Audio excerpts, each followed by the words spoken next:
expect in jail. This guy right here on the cell block, he likes to fight all the time or whatever. I also grew up like in the city, right? So, I tell people this all the time. Like, I don't do scary stories. I talk to kids about like not going to jail, because to me it's not about being on the hood. You probably had a few, what I'm saying. And I get in there and, we get into our dust ups and, eventually it's kind of like a hierarchy of like, who's going to stand up for themselves, and typically guys kind of back down. But early on, I'm like, I don't want to be in jail, I don't want to be in prison. So I ended up trying to escape from county jail. And what happened was there was a guy on the cell block with me. He was already sentenced. He's about to go upstate and do a lot of time. And one day he went to recreation and came back and like one pole he had smuggled from time jail. And his idea was that he would lunge the officer, take the officer's uniform, and then let us out the cell and take us out. And I'm like, dude, this got to be the dumbest fucking idea. When I made it out the cell block, right? And I was like, well, what if we take this pole and we bust the window out and then the beam? And so we plot over the next couple of weeks. We like to take people's like sheets, like we will bully people out of their sheets, like we only have one sheet, we would take them. So we took all these sheets, and we probably ended up with probably about 60 or 70 sheets. And we could get out of our cells, so we would basically tie the sheet up into a man, slide it out of the door, put up into the door jam. And if you shake it and keep rocking it while you pull it up, and so we would just pop out and get out, like really in the day room, some things you can smoke cigarette, we can get a light, somebody was going to do that all the time anyway. So it was time for us to game plan. It was about 5 of us. We all had agreed we're going to go for it. And basically, pop the doors. We're like busting out the glass and the window. And we're starting to bend the beam. What we didn't anticipate is that they actually do perimeter checks like around the jail. Kids were not like thinking about this. And so as we're bending it, next thing you know, there's a light flashing up to the window. And you can hear it like the lady on the radio, like, we're trying to get out. So now we're like, we're busted. So we just throw everything on our chair. Everybody goes back, in their cells. And so it took them probably about a half hour before they even discovered which unit we were on. They was trying to escape. They came up there like gangbusters, like Liddy's. It was 20, 30 deaths. They just came and snapped. And where they really did that, now everybody has glass in their shoes. And so they couldn't even differentiate between who had been out and who wasn't. And so they put us in solitary for that, charged us with attempted escape.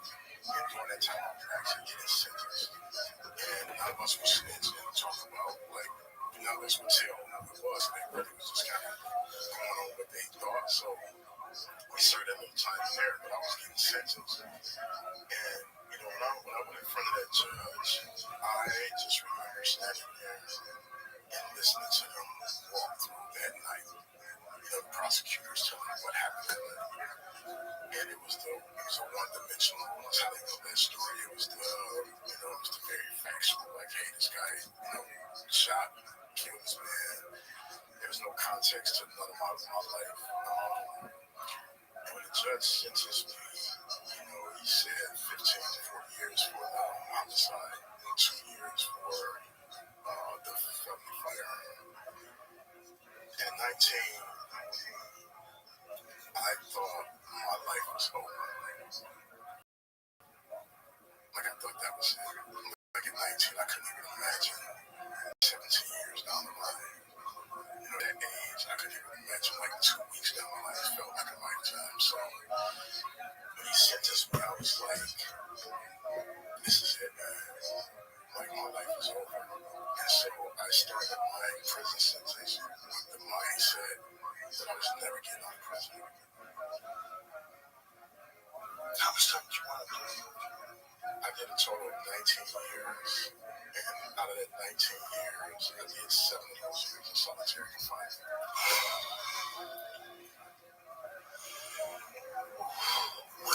Like a pillar of fire. Other versions have pillar of thick cloud so that no one can get across the river even on Shabbat. But on Shabbat, there's a period of complete rest. There are no weapons among the Bnei Moshe except for the knives they use to slaughter their animals, according to kosher laws, which we'll get to in a second. And the people there are so fortunate that, as he says in a beautiful, how does it go? No child dies before its parent. And that every generation sees at least grandchildren. Amazing, beautiful description of it. And the Jews are familiar with the Bnei Moshe, and they can communicate with them only from the other side of the river Sambatyon, as it were, yelling across the rumble of rocks. Fantastic, amazing kinds of stories that he tells. So, in the context of this, I mentioned the shechita knives, and this becomes where it really enters mainstream Jewish tradition, is that Eldad quotes certain halachot, certain Jewish laws that pertain to the laws of slaughtering animals, are not entirely in keeping with Talmudic sources. So this caused a huge hue and cry among the commentaries of the day, because essentially what Eldad was claiming is that these Jews living, the 10 lost tribes living in these far-off regions, were representing the true Judaism, uncreated by any other forms of belief or practice. Again, like they spoke a pure Hebrew, so too were their teachings pure, and never mixed with other things. Like, for example, if we take the Talmud, which is really, as some historians have called it, the constitution of Judaism. You can't understand the way we practice Judaism unless you have some familiarity with how the Talmud works and its contents. But the Talmud is a tremendous amalgamation of phenomenal amounts of information from outside Jewish sources. It's constantly quoting folk tales from the Sasanian period, non-Jewish sayings, Aramaic sayings of all kinds of types, teachings from the world of business, weights and measures from Greek and Roman norms, mathematics, you name it. It's got a tremendous amount of non-Jewish material that goes into it simply because it's about daily life, and Jews live among non-Jews. So it stands to reason that the Talmud would have things beyond mere, narrow commentary of the text. It's really an applied document. How do you live as a Jew in a multicultural society? So when Eldad was saying he's coming from this place where there are only Jews living in it with a pure Talmudic approach, with no references whatsoever to other religious practices, beliefs, and so on, then that's already asserting that his is purer than everyone else's. It's very difficult. Like, for example, the Talmud was written, the form we have it, in the 5th century, basically. And the 10 lost tribes had disappeared from the Jewish scene between 11 and 1500 years beforehand. So if they were practicing Talmudic Judaism, using the Talmud, well, get the Talmud, because it wasn't written for another 1,000-odd years till they went. So the answer is, as Eldad says it, we have the Talmud. It has no references to any particular speakers, no references to rabbis who lived, like Rabbi Akiva, for example. He's not in their Talmud. They just have the pure teachings from God, as it were, without an intervention. So it's a very bold statement. I'll pause for a question in a second, but let me just give you the example with Shechita.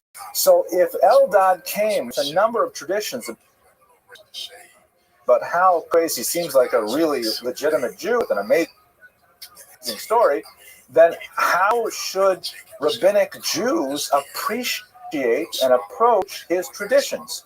Are they more legitimate than the ones that were practiced in the 9th century? Or less so because he was a charlatan? That was the question that was put to the rabbis of that day, and they had to say on it. But let me pause for a question or so. Judith, you're giving me all kinds of body language that you're thinking about this, so you must have some reaction. Excellent question. There's no discussion of Devarim, because in traditional Orthodox theology, the first 5 books of Moses, really have the ultimate authority of being absolutely correct as they stand and given to Moses, right? It's one of the 13 principles of faith as articulated by Maimonides and so on. But what they do discuss are the book of Esther and the book of Lamentations, because the book of Esther describes actually both books are later. Lamentations, Echa, refers to the destruction of the first temple in the 6th century, and the 10 tribes were already lost 100 years before, 150 odd years before. So why would they have the book of Echa? The book of Esther, Megillas Esther, that happened even later than that, so they didn't have that. According to one version of the story, they have those books. Don't worry, we have them, but we don't read them. First of all, with Esther, we weren't included in the miracle, and Lamentations, because it's so depressing. We just don't want to read it, so they actually omit it. Again, it's logically implausible, but a lot of this story is logically implausible. Nevertheless, as I like to say to my undergraduate students, history is not so much about, wie es eigentlich gewesen war, which is the way Van Ranke said, the way it actually happened. That's useful and important, but it's not nearly as important as what people believed happened. Because people can build entire civilizations out of what they think happened, even if it's not necessarily reality. Okay, well, specific question. So let's go back to the story. Now, so he brings these halachos, and the rabbis are saying, oh my gosh, if what he's saying is true, fantastic as it is, it means that we have to accept these halachos because they are more authoritative than our own. And if he's a charlatan, then what are we wasting time with him? So the question went to Sura. Sura is one of the two major cities in would be Persia at the time, where the Gaonim existed. If you remember some of the lectures we gave a couple of years ago on the various Gaonim, these are the Talmudic centers in Babylon, which is no Babylon, but they're on the river Tigris and Euphrates, where you had the major yeshivas of the day. And the question was posed to Rabbi Tzemach ben Chaim, who is the Gaon of Sura, and they said, we got this guy here, Eldad, claims to be a member of the tribe of Dan. He tells us all this stuff about Shechita. Is it kosher, so to speak? And Tzemach wrote back and said, the truth is, you can rely on him, because I don't know him personally, but I know some people who know him. In other words, they played kind of Jewish geography with each other, and they knew friends of a friend, and he said, you know what, he's for real. Now, just because his story is for real doesn't mean that we accept the halachos right away, but at least he's part of the debate. And so the fact that he had kind of an imprimatur from no less a figure than the chief rabbi of the city of Sura, the yeshiva there, then his opinions went into debate, and that's how we see the writings of Rashi, Maimonides, and so on.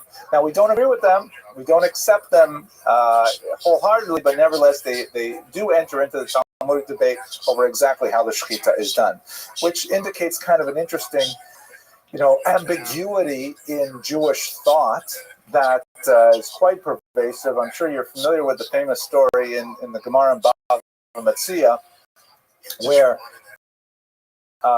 the rabbis were having a disagreement with one named Rabbi Eliezer, I think it was. I think it was Eliezer. And Eliezer insists on his interpretation. He says, look, if I'm right, then, let this river flow backwards, the way the river flows backwards. The rabbis say to him, so what? We don't rely on miracles. And he says, if I'm right, then let the walls of the study hall collapse. And they start to lean in, and the rabbis say, that's not right. You're destroying public property, right? So they stop them halfway leaning.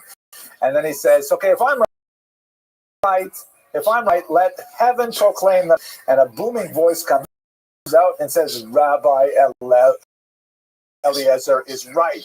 And nevertheless, the rabbis say, sorry, we don't rely on heavenly voice. We have a system of how we decide things, majority rules, and you. And so the Talmudic passage ends by saying, Elijah the prophet asked God what he thought about that, and God said, he laughed, and he said, Nitzchuni banayim, they have defeated defeated me, my children, they have defeated me. So in other words, even though he brings this amazing story, and if he's right, then he's really right, nevertheless, he has to go through the regular rules of debate, the parliamentary rules, and don't agree with them, we're not going to accept them. Anyway, another question that comes up at this point is, and I should mention, by the way, that even though Rashi, the Rambam, and others do quote Eldad, there are a few important thinkers, most notably Abraham ibn Ezra, who we'll talk about, God willing, later this semester, who disagreed and said, oh, he's a charlatan. Why are you listening to these people? It's not useful whatsoever. The 10 tribes are, in fact, lost. And the Naharam that we spoke about last. So there were many rabbis who simply refused to give him evidence whatsoever. Last detail that's relevant is the question of whether he was a Karaite Jew.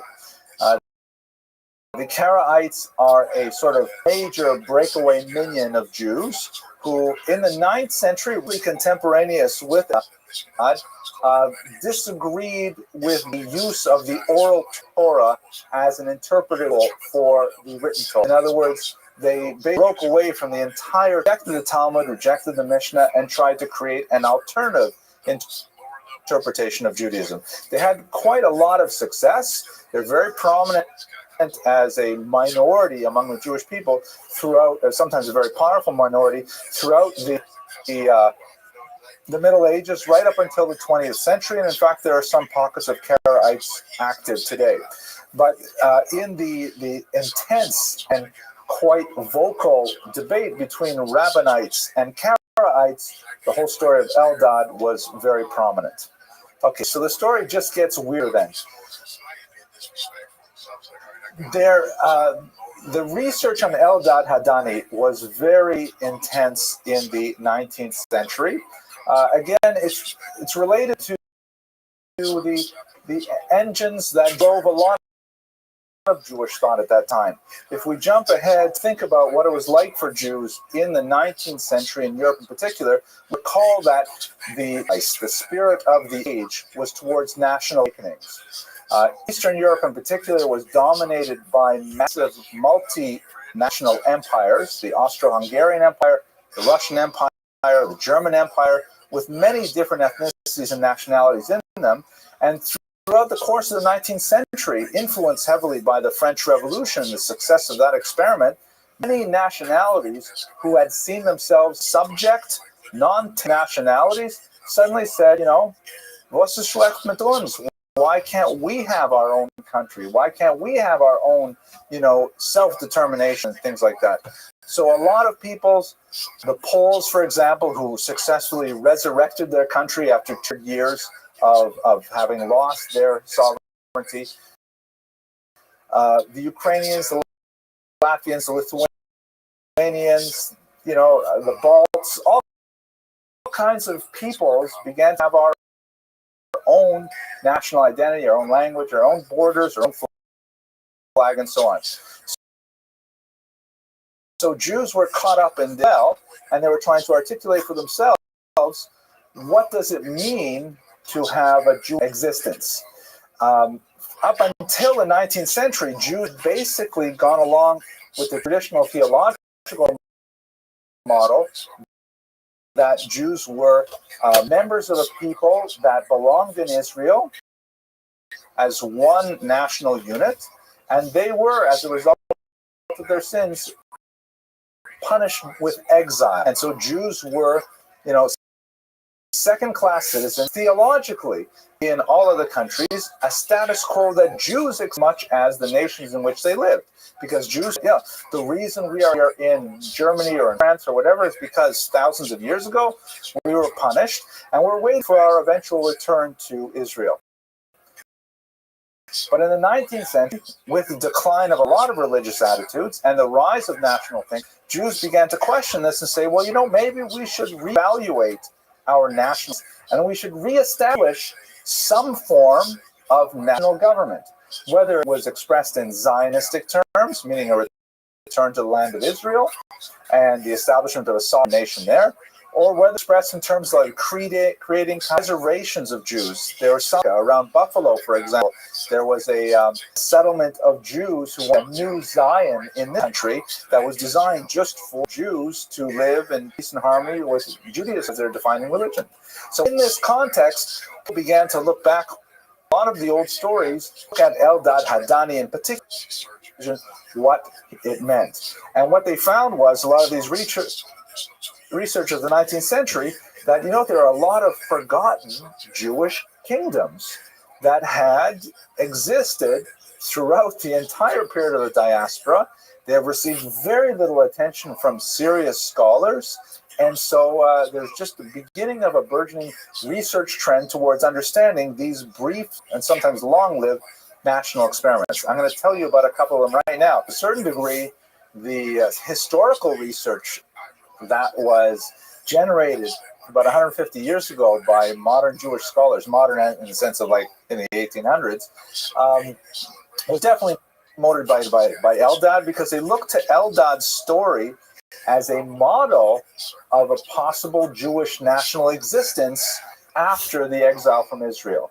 And they wanted to know as much as they could about this, because they said, what does this mean for us if we're trying to create this? And there were many examples of Jewish sovereign nations. It's really not appropriate to use the term nation, before the 19th century, but, political entities that actually existed. For example, the Beta Israel, which is the proper name for the so-called Falashas, or the Ethiopian Jews. Falasha as a derogatory term, that has historical records going back to the 4th century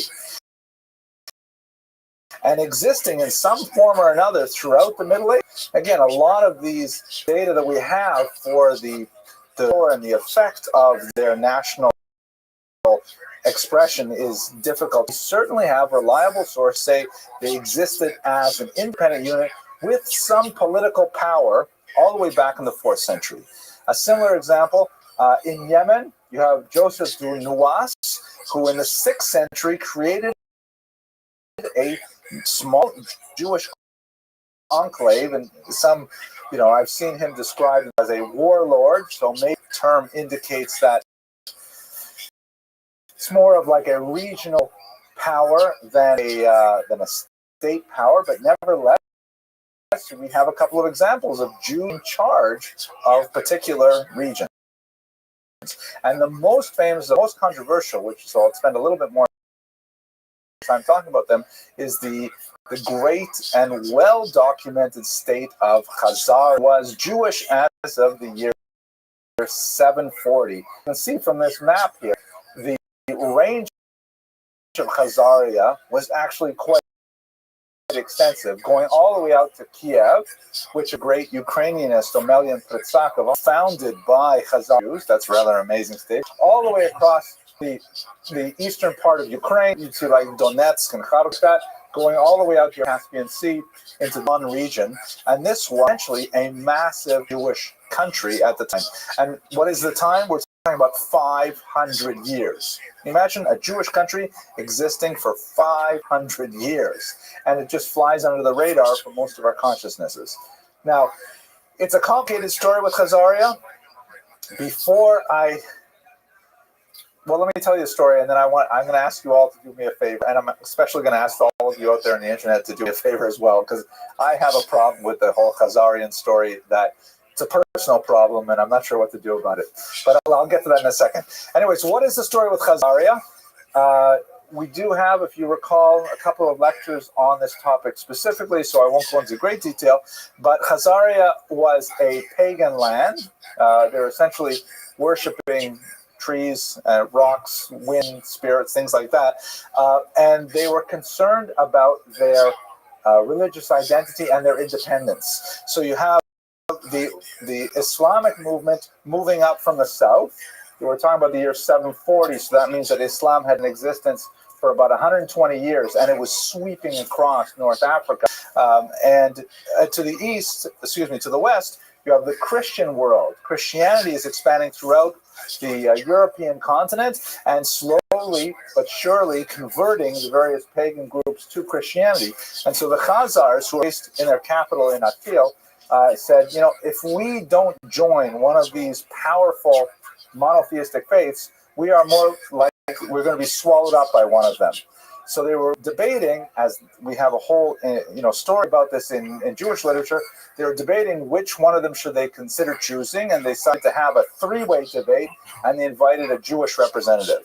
And so the rabbi, the priest, and the minister, a rabbi, a priest, and an imam. It sounds like a bad joke, right? The rabbi, the priest, and the imam, they decide to they debate, and King Bulan of the Khazars decides that he will accept Judaism over the other two. It's a wonderful story, but on a political level, choosing Judaism meant that it could retain some level of political independence, because both Christianity and Islam had a degree of deference for Judaism because it was monotheistic faith. It was a mother faith to the two daughter religions. And as a result, by choosing to convert to Judaism,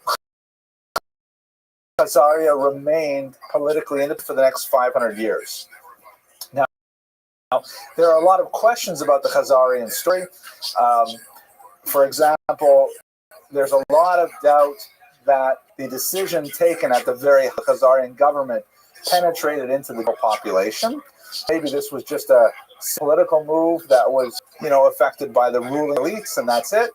Although we do have some interesting evidence of Khazarian Jews who traveled, for example, to Cairo and left behind documents, so we know that there were average Khazarian Jews as well. But nevertheless, they did retain some kind of identity as Jews, and they are known as Jews by their non-Jewish neighbors in many, many documents. Arabic historians, Slavic historians, all are aware of the Khazars being Jewish, but in the 12th century, eventually they were overrun by the princes of Kiev and Rus, and they disappeared from the stage. Now, this is where I have to tell you my personal request, and that is I need you, those of you who are here, I certainly appreciate your presence, and if you go online, this is where you can help me on the internet. We must fill the internet with goodness. Why do I say that? Because there is a tremendous amount of hateful anti-Semitic thoughts surrounding the Khazar story, more than almost anything else I talk about. If you look, for example, at these lectures on the web, so most of my lectures, people watch, I've got maybe now 500 hits, 700 hits, people watching this. But really popular ones, like maybe a lecture on the Lubavitcher Rabbi, has gotten about, 7,000 hits. But my lecture on Khazaria has like about 20,000. It's so crazy popular. And the reason is because the whole story of the Khazars speaks to the identity of modern Jews. There's a theory that has been advanced by Arthur Kessler and others that modern Ashkenazi Jews are not actually the descendants of Isaac and Jacob, Sarah, Rachel, Rebecca, and Leah. They are, in fact, the descendants of Khazar, Turkic tribe living over the Caspian Sea that had nothing whatsoever to do with ancient biblical history. Modern anti-Semites, in their attempt to delegitimize modern Jews as being either the descendants of the Jews and at the same time delegitimizing their ancestral claims to Israel, they say that the people who claim to be Jews now, specifically the Ashkenazi Jews, they're not even real Jews. And this theory is incredibly popular. So here's my request. When you have time, go visit some of my lectures on Khazaria, especially not so much on my own website, on YouTube, and just glance down briefly at the comments and then write something nice. Write something as this is a really informative lecture or something. because I get so much of people saying you're not a real Jew, you don't know what you're talking. You're a Chazar, and it's just awful. So help fill the in with goodness and write something useful. You can disagree with me, but just politely instead of like nasty anti-Semitic comments. I try, as a matter of course, to leave the comments unedited because I think that's just healthy debate. But I do delete comments that are use profanity or are simply hate speech. I will delete those. But otherwise, you'll see lots of nasty stuff that gets through and the internet with goodness. And it was a real story that actually happened. A whole country of Jews. We're not exactly sure how deep that connection reached and exactly what kind of Judaism they practiced, whether it was multiple points of data that reinforced the fact that it existed, and then it simply disappeared in the 12th century, and we have nothing else to say about it. So Eldad's story is not so far-fetched. He could easily have borrowed from a lot of things, and who knows, there may have been some kernels of truth in his otherwise amazing story. So the next stage of this story, however, is once again we're going away from the what actually happened to what people believed happened, is that Eldad's story gained a lot of popularity among Jews living sometimes in an oppressed situation as a minority in these countries, thinking, the Messianic era, it could happen anytime. The 10 lost tribes are just waiting for the signal, and the Messianic era will unfold, and the exile will end, we'll return to Israel, and so on, because we know that they're just over the mountains. They're just on the other side of the river Kush, and they have this amazing river Sambatyon and the Bnei Moshe, and everything there, just waiting for it to happen. So a tremendous amount of hope spread among Jewish populations as a result.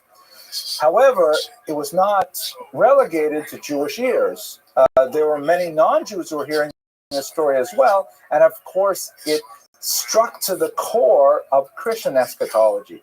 What would the end of days be like for the Christians? If it's true that the 10 lost tribes are out there just waiting to rejoin the pitiful Jews we have living in our ghettos here in Europe, what does that mean about the whole Christian story? And so by the 12th century, Christian version of this story began to circulate. It's clearly taken a lot of material straight from Eldad Adani, but it has one major difference, and that is that there is a Christian priest living out in the far somewhere, whose name is Prester John, and he is in charge of the 10 Jewish tribes living out there, and he rules them and dominates them, and that when Jesus comes for the second time, then Prester John will bring those 10 tribes out, and the Jews will have the final denouement, which will be in accordance with the Christian teachings of the end of days. So in other words, the whole Eldad story was actually hijacked and just slightly altered in the 12th century to be able to fit within a Christian viewpoint. And at that juncture, the whole story of Eldad Adani became even more popular because of the association. Can you hear me? Loud and clearly. Loudly and clearly.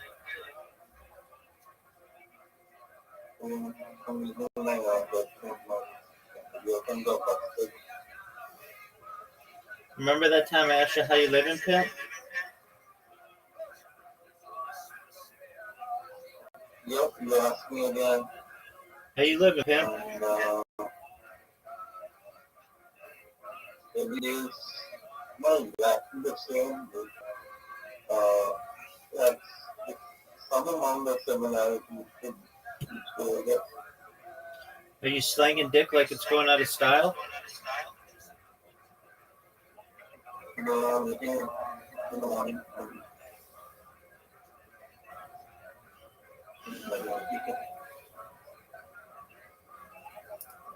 what happened to your microphone? I know you said you're using your headset. What happened to your original? What happened to your original?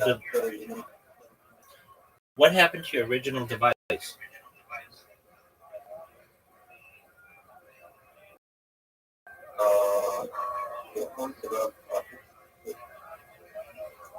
The phone.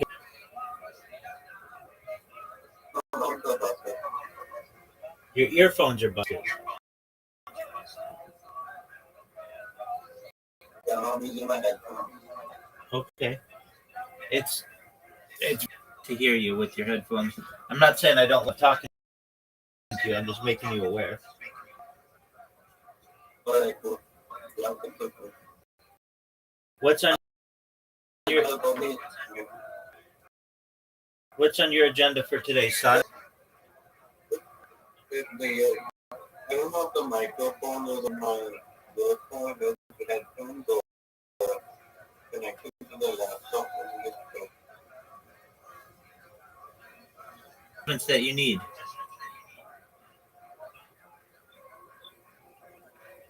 Yeah, totally got it. Sounds like a plan, baby. That's Frosty, everybody.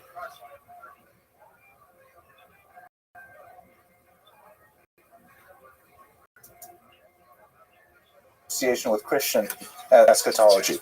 At the same time, the fear factor grew as well, and a lot of strange myths about Jews begin to circulate from the 12th century onward in particular that feed off Eldad's story, that are a lot less, let's say, healthy perhaps in thinking. There was this fear that there were all these massive hordes of warrior Jews who were living under mountains in Caucasus regions. They were called the Rothschild Jews, and they were waiting for their signal to be unleashed and to rampage across Europe and to attack all of the peaceful Christians living in various countries.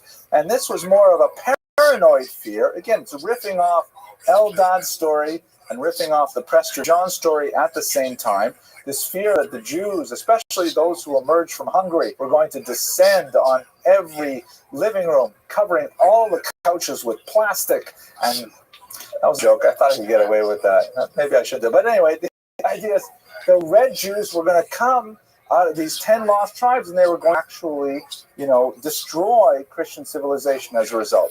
And one final sort of twist that especially becomes prominent from the 13th century onward is the development of the ideology of the so-called Antichrist. One of the significant developments in right after the High Middle Ages is this concept that the devil, who becomes very prominent in Christian thought, is going to actively mount a campaign to try and stop the second coming by creating a doppelganger, the reverse image, as it were, of Jesus in the so-called Antichrist. And how would this Antichrist be born?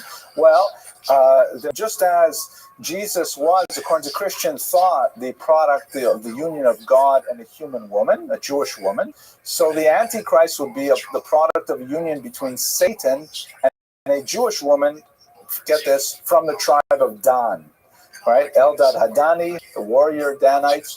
This child would then grow up and would go through a whole of miracles that were designed to be the mirror image of Jesus' own life, and then would go back to the Caucasus region, unlock the mountain, and he would directly lead hordes of Jews out to Europe to destroy the world as they know it then.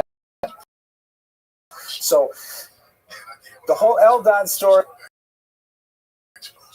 has some rather negative repercussions later as it is translated into a kind of paranoia of what it must be like for these 10 tribes to exist. So when we take it all together, it's really a complex and bizarre story. We don't know to what degree Eldad's story has some points of contact with valid historicity that we can affirm some elements of his story. If not the fantastic elements, at least the idea of Jewish nationhood is not totally unknown before the century. The fantastic elements, therefore, contain elements of truth. And Eldad, by the way, became the sort of role model for many levels of the Middle Ages. Jews were especially known for their wide-ranging commercial activity, and as a result, you have a whole series of Jewish travelers who later published their travel logs, like Patachi Avregor and so on, Ben Tudela, and they're like a primary genre created for the audience of the time. The story of Eldad provided a lot of hope to the Jews living in exile for an eventual redemption, and at the same time stoked some paranoia on Jewish nations among whom lived that perhaps the Jews would make a second coming that would decimate Christian civilization. Just one last little footnote here.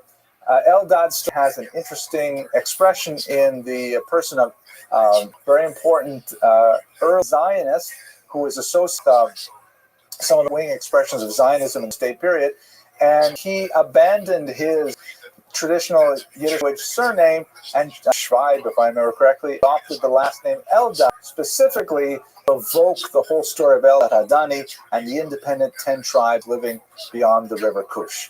So the story is bizarre. It is ephemeral and very difficult to understand the basics of it, but nevertheless, it grips the imagination even to the present day. And with that, I want to thank you very much for your endurance, as always, and I look forward to seeing you next week.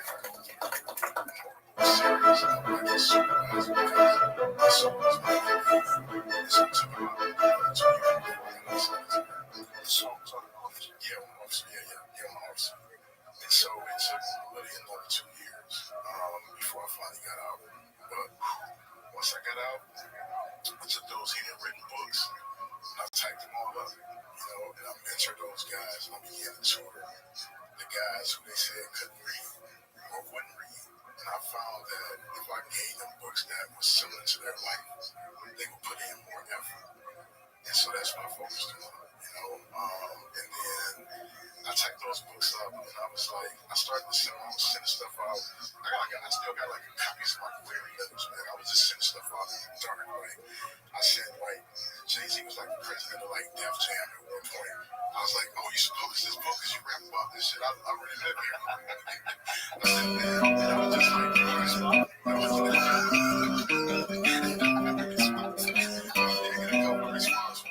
All right, welcome everyone.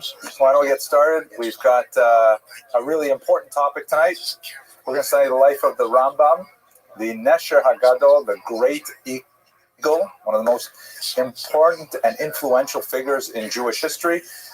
Someone who cast such a long shadow that the famous statement was, from Moses until Moses, there was no one like Moses. Meaning from Moses of the Torah until Moses Maimonides, there was nothing like him. And in fact, since Moses until today, there's no one really like Moses as well. Let me begin with a little joke. I apologize for those of you who are at Charlotte Shudis. You heard this. I think Mr. Steve, you're probably the only one. But the joke goes like this. A woman gets onto a bus, an elderly woman gets onto a bus, and as she gets on, the bus driver is very friendly to her. So she asks him, would you like some peanuts, young man? And he says, well, thank you. I think I would like some peanuts. And so she gives him a few peanuts. It's nice to see you. Welcome back. Welcome back to Florida. So then she sits down. And then a few minutes later, they're driving along.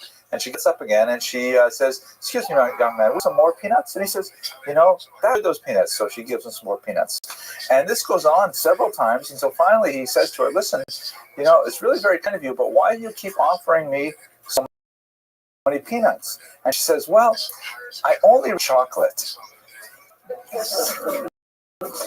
Okay, so I'm hoping that this presentation, I'm going to give you all the chocolate and I'll hang on to the peanuts. But the truth is, there's so much to say about Maimonides, and we actually started a couple minutes late today, so I'm going to try and speak a little faster just to make up the time. But we're just going to touch on the life of this truly incredible man and his impact on Jewish history. This lecture is sponsored by the Shul of Bal Harbour Surfside. We're very grateful for the shul to provide us with heat and light, or AC and light, and place to meet. We are looking for sponsorships for future lectures. So if you're interested, please contact me or contact contact the shul office. The shul $100 to offset the cost, and of course go into producing that wonderful edifice that we are creating just a bit. So let's go straight to the material. Rabbi Moshe ben Maimon, the acronym of his name in Hebrew is, of course, Rambam, and that's how he is known to many students today, known in Latin as Maimonides. The IDES suffix means son of Maimon. His first name was Moshe, his father's name was Maimon, hence Maimonides, or Rabbi Moshe ben Maimon. His years are 1135 to 1204, born in Cordoba, Spain, and died in Fostat, Egypt. There's some debate over where exactly he is buried. His grave is usually associated with a place near Tiberia, Israel, where they have the Jews of Cairo believe that he is in fact still buried in Cairo in the courtyard of the yeshiva where he studied in a small suburb of a physician, a popular leader, tremendous courage and conviction. His opinions were highly controversial, as we shall see. His books were even consigned to the flames by other Jews, but at the same time, he maintained steadfast his point of view, and it can be studied today, even though there are many, many areas where the rabbinic consensus differs from his point of view. Nevertheless, he is the primary interlocutor for the dominant opinion and remains very significant to this day. So what I'd like to do is talk about his life, and then I talk about his literary works, and specifically the Jewish literary works, divide them into two big categories, and that'll be it for the night. Okay, any questions or arguments before we begin? No hard questions allowed, just easy ones? Okay, good. We'll save the hard questions for later when we don't have the camera running. So his family was a distinguished rabbinic lineage. His father was a dayan, or a judge, in Cordoba. In his commentary to the Mishnah Torah, Maimonides lists 8 successive generations of dayanim that preceded him. And in fact, after his death, he was appointed the Nagid of Egypt, meaning the leading Jewish political figure in Egypt. That title was held by members of his family for another 200 years after his death. So clearly a very illustrious family with tremendous rabbinic yichus, or lineage. One of the exceptional positions that Maimonides held that makes this even more amazing is the fact that he had dayanim, and also rabbis should not be paid for their services. They should have other occupations. He, of course, originally a merchant, and then later became a famous physician, and they should only earn their keep from their regular livelihoods, and whatever they do as judges or as rabbis should be completely pro bono for the benefit of the community as a whole.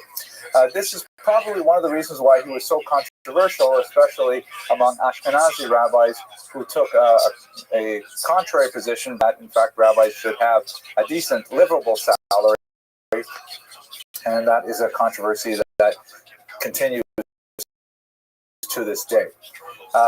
So he came from this long line of rabbis, and for his work as a judge in the Jewish community.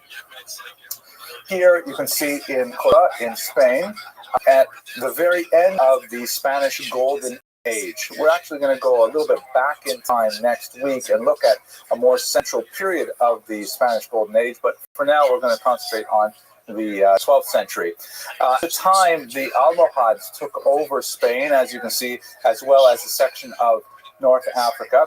The Almohads were known as the monotheists, and they were very strict interpreters of Sharia, meaning they believed that Muslim law should be interpreted with a minimum of divergence for various opinions. In one area that affected the Jews in particular, the Almohads removed their dhimmi status, meaning Jews since the Pact of Umar in at least the 9th century, according to Muslim tradition, perhaps even earlier than that, Jews and Christians were given special protected status, or dhimmi status.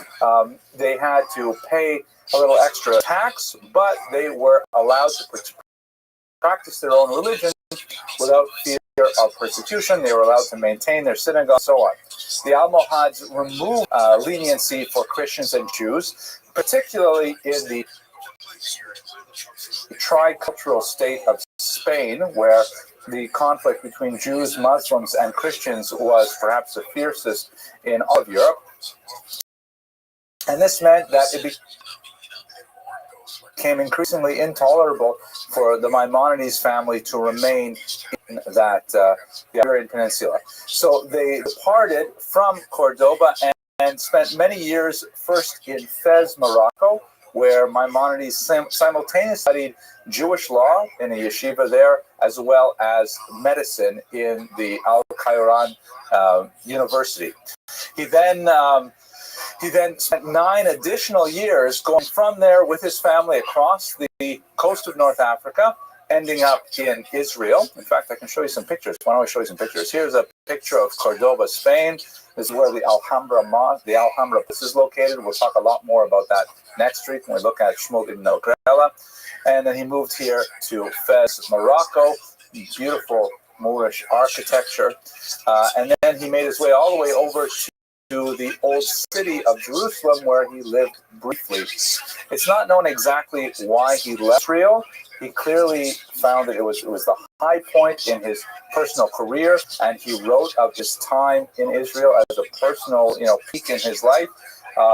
And in fact, he wrote about his ultimately decision or his fate to move back to Egypt with a considerable amount of regret. In some cases, there are letters where he refers to himself as someone who sins every single day, without any specific reference as to which sin it is. Many scholars believe it was the idea of returning to Egypt, which some feel is a transgression in the Torah. But at any rate, he left Israel, short sojourn, and he spent the rest of his life in Fustat, Egypt. This is where he made his fame, particularly first as being a jewel merchant, and later as a physician. Now, in Fustat, even though he did not have a position of tremendous authority at the time, there was a situation in which the Jews and Christians were in tremendous conflict. It was a huge geopolitical conflict that had gone on since the Crusades at the end of the 11th century, and one of the smaller battles between those two religious groups, the Christian king had taken captive an entire city in northern Egypt, and that held a significant Jewish population. Maimonides took a leadership role from Fustat for a huge collection of cash from the Jewish kings of Egypt, and was able to release of the Jews who were taken captive. For this, he received tremendous prestige and respect, as well as significant remuneration, called upon to serve in many different capacities as a communal leader, and ultimately he chose to invest funds in a gem business that his younger brother David would run. Maimonides had told his brother that he should specifically his merchandise at one particular location. I believe it was somewhere in Arabia. But when David went, so he gave him a huge pile of money to which he then would bring back, and of course they would live on. As it happened, David traveled to this location, the name of which escapes me right now, and found that the merchandise was not up to par, and to go on a much longer voyage to India, where there was much more fine merchandise to be had. Unfortunately, his boat sank sometime in the year 1169 or 1170, and he never returned, and the family fortune was lost. This was a cause of tremendous grief to Maimonides. He describes how he fell into a deep depression for about a year. He was inconsolable because this younger brother was, he was his student as well. He left behind a wife, a young daughter, and Maimonides was crushed by it, and he described still mourning him even 9 years. But at any rate, the reversal in fortunes meant that he had to fire, and so he had been taking quite a bit in Fez and also in Cordoba before they even left. So medicine, and he turned out to be extremely successful at this, eventually becoming the court physician to the Grand Vizier, and ultimately to none other than Sultan Saladin himself. There are even some interesting sources that argue that Richard the Lionheart, the Crusader king, wanted to bring Maimonides into his own employ, but there's no real significant basis for that.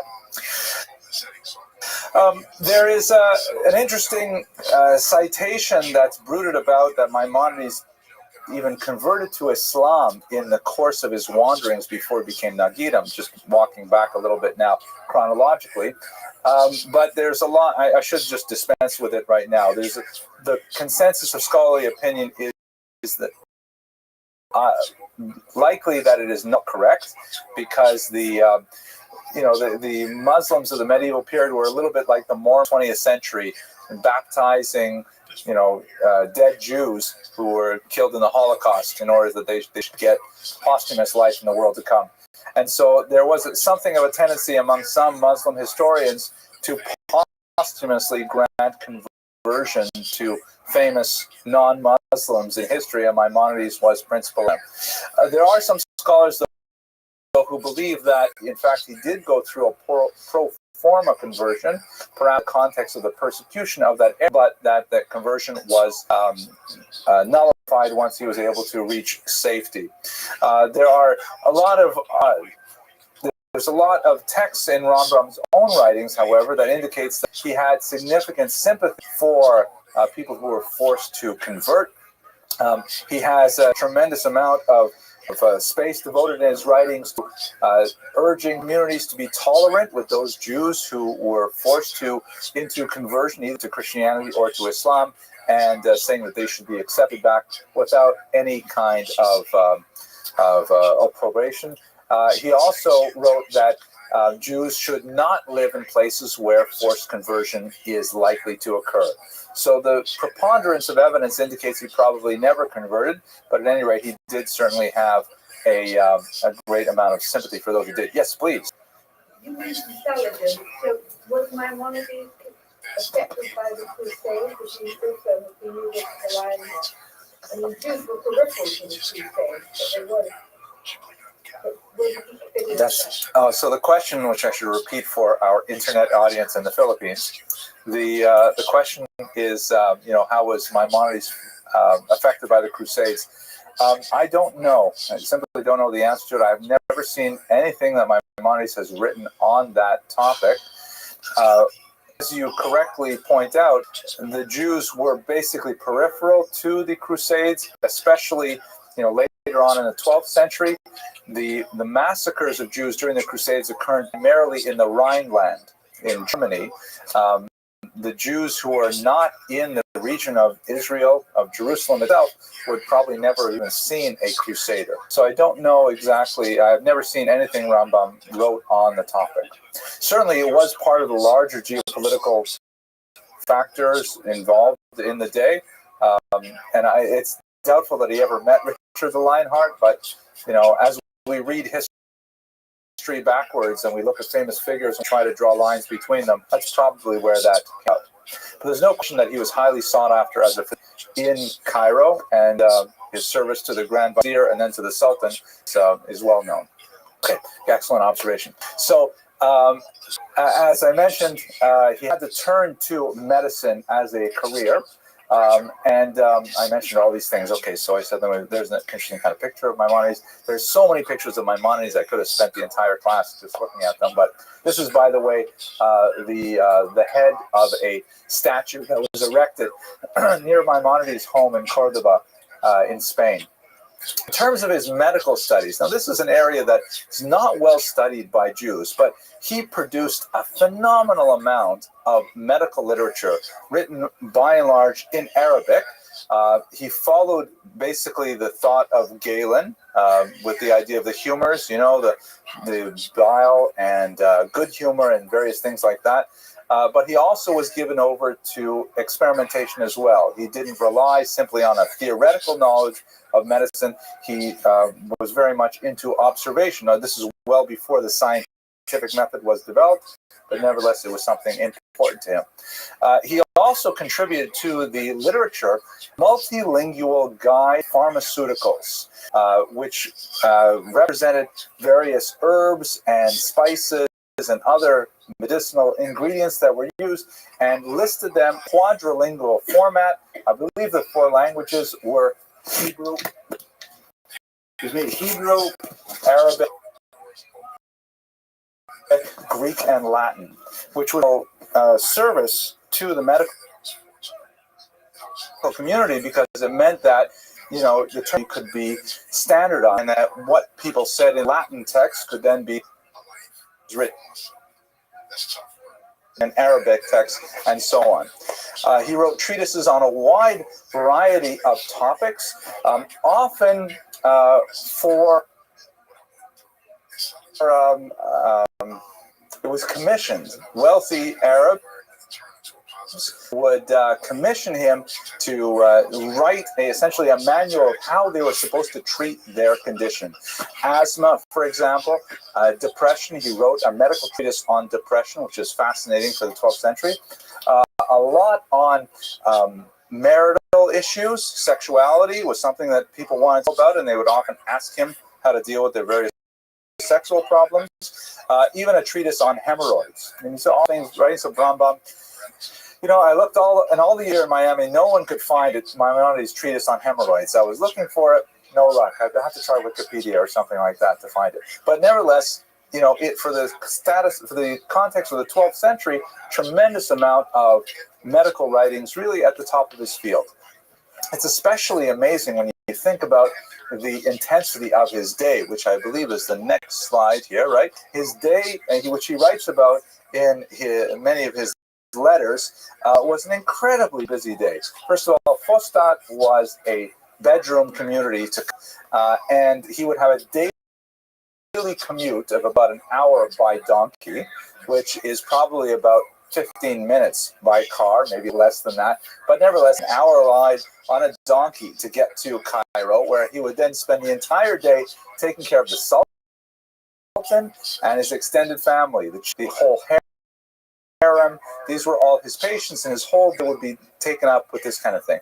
Then he would return home, once again stuck on the freeway on his donkey for another hour. There's no daf yomi on the donkeys at all, and he makes it all the way back, and then he returns home, and his home is filled with local individuals, both Jews and Gentiles, come to him for medical advice.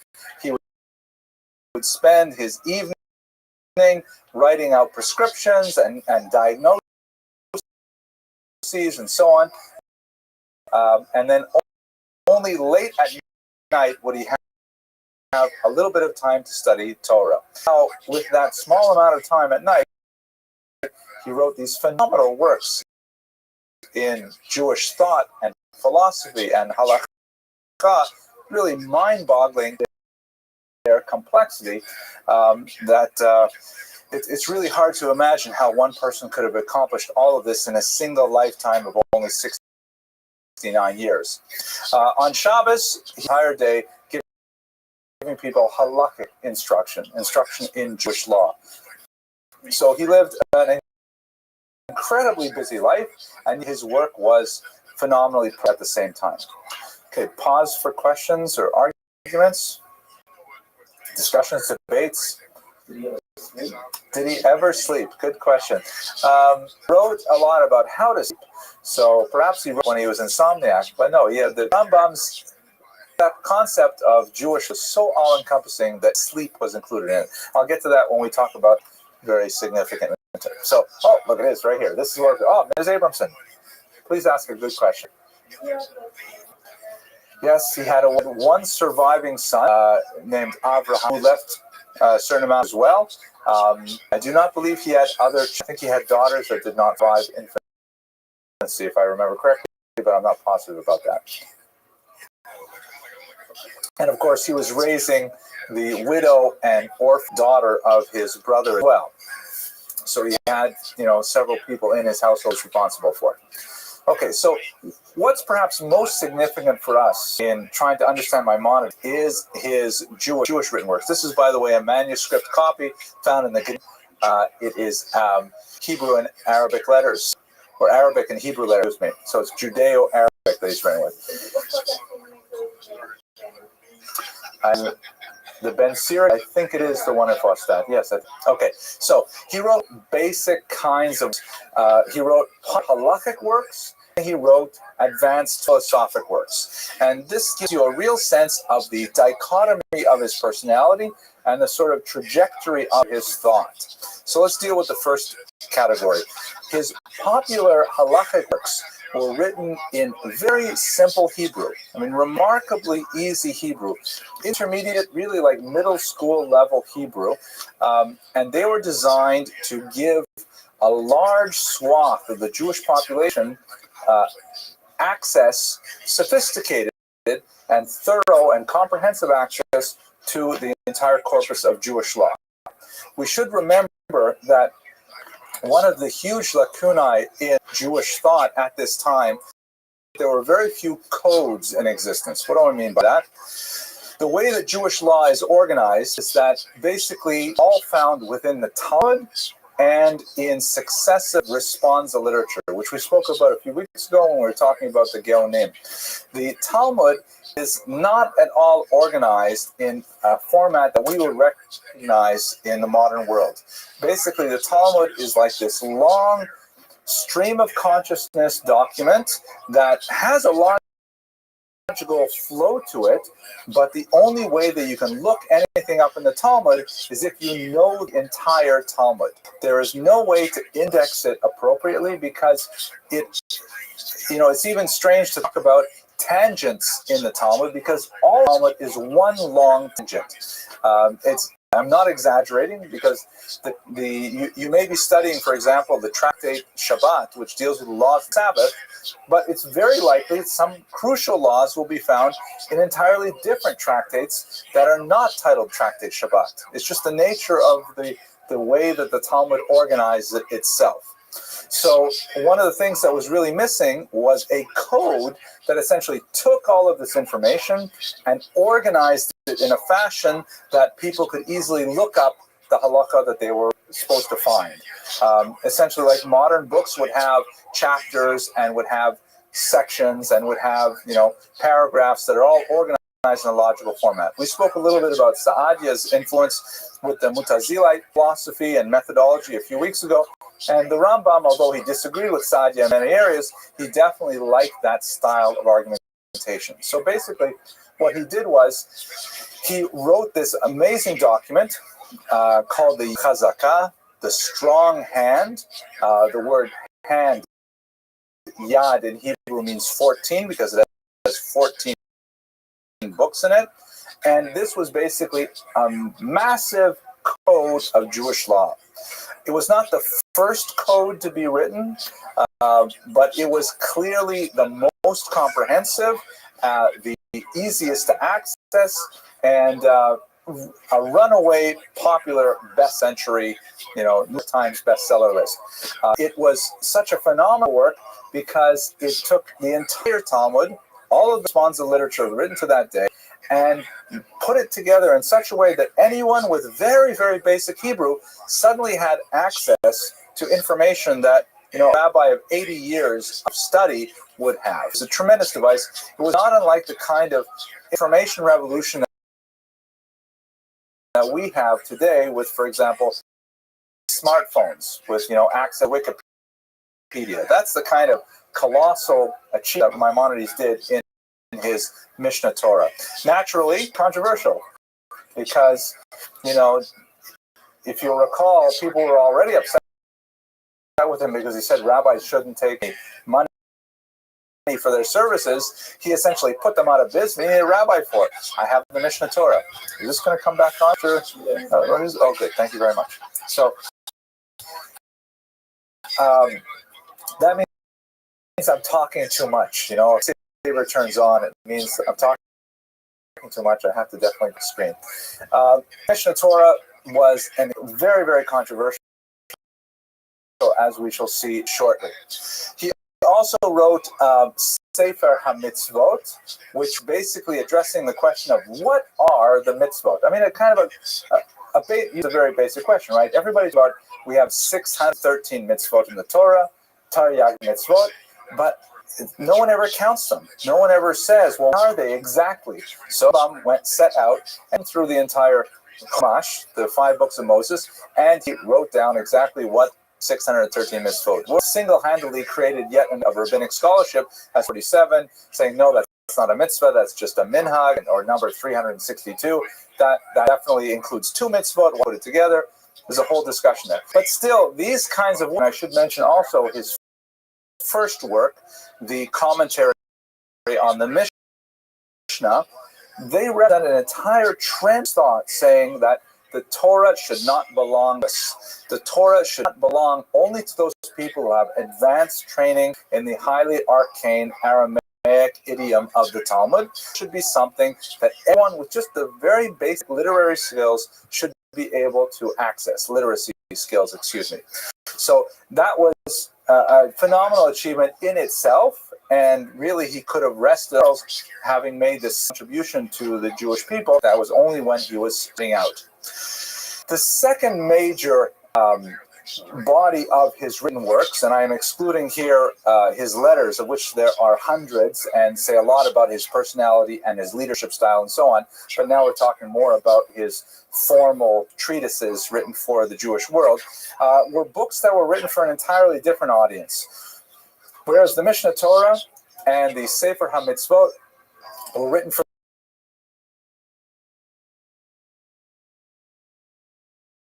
the books like Gaim were designed specifically for the highly educated, highly sophisticated, but ambivalent Arab-speaking Jew of his age. These are Jews who were, this is an era where Jews had tremendous access to all the corridors of learning. There was no real barrier set before them, numerous clauses to keep them out of college. So they were learning everything that they could.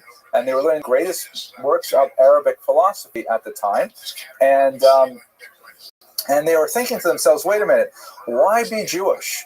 Think about how Islam is an advance over Judaism.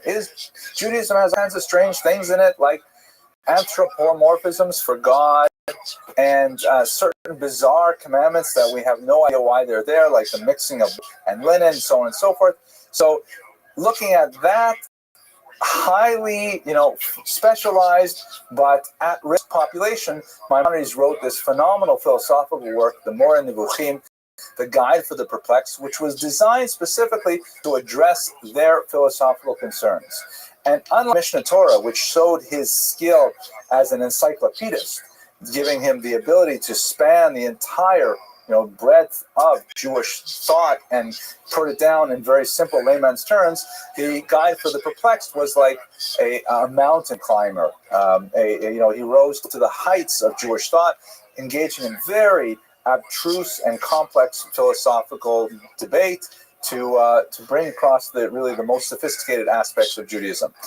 Guide for the Perplexed was published in Judeo-Arabic, which, among other things, was the vernacular of this segment of the population, but it also allowed him to use the sophisticated philosophical vocabulary of the time that was lacking in Hebrew. In fact, one of the more difficult aspects of the Guide for the Perplexed is that most of its students today do not read Arabic, they read Hebrew, and they have to rely on somewhat problematic Hebrew translations by the Ibn Tibbon family. They themselves were somewhat challenged by the abstruse Arabic philosophical terminology that's used in the book. Nevertheless, it's a huge classic. And since in this book, he really brought together a lot of Aristotelian thought with traditional Jewish theology, it had a huge influence on Christian scholastic thought. St. Thomas Aquinas in particular quotes Maimonides at length with tremendous respect, just as Maimonides would quote Aristotle before him, calling him, for example, ha-philosoph, the philosopher. So there's a chain of transmission of ideas from Aristotle through Maimonides through Thomas Aquinas that makes Maimonides one of the very, very few Jews in our history that ever achieved fame for his Jewish works outside of the Jewish world. There are only a handful of people who really reached that world fame for their Jewish works, not for something else that they may have done. Like, for example, Albert Einstein, tremendously famous for his, and so on, but he's not famous for his commentary on the Mishnah. Maimonides is one of those people who was able to take his Jewish learning and expand it far beyond the limitations of his ethnicity. Okay. Questions, arguments about these massive works? Clear as the sun at noonday, right? Oh, yes, Aaron.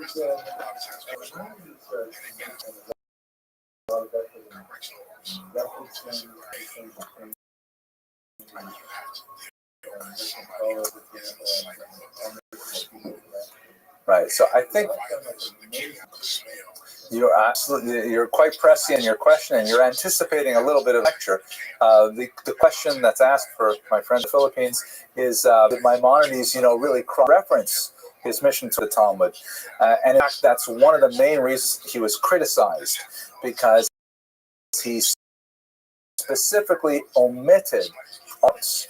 There's no question that aware of all the debates, and his language is incredibly precise. Even though he uses very simple Hebrew, it's incredibly precise and demanding Hebrew. Like a single vav or a hey can change the entire meaning, and you can see why he chose certain phrases. He was criticized because no one could essentially verify his citations. Nobody could say, well, how do we know we should rely on you? The only way is we go and look in the Talmud and find the trust to it. His argument was that since it's a popular work, not want to overburden it massive numbers of. Later, of course, those footnotes researched and written by incredible authorities like none other than Yosef Karo, author of the Shulchan Aruch, write a massive commentary on the Mishnah called the Kesef Mishnah that proved the validity of Maimonides' opinions. Oops, I'm losing it again, right? There we go. Let's going back. Well, actually, let's go straight to the criticisms. Why not? Yeah, let's go to the criticisms. Because really, that's what I'm answering right now. And what's going on here? Mr. Rodriguez, this is anti-Semitism at work here. Okay, here we go. All right, so he was criticized heavily during his lifetime. So he criticized. I've already mentioned in response to Aaron's question that he was heavily criticized because he did not include footnotes. He just wrote it down simply in a straightforward manner because he just wanted halakha the way it was with great self-confidence. He asserted, yes, this is what you're supposed to do, not like those other opinions. This is what you're supposed to do. But, if you were a skeptical reader, there was no way for you to verify it unless you really did this kind of research he did. Some critics, and his critics were very, very sharp, argued that there was a certain amount of intellectual error doing so, and simply stating it, boldly without offering any kind of justification was, as they felt, was a character flaw, and that his books were unreliable as a result. Adding to that the fact that he clearly was heavily influenced by Aristotle, unashamedly so. He felt Aristotle was a tremendous philosopher, and he was open to the idea of learning from non-Jewish wisdom, which was not necessarily an attitude that was well respected, for example, in the south of France and the Jewish communities there. So his reliance on Aristotle was another element of criticism. Maybe I should just his reliance on Aristotle and a little bit of where he, for example, in the Ethics, one of Aristotle's greatest philosophical works, he articulates there a definition of virtue, which has come down to us as the golden mean, also known through Maimonides as the Shvi'ahav, the golden path. And Aristotle described mean as the midpoint between excess and deficiency. So, for example, if we take the, and you can look at this any character trait you want. Let's show courage. So what is the correct definition of courage? Courage is the midpoint between recklessness, which is having too much courage, your own good, doing stupid, taking risks for no reason. That's excess. And on the other hand, deficiency is cowardice. Not being willing to take reasonable risks for reasonable. That is cowardice. Courage is exactly the point between excess and deficiency. Maimonides says that's the way it is in Hilchot Deot, the 6th chapter in particular. He says, 3rd chapter in particular, he says this is the way it is with every single character trait we have. Love, fear, hate, you name it. There's like a midpoint between too much and too little. That's what we have to do. However, where Maimonides differs, he differs specifically in the a few midot. He says that humility does not admit of an excess. You can always have more humility. There's no midpoint when it comes to humility. And that's clearly differing from Aristotle. Similarly, he argues that anger does not have a minimum, that you have to learn to completely remove anger from your heart. He does say, of course, that you are allowed to feign anger. For your children, we do regularly at home. For your students, you have to appear displeased and stern in order to, appropriately teach them the correct way to behave. But he says always it should be just kas al hapanim, below kas al halev, right? It should be anger just on the face. It's an exterior anger, not anger in the heart. Now, you look puzzled, Ms. Abramson. You have some problems with that? I really was angry with you, by the way, on Sunday morning, so I'm not on Maimonides in that way. No, it's just that if you think about it, because how can you completely get rid of anger? How can you not exist in your heart at all? That can't be healthy at all. I mean, it's supposed to be doctor. If you've got it's just going to happen. Some of it, you see, one of the big differences between Judaism and Christianity is that we don't try to abstain and completely from instead you recognize the truth and then you deal with it and you find that balance. And you say, you shouldn't be angry. All right, well, that's very and I am somewhat proud of her. Yes, I'm like moderately proud, right? Somewhere between excess and deficiency proud. But he says, in fact, anger does not admit of a minimum. Anger is something that is so corrosive. It's like saying you're allowed to drink a little poison. It's something that you have. It's an avoda. It is a task of character development that you have to learn to detach yourself from anger. How to do it? Look, we can study Hilchos Deos together, and we're going to have a look at it and see how he says it. But it's clearly a huge task. Okay, follow-up question. It better be short.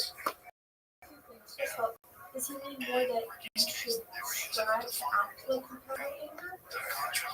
And deal with it, but it shouldn't be as if you actually recognize it. No, it's the other way. What you're saying does fit with the author of the Sefer HaChinuch, the anonymous author. Some say is Rabbi David of Barcelona, that he says what you do on the outside affects your inside. But the Rambam says the opposite. Says you may, and in fact sometimes you must pretend to be angry, but don't let it into your heart because it'll just give you an ulcer. It's going to make you unhappy and it's just internally corrosive. Okay, more later. Okay, did I see another hand?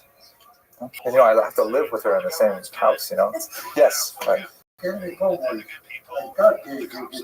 Okay, so God is allowed to do, say, li hanakama, vengeance is mine, nobody else's, right? Hashem geilavesh. Hashem can dress in gava, in arrogance, but we can't. So just because certain attributes are given to Hashem ish milchama, that doesn't mean that we can do those things. Very, very astute observation. And in fact, it's quite apropos because one of the other reasons that he was criticized is because of his take on allegory and anthropomorphisms. We are, okay, I give up. You're right. I don't know how to answer that. We are B'Tselem Elokim, but yeah, that's a good. I'm not exactly sure how to deal with that one. That's a tough one. Sources to back my point of view, but I don't understand them now that you ask a question like that. No, come on, leave me alone, Lisa.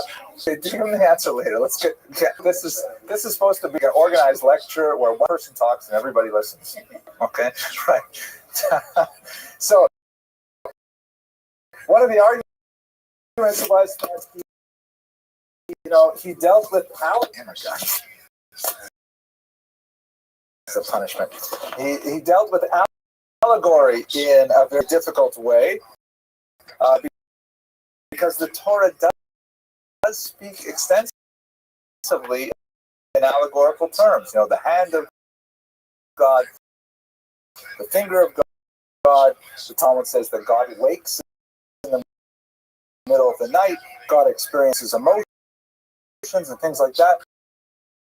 But Maimonides was, he tended to discount these allegories as much as possible because he was an incredible rationalist. This is one of the areas where he stands apart from the bulk of the rabbis of his era, the Rishonim. He was very much opposed to mystical readings. This is frustrating me. Yeah, but no, it's not getting me angry though. But he was very angry. Okay, thing on hand. So he was opposed to any kind of supernatural interpretations of Judaism. A lot of problems. These Talmudic passages in the Talmud about demons and like bells and all kinds of sort of magical things. He felt that they were all complex rabbinic allegories, but they didn't actually mean straightforward meaning of reading the text. And in fact, it's a difficult position to hold, and he was going against the mainstream, to be sure. So, for example, in the Bible, there's a lot of these kind of supernatural stories. For example, the story of the witch of Endor, when King Shaul is concerned about what's going to happen in the upcoming battle with the Philistines. And she performs this and brings back the prophet Shmuel. Shaul, what's going to happen? There's a whole story there where Shmuel wakes and says, "What are you bothering me for?" And Shaul says, "What's going to happen in the war tomorrow?" Which is a way of saying, "I'm going to die in the battle," which is what happened. So when you read that biblical passage in a forward way, it seems like, there was a seance and the prophet was brought back to life and so on. Maimonides has a kind of complex and convoluted way to interpret it, saying that no, it was all smoke and mirrors, and that the witch had an accomplice who was pretending to be Shmuel and so on. Sometimes it's kind of stretched, but you get a sense of Maimonides' feeling that he really wanted to make everything as rational as possible. And so those areas, he came into conflict with a lot of the other rabbis, Rashi, for example, who, were predeceased Maimonides, but of the same era, who felt that, this mystical world of spirits and demons and things was in fact valid. Yes, please. He wrote a lot on Agadas, but he wanted to say that the Agadah, metaphors for complex philosophical truths. Same thing with the Midrashim. Yeah, he was brutal kinds of things. Now, for these reasons, the lack of footnoting, which some interpreted as a kind of a scholarly arrogance, his reliance on Aristotle, a non-Jewish philosopher, his disparaging attitude towards the supernatural aspect of Judaism got him into a lot of trouble with the Ashkenazi rabbis of southern France in particular. And what they ended up doing was, seeing his popularity, the Jews went to the Dominican friars. The Dominicans were a fairly extreme group of monks in France at the time, and they complained that there's these books circulating among the Jews that are heretical in nature, that are portraying God in an inappropriate fashion and so on. Now, the Dominicans, it's kind of a funny thing. Why are Jews going and complaining to the Dominicans? Unfortunately, this is the kind of thing that we have in Jewish history quite often, that when there is an internal Jewish fight, I'm sorry?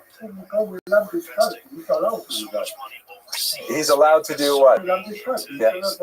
Oh, you can learn from, okay, you want to say Aristotle, fine, sure, but the citation is Mikom Malamdai Hiskalti. From all my teachers, I gained wisdom. But no, that's just not the way necessarily the Jewish world works. I mean, if I were to say, if Rabbi Grunstein were to get up and say, I learned Torah from Oprah Winfrey, I just don't know if the community would receive it as well as if he said, I learned it from, Actually, he probably would. He could get away with that because he does special things with Torah. But let me stick to where I am right now anyways in the lecture. So for these reasons, they went to the Dominicans. Why would they go to Dominicans? It is an unfortunate reality that you can see it echoed in the halakhic literature that when Jews are satisfied with a particular dispute, they will go to non-Jewish authorities, hoping to leverage their support in the dispute. And it almost ends up badly.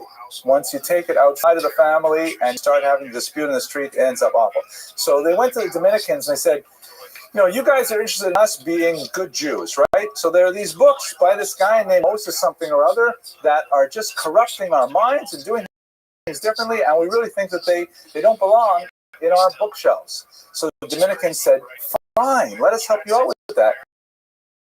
And they collected up manuscripts of Maimonides they could find, and they burned them publicly in 1232.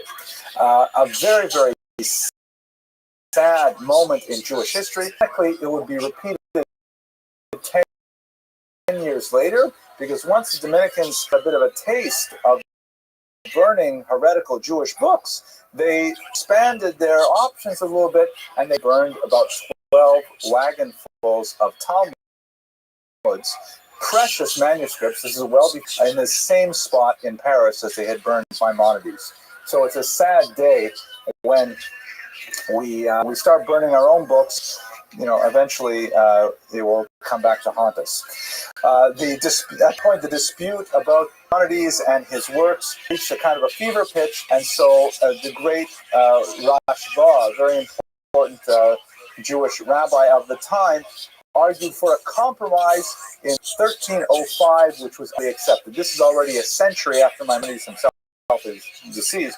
And the compromise indicated that nobody could study like the Mor Nevuchi or at least 25 years old. And they set up certain parameters. These books are kosher. These books are definitely valuable. But they should not be studied except by people who have a certain level of training. By 25, you would think the person had sufficient literacy and training and so on.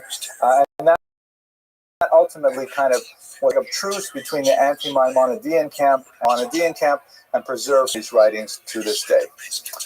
Yes, Fred.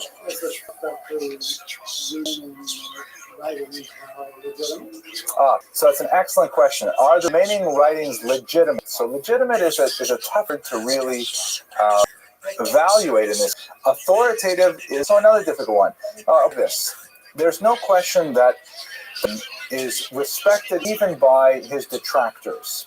And in fact, I would say that there are no serious detractors from Maimonides today.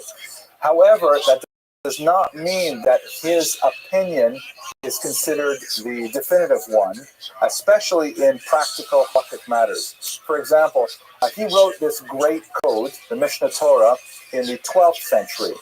It was 400 years later, that the great Yosef Karo wrote his code, the Shulchan Aruch, which is really a definitive code for today. Now, when Rabbi wrote his code, he basically took together three rabbinic opinions, that of Rav Alfas, the Rambam, and the Tur, the three very important codes that were written. And if there was dispute between the three of them, he would go with the majority. The majority often did not agree with Maimonides. So that meant that the code of law that is considered definitive for Jews today, in just off the top of my head, I was maybe 5 to 10% of issues, it disagrees with Maimonides.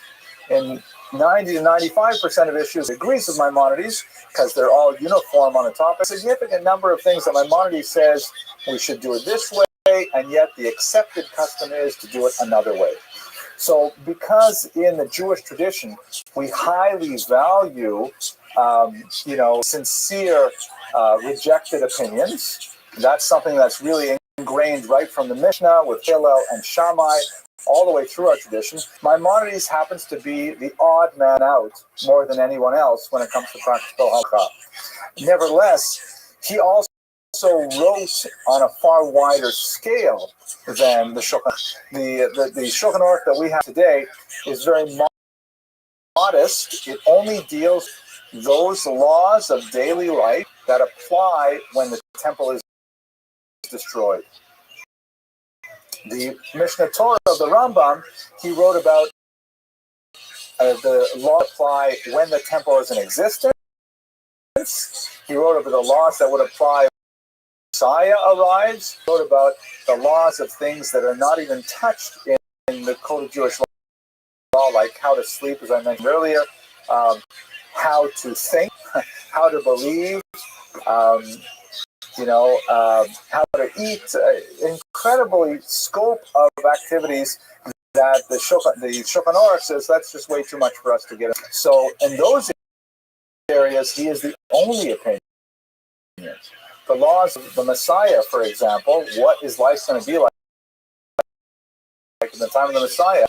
Maimonides is our go-to source because no one else wrote about it. So he is dead areas. Excellent question. Okay, yes, and then I'll wrap up.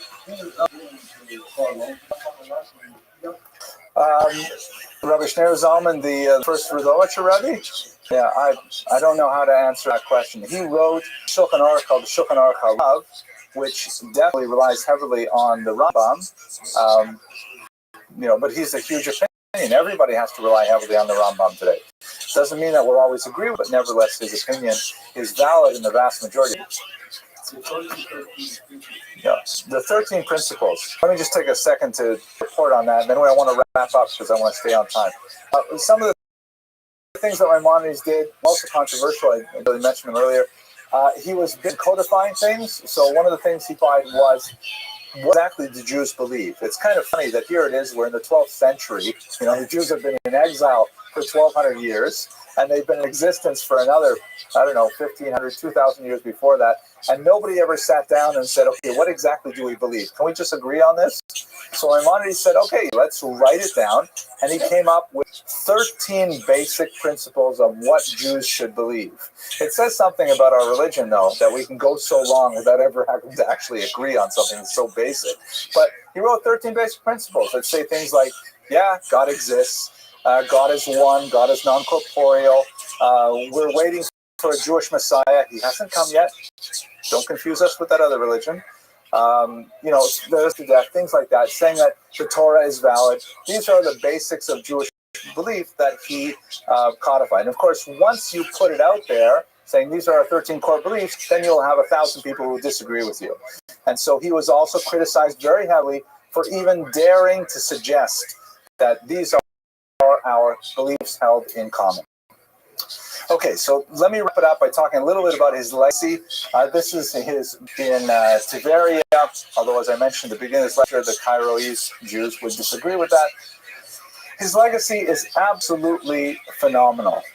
He literally started the entire industry of codes in the way that we understand it today by taking a very bold intellectual leap and saying, we can reorganize the Torah. For example, the way he referred to the Mishnah Torah, this was also criticism. He said, listen, all you really need to be a good Jew is your Chumash, right, the first 5 books of Moses, and my book, the Mishnah Torah, the repetition of the Torah. That's really all you need to be a good Jew. And that was a very bold intellectual statement, but by and large, it's got a lot of truth to it as well, even though we differ in how to interpret it. He worked as an indefatigable, is that a real word? Indefatigable. Thank you for saying that correctly. I should give you the microphone.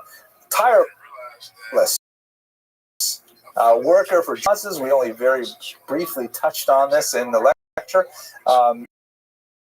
And he also created tremendous philosophical work. And on the side, he was an extremely successful physician with a very lucrative practice and a good publication record. So Maimonides is really one of those towering figures in Jewishness. But I strongly urge you to encounter his writings for yourself, because really they are quite brilliant. They are available in English translation if you find the Judeo-Arabic or the Hebrew challenging. And once again, I want to thank you very much for your endurance and your attention. And I look forward to speaking with you next week. Okay. Thank you.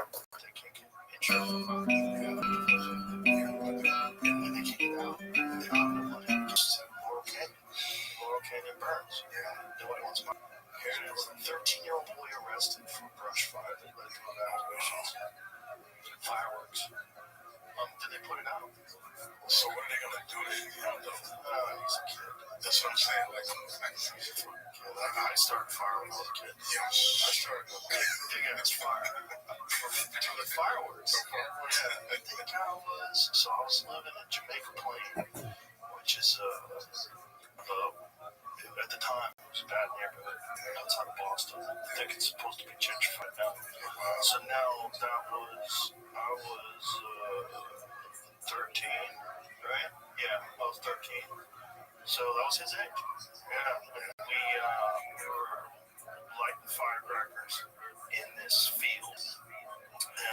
This week, Jews around the world will celebrate Jerusalem Day, or Yom Yerushalayim in Hebrew, which commemorates an important military victory in June of 1967 in the context of the very dramatic Six-Day War.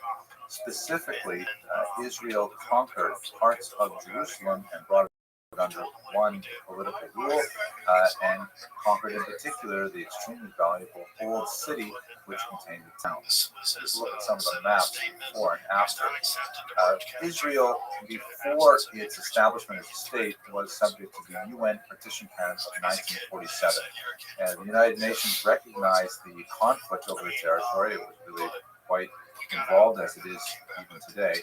And so the United Nations proposed dividing the land of Israel into 7 distinct sections, 3 of which were to be allocated to the future Jewish state, 3 of which were to be designated for some Arab nation, and Jerusalem, because of its highly contentious nature, was to be an international zone shared by both nations. The Jewish state, soon to be called Israel, accepted these terms, but the Arab countries surrounding Israel refused, and in the war that ensued between 1948 and 49, Israel was able to actually gain more territory, but Jerusalem itself remained divided. You see in this map, the gray shaded area is Jerusalem, and it was owned by Israel before the Six-Day War. The line separating West Jerusalem from the Jordanian territory is known as the green line. You can see the dotted line on the left-hand side of the screen. And on the right-hand side, what was known as East Jerusalem was under Jordanian rule. The crucial central part of the city of the core was the old city, remains the old city. You can see this image, the Temple Mount with the golden dome of the mosque, the Temple Mount there, the western wall just to the left of that major courtyard area, which is where the temple used to be, was entirely under Jordanian control at the time. The tremendous number of abuses and atrocities that occurred in the Jewish section at the time, and Jews simply fled the Rova, the Jewish quarter, which was demolished in the days. In 1967, in the context of the war, however, Israel attacked Jerusalem, and within very short, there was some fierce door-to-door fighting. He was captured and made part of Israel proper. Here you see one of the iconic photographs of the era with Israeli soldiers looking upward with deference and with as you can see in the back, the ornaments of the Temple Mount background, the Western Wall. A moment of extreme political euphoria and religious ecstasy for many, with unification in Jerusalem, bringing this ancient capital into Jewish hands once again. This meant, however, that Jerusalem was demographically divided society. This Hebrew language map shows you West Jerusalem on the left-hand side, and on the right you see East Jerusalem, which has the Temple Mount, that small square area. East Jerusalem is populated by Arabs, whereas West Jerusalem is Jewish. The yellow around the eastern parts are areas of boundaries of Jerusalem since then. And though many political measures have been put in place trying to accommodate the very different socioeconomic and demographic and religious differences between Western and Eastern Jerusalemites, it nevertheless remains an area of great tension. The observances of Yom Yerushalayim across the Jewish spectrum. It's hard to disagree with the idea of allowing Jews access once again to the Western Wall, even though there are lingering tensions with Muslims in the region. Many religious Jews observe this as a kind of new holiday, with many traditional observances such as the recitation of the Hallel prayer.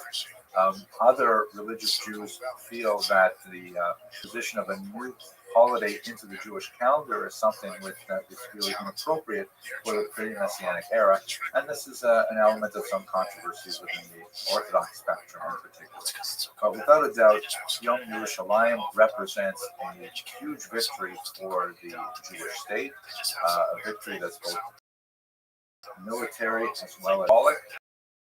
And thanks very much for watching. Welcome. How are you? What's going on? What's going on? Ahmet 19 or 18? Can you hear me? I didn't want to fucking talk with you anyway.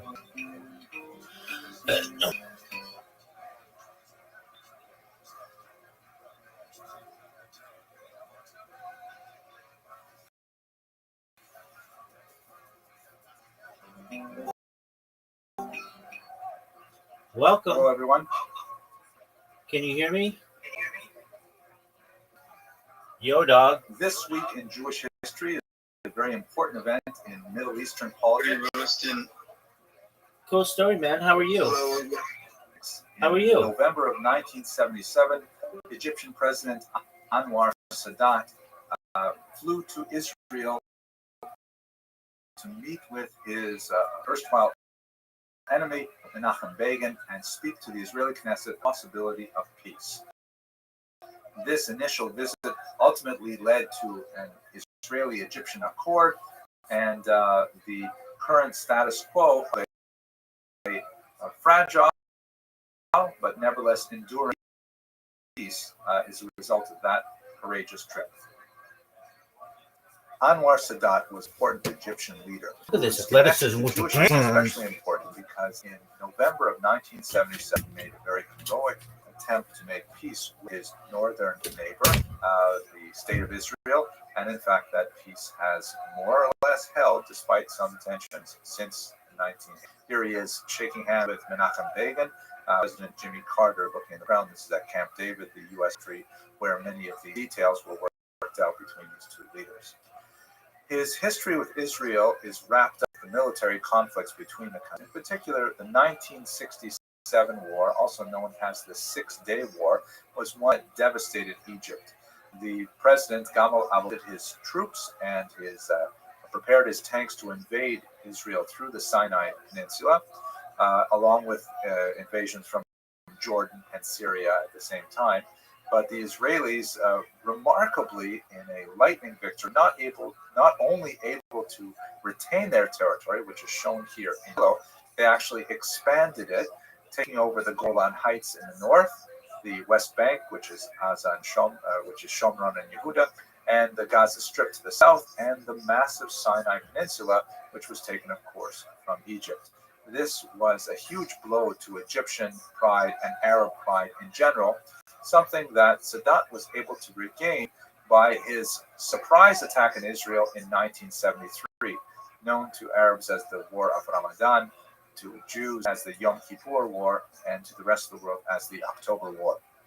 Although Sadat was not successful in making more than very marginal gains, really just out on the very western portion of the Sinai Peninsula, nevertheless, he did inflict very heavy casualties on the Israeli army and the Jewish population in general.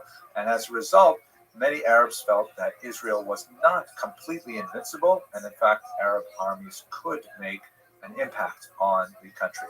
Sadat's take on all of this, however, was not to prepare for yet another war, but to use that momentum to create a peace, which is something he did in 1977 when he traveled to Israel in an unprecedented state journey, specifically to meet with his enemy Menachem Begin and to speak to the Knesset. Here's a photograph, a rather remarkable photograph of the period. It shows Sadat shaking hands with Menachem Begin, who was one of Israel's more hawkish political leaders, along with Yitzhak Shamir on the right, also a much more hawkish individual in the Israeli Knesset. Together with President Carter, they were able to work out a deal which essentially dictated the return of the Sinai Peninsula territory to Egypt, massive territorial concession, which certainly assuaged the Egyptians. However, they were not willing to take the tiny bit of territory to the north, the Gaza Strip. It remained in Israel, and Israel inherited the very considerable economic and demographic challenges of that part of the world. Israelis took the news of the return of the Sinai Peninsula to Egypt with mixed reviews. On the one hand, Israelis were generally very pleased with the concept that there would be a peace with their neighbor to the south, but many Jews had begun to settle, particularly the Mediterranean coast in the Sinai Peninsula, and viewed the return of this land as a betrayal of basic Israeli principles, and was a very wrenching experience, which would be repeated a quarter century later with the Gaza Strip. What Sadat earned for this was not the undying loyalty of all Egyptians, but rather the burning animosity of the Muslim Brotherhood in particular. Muslim Brotherhood members infiltrated bodyguard to very high levels, and in fact, in 1981, while he and his retinue were watching a parade, they around and opened fire on Sadat, hitting him with 37 bullets, and he died in the stare of loss while the parade went on. So he was unfortunately assassinated for the audacity of making peace with Israel. The legacy's rule, however, about the state of Egypt and the state of Israel, his leadership really created a much more lasting peace in the Middle East. Well, that's it for this. I hope you enjoyed the video, and I look forward to speaking with you.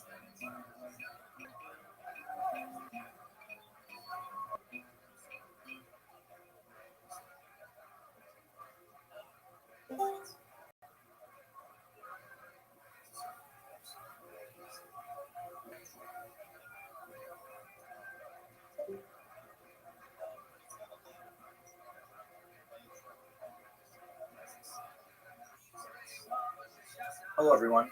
Well, today we've got a really complicated topic to discuss. I've got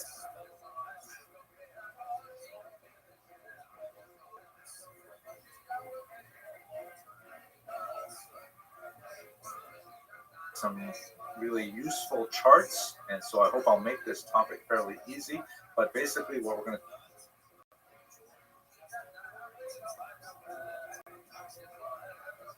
talk about is the rise of Jewish mass politics, something that occurs around the turn of the 20th century and has lasting effects to the present day. sure you're familiar with the old saying, two Jews, three opinions, and that's certainly true in the political sphere. But it's surprising to note that this is really a relatively new phenomenon, at least taken within the context of the diaspora experience. There's a joke that I can use just to begin this. I don't want to take too much time with jokes, but too bad. So it goes like this. A young boy comes back from Warsaw to his home in the 1920s. His parents sent him back to Warsaw to learn a little bit of traditional Torah in the yeshiva. And so they ask him, hey, you were in the old country, you encountered the real full experience of life in the old country. What was it like?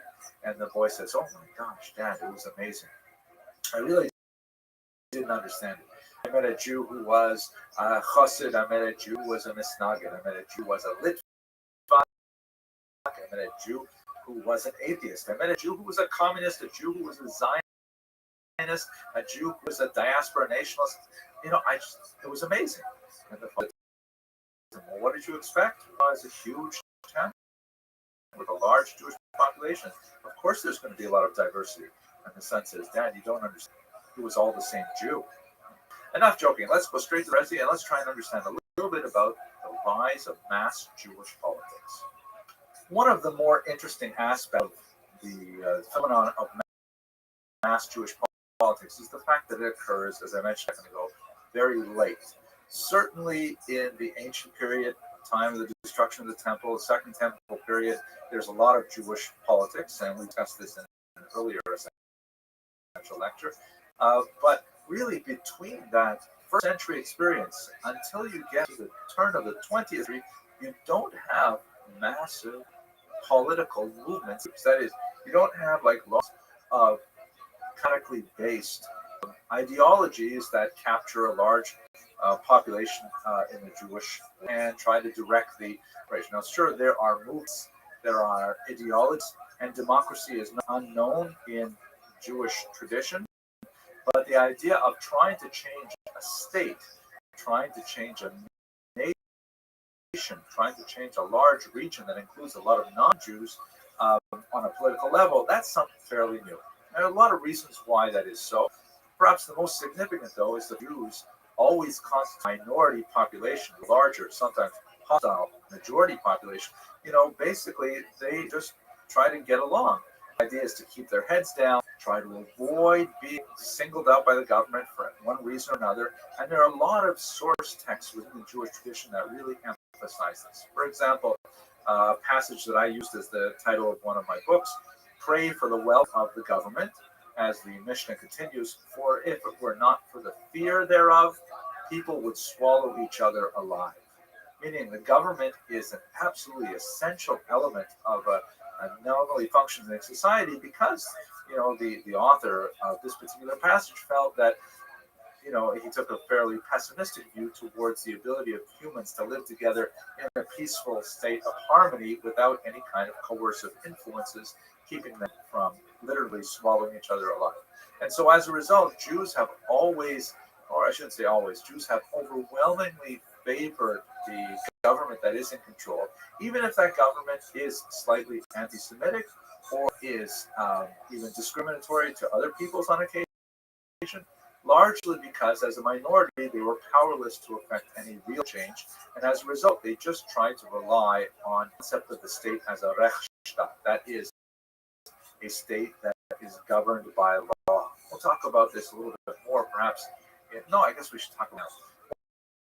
One of the big turning points in the movement was in 1881 in Eastern Europe, particularly in the Russian Empire, where you have a population of Jews. And with the assassination of Tsar Alexander II, the entire society collapsed into a period of anarchic waves of pogroms, of violence against civilian populations, primarily Jews. And as a result, Jews, oh my gosh, we cannot rely on the Russian government to maintain our safety anymore.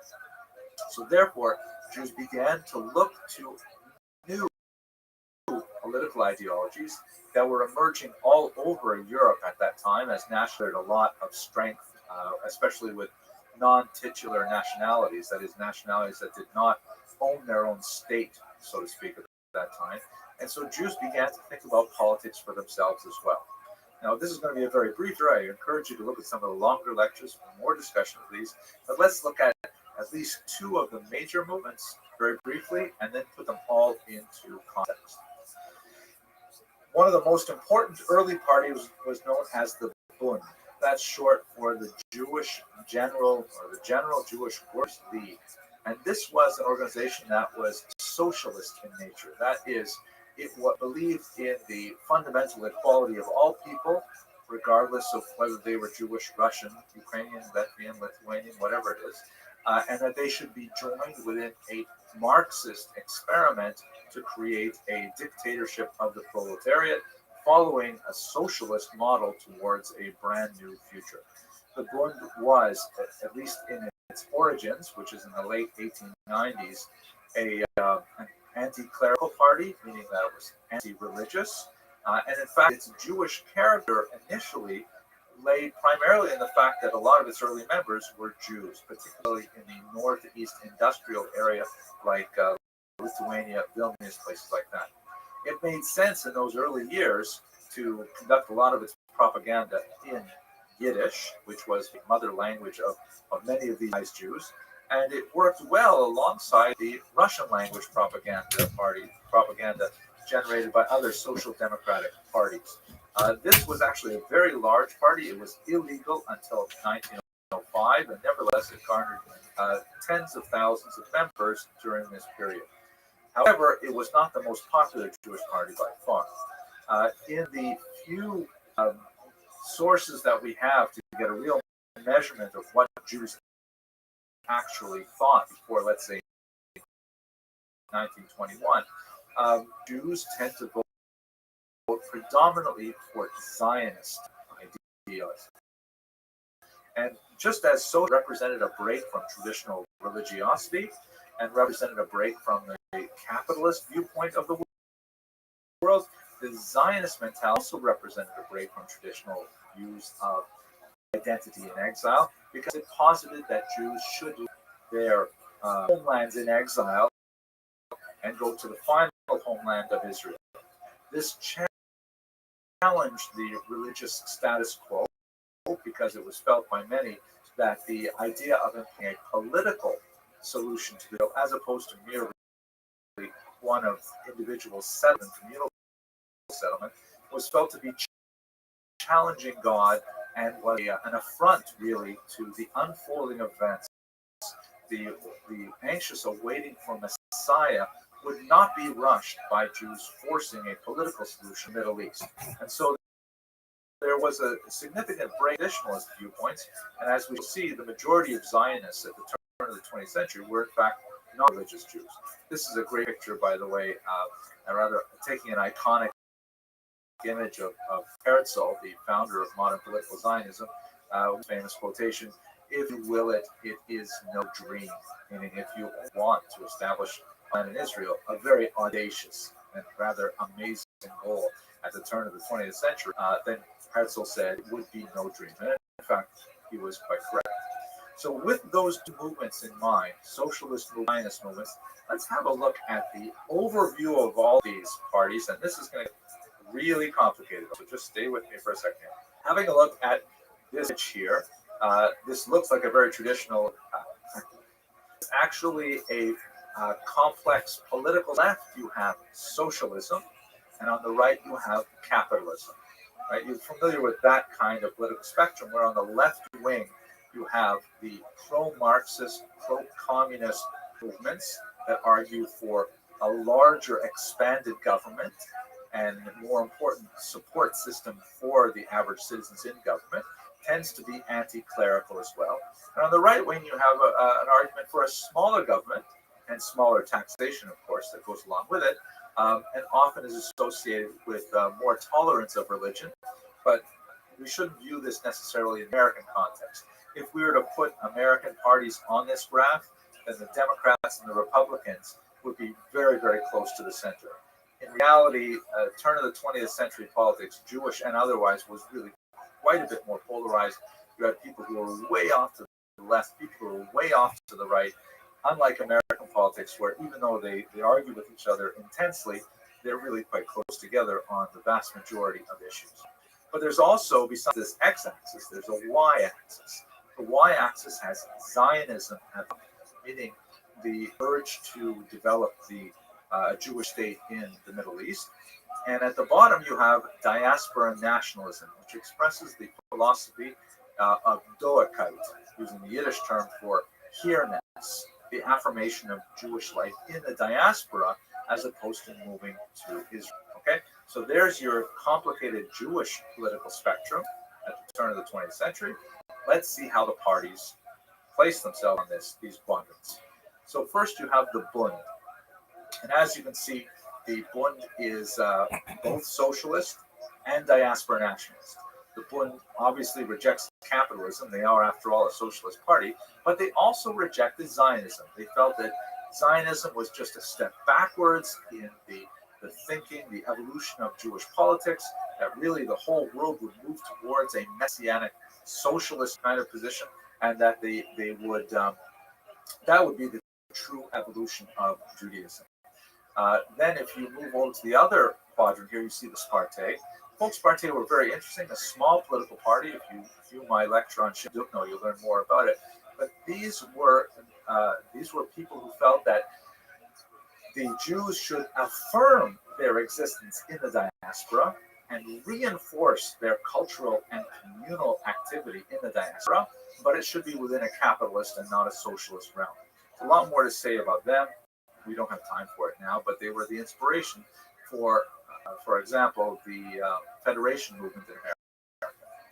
Over here in the top right corner, here you have the so-called Allgemeine Zionisten, or the General Zion. This is essentially Herzl's party that obviously believed in creating homeland in Israel, and also that this homeland should essentially be like a Western European country, a capitalist country. They are backed up by the revisionists, who are also Zionists and also capitalists, but they were quite radical, and they felt that, unlike Herzl's strategy was to let's take that all back and start that sentence over again. I'm not going to edit it because it's too difficult, but I'll just say that Herzl's strategy was one of negotiation, accommodation, of shuttle diplomacy with the various heads of state to try and convince the non-Jewish leaders to grant the Jews. The revisionists felt that this was reality. Israel had to be taken by force if necessary, and most likely would be by force. And so they tended to form a much hawkish interpretation of Zionism. And then finally, on the top left column, top left quadrant, you have the Poale Zion, which is one of many different groups that were both Zionist and socialist, meaning that they felt that Jews should move to Israel, they should leave Russia and the rest of Europe. But when they got to Israel, it would be a shame if they would simply reproduce a Western European economy. They should create a socialist economy in Israel. So that's basically how the major parties, lay on this political spectrum. But wait, it's more complicated. There's also a z-axis that, you have to kind of use your imagination. It's like taking this to 3D. The z-axis are, of course, the religious parties, because up until this point, none of these parties are specifically associated with a religious movement. And in fact, towards socialism, they're actually anti-religious. So if we put a z-axis here, you have the so-called Agudat Israel, or Agudas Israel, I don't know how you try to, it's like a bundle or a grouping of Israel, the Association of Israel, if you will.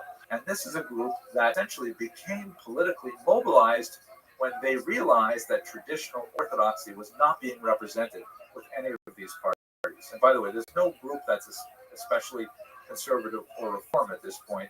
Really, there's the only taken seriously, really, politically, is the mass of Orthodox Jews, primarily in Eastern Europe, or secularism. There really isn't much political expression to speak of somewhere in between those two extremes. So the Agudat Yisrael basically advanced a traditionalist agenda, promoting the observance of Kashrut, Shabbat, things like that, and just used political tactics to try and mobilize their base of support. And another z-axis goes up this way, because the Agudat Yisrael was, in some of it, anti-Zionist and some of it non-Zionist, feeling that, the traditional position was that although moving to Israel was highly desired, conquering Israel and creating a Jewish state before the Messiah was undeniable. But there were Jews specifically associated with the Mizrahi movement who this is what God wants. This is the unfolding of the Messianic period when you have all these secular Jews creating a homeland there. So you've got, I know it's hard to picture it now, but you've got a three-dimensional political spectrum. Nothing Jewish is simple. All these parties together make up the kind of vision of what it was like for Jews, let's say in the 1910s, politically. And actually, it pretty much stayed the same to the present day. There are a few significant shifts. For example, the Bund half and the left half being Soviet until Joseph Stalin wiped them all out. The right half became groups like the Arbeiter, and they eventually kind of in popularity. The Agudat Yisrael, with the sad decimation of the post-Holocaust period, moved to Israel. And even though they had originally an anti-Zionist or non-Zionist position, they're now very active in Israeli politics, defending still traditionalist Orthodox agenda.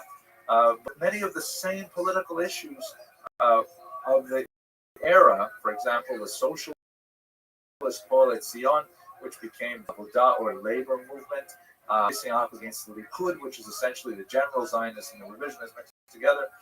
These are the same politics that Jews were arguing about 130 odd years ago. So that's for a quick, rapid overview of mass politics, and I hope it reasonably helpful. Okay, thanks very much.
Okay, welcome everyone.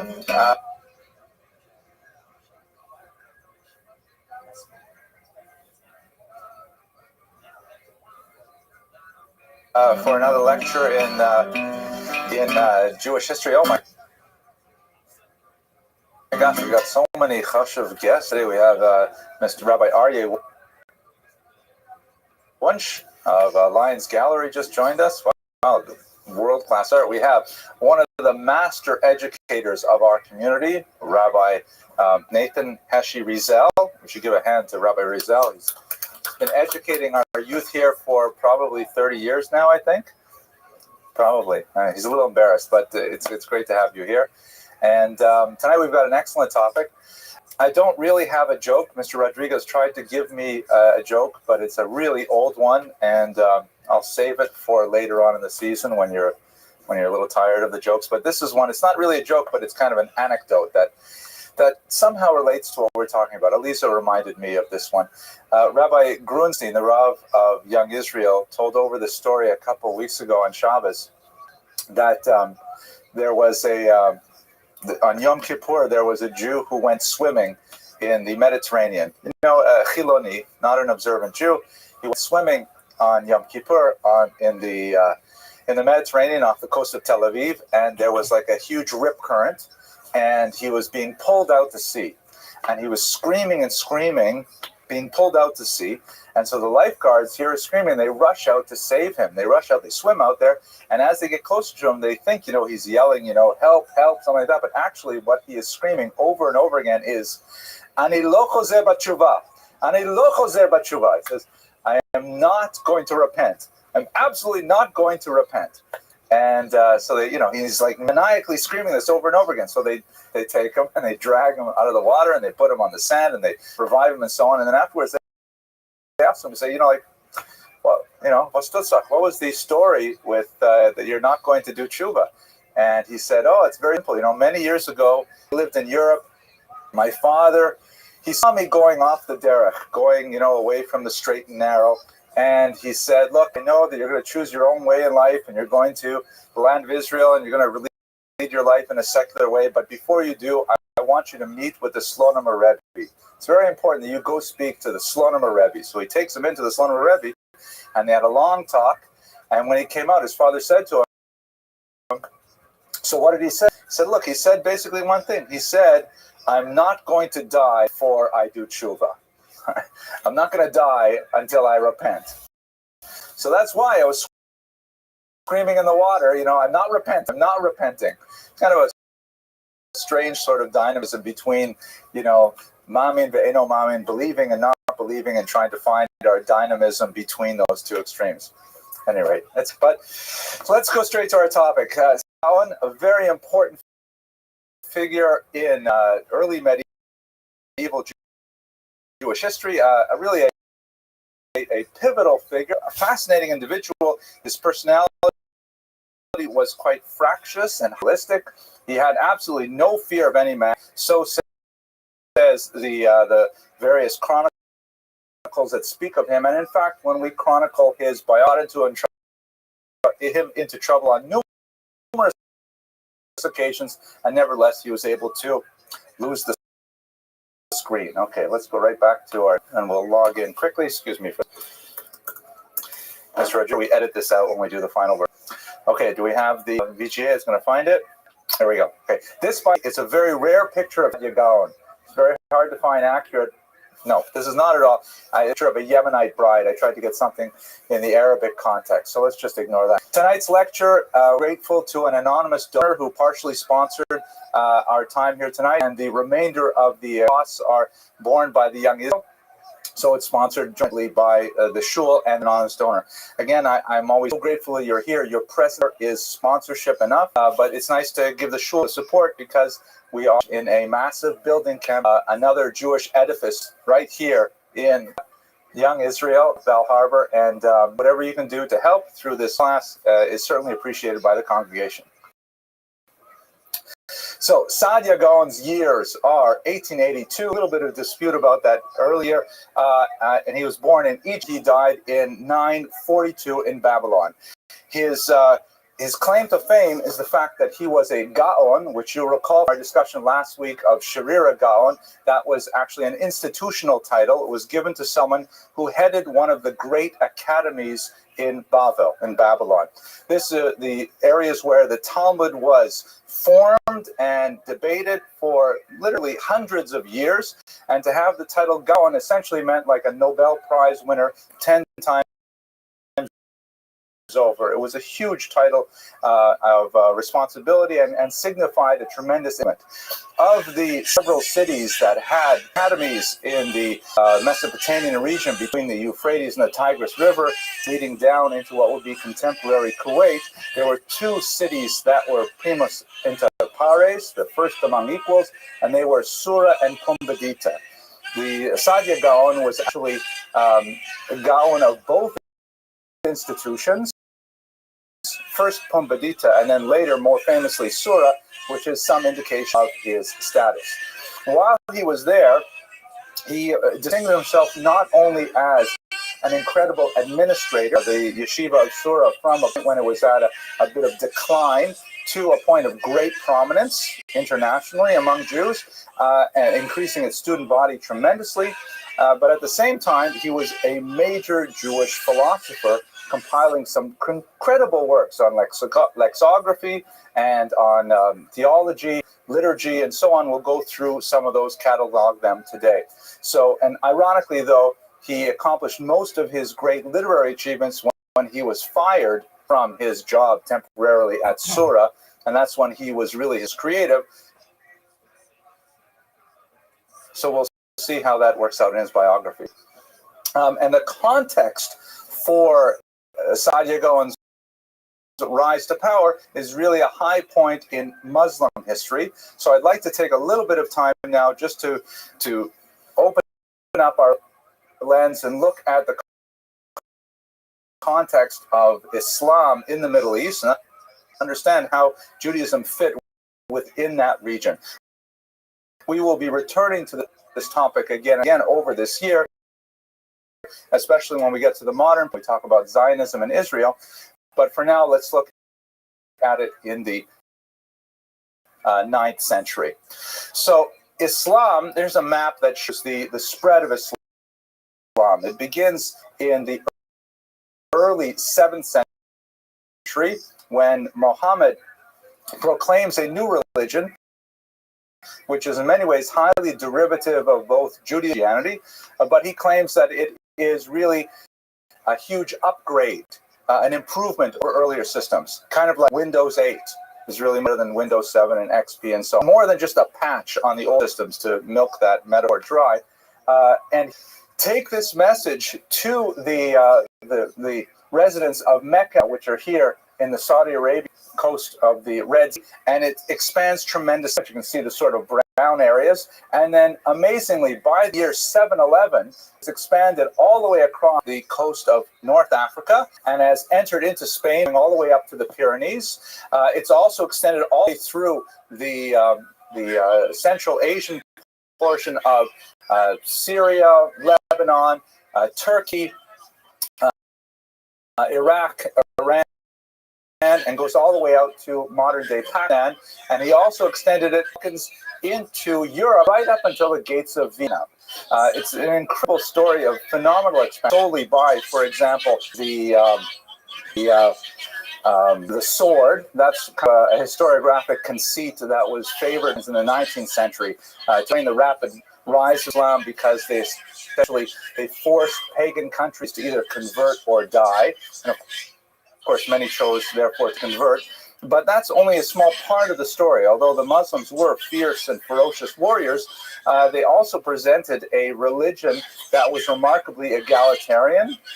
It's impossible to speak appropriately about race in the ancient world and medieval world, but they certainly had much less of a color bias than other nations, and it was possible to convert to Islam and to reach literally the heights of their administrative structure.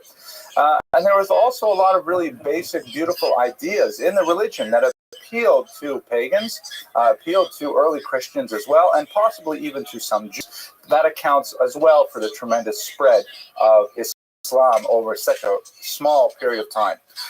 These little arrows here, which perhaps don't show up so well, show you, excuse me, Sadia's own journey in life. He was born here in the city known as Pitom, which I believe is associated with the biblical Pitom, like Pitom and Ramses, described in Tanakh. It's now known as Abu Suwair here in the Delta region. He made his way from there to Jerusalem, and he lived in Jerusalem for some time, collected some students there, and eventually made his way across what would today be Jordan and Syria into the Mesopotamian region here, where he eventually ended settling up, which was where he was the Gaon. So that gives you a sense of kind of like the geographic spread of Islam and why it was so significant. Now, Jews had a very interesting relationship with Islam, which is quite distinct from the relationship that they had with Christianity. And in fact, over the last 2 millennia, we can pretty much divide Jewry into two roughly equal sections. One that describes the experience of Jews Muslim rule, and another which describes the experience of Jews under Christian rule. One of the most profitable areas of scholarly enterprise in the last 20 years or so has been, contextual comparisons of what was it like living under these various regimes, and the consensus of scholars is leaning towards the notion that it was actually much better for Jews under Muslim rule for most of our history than it was under Christian rule. For various reasons that hopefully in the next few weeks, we'll just look at them today. That seems surprising today because over the last, let's say, 100 years, 150 years, there's been a growing escalation of between Jews and Muslims, primarily centered on conflict over the land of Israel, which is somewhat a divergent from the generals of Jewish Muslim history. Certainly, there were episodes of violence directed against Jews in Muslim lands. Certainly, there are passages in Muslim holy texts that are not complimentary of Jews, to say the least. But when you look at the scope of these things and you compare them between Muslim lands and Christian lands, it's very clear that there's a distinct imbalance between them, and the Muslims actually come fairly good by comparison. Look surprising in some ways because when you look at Islam, many structural similarities to Judaism, and in fact sense that in many ways Jews along with Muslims. For example, Islam is known all else for its monotheism. The Muslims believe there is, no God but Allah, and Muhammad is his prophet, and they even view with suspicion the idea of the Trinity. That is a Catholic notion, the idea of God the Father, the Son, and the Holy Ghost. The idea of somehow breaking God into parts of polytheism, and so they utterly reject any kind of polytheistic ideology. So in that sense, Jews and Muslims have quite a bit in common, which reminds me of a joke, but you'll have to let me know. Did I already tell you the joke about the guy who buys the car with no gas pedal? Lisa, you've heard it, of course, because you come, and Mr. Rodriguez, you've heard it all the time, but twice. But twice. I don't have to come here for this abuse. I go home. I don't have to. Right? Yeah. Okay. So I'll tell you the joke. Forgive me.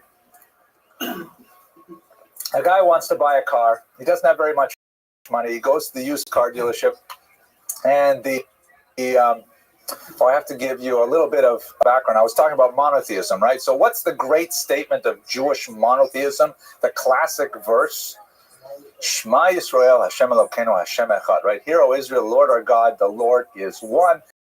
Great statement of Jewish monotheism. We take that to heart. We say it twice a day.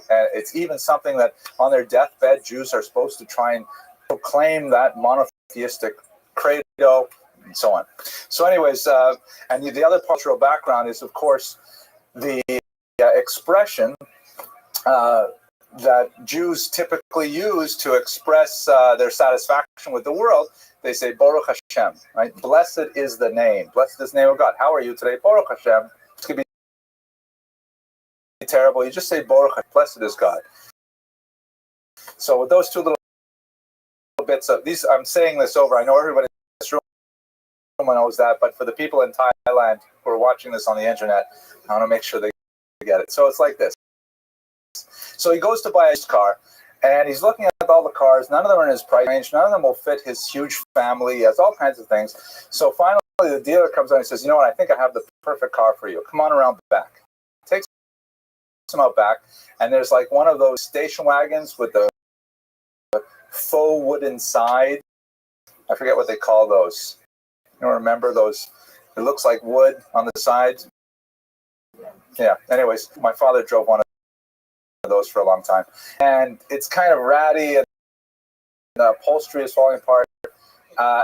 And he gets in, and he says, well, it looks nice. I fit my family. The price is right. But, you know, it doesn't have a gas pedal or brake pedal. I mean, how are you supposed to drive it? So he says, listen, this is a very, very religious car. If you want it to move, you have to say, Baruch Hashem, and the car will drive. And if you want it to stop, you say, Shema Yisrael, and it'll stop. Maybe you already figured out the joke, but I'll quickly shoot to the end. So he's driving the car. He's going, Baruch Hashem, Baruch Hashem, Baruch Hashem. Car's going so nicely. He's thinking about how he's going to tell his aunt, his kids, everyone's going to love it. Baruch Hashem, Baruch Hashem. And then suddenly he realizes he forgot the phrase that makes it stop. And the car is speeding up, and he's honking the horn, and he's saying, I don't know what to do. And he's like screaming, and he goes the wrong way in a one-way street, and then he goes through a construction barrier, and he's going up a ramp, and he realizes he's going to the edge of an unfinished bridge. And in a moment, he's off the edge, and he's going to tumble to his death. So what can he realize? He's about to die. He puts his hand over his eyes, and he says, Shema Yisrael, Hashem Elokeinu, Hashem Echad. Right? Car's right at the edge. Takes his eyes, and he says, Hashem. All right, thank you for laughing. I appreciate it. Do it for me. Okay, so Islam and Judaism, they have Judaism. Very major point. Perhaps more important a point on an anthropological level that Judaism practice and Islam orthopractic. The term is a little bit troubling because docs comes like. Glad that you're here.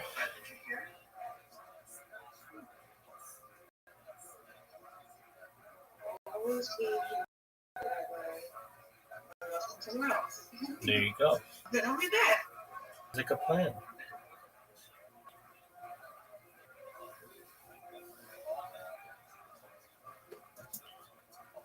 Like from doctrine, and it's not really true that observant Jews have one doctrine. They have quite a large array of doctrines, but they basically agree on one practice. They basically agree on kashrut, Shabbat, Taharat HaMishpacha, and like code of conduct as opposed to a code of belief that's not necessarily held in such high.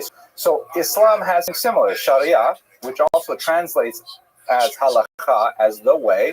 And so they have a unified code of behavior, which is at the same time religious ritual and civil and criminal.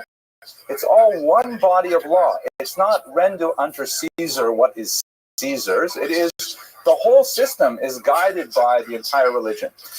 It's presided over by a group of scholars, just like the rabbis in Judaism. And so there's a lot of like congruencies between the systematic thinking and Jews in terms of how the whole thing works. And they have a lot more shared vocabulary. Christianity, by contrast, is a creed-based, and although, of course, it upholds high ethical standards, nevertheless, there's a lot more emphasis placed on what one believes, what one thinks, as opposed to what one does when you compare it to Islam. And they also have things like the Hadith, which are very similar to what we might call midrash, which are kind of like interpretive traditions, and variety of sometimes conflicting interpretive traditions, which are similar to the differences between Mishnahs, Braitot, Tosef, things like that, and these texts are then brought together once again by that intellectual religious elite that rule rule by force of reason rather than by, works of piety and so on. So in many ways, Jews and Arabs can walk side by side because they have similarities in terms of the structure of their religious orientation. The Jews also had favored status in Muslim lands through something as the Pact of Umar. It's something that in Muslim thought is supposed to go all the way back to, Caliph shortly after the death of Muhammad in the 7th century. Most scholars say it's quite a bit later, like the 9th century. But basically, the Pact of Umar is a document that is, antedated to a caliph named Umar, in which kind of like a teshuvah, like we saw last week with Shira Gona, a response, where the Jews say to Umar, okay, so what's with us? How are we supposed to behave in a Muslim world? What is our status? Do we have Muslims? Do we have to flee? What are our rights, privilege, and so on? And Umar lays out a list of conditions that basically says how Jews may live in Muslim lands. And it's very similar to something we'll see later in the Christian lands of witness, but for very different reasons. The Pact of Umar basically recognizes that the Jews did receive a special communication from God in the form of the written Torah. They do recognize the prophetic status of many important Jewish figures, such as Abraham, of course, the father of the Arabs, as well as of the Jews, Moses, and so on. And so, therefore, while the Islamic tradition regards the Jews as misguided, as using, old, defective, buggy software rather than making the upgrade to the new operating systems, they're of respect and tolerance because they are adhering to an ancient faith, which was something that God gave them. And so they receive a status known as dhimmi, or protected people, and they live as second-class citizens, which is really quite reasonable for the medieval period. We wouldn't tolerate it in America because we have a very, very different Weltanschauung, but dhimmi status meant that Jews were a tolerated people that could, for example, practice their religion without fear of forced conversion. They could maintain their synagogues, but they could not, at least theoretically, build new ones. So if a synagogue needed repair, they could repair it.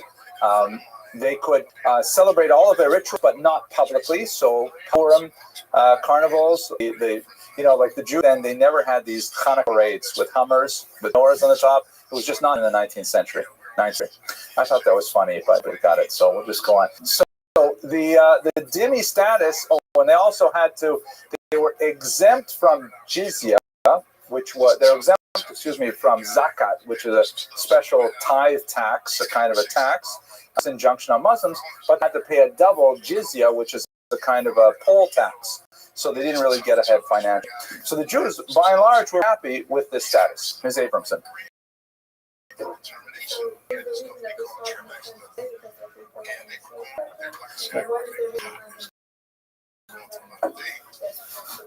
Well, okay, that's a fascinating question, and we probably take it up because the Muslim extremists, including, 9/11 type, the Pact of Umar should upheld. They believe that Jews, should be allowed to live in Israel. Israel should be a Muslim country under the Caliphate, but Jews would be a protected minority, as it was, in the 9th, 10th, 11th century. What is different, however, is that, since the French Revolution, the world has moved here that everyone has equal rights, right? Égalité, liberté, fraternité.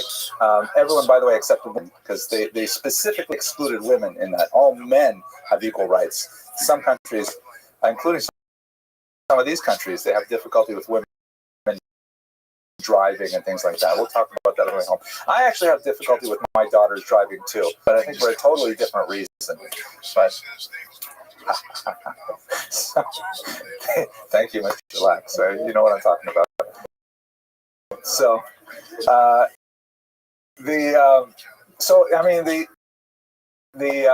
rest of the world, the Western world in particular, just could not handle this idea of a certain population receiving kind of like a status that is secondary. It doesn't work in modern times.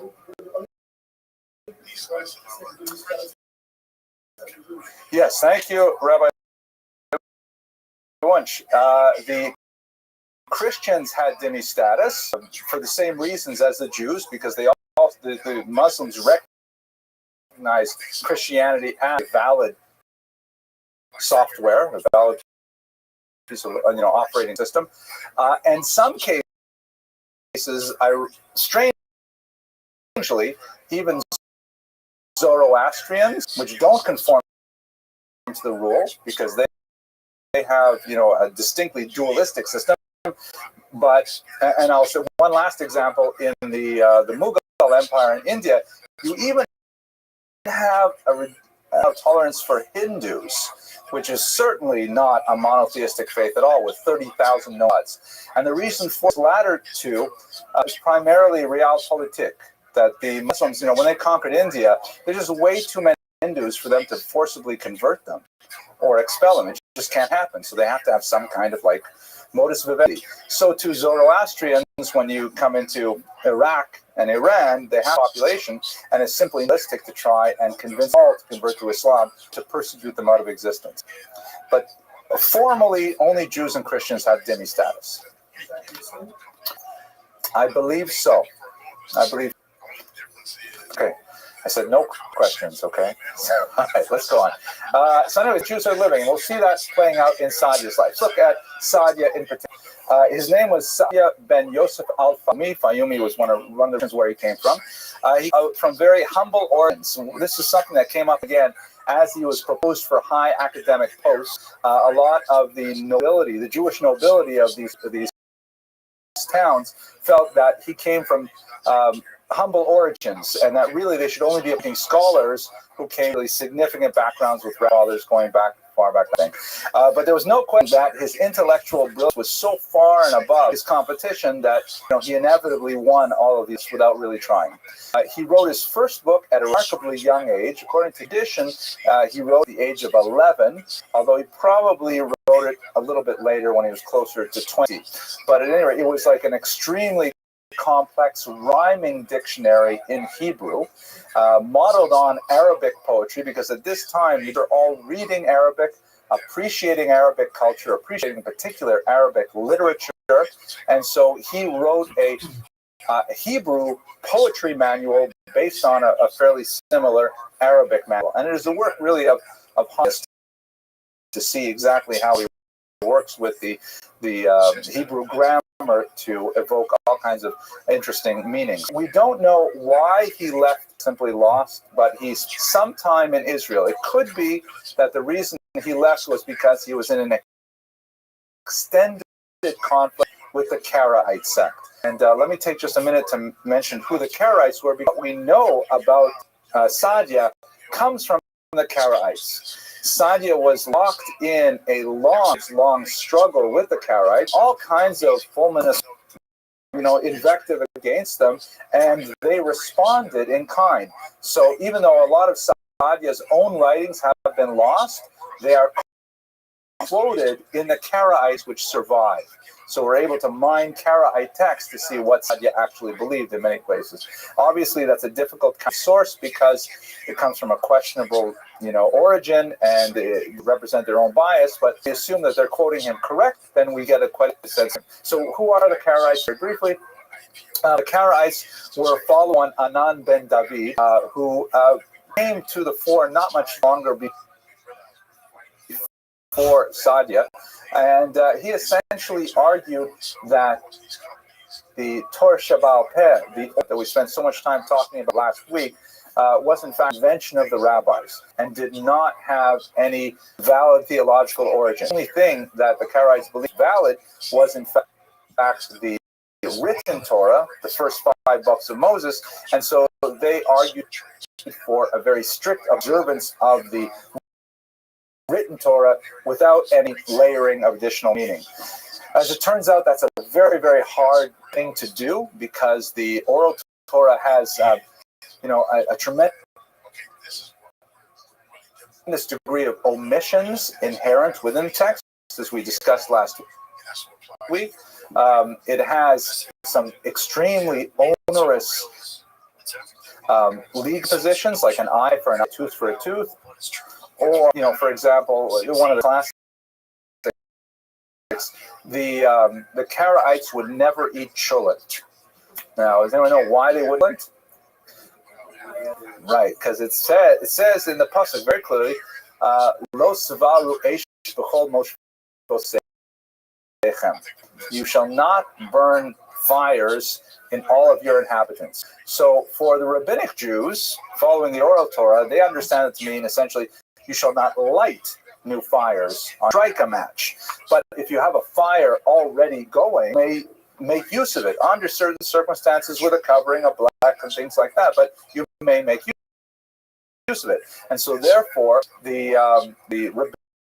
rabbinic Jews were able to enjoy cholent on Shabbos, which contributed tremendously to their survival, not alone cholesterol intake, but the Karaites would eat only cold food on Shabbos. If I'm not mistaken, I think there are some poskim who even say it's a mitzvah to eat hot food on Shabbat, specifically to show that we're not Karaites. It's a very hard mitzvah to keep, but I try every week. I really do. So they spread quite dramatically, and they had a major pocket here. We know from the Geniza findings, the tremendous trove of documents that was discovered in the region that covers several hundred years of Jewish life, Eastern Mediterranean, that the huge population, and surprisingly, especially because if you're looking at these kind of documents with Sadia, they got along fairly well with rabbis, with the rabbinic community. These documents indicates a tremendous degree of between rabbinic families and Karaite families. Lots of business organizations working between each other. And although most of the accepted historiography shows, two communities that are really fighting tooth and nail over all kinds of theological points, the actual, social documentation indicates that Canaanites had all kinds of ways to get along with each other.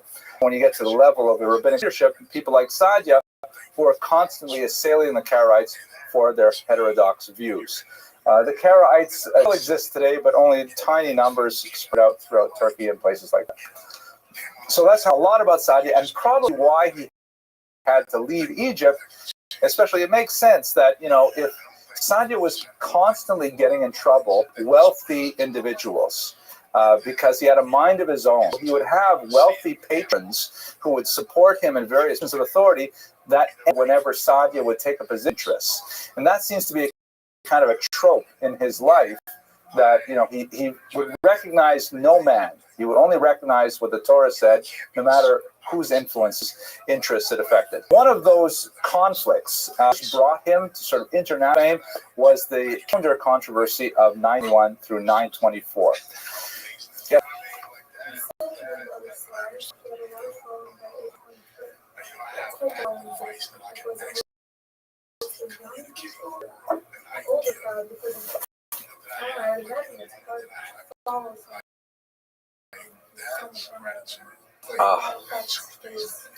Sure, I would just have to guess.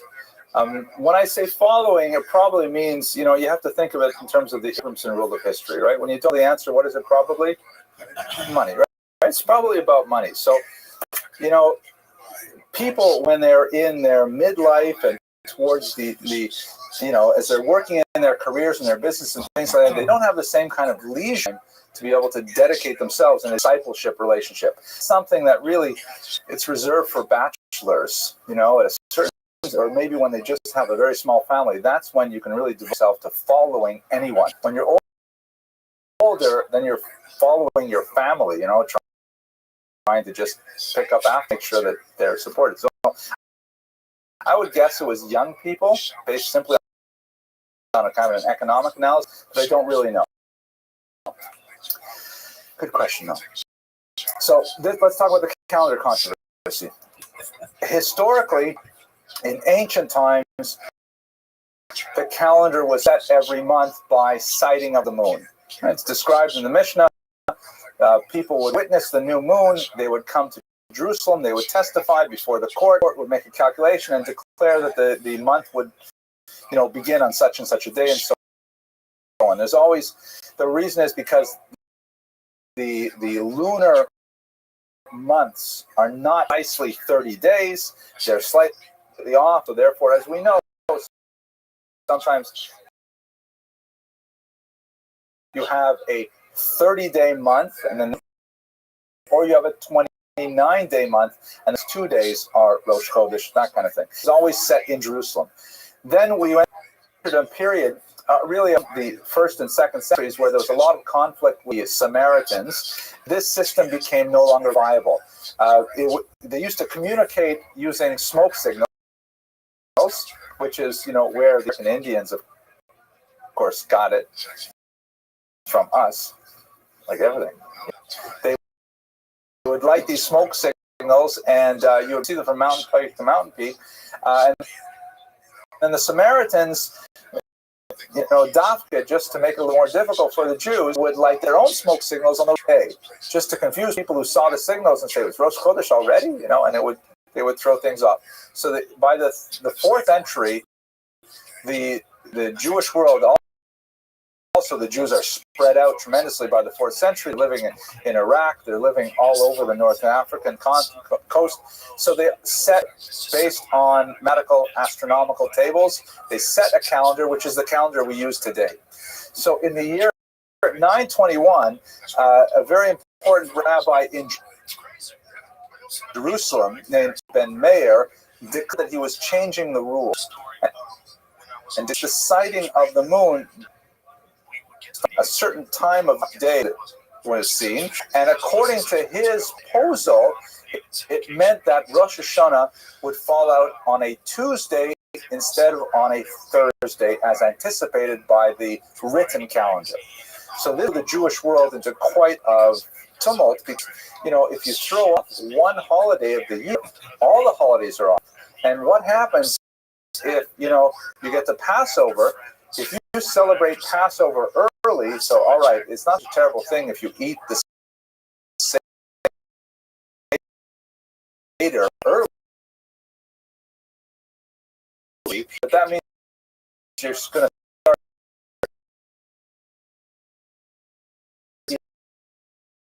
chametz before Passover is over,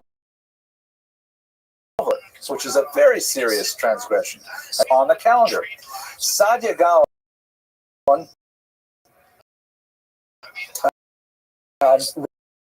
wrote some initially very polite letters to Aaron Ben Meir, indicating why his calculations could not be upheld. But it was very clear that this was not just a demonstration of rabbinical prowess. This was a little bit of a power contest, because Babylon had for several years, since the close of the Talmud in the 5th century, they demonstrated that Babylon was the new center of the world. And Jerusalem, even though it was clearly the spiritual and historical center, was not the intellectual center, where the entire Jewish world would be ruled. And so there was a desire part of the Jerusalem Jews to try and wrest that authority from the Babylonian academies. So they tried to persuade him. He was unsuccessful, and ultimately he wrote some very powerful invective challenges against our mayor. It would go through at least 1 year where Aaron Ben Meir's calculations were observed in Jerusalem, and in the rest of the Jewish world, they followed Babylon. This only lasted for a little while until it was very clear that the Jewish people could not tolerate two calendars. And as it was really expensive, Hanukkah time, it was ridiculous. All the gifts you had to give for people far away. I'm in that kind of mood, I guess. So what ended up happening is that Saadia Gaon won out, and the calendar controversy was resolved in his favor, which clearly demonstrated the authority of Babylon once Saadia emerged victorious, and this had tremendous So he was appointed initially the leader of the great yeshiva of Pumbedita in 922, and he signed his name at the time in some of the documents, the title Aluf, that is associated there. But there were many people who felt that he appointed to the neighboring rival city of Sura because it had been going into significant decline, and they looked for someone as strong as Saadia personality to get back to life. Now, one more thing that we have to explain about the nature of Jews in Islamic lands, particularly in this region of Iraq. The Iraqis, or the Babylonians, recognized a head of the Jewish community who was called in English the exilarch, arch meaning leader, and exile, of course, the exile. In Aramaic, the Reish Galuta, the head of the exile. We even pray for Reish Galuta's welfare on Shabbat and the Yakum, kind of places like that, so it still survives in our liturgy. But this was like a quasi-political appointment, and there was always this kind of tension between who's really the head of the Jewish community. Is it the political head, the Reish Galuta, who was a descendant of King David that was by the Babylonian Muslim authorities, or was it the head of the academy? Was that really the head of the community? So in this context, the Reish Galuta named David ben Zakkai, also a very strong-minded person, decided that Saadia should be brought from Pumbedita. And as earlier, he had a lot of opponents to his candidate. People said, "Who is this guy from Egypt? He doesn't have any yichus. He doesn't have any family background. Why are we making him the head?" But nevertheless, his brilliance and in particular his performance during the controversy was undeniable, and his patron, the wealthy and powerful David ben Zakkai, was able to make him the Gaon. The only thing is that when he accepted the position, he did so explicitly on the condition, and we have this from Shon and Nathan Abavli, who are chroniclers of the period, that David ben Zakkai made him swear that he will not disobey me or plot against me or regard anyone but me as the Reish Galuta or associate with any of my opponents, which is like dramatic foreshadowing. These things would not happen. The contemporary authority says, and I quote here, that he was not afraid of any man and does not show favor to anyone because of his greatness. And it came a time when Saadia and David ben Zakkai ended up at cross purposes. It was specifically the issue of probate of a will. He had gone on to do tremendous things for Sura. He immediately communicated with the surrounding communities and asserted the authority of Sura as the greatest of the academies and so on. But what ended up happening is there was a that was placed in probate, and David and Zakkai, the exilarch, stood to gain a tremendous advantage if the will was adjudicated in his favor. Saadia Gaon, looking at the will, saw that it really would not go in David ben Zakkai's favor, that the law really favored another clerk, the monies in the will. And so therefore he demurred and said he would only sign off on this will if another particular rabbi would sign off on it. The other rabbi signed off, giving the money to David Zakkai, and so then it went right back to Sadia, and at this point Sadia said he was hoping that the other rabbi would be the first refusal, therefore Sadia would not take the blame, but Sadia refused to give in, and he said he would not sign off, and that the will would not go to government.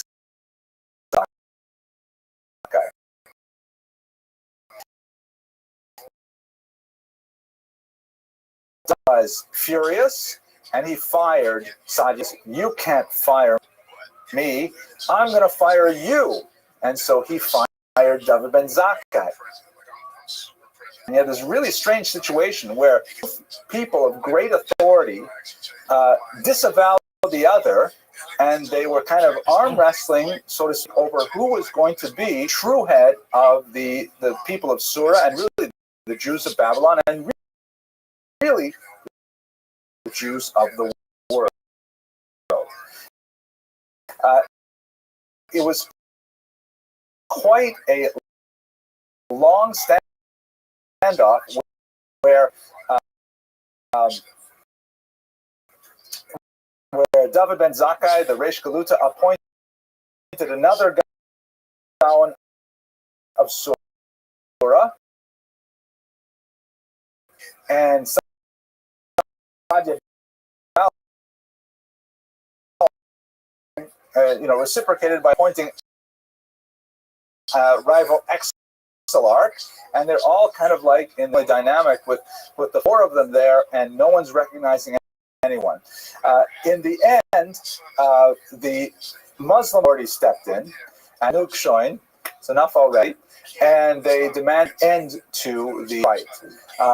Also was Sadia's position was weakened when his candidate for the raid away, and so ultimately Sadia was forced to resign and to accept the law, step down, and David ben Zakkai temporarily was ascendant. And this was the time when Sadia actually went into kind of like his own space, and that's when he began writing a tremendously prolific and powerful amount of literature. It's really a blessing for the Jewish people as a whole. Should I pause for any questions now? I'm beginning the Reish Galuta stuff. Ms. Abramson, you're okay? Okay, good. You're still thinking about that driving comment, huh? Okay. Now, yes, please.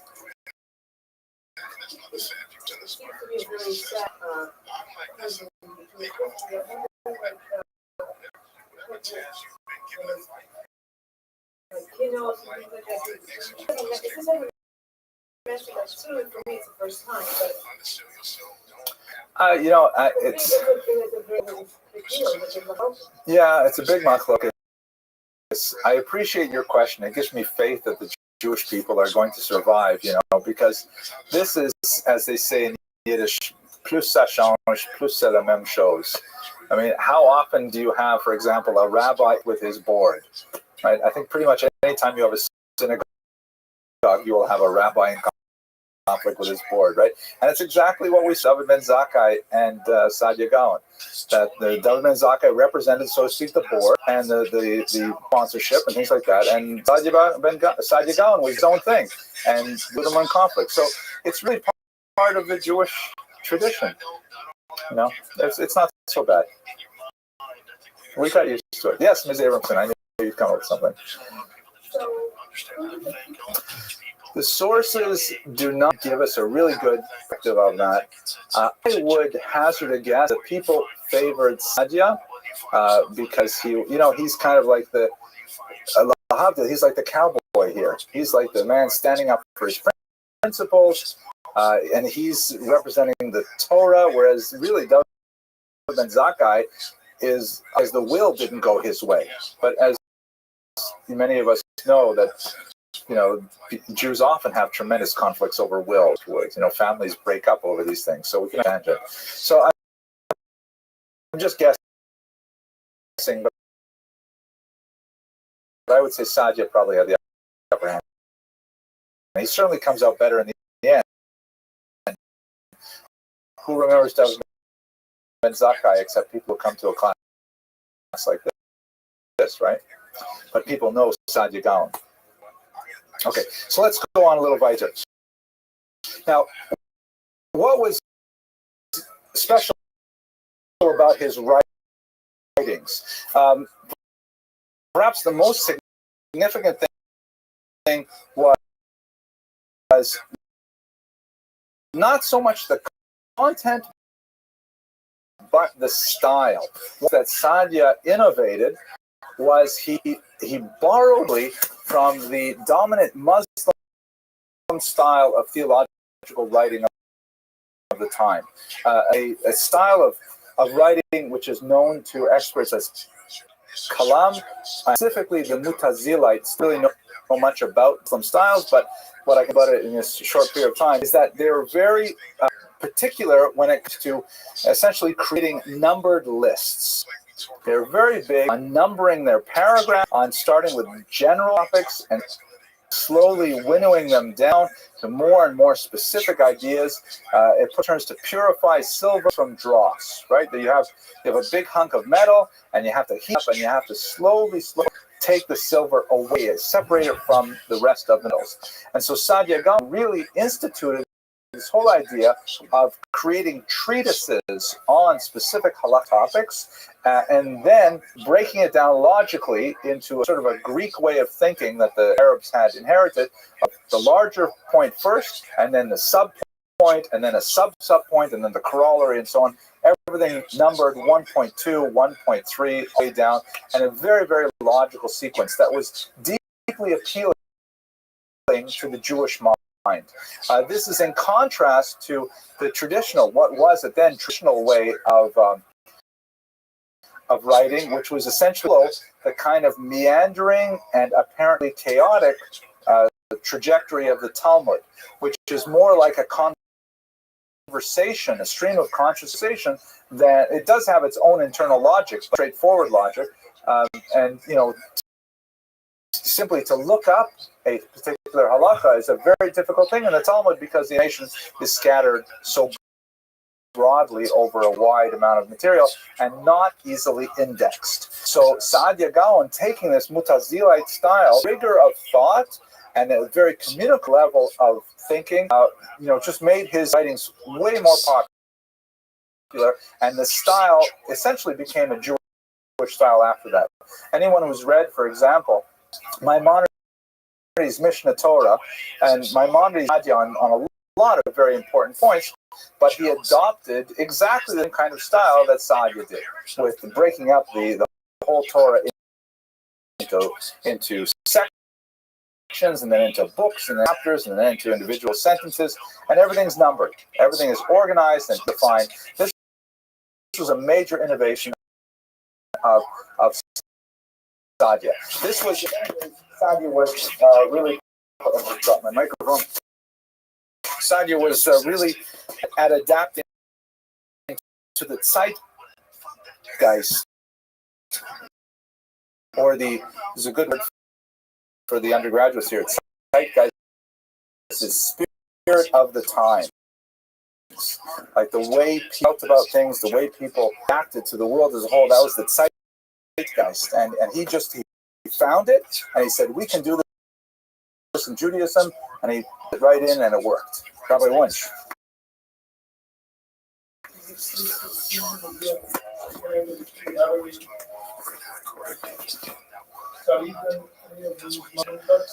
Absolutely. He's completely fluent in Arabic. He's writing in Arabic. The variety of literature is limited. I'm not in Saadia's writings to know who he cites from Muslim writers, but there's no question that he is completely at home in the world of Arabic literature. And the world of Arabic literature is overwhelmingly religious literature at this time.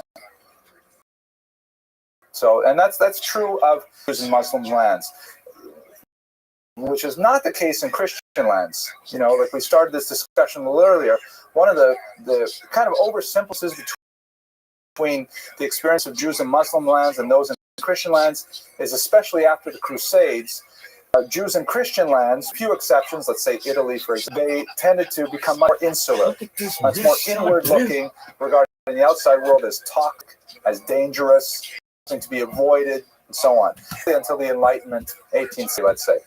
In Muslim lands, that bifurcation really didn't exist, and it was perfectly normal for Imam Nagrela to, be a high officer in the Spanish government and write Arabic love poetry and write a pirush on the Gemara at the same time. It was not considered a contradiction to be in both worlds. Whereas in the Christian world, you don't see Jews really doing that kind of thing. Writing Latin. Maybe a big exception would be, say, the Ramchal, the great Rabbi Moshe Chaim Luzzatto, who did, Hebrew plays. He wrote dramas in Hebrew based on Italian styles of the 18th century, as well as, phenomenal works of Kabbalah and Musar at the same time. But that's already a bit later. Excellent question. Okay, let's look at some of the kinds of books that he wrote. So there are ones we discussed a little earlier, the rhyming dictionary in Hebrew. So he wrote quite a bit on Hebrew grammar, which was really significant because it was not that well codified in the 9th century. The Karaites, ironically, were making a lot of progress in this area because, again, they disregarded the oral, so they spent a lot more research on the written Torah and on Hebrew grammar. So in ways, this is kind of like complete work. He wrote a very famous biblical commentary, which exists to this day, and it's noted for its very, very strict rational approach. This is one of the areas where Maimonides, and he comes to some odds, and he avoids all anthropomorphisms and of, the Torah uses a lot of human theory to describe God. Nadia shied away from that very heavily. Like, for example, even the phrase Vayomar or Vayomer, and God spoke. Speaking, of course, involves some kind of speech and of breath and of your tongue and your teeth and things like that, and that's an anthropomorphism, even a fairly one. So he would render that as, and he willed, as God willed, as opposed to as God spoke, because he wanted to avoid even those anthropomorphisms. Yes, Ms. Abramson.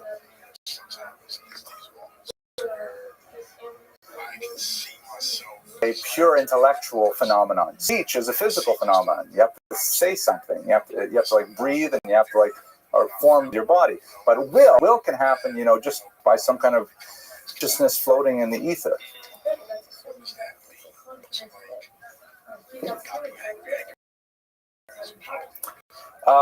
God, I think they would fair to say, can have consciousness without being anthropomorphic. Okay, don't argue with me later. Okay, it's Rabbi.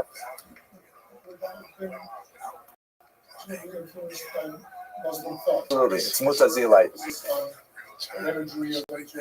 Exactly, that's another good proof for your question earlier. The Mutazilites were very much like this, and he rendered it similarly. Good point. Okay, cynical literature. We've got a lot of things he wrote against the Karaites, and as I mentioned, we have a lot of the Karaite responses to it. Fourth, halachic literature. Of course, as the Gaon of Surah, he's writing to Shuvot, he's writing responses all the time, and he's writing treatises on individual halachic topics as well. We saw that, for example, in the calendar controversy. One of his treatises was on defending the traditional method of calculating the calendar that we use to this day. He wrote liturgy, including one of the earliest siddurs that we have in existence today, still in use in some communities. And finally, and perhaps most famously, he wrote philosophy.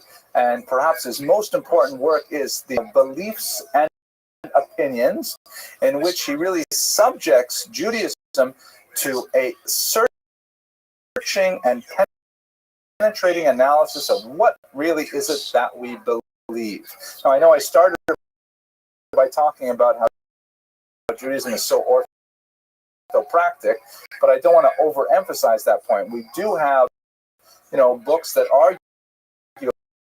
about what is Jewish belief as opposed to Jewish practice.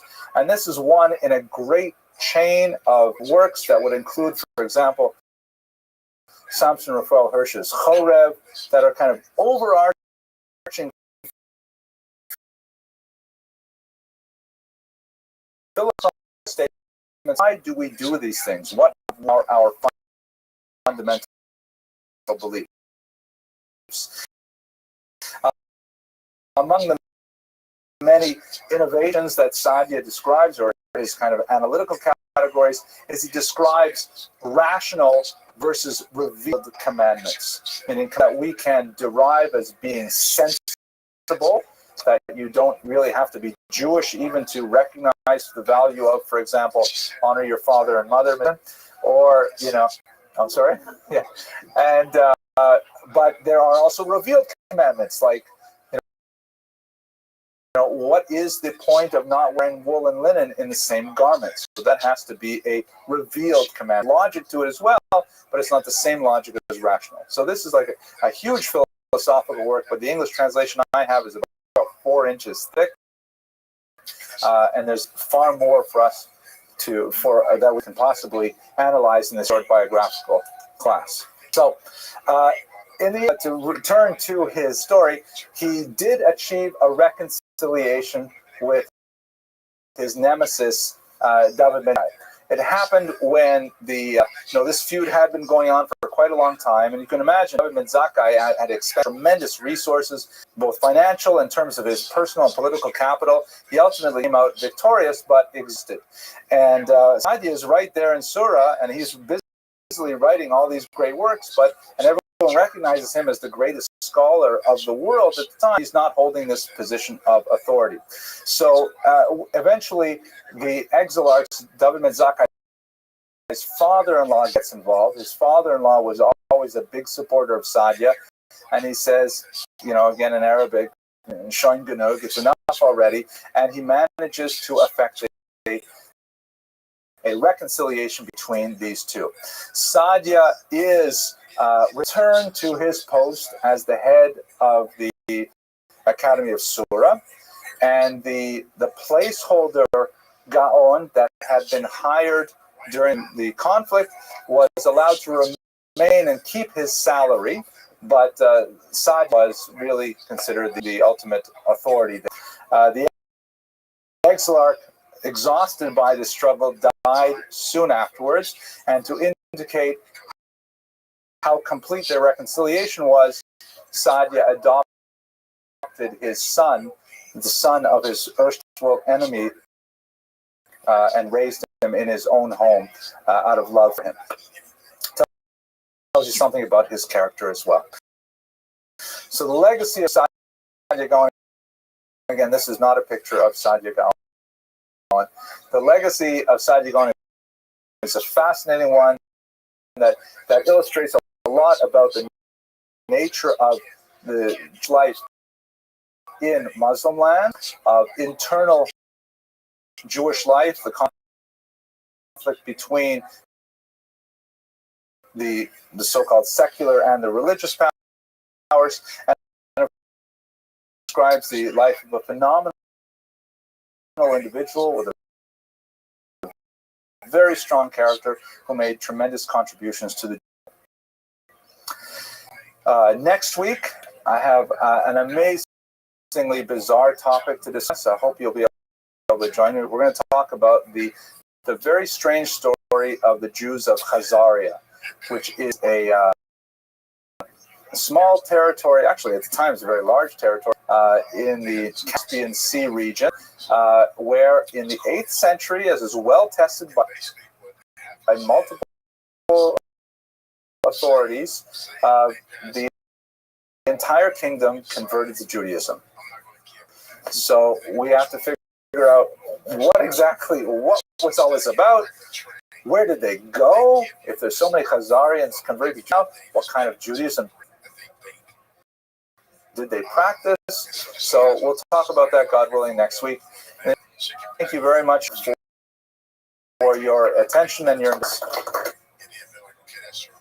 That's what the meal's supposed to be. What actually happens is they take all the leftover food from that week, warm it up in the and you can't deny it. It smells so atrocious. It's the most I would do is like 3 days. And I would use my cough drop. And I was doing that because I was preparing myself for do some food on this. And I'm visiting to go without food. And not suffer. We had these spiritual and psychological effects. And what really was the roots of helping me understand what it means. And then it also just helped me. So First, we commemorate the birthdays of Ashton and Heather in 1763. Fell out in August of 16. But that date is somewhat under dispute because it was promulgated by his followers who lived at the notion that he was in fact. That is his claim. He was practicing famous false messiah or pseudo messiah of modern times. Let's have a look at the images that illustrate a little bit about the bizarre story. It's one of the iconic representations of Chapter 3. You see a lot of different sources. It's unlikely to be an accurate rendition of his features. You can see it was probably done by a Christian artist because of the right column in the background. Some attempt to demonstrate Hebrew letters. Here's a couple other images of Shabbat Tzvi because there was quite a bit of interest in the general world about what was going on with Shabbat Tzvi and why was he getting such a phenomenon for the Jews. Here's my favorite hero, Christian Ray on the top left, and I'll talk a couple other yes, from his life history of the context was a very difficult context. In the middle of the 17th century, there was a tremendous uprising in Ukraine led by Rothschild primarily against Jews and their Jewish police forces. This was also known as the Constantine Rebellion. They struck fear in the hearts of Jewish communities throughout the western region of Ukraine and Poland as a Jewish population emerged, resulting in thousands of attacks. So the Jews felt that it was really time for them, and so Shabbat Tzvi was in the right place at the right time. He was an interesting individual, a very popular young man. Known for his pleasant appearance and his beautiful singing voice. He was quite a child prodigy. At age 15, they could no longer find a Rabbi in his hometown of Smyrna to teach him, and so he was given to alone in the forest and contemplating. His behavior was increasingly erratic, and he was prone to illumination, moments where, on the one hand, he would be drawn to so-called ma'asim zarim, noble acts that challenges traditional halakha or Jewish practice, and on the other hand, you have visions of God. He claimed to have learned how to taste and various other things regarded as harmless ecstasies, first small ecstasies, and in fact, he had 2 early marriages, both of which failed, until he began to actively promote himself as the Messiah when the residents of Smyrna asked kindly as to leave. He wandered about for a while, which cities of Salonika, Constantinople, and then finally, when he met this man, Gaza, he found a compass that would promote his visions throughout the entire Mediterranean basin. And it was really through the making of Gaza's efforts that Shabbat Tzvi's messiahship became known to the larger world. At this point, he became even more erratic, especially on arrival in Jerusalem, where those behaviors that were considered strange or perhaps obsessive, and also in the highly charged environment of Jerusalem, as perhaps being a very out of spiritual nature, and he garnered some support, and his message spread far and wide. Ultimately, he engaged in some very strange activities. For example, he celebrated a wedding between himself and the scroll major changes in the Jewish practice. The last days that he felt no longer relevant in the time of his death. He famously married a young orphan from the rebellion named Sarah of dubious virtue. There's some question to whether or not that marriage was executed. In fact, he divorced and then remarried somebody. But ultimately, all of his exploits led him to the conclusion that it was time to claim Israel from the Ottoman Sultan who controlled the region at the time, and he would present to the Sultan and say, all right, and here, it's time now. He thought about it for a while and ultimately decided to imprison him while he contemplated his fate. In prison, Shabtai Tzvi garnered even more of a following. Initially, ultimately, the Sultan said to him, all right, either in their attitude or in fact Messiah, and we will end your life, see what's what, or you can go to Islam, which, to the surprise of his followers, his followers completely devastated by the idea that Shabtai Tzvi would become a Muslim in Europe. Many of whom were impoverished because they had sold Shabtai Tzvi's followers engaged in various acts of extreme penance, including self-flagellation and burning hot water in an attempt to expiate their sin of falling. However, some Jews reasoned that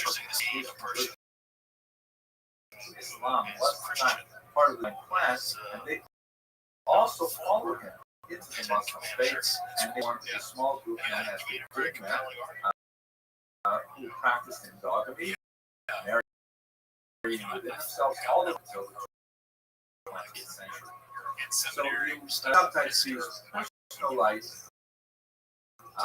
ended kind of on an up note. He died very young at age 49, but ultimately, toward the end of his life, he began to seek a reconciliation with Judaism. He had one of his followers to acquire for him a machzor, a prayer ruza, and he had a very lasting legacy in two principal areas.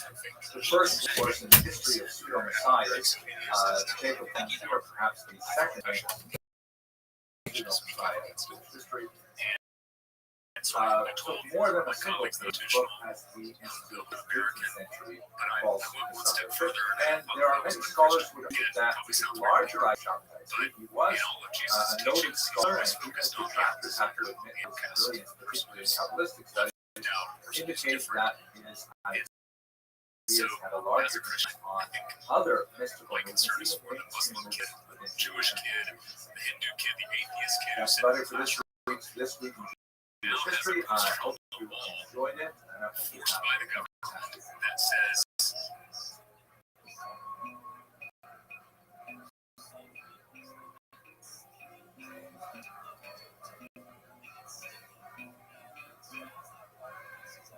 boozing, and Nick was like, Jim, does that maybe make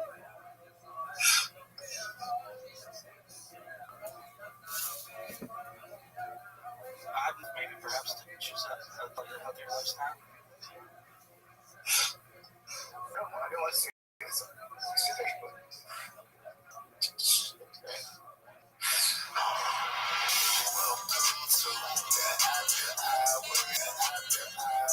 people have been responding so nicely to this one. We're going to talk about the Palestine Mandate, also known as the British Mandate for Palestine. We got me. We got Jim. Remote. The gang is as back together as it can be for the time being. Oh, yeah. It's not good. So glad to have you back, dude. Sorry, I'm PJ. In July of 1902, but according to the calendar, in the 28th of Tammuz, in that same year, the British formally took control of the region of Israel as part of the date from the League of Nations, and was commemorating that anniversary by the Borders of Israel in the 20th century. So let me shift over here to and let's have a look at these maps, which are really so crucial for understanding time. So, first of all, when the Ottoman Empire fell in Conquest I, England was given the entire region to deal with. And the League of Nations, which was formed in the wake of World War I, decided to give the entire region of what we call today modern Israel and Jordan were held under one control. And you can see in this map, there is quite a huge territory. Within a few months, it was decided to give a significant chunk to Transjordan as a result of some military alliances, and the remaining part, which was on the west side of the Jordan River, that was given to the future Jewish state as in the 1917 Balfour Declaration, which promised the Jews a national homeland in the region, so long as it's not prejudiced the rights of the local inhabitants. If you move forward from there, which we like to do once it cooperates. Sorry, I forgot to mention. So you've got Jordan gets the right-hand side, Golan Heights gets the rest, as you see. Okay, let's jump ahead. Here we go. It's the UN Partition Plan. So during the period of the British Mandate, that is describing the period when Israel was under the control of the British in a kind of holding pattern, waiting to final settlement for the peoples living there. The British proved incapable of containing the various stressors within this multinational, particularly after World War II, when world pressure increased to allow Jews. Arab tensions rose significantly as they resented the large influx of Jews. So the British handed it back to the United Nations, and they said, "You figure this out." The UN came up with a rather bizarre plan in 1947, which divided the territory into 7 distinct sections. 3 Jewish zones, that you can see here in the north, the west, and the south of the country. 3 Arab zones, which were in the Galil region, in what would become the East Bank region, and in Gaza, Ashkelon region. And then a 7th zone, Jerusalem, was to be international. It was to be held somehow controlled by a strange idea. This plan was rejected by the Arab nations, but it was accepted by the Jews to the 1948-49 War of Independence, which resulted in Israel actually consolidating its territory. They actually increased the waste significantly, and the Jews were able to try and make their territory a little bit more significant overall. There was a tremendous human losses, huge casualties during this war, but by the time the armistice was determined, that is not a formal peace treaty, but at least a ceasefire. The region in the center was under Israel's control. The region on the left here, Gaza, was under Jewish control, and the region on the west was under Jordanian control. The West Bank here, so called because on the west side of the Jordan River, was known by its biblical name as well, Yehuda and Shomron. Gaza, known by its biblical name as Gaza, was over here on the coast. And Jerusalem was unfortunately divided between Israel and Jordan, with the Jewish quarter of the old city falling on the Jordanian side of the border. Changed dramatically in 1967, when, after a dramatic preemptive strike in June of that year, Israel was not able to actually protect itself from the threat of Egypt and Syria in particular. They were actually able to conquer as well in an amazing series of fighting. Regions they conquered were the Golan Heights, strategically very important in the north because whoever stands on the Golan either looks into the Galilee basin or looks straight over into Syria, into the very capital city of this. They conquered the West Bank region from Jordan, and they conquered the Sinai Peninsula. of these territories, Israel only annexed Jerusalem, which was united under a single Jewish leadership at this point, and the Golan Heights, meaning these regions were made part of Israel proper, and the people who lived there were given citizenship, which is a requirement of annexing the territory under conventional international. The other territories, the larger West Bank, the Gaza Strip, and the Sinai Peninsula, were not annexed to Israel, and the peoples living there later became known as Palestinians, or actually in the 60s, that's when this term was becoming much more in use. They were stateless, at least for the time being. The Sinai Peninsula was actually given back to Egypt after the Camp David Accords in 1979, which meant that Israel would do something like this afterwards. This is basically what it's like today. You can see the region in north here, the Golan Heights, is annexed to Israel and is part of Israel proper. Gaza, on the other hand, was abandoned by Israel in 2005. Complicated reasons, primarily demographic in nature. Israel felt it was more advantageous to reduce the military threat and the cost of maintaining small Jewish populations in Gaza, and they simply retreated to these boundaries.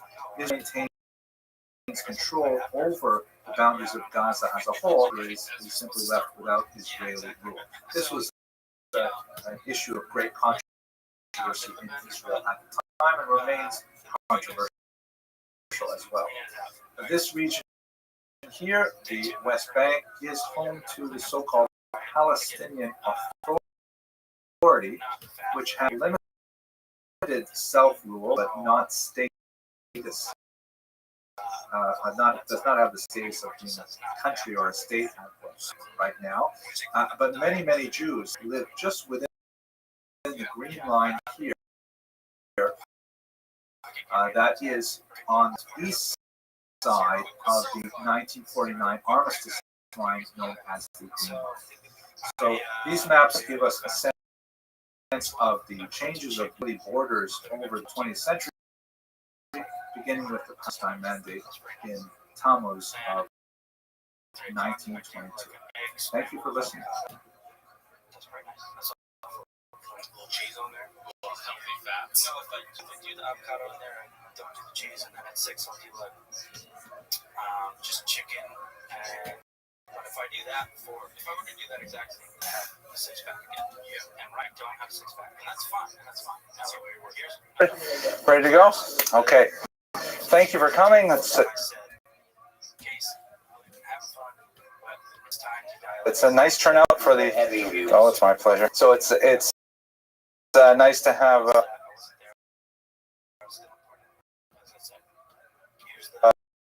a reasonable turnout in the off season. We'd like to welcome the Mayor of Surfside, Mr. Teicher, is here to join us. Some big round of applause. Okay. And we've got a fascinating presentation for us tonight. I will be able to use my new clicker thing, but unfortunately the batteries are dead, so we're just going to have to deal without the batteries. But our topic for tonight is Menachem Begin, and the subtitle is A New Israel, because his 1977 revolution power represented a tremendous change in a lot of the things within Israel, and as I hope to demonstrate in the next 48 minutes or so, really represents a tremendous step forward in terms of the maturation of Israel. As many people feel it was not such a direction in which to mature, but nevertheless we'll expect in the next hour. I'd like to start with the joke, which I did receive from a member of the audience. I'm just going to adapt it a little bit. And at TorahCafe.com, it's out before we put it on the web. But the joke goes like this. There's this great rabbi who spends a lot of his life studying the Torah and counseling people and offering sermons, things like that. And after a long, well-lived life, he goes up to heaven. And the angels are very happy to see him. They say, "Welcome, Rabbi," and they take him into the anteroom, the vestibule, beautiful decor and big curtains and things like that. Angels moving back and forth, and they say, "Please have a seat here while we process your admission." And then put him down on a nice sofa. give him a little cup of tea. And he's sitting there waiting, very pleased with himself, because this is the culmination of a life well lived. And all of a sudden, he hears in the distance a shofar blowing. And then, angels start flying back and forth with great rapidity. And then they come out with these long, trumpeting, all kinds of sounds. And he says, what's going on? And one of the angels said, Didn't you hear? Didn't you hear? The bus driver is here. Shlomi the Egged. Egged, of course, is the Israeli bus company, which is known for their somewhat chaotic and creative interpretation of the rule. Anyways, he's saying, oh my gosh, it must be some tzaddik, it must be a hidden tzaddik, a tzaddik nistar, something like that. And he waits to see who's, and the angels bring me, and he's wearing like a grimy pair of khaki pants and one of those white wife shirts that's stained and smoking, and he's spitting out sunflower seed shells, and he's swearing, and he brings and the angels just guide him in straight into the pearly gates, so to speak. I don't think we have pearly gates, but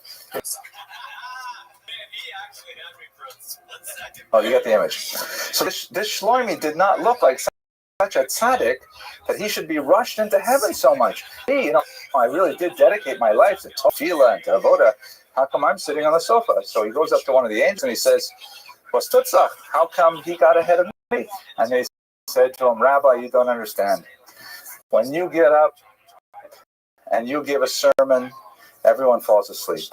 But when Shlomi drives his Egged bus, everyone starts dying." Okay. All right, that's a joke. It will be cut out of the online version. So tonight's Talmud Begin, 1913 to 1992. This is actually the centennial of his birth. I believe his birthday is right around this time of year as well. I'm sorry, I didn't look up the specific date, but we are at the centennial of his birth. How appropriate tonight. He is, of course, most famous for being the Prime Minister of Israel, the first who did not come from the left-wing Mapai or Labour Party, as we shall see, a very important change in Israel. He is associated with a group called the Irgun, a very important pre-state British resistance movement, or resistance to the British movement, controversial, as we shall discuss.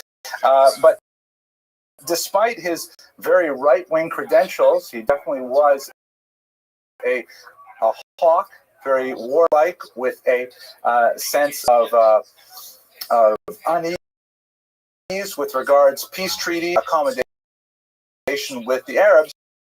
He was, ironically, the first Israeli prime minister to sign a peace treaty with any of the neighboring Arab states. So he was quite literally the hawk who made peace, and that peace, although it is not without some tension, nevertheless has maintained stability since 1978, when it first began. So he's an unusual figure, a figure with contradictions, a figure with internal turmoil, great tragedy in his own personal life, and great victory in time, a man of incredible tenacity, and a man of great achievement, as we shall discuss. So he was born in Brest-Litovsk, then in Poland. His father came from a line of rabbis, although he himself was not practicing as a rabbi. He was working in the lumber business. The family was also very Zionistic. In many ways, actually, it's like my grandmother, Allah Shalom, her sort of orientation with pro-Hebraic, pro-Zionist, Eastern European orientation. As a youth, he first enrolled in a group called the Hashomer HaTzair youth group. Hashomer HaTzair is a very left-wing, really communist Zionist. He left after 2 years, and at the age of 14, he joined a much tar. Hashomer has the young guard, and phrase, like Komsomol, the communist youth, things like that. Beitar, on the other hand, is a reference to a place in Israel, the great battle of Beitar, in the associated with the rebellion against the Romans. A great victory for the Romans and tragedy for the Jews, but nevertheless, it's a symbol of Jewish resistance to occupation. And that's really the motive principle of Beitar, was to train in Israel, in Poland, for an eventual in the forthcoming Zionist. He went to law at the University of Warsaw. He gained a degree, but he never practiced, although his expertise in language was well, even as a young man.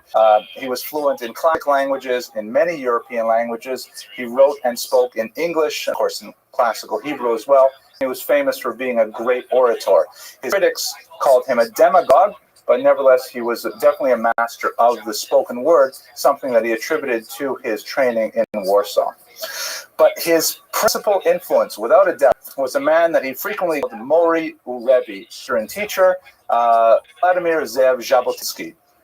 Jabotinsky is a fascinating, very important character. Perhaps in later classes we'll look in detail. He swam opposite direction of the Jewish movements of the day. Communism, socialism, the idea of narodov, we in previous classes, the idea that the Jews should participate in a proletariat in which there's no more criticism between nationalities, there's no more racism, no more hatred. That's where most Jews were kind of voting. And if the Zionists as well, they are voting with their feet to create that kind of reality in the state of Israel. We discussed that with Golda Meir was typical of the youth of Poland at the time. Jabotinsky, on the other hand, had a radically different approach. Jabotinsky, that fundamentally the Jews had to go alone. This idea of all the nations setting aside their differences once they recognized that their true enemies were not national enemies, they were class enemies. He felt that was all garbage.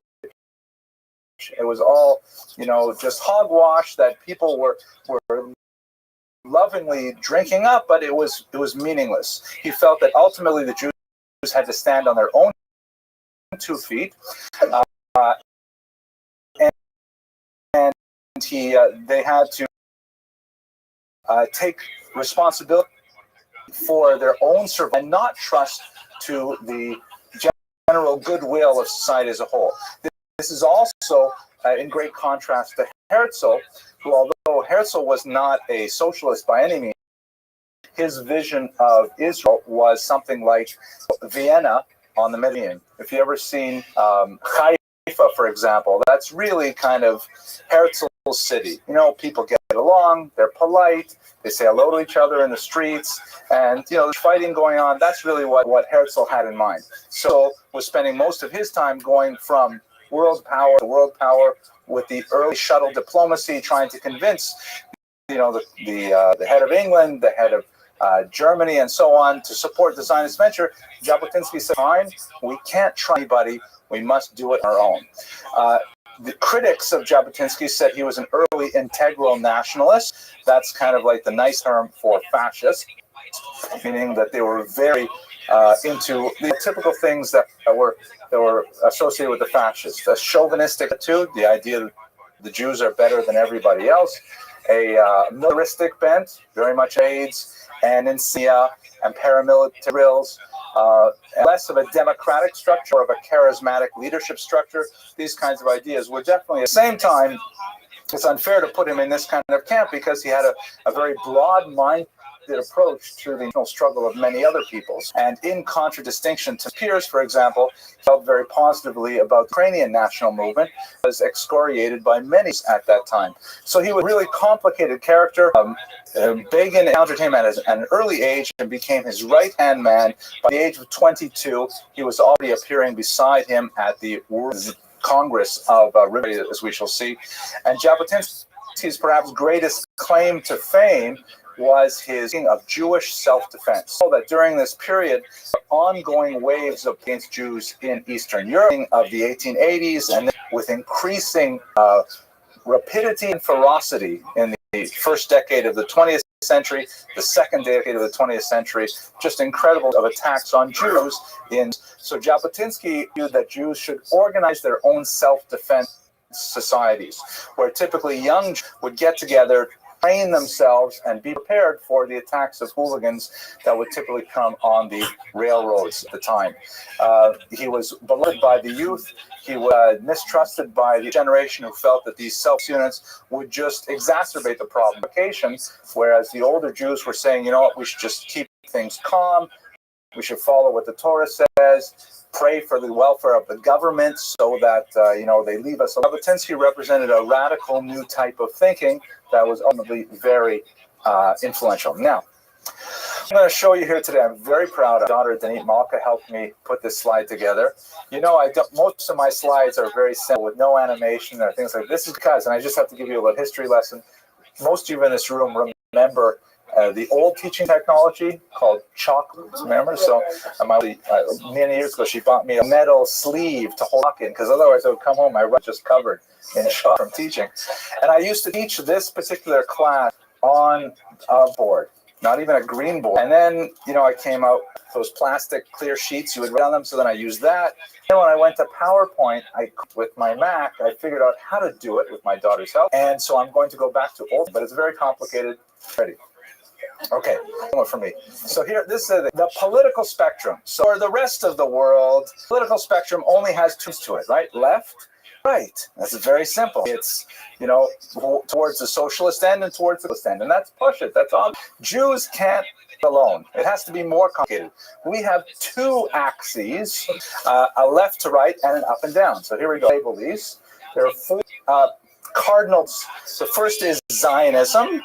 The second is something called Doikite, which I'll explain to you what that means in a second.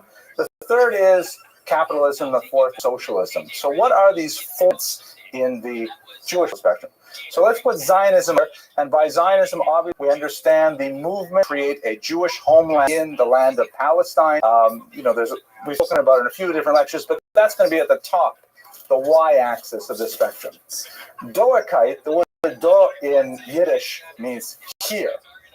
So Doikite means here-ness, and it's the opposite of Zionism, in that some Jews, let's say in Poland, would be striving to create a Jewish polity over there, Dortikite if you want, there in Israel. But other Jews would say, no, let's reorganize ourselves here in Poland, a diaspora nationalism. So Jews would separate along this y-axis, some more towards Dort, more towards Zionism. On the right wing, we have capitalism. It's unfair to really call Jews fascists for reasons that are obvious, but there are some that go further to the right, as we shall see. But capitalism is essentially, in favor of the free market economy. John Smith, the idea that, as long as people as much freedom so they do not impinge their freedoms, then the society will prosper as a whole, and so on. Which is the idea that, no, you have to have a command economy controlled from the top, that regulates how income is generated and spent and shared and so on. Those are our four cardinal points. Questions so far about these? It's as clear as the noonday, but wait, it will get more. So let's look at some of the main political parties of the day. And by the way, right now I'm talking about the period between, let's say, 1905, when the Tsarist Empire first allowed political parties to actively work, 1912, which is the foundation of one of the last parties we'll talk about. This is what the Jews politically were in the first 2 decades of the 20th century. The so-called Allgemeine Zionisten, or general Zionists, so-called because they had to be distinct about 7 other kinds of this. This is basically Herzl's party. They're the largest single Zionist party, and they were obviously on the top end of the scale towards Zionism, but they also believed in capitalism. They felt that the new Jewish land in Palestine should be basically a Western economy. These contrasted with the Bunds, and this was basically a communist-style party. They were social democrats who were both socialist and very much not in favor of Zionism. Zionism was moving backwards against the tide of history, which said we should try to, the Zionists, the trend of history is to minimize national differences. They wanted to be down here with Dor. Then the third would be the Poalei Zion. We spoke about them last week. The workers of Zion and Zionism, and at the same, they are socialists. Israel to exist, to be the Jewish homeland. And then finally, the last group, which is the Foltei, very small. This is Shimon Dubno's party that was 2 weeks ago. That we should work on politics here in the diaspora, and it should be fundamentally capitalist. Okay. So far? Yes, go. That's the correct spelling. That's a Yiddish transliteration. Yeah, it's these. I was getting a little crazy. You call it, yeah, it's the Volkspartei in Yiddish because it's a Yiddish. Okay, we're all right with this? Now, here's an important part for us. These are the revisionists. The revisionists, this is Jabotinsky's party. This is the intellectual origins of Menachem Begin's policies. The revisionists wanted to revise things from the revisionist part after World War I as well, that parties that are unhappy with the status quo and want to change everything. They are ultra-Zionist and ultra-capitalist in the sense that they want no truck with other peoples. They really believed in the toxicity of non-Jews, and they were untrustworthy, and they had to be handled kind of like, with a full arm's length, and essentially the Jews had to stand on their own 2 feet and just take it. They believed in much more aggressive, violent means to achieve this end, very militaristic, and very kind of pessimistic about the possibility of a flourishing of peace in the region. Now, we'll see how that played in Menachem Begin's life. So far, have you really enjoyed the animation? Did you like the... Yeah. Now, here, I know you don't like this, but since I learned how to I started having fun. To jump ahead in our lecture a little bit, what happens to these parties since then? So I'm going to take you up to the present day. What happens to these parties? So first of all, what happened to the Bund? Boom. Isn't that cool? Did you like that? It came dropping down and made like dust. They became, in the Soviet Union, they became communists, and then Stalin killed them all. So that was it for them. In the United States, they became a group called the Workmen's Circle, which some of you may have some familiar with. It was very, in the first half of the 20th century, a kind of a quasi-socialist Jewish group, very active in New York City in particular. Now, here goes. All right. Now, here's another animation. That's nice. Kind of the star that goes by like that. The Volkspartei had a major influence on the structure of the Jewish Federation movement. Obviously, the Federation is not a party, but the philosophy of Volkspartei influenced the Federation, and they essentially observe its teachings. Here's a third one, the Poalei Zion. Wow, that's the flashing bulbs. They became the Labor Party, and the generals and the revisionists joined this party, names, right? Likud. So that's where we are today, sort of the major orientations of like, as they say in Yiddish, plus ça change, plus c'est la même chose. Right? Nothing changes. It's always the same. It's not actually Yiddish, but I think at least one of you knows that. Okay, so that's basically where we're looking at now. Begin, Jabotinsky are way over here in the revisionist corner, and all these other parties that deal with them. Okay. So back to his life. Very active in Beitar, the youth wing of Jabotinsky's revisionist movement, and he actually would travel around Europe, garnering support and encouraging young people to join this movement. And while he was traveling around, he would stay in the homes of various wealthy supporters. It was at one of these homes that he met a young woman named Eliza Arnold, and 1 month they were married. And they had an incredible relationship. I guess it would be about a very strong relationship that lasted to the end of her life. And in fact, when she eventually passed away, he was dated, and it really represented the end career and ultimately his life as well. She was who really stood in the background whenever possible. In fact, when she was honored, when Begin was invited to speak with Jimmy Carter at dinner of that nature, and the audience was shocked that refused to speak. She up and said, thank you. And they said, aren't you speech about politics for Israel? And she said, my husband is speaker. And she sat down. She was a kind of stay in the background kind of person, but she enjoyed suffering on behalf of her husband. That was really quite remarkable. Here she is, of course, with their oldest son. They had 3 children. Benny later went into politics. In this particular picture, from when he was hiding in Israel, he was on the hunt. And so he pretended to be an Orthodox rabbi named Sever, I think, living in a regular neighborhood where even, and he was the leader of their gun, had no idea who he was. And they were like inviting him into their secret circles and things like that when he was really no, yeah, that's true. We'll get to that. But still in Poland. So in Poland in the late 1980s, and he happens to be working, organizing illegal immigrants to Palestine. He's organizing Jews, organizing boats, trying to get them into the land of Israel when war breaks out. He happened to be in Lithuania at the war, and Lithuania had a moment of peace at the beginning of the war because Stalin and Hitler had not completely worked out who was going to take over a portion of that territory. It happened that once that was settled, Begin found himself on the Soviet side, and since he was a prominent Zionist actor, he was arrested by the Soviets before he could be arrested by the Nazis, who would, of course, invade Lithuania a couple of years later. He was sent out to the Gulag, where he was tortured and imprisoned for several years for his activity with the party, his Soviet mugshot at the time.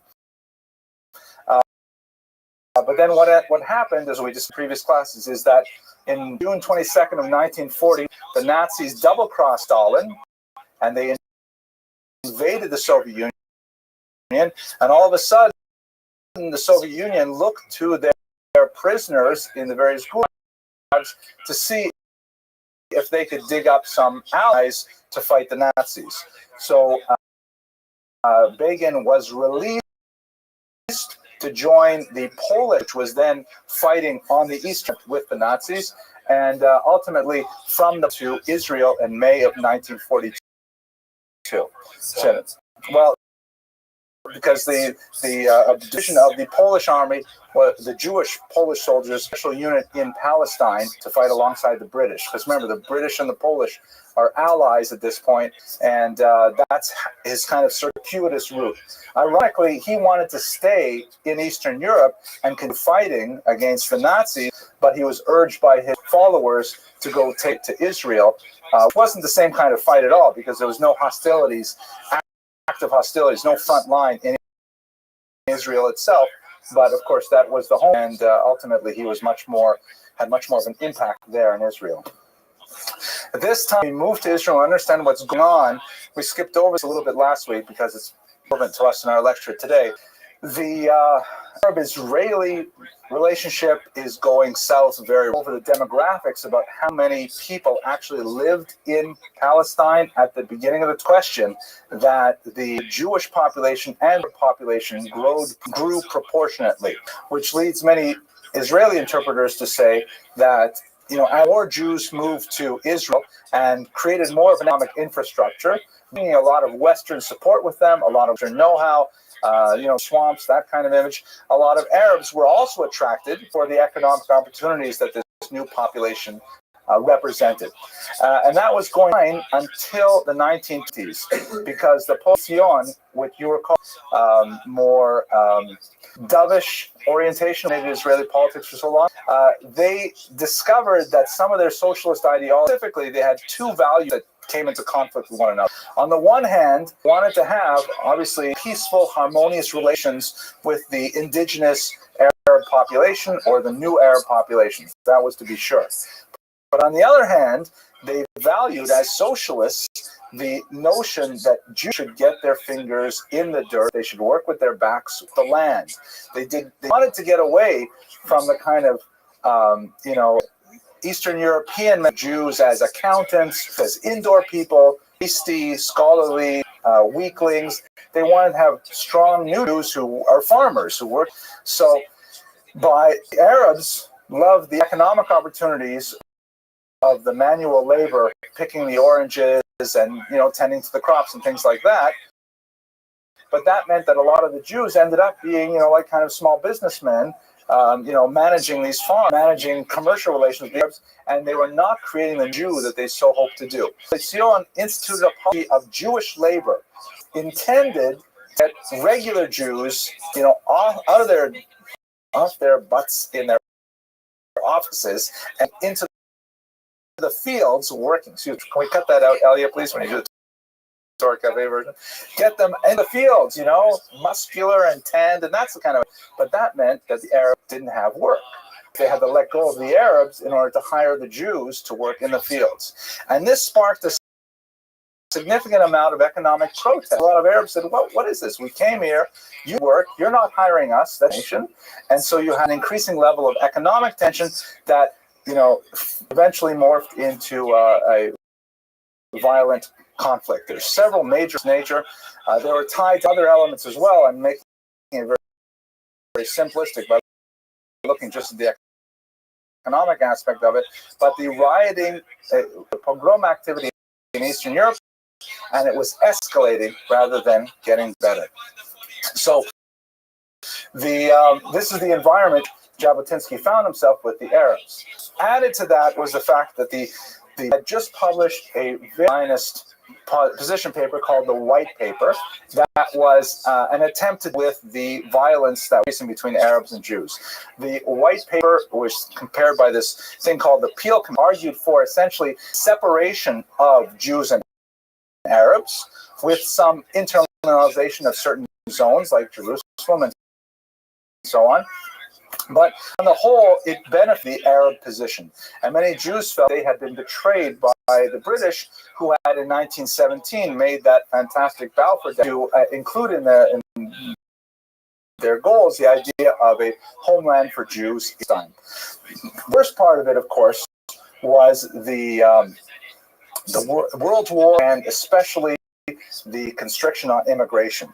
You recall that, we're moving quickly through the period, but Britain is in control of Israel this time. Britain is obviously fighting against Nazis. The Arabs decide to join with the Axis. So the Arab nations surrounding Israel become pro-Britain, and England has a little foothold in the Middle East. They are obviously the Palestinian Jews, like Begin at this time, decide that they're going to throw in their lot with the Arabs, because even though they don't wish there and they feel that the British are putting them and not allowing enough Jews to live there and so on, the enemy that they share, the Nazis, was far more grievous than their temporary. The various ground movements said at this point, you know what, we're complaining about we don't like the restrictions they put on us, but we are going to send that, and we are going to call the British in an attempt to rid the world of Nazism. Shortly after the war, which of course positively in terms of the conflict, the Britain immediately returned to that very restricted immigration policy, which is disastrous, because after the Holocaust, you have an incredible number of displaced Jews. Somewhere, I'm just guessing now, but there has to be at least 3 or 4 million displaced Jews who cannot go to their homes, either because of the political situation. A lot of these homes have been overrun by the communists now, or because of the hostility that's still regnant there, or even more basically, the notion that they're not wanted back home. The notorious program in 1946, in which Jews were accused after the Holocaust of drinking the blood of Christian children, was just a clarion call for Jews to get out of the graveyard and go to Israel. Jews who are amassing in displaced persons camps, and they want to go to Israel. World after the news of the tremendous devastation of the Holocaust, and Britain is increasingly beleaguered, trying to keep these Jews out of Israel, because that organizes the Arabs, when losing this major opinion poll in the world in terms of public opinion. So Begin, again, is involved in smuggling Jews into Palestine. We discussed at length last week, so I won't go into detail here. The partition plan, the Arabs rejected, and you have a massive war that lasts over a year, which ultimately Israel emerged from successfully. Ms. Weiser.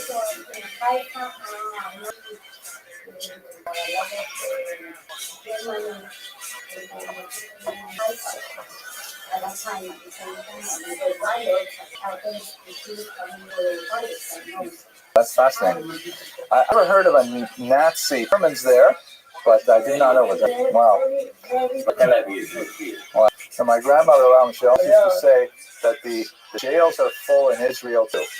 That was a bit of wisdom.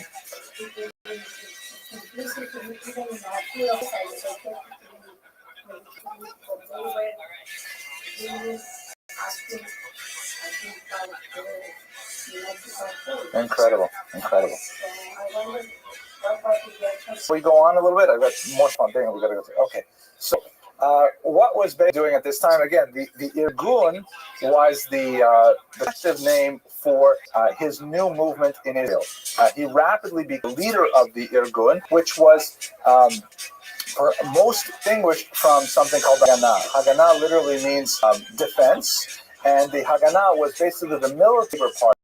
The socialist, Coalition party had its own forces, and they that were consistent with the ideals of the Irgun, which means essentially organization, was based on revisionist principles. And not surprisingly, these two military forces often came to severe disagreement and even very significant conflict on a number of occasions. The most significant question was, how do we deal with the British? The Haganah wanted to adopt a much more diplomatic approach while clearly opposing the British and wanting them to lift their restrictions on immigration and so on.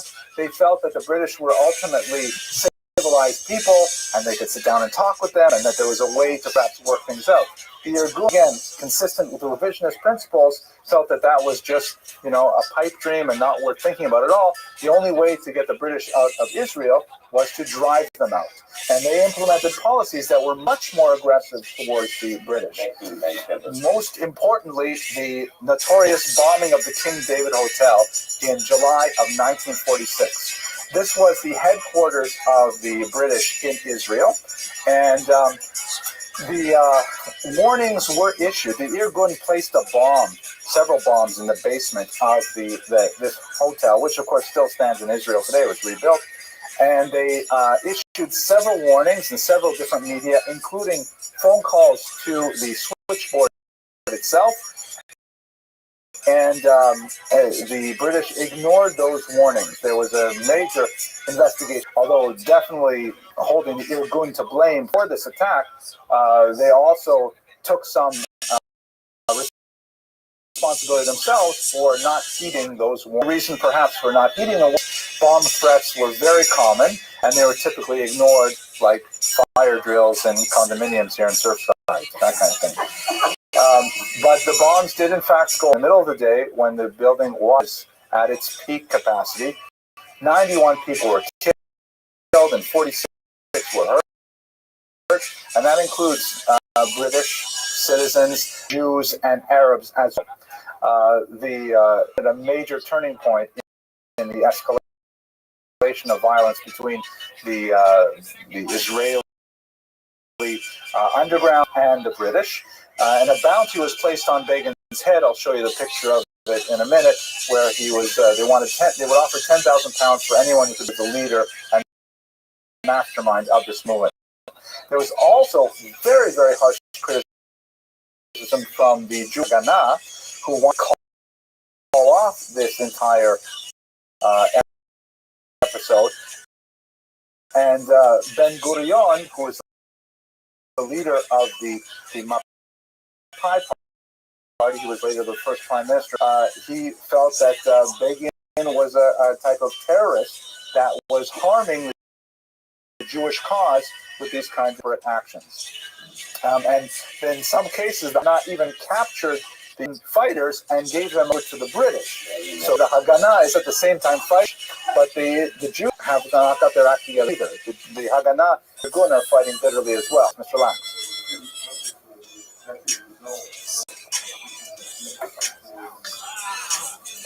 Well, the intent was to send a message that, you're not safe anywhere. And by the way, we should realize that this is happening to the British at the same time in India. They're having a miserable time with Mahatma Gandhi, with Jinnah and the Muslim Brotherhood, Muslim Party, I forget what they call it over there, and the British essentially give up on India at the same time too. They're just taking a beating from their colonial powers because they're no longer wanted in those places. So the idea was to send a clear message: we don't want you here, and the message was certainly received. Yeah. Well, I think that's the true doubt that the Irgun was right, because in most instances, the people that were British, that were in Palestine, really didn't give much of a face to the Jews or their position. I'm not going to, I don't want to pass judgment. My goal here is to just try and, present the facts in as neutral a position as way. And of course, you can interpret them any way you like.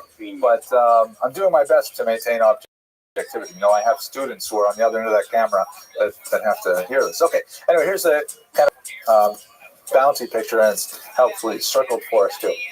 Okay, another major event which occurred in the context of the Arab-Israeli war, and very important for understanding Begin's policies and Israeli politics afterwards, is the massacre at an Arab village called Deir Yassin. It really deserves a far more detailed treatment than I can provide in the short time I've allotted. But basically what happened was Irgun and allied Lehi forces attacked an Arab village that was significant for strategic reasons. And although Begin himself was not involved in the operation, he was not present at the time, he argued for restraint. Something went wrong. There's a lot of debate over what went wrong exactly, but there was a horrible massacre of men, women, and children in this little village. Some bring it as low as 100 people, others place high as 300, but it's universally recognized that this was a massacre of civilians by an early resistance movement that had become part of the Israeli Defense Forces, and the Israelis were roundly criticized for this atrocity. Again, we can go into the back and forth as to how it went wrong. The warnings weren't working. They were fired upon first. There are all kinds of things going around. But the bottom line is there were about 200 dead civilians at the hands of a force of this nature. What is especially important for our purposes, though, is that Deir Yassin was a major turning point for the beginning of the Palestinian refugee problem, because many Arabs in Israel said, my gosh, these people are savages, and they fled Israel. They fled the war zone. Many Arabs felt that they would soon be returning with victorious Arab armies and claiming property from the Jews who had been driven into the sea. But any way you look at it, there was this fear generated that the Arabs were not safe in the new Israel and that they had to leave simply for the safety of their own families. And again, you can politicize the event, but it is a turning point in the Arab-Israeli relationship early on in the war. And at the same time, once again, while the Arabs and the Israelis are fighting, the Israelis are fighting. And perhaps the worst moment is the so-called Al-Talena affair, which is in June 1948. The Al-Talena was the name of a boat that was commissioned to bring immigrants making aliyah to Israel from Europe, from the displaced person, container load or a large cargo of weapons, including tanks, machine guns, large weaponry. And the agreement was that since this was a boat that was to be that was entirely by Irgun supporters, and there were Irgun members on board, that these weapons would go to the new Irgun units of the Israeli Defense Force. Remember that when these was declared, all these kind of ragtag militia with various degrees of organization, with different political complexions, they were not a unified army with uniforms and chain of command and things like that. They had to kind of patch together these various groups into a unified fighting force. So we're going to cooperate with Ben-Gurion's Haganah, but we have our own guns, thank you, and we have all our own people, and we're going to work this way. So they have hammered out an agreement about how to divide the arms, and they came to disagreement once this boat reached Israeli shores. It went up and down the coast a little while, with the Irgun demanding more of a share of the weapons, the Haganah demanding their share of weapons, and ultimately, and again, it may be a whole series of missed radio communications, but the Haganah fired on the Irgun ships, actually set it ablaze, and eventually scuttled, as you can see here, within view of the Tel Aviv beach. So this is, more left-wing Ben Gurion Haganah forces firing on a ship full of Irgun Jew weapons, losing all of the weapons in the process, killing a handful, it'd be about 16 people. Begin was on the ship, and there's a large supposition that perhaps they were hoping to assassinate Begin personally, because ultimately Begin did make it ashore, a gunfight between these various forces on shore as well, and they managed to get a ceasefire and patch together, but it showed a great moment of betrayal of the Irgun cause by the more left-wing Haganahs. I don't remember what Rabbi's role in it, but I'm sure he will. It was Ben Gurion for sure. Yes, Ms. Abramson. You're destined to be a historian one day, unless you can find a better Parnassa. Oh, no kidding. You were involved? Well? Yes, I was. Amazing. Do you want to share anything, Mr. Rodriguez? I have students who would like to hear something. I'll give you the microphone. Just tell us something about your experience. Rabbi, and we were called out to Kfar Vitkin. There was a settlement on the ocean not far from Tel Aviv, not to let the people from the Altalena to come ashore. Oh my gosh. That's phenomenal. And they were right, because Begin had justified the British. He didn't have no history of building up the country or anything. Yeah. So they didn't let them. They didn't let them to come ashore. So did you actually see the event? Yeah, I saw the whole thing. Wow, that's amazing. Look at that. See, this is, where else are you going to get history lectures like this? I'm telling you, that's great. Okay, thank you. Okay, so let's move on. Now, immediately after the War of Independence ends, Begin joins, which, as I saw in one interesting online article, he was probably in the opposition longer than any other political figure in Western history. He was in the opposition from 1940 until he came to power in 1977. An amazingly strong record of tenacity.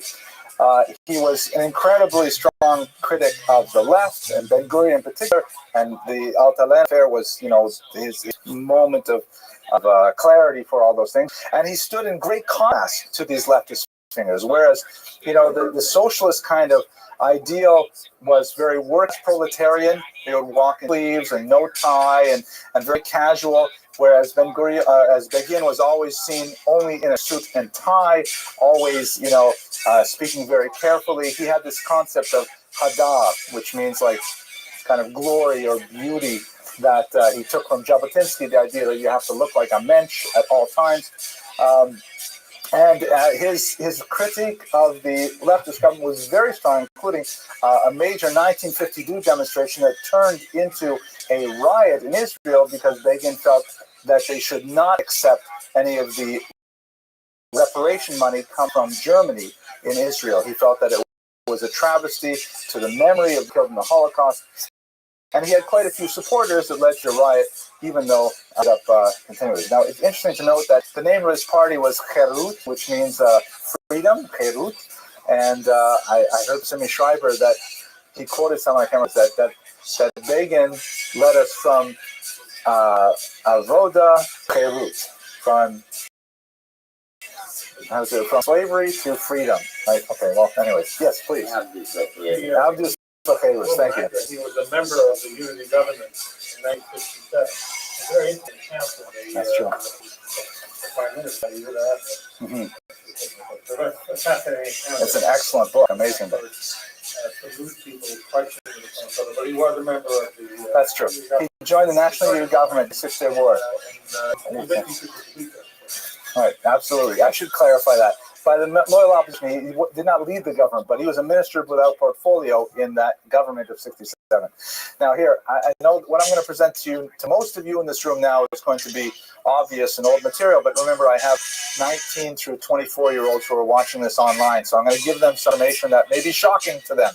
And that is something about how the Israeli government works. It's very important to understand this in order to get a sense of it. So here's of what our current American government looks like, which, according to some opinions, is, not entirely functional.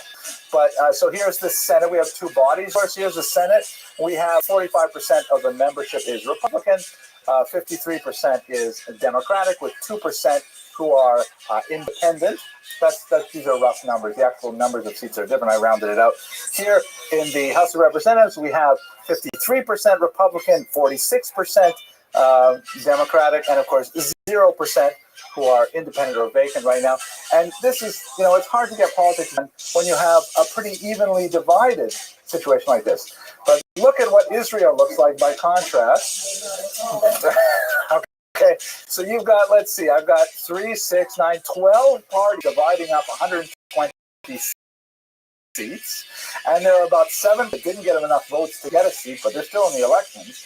So how are you supposed to get any politics done when you have this thing? So the very important thing you have to realize about Israeli politics, and again, I apologize to those of you for whom this is obvious, is everything in Israeli politics is about coalitions. Whenever they have an election, the president, which is largely a ceremonial figure, it's not a president like here where they're elected, and the president there is more of a figurehead for the state. The president invites the leader of the bloc that has the largest, in this case right now, that would be Likud, joined with Israel who has 26% seats, and says, okay, you have percent of the seats, you have to get 51%, so go out, you have weeks to make the smaller parties, get them to join your coalition, have 51%. So they've never had, except for the time when they have national unity governments, when the two largest blocs come together, and that's only in the case of war, really, to deal with external. They've never had one party that controls 51% of the seats in the Senate. There's very complicated arrangements between various parties trying to agree on a common cause. And it makes Israeli politics in many ways very fragile and toppled over. So in this case, we have enabled the government, because of their coalition of other parties, from its inception in 1948 until the 1977 rebellion or revolution, when suddenly Begin won the election. Now, he had been slowly gaining in popularity. And here I mentioned, here's the National Unity Government in 1969. It should be 1967, I'm sorry. It was a difficult time for him to be in the government. He had a lot of disagreements with his co-members in the cabinet. But there were two populations in Israel, two large demographics that had felt disenfranchised, specifically the Sephardim, large numbers of Jews from Arab lands who had come to Israel after its establishment. In many cases, they were refugees. Arabs, displaced them, expelled them once Israel was established, and they felt alienated from the very Ashkenazi Eastern Europe of the traditional leadership of Israel.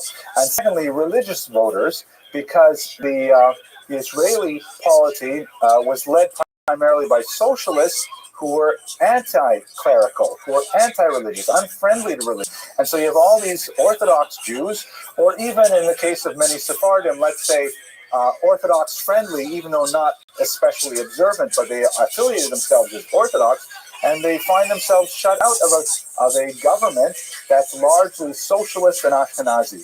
So these two large demographic bubbles began to grow, and their resentment was eventually sparked by Begin's standing for election. And he, although he himself was not strictly observant by contemporary standards, he was definitely very religious friendly, and he definitely knew how to speak to the Sephardim.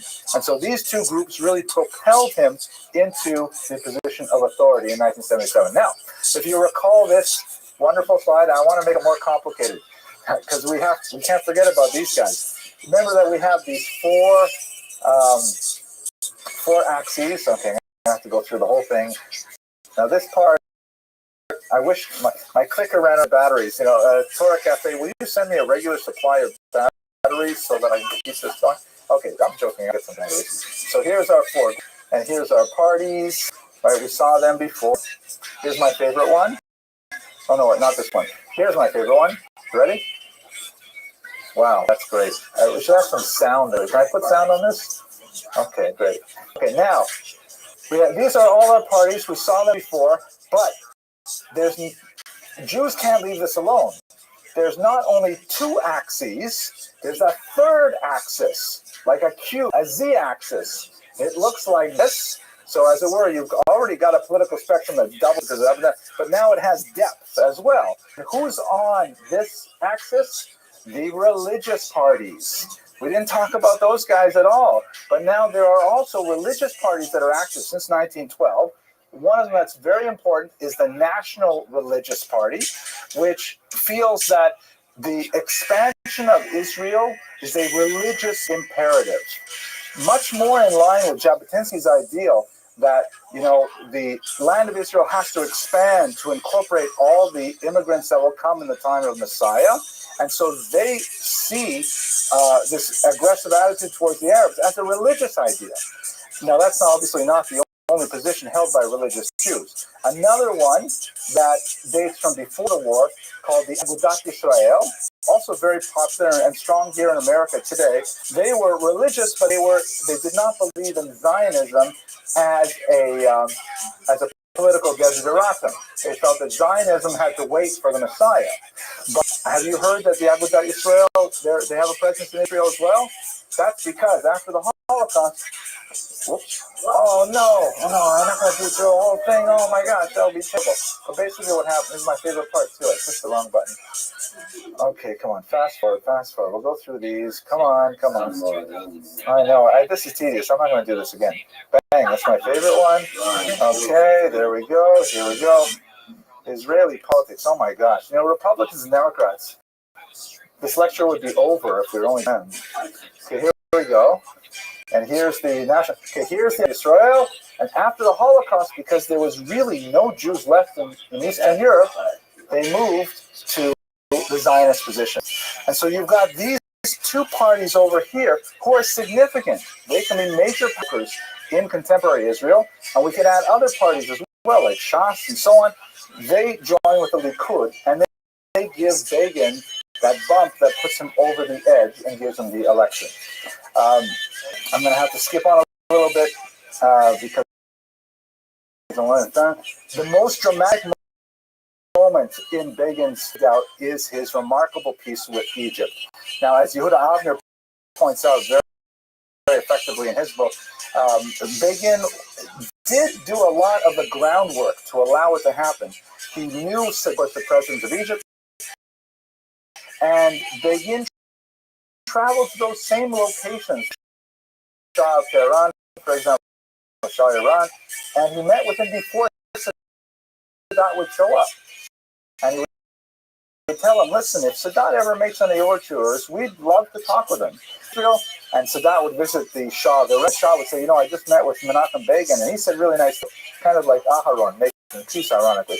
So when Sadat made a rather dramatic speech in Egypt about the possibility of bilateral talks with Israel, which was something and Egypt's interest because Jimmy Carter was trying to push multilateral talks in Geneva that had some disadvantages for them.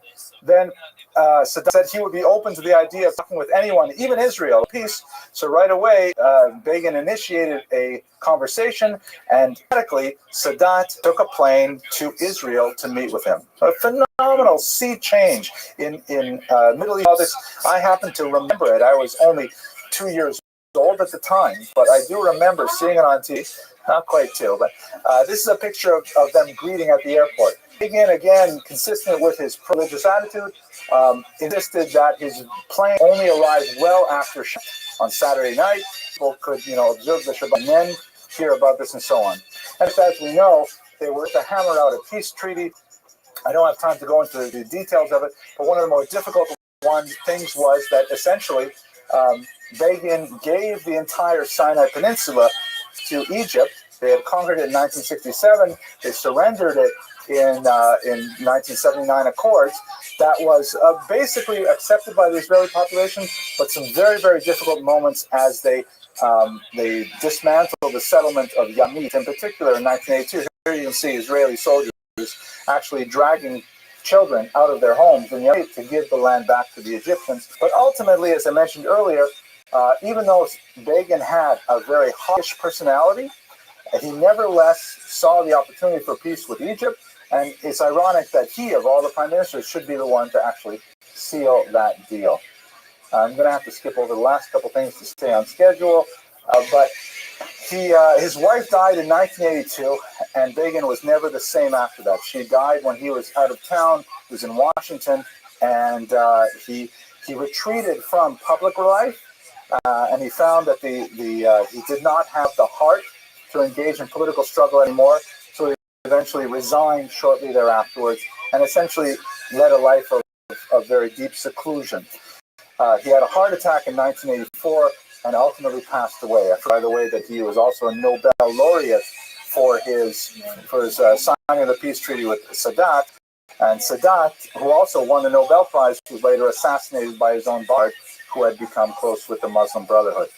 So when we look at the overall legacy of Menachem Begin, we see an individual of tremendous intellectual resolve, willing to undergo incredible privation for his vision of the Jewish people, enduring torture and imprisonment under the Soviets, subject to a massive manhunt by the British, excoriated by the political establishment in his own country, and yet at the same time, it was only under his watch that we were able to establish this basically lasting peace accord with Egypt. Fascinating character, many contradictions. And with this, I want to thank you very much for your attention, and look forward to speaking with you next week. Thank you very much.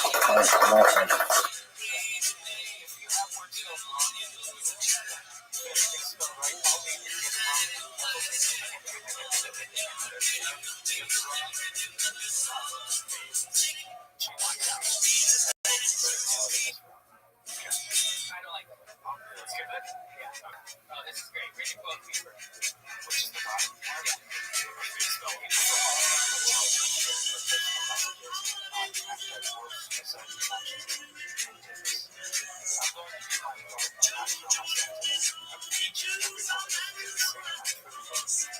All right, ladies and gentlemen, we're right on time. Why don't we get started? So today's lecture is on a fascinating topic, Golda Meir, the fourth Prime Minister of Israel. And I'm hoping, as you know, this is a thinly veiled attempt to give a survey of Jewish history course in general. We use the figures that we do little biographic studies of as a sort of a foil to understand the larger patterns of history. As it happens, Golda Meir is herself history, so we'll be interweaving a lot of the early statehood period right up until the Yom Kippur War into this class along with her life. I want to mention that this is a two-part lecture that overlaps, because next week we're going to speak, God willing, about Menachem Begin. Of course, they are contemporaries, And while opponents in political viewpoints, although they had tremendous for each other off the political stage. So a lot of the material that we'll discuss today will be very useful for us when we return next week and look at the life of Menachem Begin, who represents more of the right wing of the political spectrum, whereas Golda Meir is on the left wing. So the opening joke, I delayed a couple of minutes because, you know, the Torah Cafe, once they get this video, they edit out the joke at the beginning to fool them this time. Maybe the editor isn't. It goes like this. I do this thing with my students who are taking this class online. I have a few students in LA and New York who are taking this for credit, and I put in the secret biometric where, for example, I ask them, tell me something unique about yourself, like you enjoy zombie fiction, or you like to balance the spoon on the end of your nose, and then they tell me that, and then when I send them an online test, I stick that question in the test, and that way I know it's the same person answering as the person. There are other devices as well, but I can't give away because they're watching. Okay, so one of them is I asked my students, tell me a joke because I'm running out. And I heard this one today from one of my out in LA. She writes, a woman is washing dishes by the sink, standing on a chair, or 6-year-old daughter standing on a chair helping. Mommy, how come some of your hairs are white? And the mommy says, well, you know, every time you make me upset or make me cry, one of my hairs goes white. The daughter thinks about it for a while and says, Mommy, now I know why Safta's hair is all white. Okay. It was better online, but okay. So let's talk about Golda Meir. Her years are 1898 to 1978. Her contemporary Ben-Gurion, the first prime minister of Israel, called her, quote-unquote, the best man in government, which was an interesting kind of compliment. She was known as the Iron Lady before that term was applied to Margaret Thatcher, because she was a very tough character. She was capable of tremendous acts of courage and kindness simultaneously, and she really was a very worthy leader of the early state of Israel. She comes originally from Kiev, and she emigrated to America as a child, growing up in Milwaukee, where now the school that she went to is named after her, Golda Meir Public School. And then she moved to Israel as a young woman, where she immediately sought her métier in politics, and she rose through the ranks of the Labor Party, serving in various ministries until she finally became the prime minister in 1969. She served ably in that position until 1974, when, in the wake of tremendous controversies, especially after the disastrous Yom Kippur War, she elected to resign. And ultimately she succumbed to lymphomatic cancer a few years later. So we're going to study, God willing, her life in the next 56 minutes. And along with it, I hope to give you some of the basics of the history of the Yishuv and the early state period. I know for many of you, this is a basic review. Many of you lived through these events, either here or in Israel itself.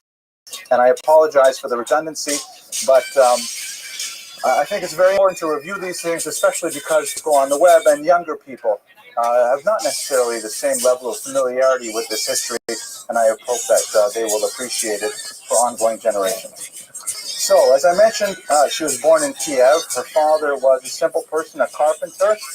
When he eventually moved to Milwaukee, he ended up getting a job working in railway yards, so it was a blue-collar kind of background. She had 7 siblings, although only 2 survived childhood. One of them, her sister, she was especially close with. Shana had a strong influence on her politics, and eventually emigrated to Israel, made Aliyah with her in the 1920s. Living in Kiev, as we discussed in previous classes, this time of Jewish history was very difficult. There was an increasing level of anti-Semitism. The last Tsar, Nicholas II, was a notorious supporter of the Black Hundreds. He also underwrote the publication of the horrible forgery, the Protocols of the Elders of Zion, and there was notably a whole series of pogrom waves that was affecting the entire Pale of Settlement. Since 1881, there were ongoing attacks on Jews. They were comparatively small when viewed from the lens of the mid-20th century. We're talking about murders of Jews in the numbers of tens and hundreds at the most, but nevertheless, the constant pressure and attack was significant. And when the gates of emigration to America were opened, then many Jews from the Pale of Settlement, specifically about 1.750 million Jews left the settlement to come to this country. As I think we mentioned in previous classes, about 75,000 went north to Canada for the health insurance plans. Another 70,000 went down to South America, and so on. But her father was part of that great emigration between 1881 and 1917 when the Soviet Union fell. He worked there for several years until finally he had enough money and stability to be able to bring the family over, and she came over at the tender age of, let's see, she would be 8. In 1906, this is a photograph of her when she was 10 years old. She was a tremendous student. She entered primary school with no English whatsoever, and she ultimately emerged as its valedictorian.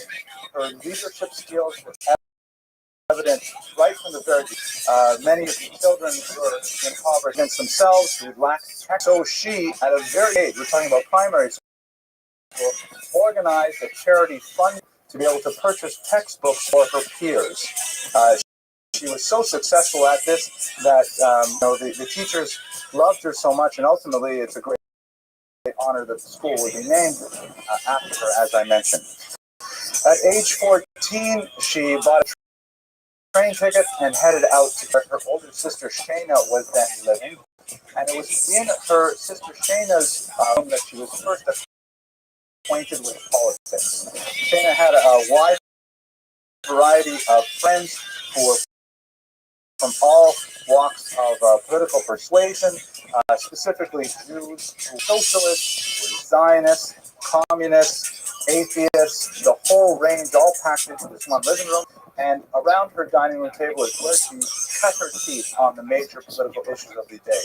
She ultimately married one man that she met there, a man Meyerson. Name was, by the way, Hebraicized later because Moshe Sharet felt it was inappropriate that members of the government have these European-sounding names. He asked all members of the government to Hebraicize their names, so she shortened Meyerson, which essentially means son of Meir, to simply Golda Meir, a more Hebraic sound. But at any rate, that's her husband's name. So after some time with her sister in Denver, she moved back to Milwaukee, and she occupied a lot of her time specifically with a Jewish movement named the Poale Zion. She ended up, maybe I should mention Poale, well, I'll mention that in the next slide. Here's a picture of her with her husband, Morris Meyerson. They had a somewhat tumultuous marriage. They remained dedicated to each other throughout their entire life. He passed away in 1951, although ultimately Meyerson could not handle her political agenda and her political activity. He was a socialist himself, and he went to Israel because Golda made it a prerequisite for their marriage. But he was uncomfortable with the kind of rough and tumble world of politics as it's actually lived in the street in Israel. And I'm sure many of you, having been to Israel, you know that unlike America, where politics are so tame, I can't believe I actually said that. In Israel, politics are, immediate and relevant and the matters of life and death. So people have quite literally arguments in the street over political positions. If you're standing at a bus stop and someone mentions a particular political figure, you're guaranteed an argument right there on spot because people care deeply about their politics. This person's personality, and ultimately they separated in 1932. He remained in Tel Aviv, and she went on to a very lively political career that I will describe shortly. They maintained an amicable separation. They never remarried, and they raised their 2 children to adulthood.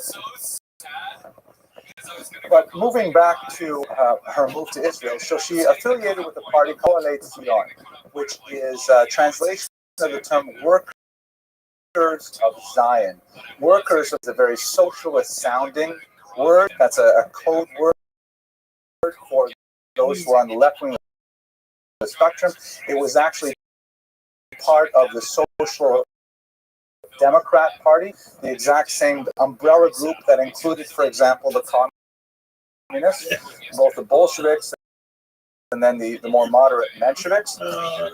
And it was a political party originally founded by Ber Borochov with creating a socialist state in Israel. That is, it was a marriage of both Zionism, hence the Zion in the name, and communism or socialism, hence the Poalei, the Workers of Zion movement. The kind of ideals that they had were a hostility to religion, although they valued the concept of the Jewish people, they valued the notion that religion helped keep the Jewish people integral and whole. They nevertheless felt that, like Marx taught, was an opiate for the masses, kept people from realizing their class enemies rather than focusing on their class enemies. They focused on national or religious enemies. They also believed in this concept of druzhba narod, which means the friendship of peoples. They believed that if all peoples would adopt socialist values, socialist economics, there would be no reason for them to have any disputes whatsoever. And they attempted, to some degree, to apply this to their relationship with the Arabs, which, for various reasons, we'll explore more next week and with the critic of the Poalei Zion movement, primarily Menachem Begin. We'll see there are several reasons why this actually came to pass in the 1920s. But ultimately, this is the kind of philosophy that they espoused. The institution with which the Poalei Zion was associated was the kibbutz. The word kibbutz comes from the verb to gather, lekabetz, and it really is it's a true translation of the Russian term collective. It's an amazingly creative experiment in which everything was held collectively by the members of this small society. That means all property was held in common, all were distributed in an equitable fashion, person's ability to do so. The income gathered by the kibbutz, of course they were farming communities, agrarian communities, was distributed equally. And in fact, in the early years, we're talking about the first decade of the 20th century, a little bit before Golda Meir came, they even shared spouses. They believed in free love and the idea that marriage was theft. It's another interesting quote from Marx. The idea that if one thinks one owns one's spouse, then that's clearly a violation of socialist principles, and so on. The more radical forms of the kibbutz died off fairly quickly. They tended to have an abundance of males and a surfeit of females, as you might expect with that kind of free love policy, and ultimately they settled down to a more moderate, which did persist in still fairly radical, by our terms, existence well into the 1960s, where, for example, spouses would, live together as monogamous couples, but their children would be raised from a very early age in a collective environment called the gan. The children were raised in these collective environments. There's some interesting studies done on them. For example, they tend to be very much overrepresented in war casualties and war heroes. They seem to be much more likely to defend the collective, even at risk of their own personal selves. So it's a fascinating experiment. At one time, kibbutzim were about 4% of the Israeli workforce, or the Israeli the agrarian area, the arable area in Israel were occupied by kibbutzim, and they produced about 40% agricultural output. So they're really quite productive, and they did a lot for building the state of Israel. She went to this Poalei kibbutz called Merkaz. Ironically, she was rejected at first, but she reapplied, and then and as I mentioned, her husband Morris, who was perhaps a little less enthusiastic about the entire project, but to Israel, and they lived for several years there in the kibbutz. She loved it tremendously. She loved the being outside, working the almond groves and things like that. But she loved even more her activity, the collective, unized body of all the kibbutzim. She was her leadership skills were recognized quite early, and she was elected as the kibbutz representative to this organization. This brought her more and more into national politics. Ultimately, she had to leave the kibbutz in order to pursue that which was to organize and delegate and lead this new country. Ultimately became the head of the political department of the kibbutz, which was a stepping stone to in labor politics overall. Okay. I think at this point I'd like to pause and take a couple of questions because I want to step back and talk a little bit about Israel as a whole. Yes, please.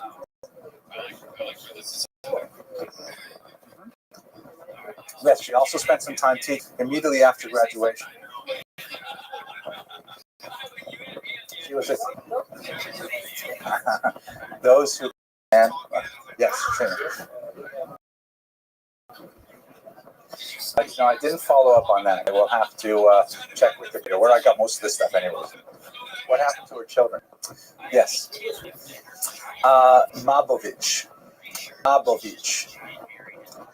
All right. So let's talk about Israel. Now, amazingly, even though the vast majority of the students I currently teach at Thurl College South come from, full-time Jewish day schools, they actually have quite a lacuna of knowledge about what is the state of Israel.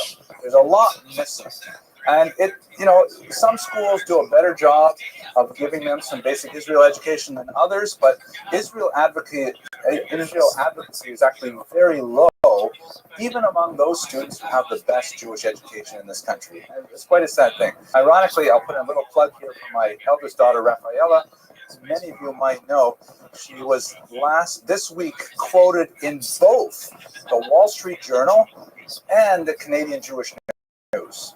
Pretty good for a 20-year-old, and the 21-year-old. The Canadian Jewish News article was interesting because, they have there's a fair amount of anti-Semitism that is thinly disguised as anti-Zionism.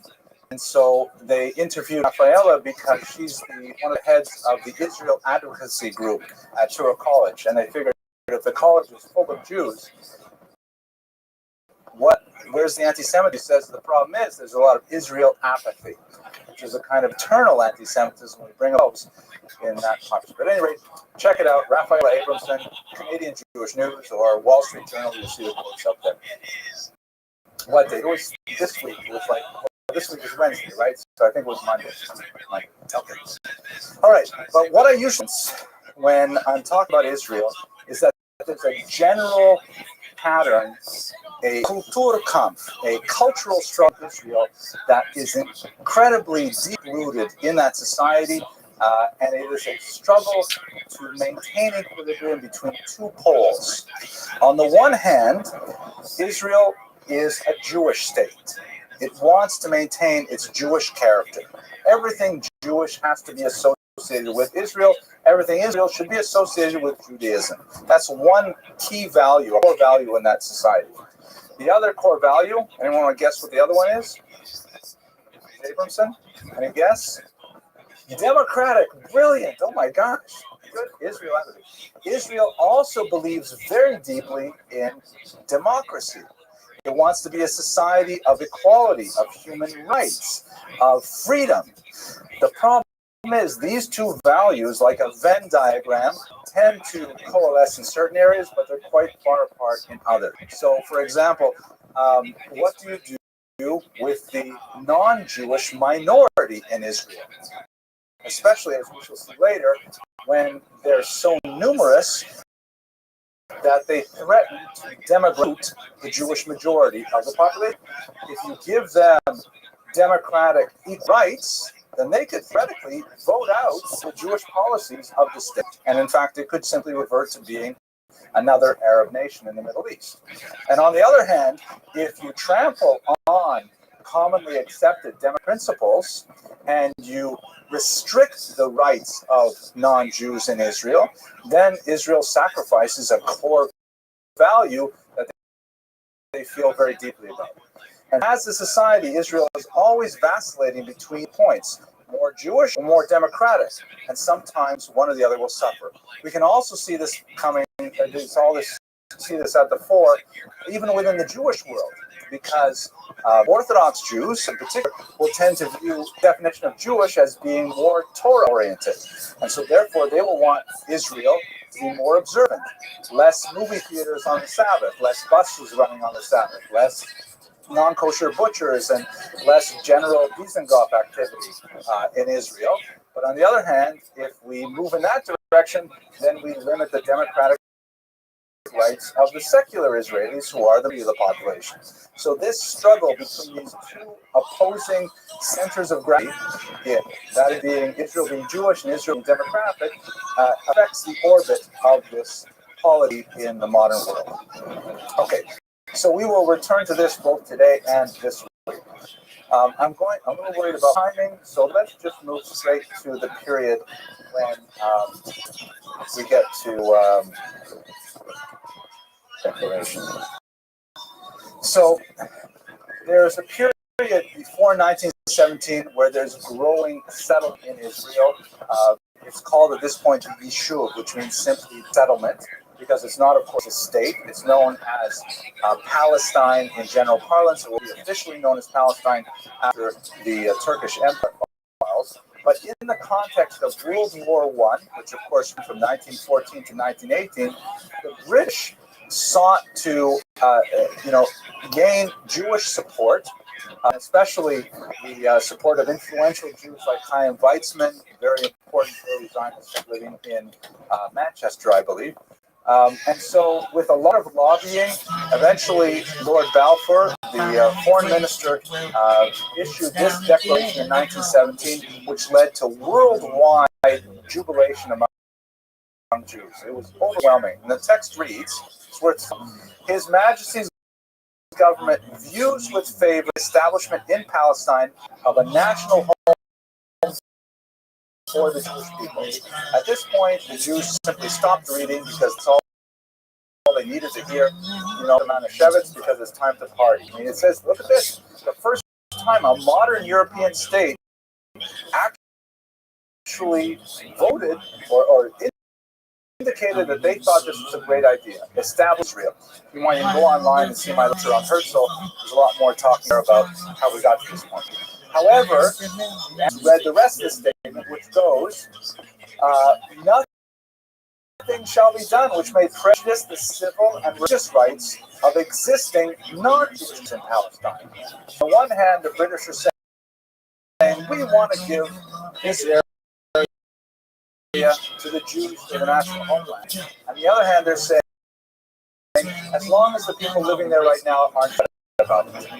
And it turned out to be impossible to actually bring this to, there was no way the indigenous population was going to stand for a Jewish state there.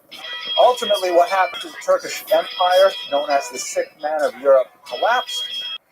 In what the United Nations League of Nations, at this point, it would later be reincarnated as the United Nations. And this region, Palestine, actually encompassed all of contemporary over here. There was no distinction between two regions whatsoever. Some ongoing negotiations went on, and ultimately Jordan was established, and the British mandate was reduced to what we understand as Israel. I'm just going to skip quickly through the 1920s and 1930s. The most important elements of those 2 days were ongoing pressure for Jewish immigration.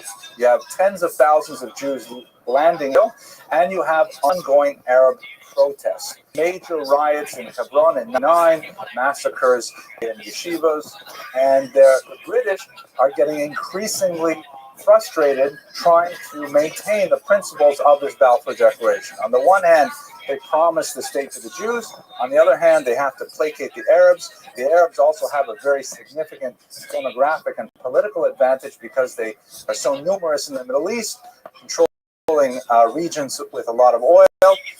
And this comes to an incredible head immediately after the Holocaust, when Jews are striving to make immigration to Israel. And the opinion of the world is basically that England should let them in because they've suffered so badly. There was a brief period of a honeymoon in anti-Semitism when, for about 15 years, Jews had a certain amount of world sympathy, and England was trying to hold desperately onto the mandate. Ultimately, and next week we'll talk more about the particulars of what happened in this time, because Menachem Bey was very involved in driving the British out. Ultimately, they handed it back to the League of Nations, then now the United Nations, and they said, here, you guys take care of it. And the United Nations came up, which was probably the stupidest plan you could possibly have if someone challenged you to do so. They divided the territory into 7 non-contiguous areas. 3 of them were to be designated as Arab zones. That is this gray area here, which is the Gaza Strip, and a little bit down into Negev. This area here, which would be known as the West Bank, roughly, or Shomron, Yehuda, and this region in the Galilee, which would be Arab zones. Which were to be this eastern part, of the Galil, around the Yam Kinneret, the coastal region from Haifa down below Tel Aviv, and then this largely uninhabited region in the south, the Negev. And Jerusalem was to be an international zone. So divide up this tiny territory into 7 and hope that everyone would get along. As I'm sure you all know, how it turned out is that the Jews accepted the plan. They were happy to have even a crazy patchwork kind of demographic line like this in order to just have a state. They, of course, universally rejected the plan, and the war of dependence ensued immediately thereafter. Very brutal struggle in which ultimately the Jews were able to amazingly consolidate their territory and actually enlarge it in a few places. So we'll return to that. We'll pause for a couple of questions before we go back to Golda Meir. Well, I'm just talking fast like a blue streak here. Does anyone know any jokes or feats at this point? I used to know a lot of jokes about living in Israel, but yes, please.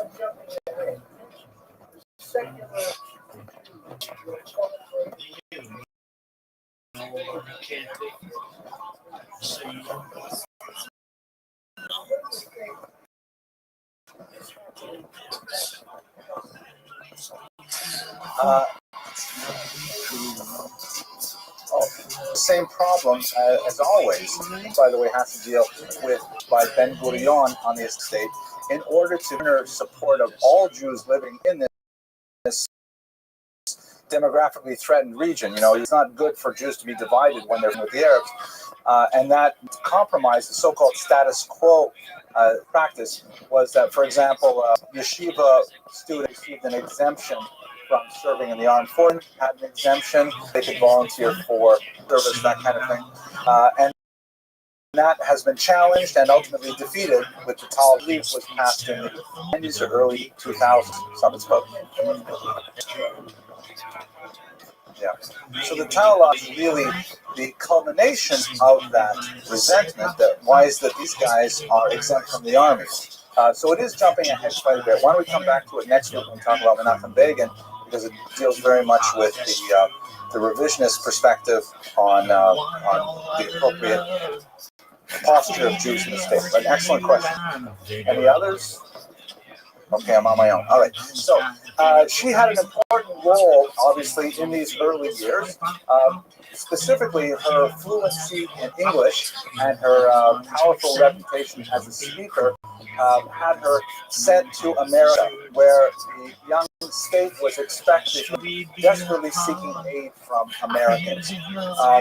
She blew past all of their expectations. The government thought perhaps they would collect $7 million from America for support of the war effort. Golda Meir came back home with $50 million. So it was amazing how she was able to really generate support. We would see this again in Moscow. I'll show you in the next slide. Ben Gurion actually said of her that she was the Jewish woman who got the money, made the state possible. I mean, really, this is the bottom line. She made the state possible through her fundraising. She was also active in internet politics, including a rather bizarre and courageous trip to Jordan when she disguised herself as an Arab woman to negotiate with King Abdullah to try to persuade him not to participate in the war effort. He, of course, declined, but he said to her, listen, why don't you wait? Why are you rushing this? Don't you realize, that maybe we can solve this diplomatically? Why are you rushing to have a state? And she famously responded, we've waited for 2,000 years. Isn't that long enough? So she went back home unsuccessful with King Abdullah, but ultimately the Jews were able to defend their borders. This is what the new state looked like, a little bit drawn back because I want to.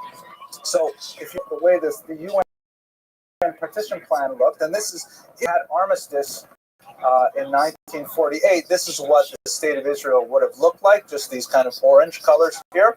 But after the War of Independence, they were able to consolidate a little bit wider waist by the Mediterranean, able to penetrate up through the Judea-Samaria region to Jerusalem, although unfortunately we're not able to conquer all of Jerusalem, and the Jewish quarter of the old city remained on the Jordanian side. They were also able to take over the entire Galil, a little bit of the Negev, which was an amazing achievement that they actually were able to increase their boundaries, although at great. And Golda Meir, of course, was very active. She was one of the earliest signatories to the Israeli Declaration of Independence. She wrote at that time that she was educated in America and she knows the respect that Americans have for the founding fathers. And she says, reflect the idea that I myself was to the Declaration of Israel was something that she openly cried. She put her name to it. She also had a liberal approach, which is consistent really with her politics, to the refugee problem. She began really in the 48-49 war. Specifically, there was a large population of Arabs living in Israel, or living in what would be Israel, fled the war zone for neighboring countries. Ultimately, in most of those countries, Egypt, Jordan, and Syrians, and their children and their grandchildren, refugee camps for decades, something that Golda Meir felt terrible about and resented deeply. But she also felt that the fact that these Arabs left Israel was a tragedy, incredible portion. She even compared it to the suffering of the Jews in the Holocaust, large comparison between 40s. The reasons for that Arab exodus were complex. And again, that's something I would like to push off a little more to next week's discussion of Menachem Begin, because I was involved in several of the most key incidents. Are we running low on battery? Are we okay? Running low on battery? Time? Right, time. Okay, this is okay. This happens all the time. We're just going to quickly plug it in. This is how. And we're recording. We are back now. Okay, so we'll talk about it more next week when we get to Menachem Begin, because he was very much involved in it. But there are very different narratives of this exodus. Jews and Israelis generally have one version of describing why the Arabs left. Arabs, as you might not be surprised, have a totally different version. And it's really an ongoing problem that affects Israel today and is an extremely important element in the determination of, God willing, someday a lasting peace in the region. Now, shortly after the state was established, she was sent to be an envoy to Moscow, which was an early supporter of the state of Israel, actually voting for its establishment in the United Nations. Amazingly so, because later they would change that position. And she was issued passport number 1 from the new state. They didn't do it in alphabetical order. They did passport number 1. And she went to Moscow, where she was very successful in her mission. But there was one event that had a tremendous impact on her personally, and she spoke about it and wrote about it endlessly. She went to Kippur services at the Mosque Choral Synagogue, and she was surrounded by literally tens of thousands of Jews chanting her name and chanting the word Israel. Here's a photograph that shows her.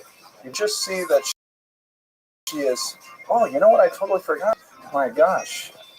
Yeah, here it is. I've gone through 40 minutes, and we have, this is why we need more. I have this remote clip the Torah Cafe people sent me. Thank you. And let's put, and it has this nifty little thing here, which is if you have a cat, and this circle here circles Golda Meir, surrounded by a sea of Soviet Jews. And she was so overwhelmed with the support she received there that she felt that the mission that she was engaged in by establishing the state of Israel was something that was cosmic, of course, because it affected all Jews worldwide. And she came back to Israel with renewed vigor and renewed strength to endure the challenges of leadership. This actually was later put on Israeli stamps and some currency, this famous photograph of Golda Meir in Moscow. Okay, let's try it out.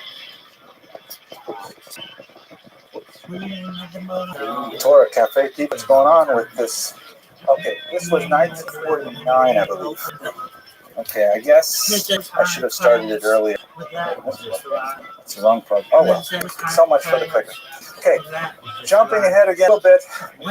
Major events. Really, she was not the leader of time, but it's impossible to discuss the late events without looking at the Six-Day War, which is one of the most phenomenal victories Israel had ever achieved, and in fact, it is still a stellar victory when it's studied today. I'll tell you a quick story about my yeshiva, or Sameach. This is a story they often describe that, where there was a young man in the yeshiva, and Or Sameach is a yeshiva for Baalei Tshuva, people who come to Judaism with a limited training and background. And there was, and you ask about where people are from. Some are from Harvard, some are from Yale, whatever. And one guy said he was from West Point. So they said, "What are you doing here from West Point? What a trip coming from West Point to a yeshiva in Jerusalem. How did that happen?" So he said, the story goes, that he participated in a class on military strategy, and they had, a highly decorated general teaching this class with like 25 stars and things like that. And they went through many of the great battles of history: Waterloo, Battle of the Bulge, invasion of Normandy, things like that. And they studied what happened, why a certain general was victorious, what strategy was used, and so on. And they analyzed all these battles. And at the end of the course, this young man went up to the general and said, "Excuse me, sir, I'm very curious, why did we not study any Israeli wars? I mean, certainly they must have some merit. They're all quite different and so on. Why didn't we look at them?" And apparently the general said to him, "Young man, the reason we don't study the Israeli wars is because those victories are unexplained by any strategy known to man. They are totally miraculous, and I have no way to explain how they." So, the Six-Day War certainly, and that's how we ended up in yeshiva. Because what am I doing in West Point, if bank? No. Anyways, so again, short form, because I want to discuss this again in more detail with Menachem Begin. Egypt, in particular, threatened the nation state once again. They've had several skirmishes, the 1956 Sinai campaign, but at this point, Egypt is really ready to completely obliterate Israel with its ally Syria. In June of 1967, it's absolutely clear this is their intentions. The United Nations and Islam decided that peacekeeping forces to maintain the border zone, and so for UNASUR removed all of the peacekeepers on the borders, completely exposing Israel to Egyptian. The entire world knew that Israel was about to be driven into the sea. My uncle Leon, he should live and be well, he describes me, he was a young man at the time, and he describes how friends, they immediately got, dropped out of medical school, buy their tickets to get to Israel, support the new state, and by the time, they came, the war was already over, as it was an amazing overnight victory. Essentially what Israel did was, it launched a controversial now preemptive strike. They attacked the Egyptians and the Syrians before they could attack Israel, relying on a Talmudic principle. When someone comes to kill you, get up earlier than him and kill him first. Very basic Talmudic idea, and largely the overwhelming air superiority through the tremendously prodigious Air Force, they were able to destroy much of the Egyptian force before it even got off tarmac. There are photographs like exploded planes and Egyptian soldiers lying on the runways, not even having the chance to take off. Within short order, all of these armies were defeated. The main outcome of this, however, was huge territorial expansion for Israel, which proved to be advantageous in some obvious ways, but at the same time, a great burden for Israel to bear, one that they still struggle with several decades later. Specifically, they conquered the entire Sinai Peninsula here, right to the banks of Cairo and the Nile River here. They conquered all of the Gaza Strip, of course, which was attached to the Sinai Peninsula. They conquered all of what would be called the West, because it is on the west side of the Jordan River here, and they conquered this mountain region up here known as the Golan Heights. Now, they had to decide what they're going to do with these territories. They basically had three options. One was exchange it immediately for peace, meaning just release that territory and sign a peace treaty with the country that had lost that territory. And many Israelis felt that, of course, that's what's going to happen. In the next or so, we'll sit down, they'll realize we're here to stay, and we'll have peace. We'll get our land back, and then we'll have peace. But ultimately, none of the Arab nations stepped forward being willing to get that land back for peace. So we had to make one of two other decisions. One is to annex the territory, which means to completely own it, to declare it permanently part of Israel, which sounds like a reasonable thing to do. It was fair and square in war, but at the same time, if you recall, Israel wants to be a democratic nation. Annexing a territory means you have to give its citizens, give its residents citizenship. Under international law, take over a country and then literally enslave the people there or consider them second-class citizens. If territory is your own real estate, you have to give them citizenship, which is precisely what Israel did in the region of the Golan Heights, which was sparsely populated, also ironically by a population of Arabs known as the Druze, who are traditionally friendly to the states in which they inhabit. So the Druze actually have a supportive role towards Israel, and because it's mountainous on one side, or the Galil lowlands on the other side, it has high strategic value, and they said, we're just going to keep the Golan Heights, thank you very much. They also agreed to annex East Jerusalem, which has high symbolic value for Israel. Jerusalem is, of course, the 3,000-year capital of Israel. The temple in it is beyond values for Jews and Jewish history. And so they said, we are taking East Jerusalem, we're making it part of Israel. And in fact, all the Arabs living there were given passports, the whole deal, in accordance with the democratic principles of international law. However, the larger population of an Gaza here, or the West Bank and the Gaza, there was a large number of Arabs living there. And the Israelis were not willing to annex those territories. Arabs living there citizenship. They simply declared them, this is a kind of a new term. Some prefer the term occupied, which is decidedly derogatory towards the occupier, in this case Israel. But that's essentially the status quo that was held in place until 2003, when the Gaza Strip was actually abandoned in a very controversial disengagement process. The West Bank, of course, is still administered by Israel, where the Arabs living there do not have full access to rights and privileges that Israeli citizens do, which is an ongoing sore point for Palestinians, obviously, and for Israelis as well. It is a burden to administer these territories, but there is no lasting solution in immediate proximity. God willing, next week we will address this in greater detail as well, because Begin had a plan that was attempted in some parts, and we'll discuss how that worked out. Okay, so this is the status just before she comes. So here's a picture of East Jerusalem, which gives you a sense of how it was annexed, nations immediately to the north and the south as well.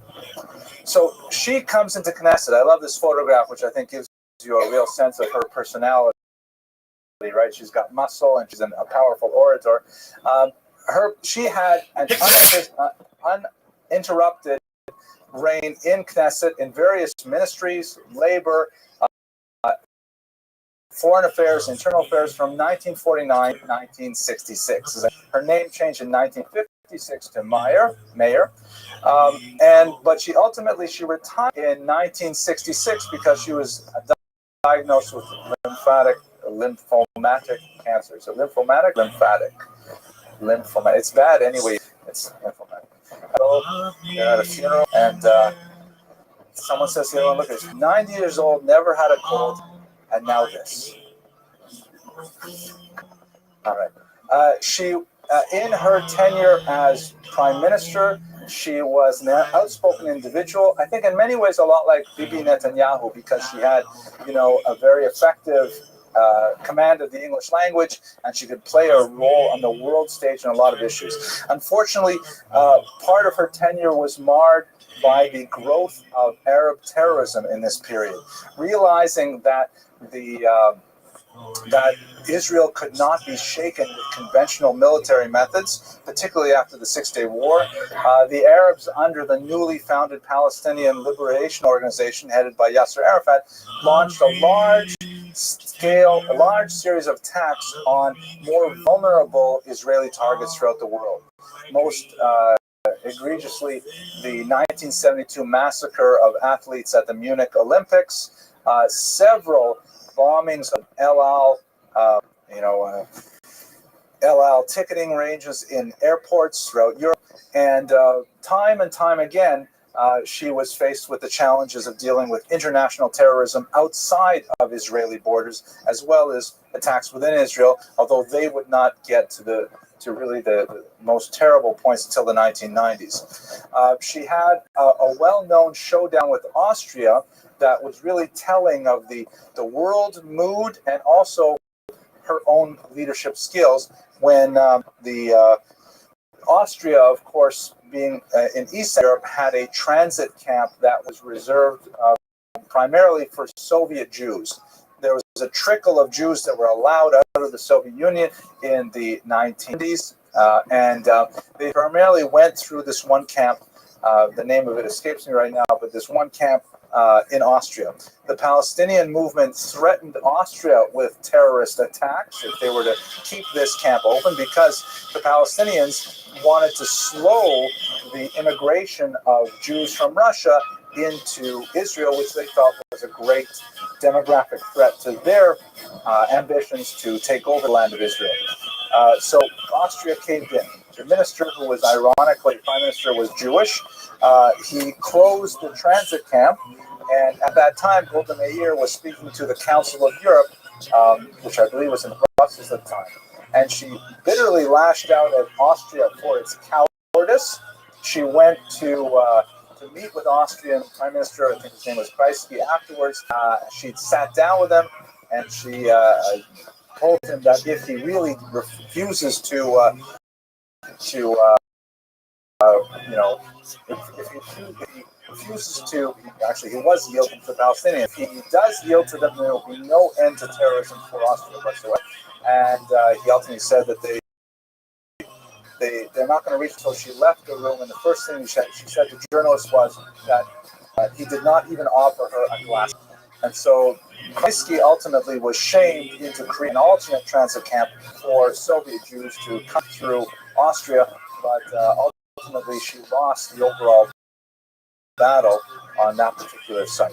But this is indicative of the leadership role that she played on an international level. Domestically, the end of her tenure as Prime Minister was marred by a horrible event, the awful Yom Kippur War of 1973. At this time, the young General Anwar Sadat was in charge, and he had some taste of battling with the Israelis, and he disagreed with the prevalent mood that Israel was unbeatable. A strategy that combined a lot of secrecy, once again with the allies in Syria. Sadat planned an attack on Israel that flew largely under the radar for much of the year 1973. The attack was planned specifically for Yom Kippur, holiest day of the Jewish calendar, when most Jews would be fasting. Although ironically, even though Jews call Yom Kippur, the Yom Kippur, Arabs call it the Ramadan War because it occurred during their month of Ramadan, and secular historians prefer the more term October War.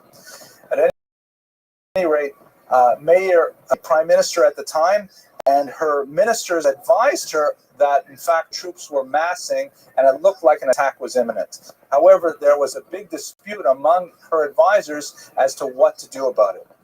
Certain contingent of advisors said, launch another preemptive attack, just like in 1907. That's the only way that we're going to win. Others, including the famous General Moshe Dayan, said that a preemptive strike was inappropriate, that it's not conclusive, that they will maybe just saber rattling. Ultimately, she decided to take a moderate course. She did not order a preemptive strike, but she did order a full mobilization of the army. So she ordered the country on high alert immediately and came within 6 hours. So ultimately, Israel was able to come back and even the boundaries further on the other side of the Nile River in case of Egypt after they had to get American support. But it was a devastating blow to Israel, suffered very high casualty, and that the glow that came after 1967 was definitely diminished because people said that Israel would do well. This ultimately catapulted Anwar Sadat as a general to the prime ministership or the presidency of Egypt because he was a great hero and having bloodied the Jews. And we'll talk again with Begin next about how, ironically, he was able, once he had defeated Israel in battle, he was able to bend around and make peace with them. That would ultimately earn him an assassination at the hands of the current movement controlling the Muslim Brotherhood. For next week's material. One strong opinion in defense of Meir's decision to not launch that preemptive strike came from Henry Kissinger, who confirmed the war was over that, in fact, if they had declared that preemptive strike, which again was controversial in the international world, then Kissinger said that America would not even have contributed a single nail to the war effort. That American support in munitions and political support was incredibly important. So ultimately, it seems that was, although clearly, the wisest one possible. This was the determination of the Agranat Commission, which looked at the war and conducted an extensive postmortem to try and determine what could have been done better. And it ultimately cleared Golda Meir of any blame for not deciding that preemptive strike. Her party went into an election immediately thereafter. The party won the re-election, but several months later, she was simply too exhausted from the infighting and the recriminations over the results of the war that she decided she would resign, which she did in 1971. She died several years later in 1978 of that cancer, which was first diagnosed already in 1966, causing her first retreat from home. So looking at her legacy, she's a tremendously powerful speaker, tremendously motivated ideologue. In large part, she sacrificed her personal life, her family life, husband, and her children for the needs of this nascent country, this great experiment in Jewish state. And as the signatory of the Declaration of Independence, her name is permanently inscribed in the history of the annals of this country. Her character and her leadership continue to motivate and inspire us all. Thank you, as always, for your intelligent attention and indulgence, and I look forward to speaking to you next week about Menachem Begin. I don't want to be a tiger, tigers fly too rough. I don't want to be a lion, your teddy bear. Get a chain around my neck and leave me anywhere. Oh, let me be, oh, let him be. Teddy bear. Don't really let me be. You are around your fingers through my hair. Coming. I think we've got a fantastic class planned for tonight. I have to say a couple of thank yous to begin with. First of all, thank you to Rob for that unexpected and very welcome word of greeting, and I especially appreciate mentioning my father, Yaakov lived me well. We're waiting for a date on surgery. It's still kind of up in the air, but I hope it won't interfere with this class unless they're going to Canada for the surgery. In the meantime, other thank yous. Do you notice how wonderful this screen looks now? This is all Wes's idea. But you didn't realize we had a screen last week, but he wanted it raised, and so it's come up to the heights, and hopefully that will be more visible to those of you in the bleachers in the back row there. Also, thanks to Joe and Zohara Weiss for sponsoring this week.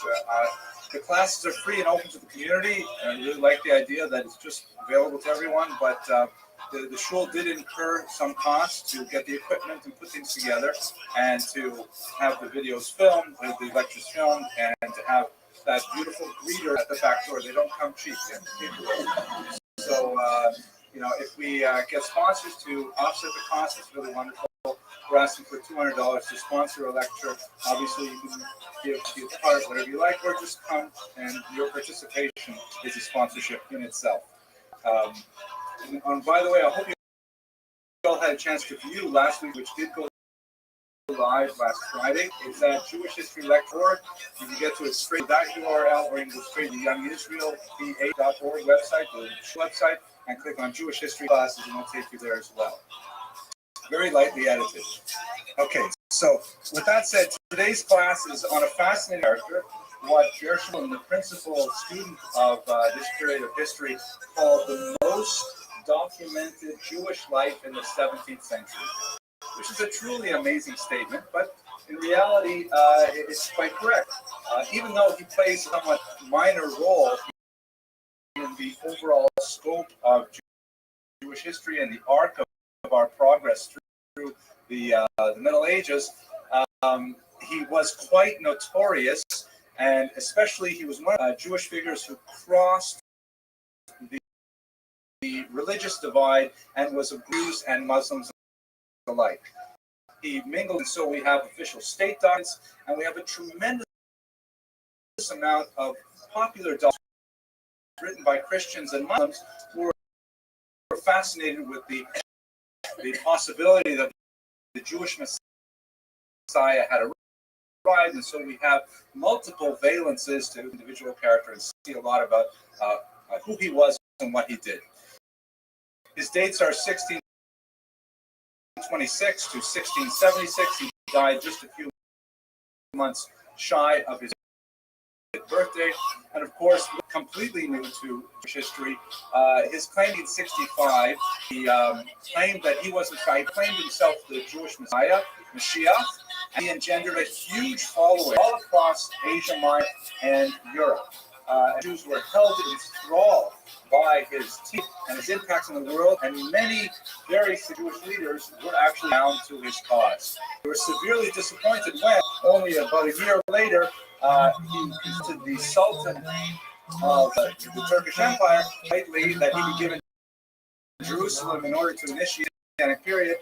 The Sultan made a counteroffer. You can either convert to Islam or I will imitate you. And he decided to convert to Islam, leaving his tremendously rejected huge mark on self-consciousness for the next several hundred years. And we will explore the ramifications of that decision. But I want a little joke, and this is a joke that when I first heard it, I thought it was very, very funny, but it was just a little bit off color. And I was thinking, could I possibly tell this joke? Maybe I could tell it in this situation, but I couldn't put it on the internet. And I thought about it, so I edited it very lightly, so it would be guaranteed not to offend.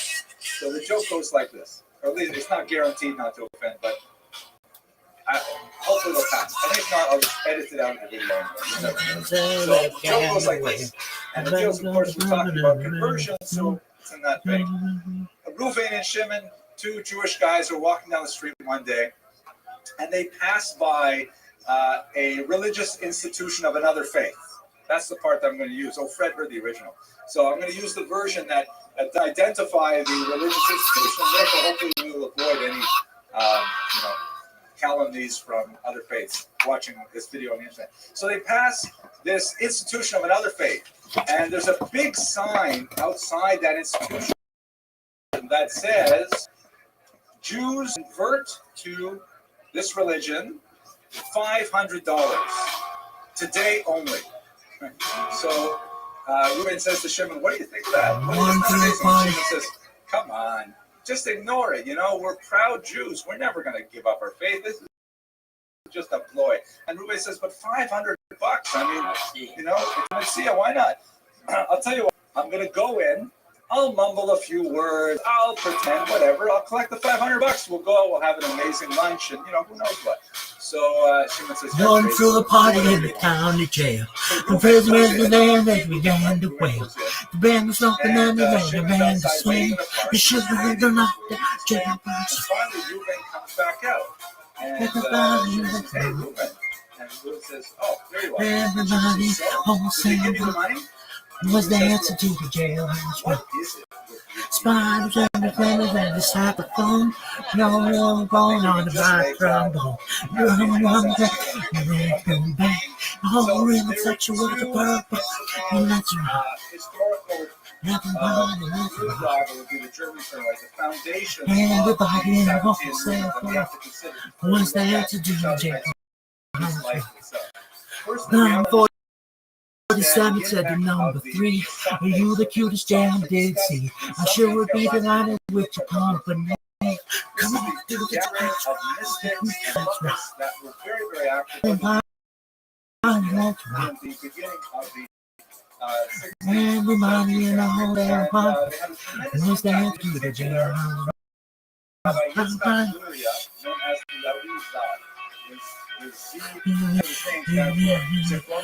blessed memory. Ari is an acronym of his name. Means I was thinking about the stone, laughing in the corner, weeping. Kabbalistic studies that was That was so sick. influential.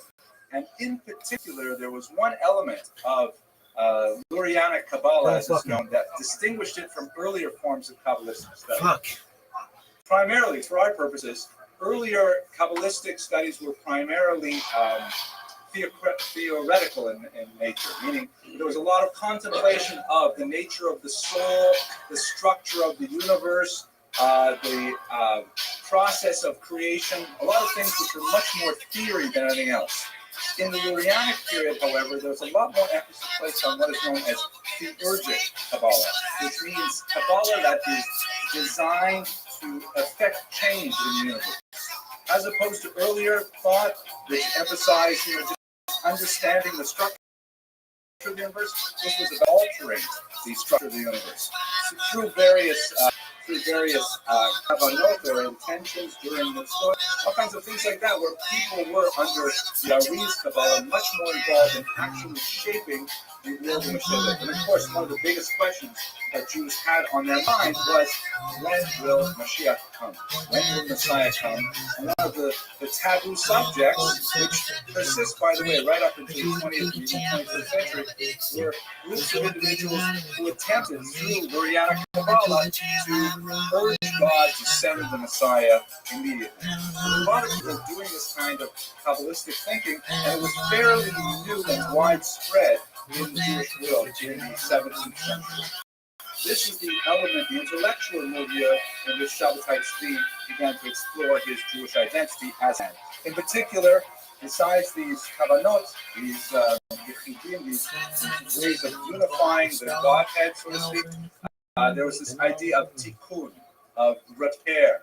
There's a term very popular today, tikkun olam, the repair of the world, which is sometimes understood as a call to social action. In the Kabbalistic sense of the 17th century, a tikkun meant some kind of fundamental repair to a rift in the universe. Something was wrong with the universe, and the tikkunim of the Jews who practiced this Kabbalah would bring about its amelioration. This is especially so after the Spanish expulsion, which we discussed last term, which was such a huge shift in the Weltanschauung Jews who had understood Spain to be the ultimate, the ultimate golden age of the Jews in the post-biblical era, and to see that crushed in just a matter of months, and the persecutions that followed in Spain and Portugal, and the suffering of the Jews who had to wander to Turkey and points elsewhere, the idea of affecting tikkun was much more profound than it ever had been, perhaps since the destruction of the Second Temple. So these are the kinds of intellectual ideas that are circulating.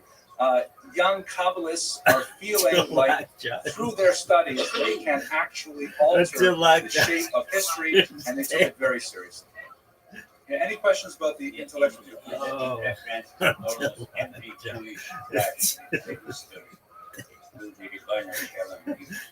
is funny. Now in the same, almost the same way like the same Babich and Mashiach, exactly the same way. I'm not going. I don't. I know that is one that we are not. We have at least 15 lectures before to the 20th century and 21st century. There are. But they have to escape. What do you mean they? I mean, we really need Mashiach to take. There's so much Jewish tsuras. So many people are hurting. It would be, showing sight, as they say. Yes.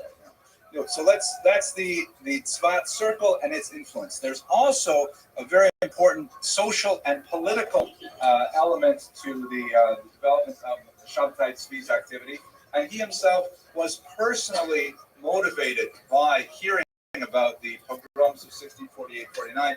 In fact, one of his most profound mental breakdowns was specifically related to the day that he heard about the events of what is in literature as the Gzerat Tachbatat. Tachbatat, the Hebrew acronym of year 1648-49. To give you this in brief, we will, God willing, in another year return to this and understand it in much more profound detail, but our task for today is to understand Shabbatai Tzvi. For approximately 400 years, Jews had been moving into Poland, Ukraine, certain parts of Lithuania. Russia itself, Russia was actually closed off to Jews from the year 1479, but Jews in the borderlands to the west of the Russian Empire areas, they were considered as middlemen between the peasants and the landlords. There was an ethnic divide between those three groups, and in many ways there was a profoundly triangular conflict between the Polish landlords, who are cities in the north, the Ukrainian peasants who live in these large tracts of land called Latifundia, and their Jewish leaseholders, where Poles would hire the Jews as a Welcome. as a whole. How are you? Task of What's collecting going on, Rose? a slew of from the Ukrainian. Jackie Rose, how you living, fam? It's good. Can you hear? Yo, dog. Hello. Can you hear me? Joy. Can you hear me? Dog. Yo.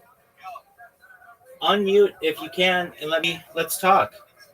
Let's hear about your hopes and dreams. I want to know everything that makes you tick. Fuck you, dog. I didn't talk with you, douche. I was doing my own thing.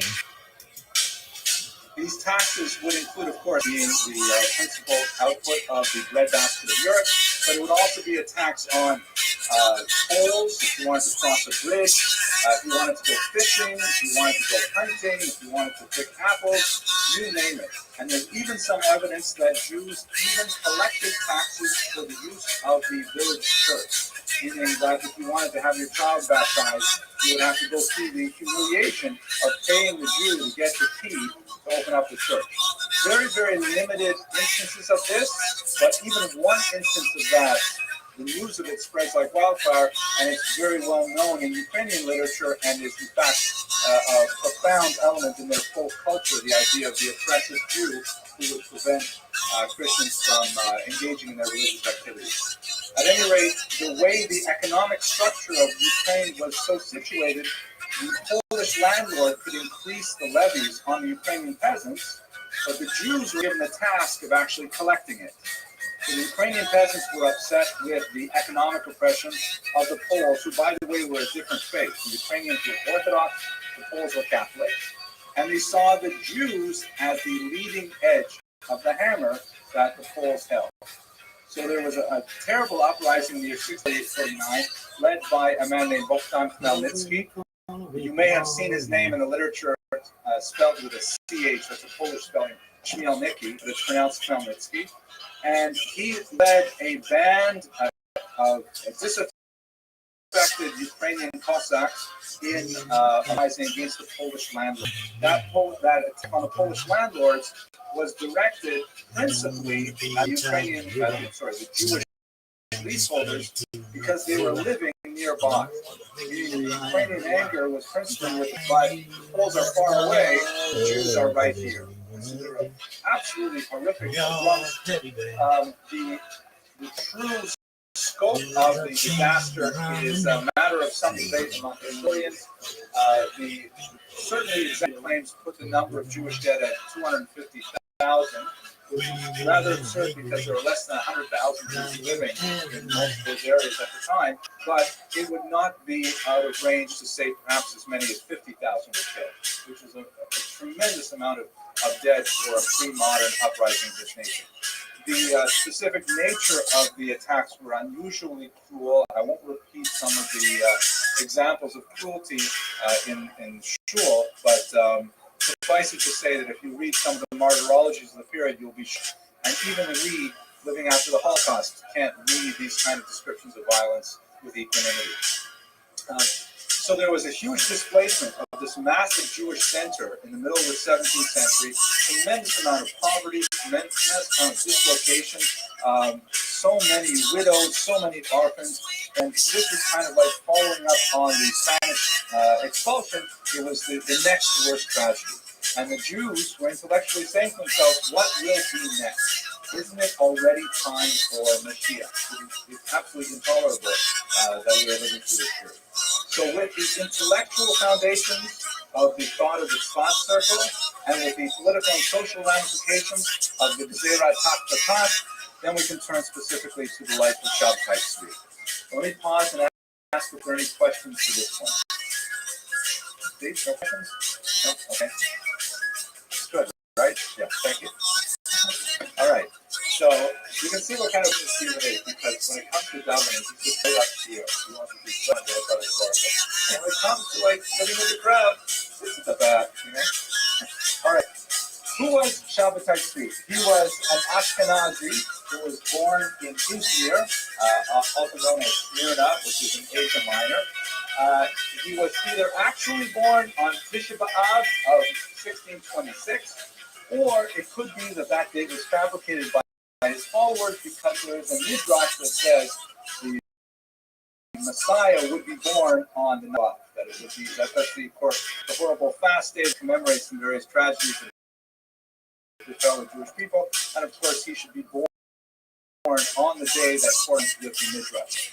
One of the difficulties of understanding the details of Shabbatai Tzvi's life is that a lot of his life story was written by his followers specifically with an eye to conforming to the various assert that he's Mashiach. Nevertheless, in a pre-modern period, dramatic role in Shabbatai Tzvi's as Mashiach, this material disseminates very fast. Jews are avid readers in the 17th century, and they are scooping up these books and they're digesting them well. His father dealt in poultry. He sold chickens, and he was a struggling businessman, but his brothers, there were three sons in the Tzvi family, Eliyahu and Yosef, actually ended up becoming very successful merchants. They ended up following their brother Abtai into in his movement, and as we shall see how that develops later. But he came from a fairly humble background that was upwardly mobile. These are Ashkenazim living in Asia Minor, and he was the scholar of the family. He was the baby of the family, and his detractors are happy to admit that Shabbatai Tzvi was a man. Apparently, at the age of 15, he had run in Smyrna who could educate him, and so he studied on his own. And at the age of 18, a very precocious age, he was ordained as a chacham, which is the regional equivalent of what we could call a very profound ascent. So he studied on his own, and at the age of 18, a very precocious age, ordained as a chacham, was the age of 18, a very precocious age, he was ordained as a chacham, which is the regional equivalent of what we could call a rabbi. He did, however, have a very profound ascetic sense. He was a loner. He, like Muhammad, ironically, he liked to go for long walks in the wilderness. He liked to be by himself. There's one dramatic out where he went for a swim by himself and nearly drowned, and his rescue from that incident helped propel him into a sense of grandeur, that he in fact might be the Mashiach. He had a deep attachment to his mother, but otherwise he had very few friends as an adolescent. His reputation as a scholar, he was, by the way, also reputed by, again, his detractors and his admirers alike to be an exceptionally good-looking man, and he had an extremely fine singing voice. When he was in his up phases, and we'll talk about those momentarily, he was wont to sing publicly, and his voice was extremely pleasing to everyone. So the fact that he was good looking and that he had a good voice actually did make a big difference with regards with his other eccentricities. His reputation as a young scholar prompted two early marriages. Both of them failed. In both cases, he was married for several months, and his young wives complained to their fathers that the marriage had not been consummated. And twice, later we'll talk about his more long. He was ultimately married 4 times, 5 times if you include the time he remarried his third wife. But this is an ongoing issue. This particular picture here, I don't know what to make of these pictures. A lot of them are pictures of Shabbatai Tzvi. As I mentioned earlier, he is regarded as one of the most well-documented Jews of the 17th century. But occasionally you have under here captions that almost always say, Le vrai portrait de Shabbatai Tzvi, right? Do you have any French people? Oh, if someone here knows French, you'll know if I pronounce it wrong. Roi d'Égypte, né à la ville en Asie, âgé de 40 ans. He was in the city of Smyrna, and this is the picture drawn of him when he was 40 years old. And it says a vrai portrait. It's a true portrait. This is the way he's. Several of the other ones that look very different also say it's a true portrait, but a Zoigate. So he had these two early marriages, and he seemed to have a difficulty with intimacy, personal level, and even in a marital level, take him through his life. The most profound psychological aspect of Shabbatai Tzvi's life is that he seems to have been again, I'm a lay person, I don't know anything about psychology, but he seems to have been a manic depressive. He would go through periods of this elation and youth that could last several weeks at a time, and then he would, fall into the pit of despair. Or as my eldest daughter, who was about 10 years old, once said, "I'm in the depth of despair." She won't. She's hi, Rabbi. Watching her from college now. She's very smart. She's in the honors program, things like that. She was in the desert. So he would go through these periods of like tremendous euphoria, happiness, and he would be expansive and he would be dramatic. And other times he would be catatonic. He would refuse to speak. He would remain shut in a room and no one could talk to him at all. So he went through clearly, maybe a bipolar kind of existence. He called the periods of euphoria illuminations because he felt he was receiving some kind of revelation and that he was like directly connected to God. And the opposite, when he was in melancholy, he called that hester kane, which is a theological term meaning the hiding of the face, the hiding of God's face. Like he felt he was in the shadow of God. He was no longer receiving the direct light from him. During his periods of melancholy, he would repeatedly be tempted to do what he called ma'asim zarim, strange actions. And believe me, they are very strange, and they're going to get even stranger. But I will describe some of them for you as we go through the story of his life.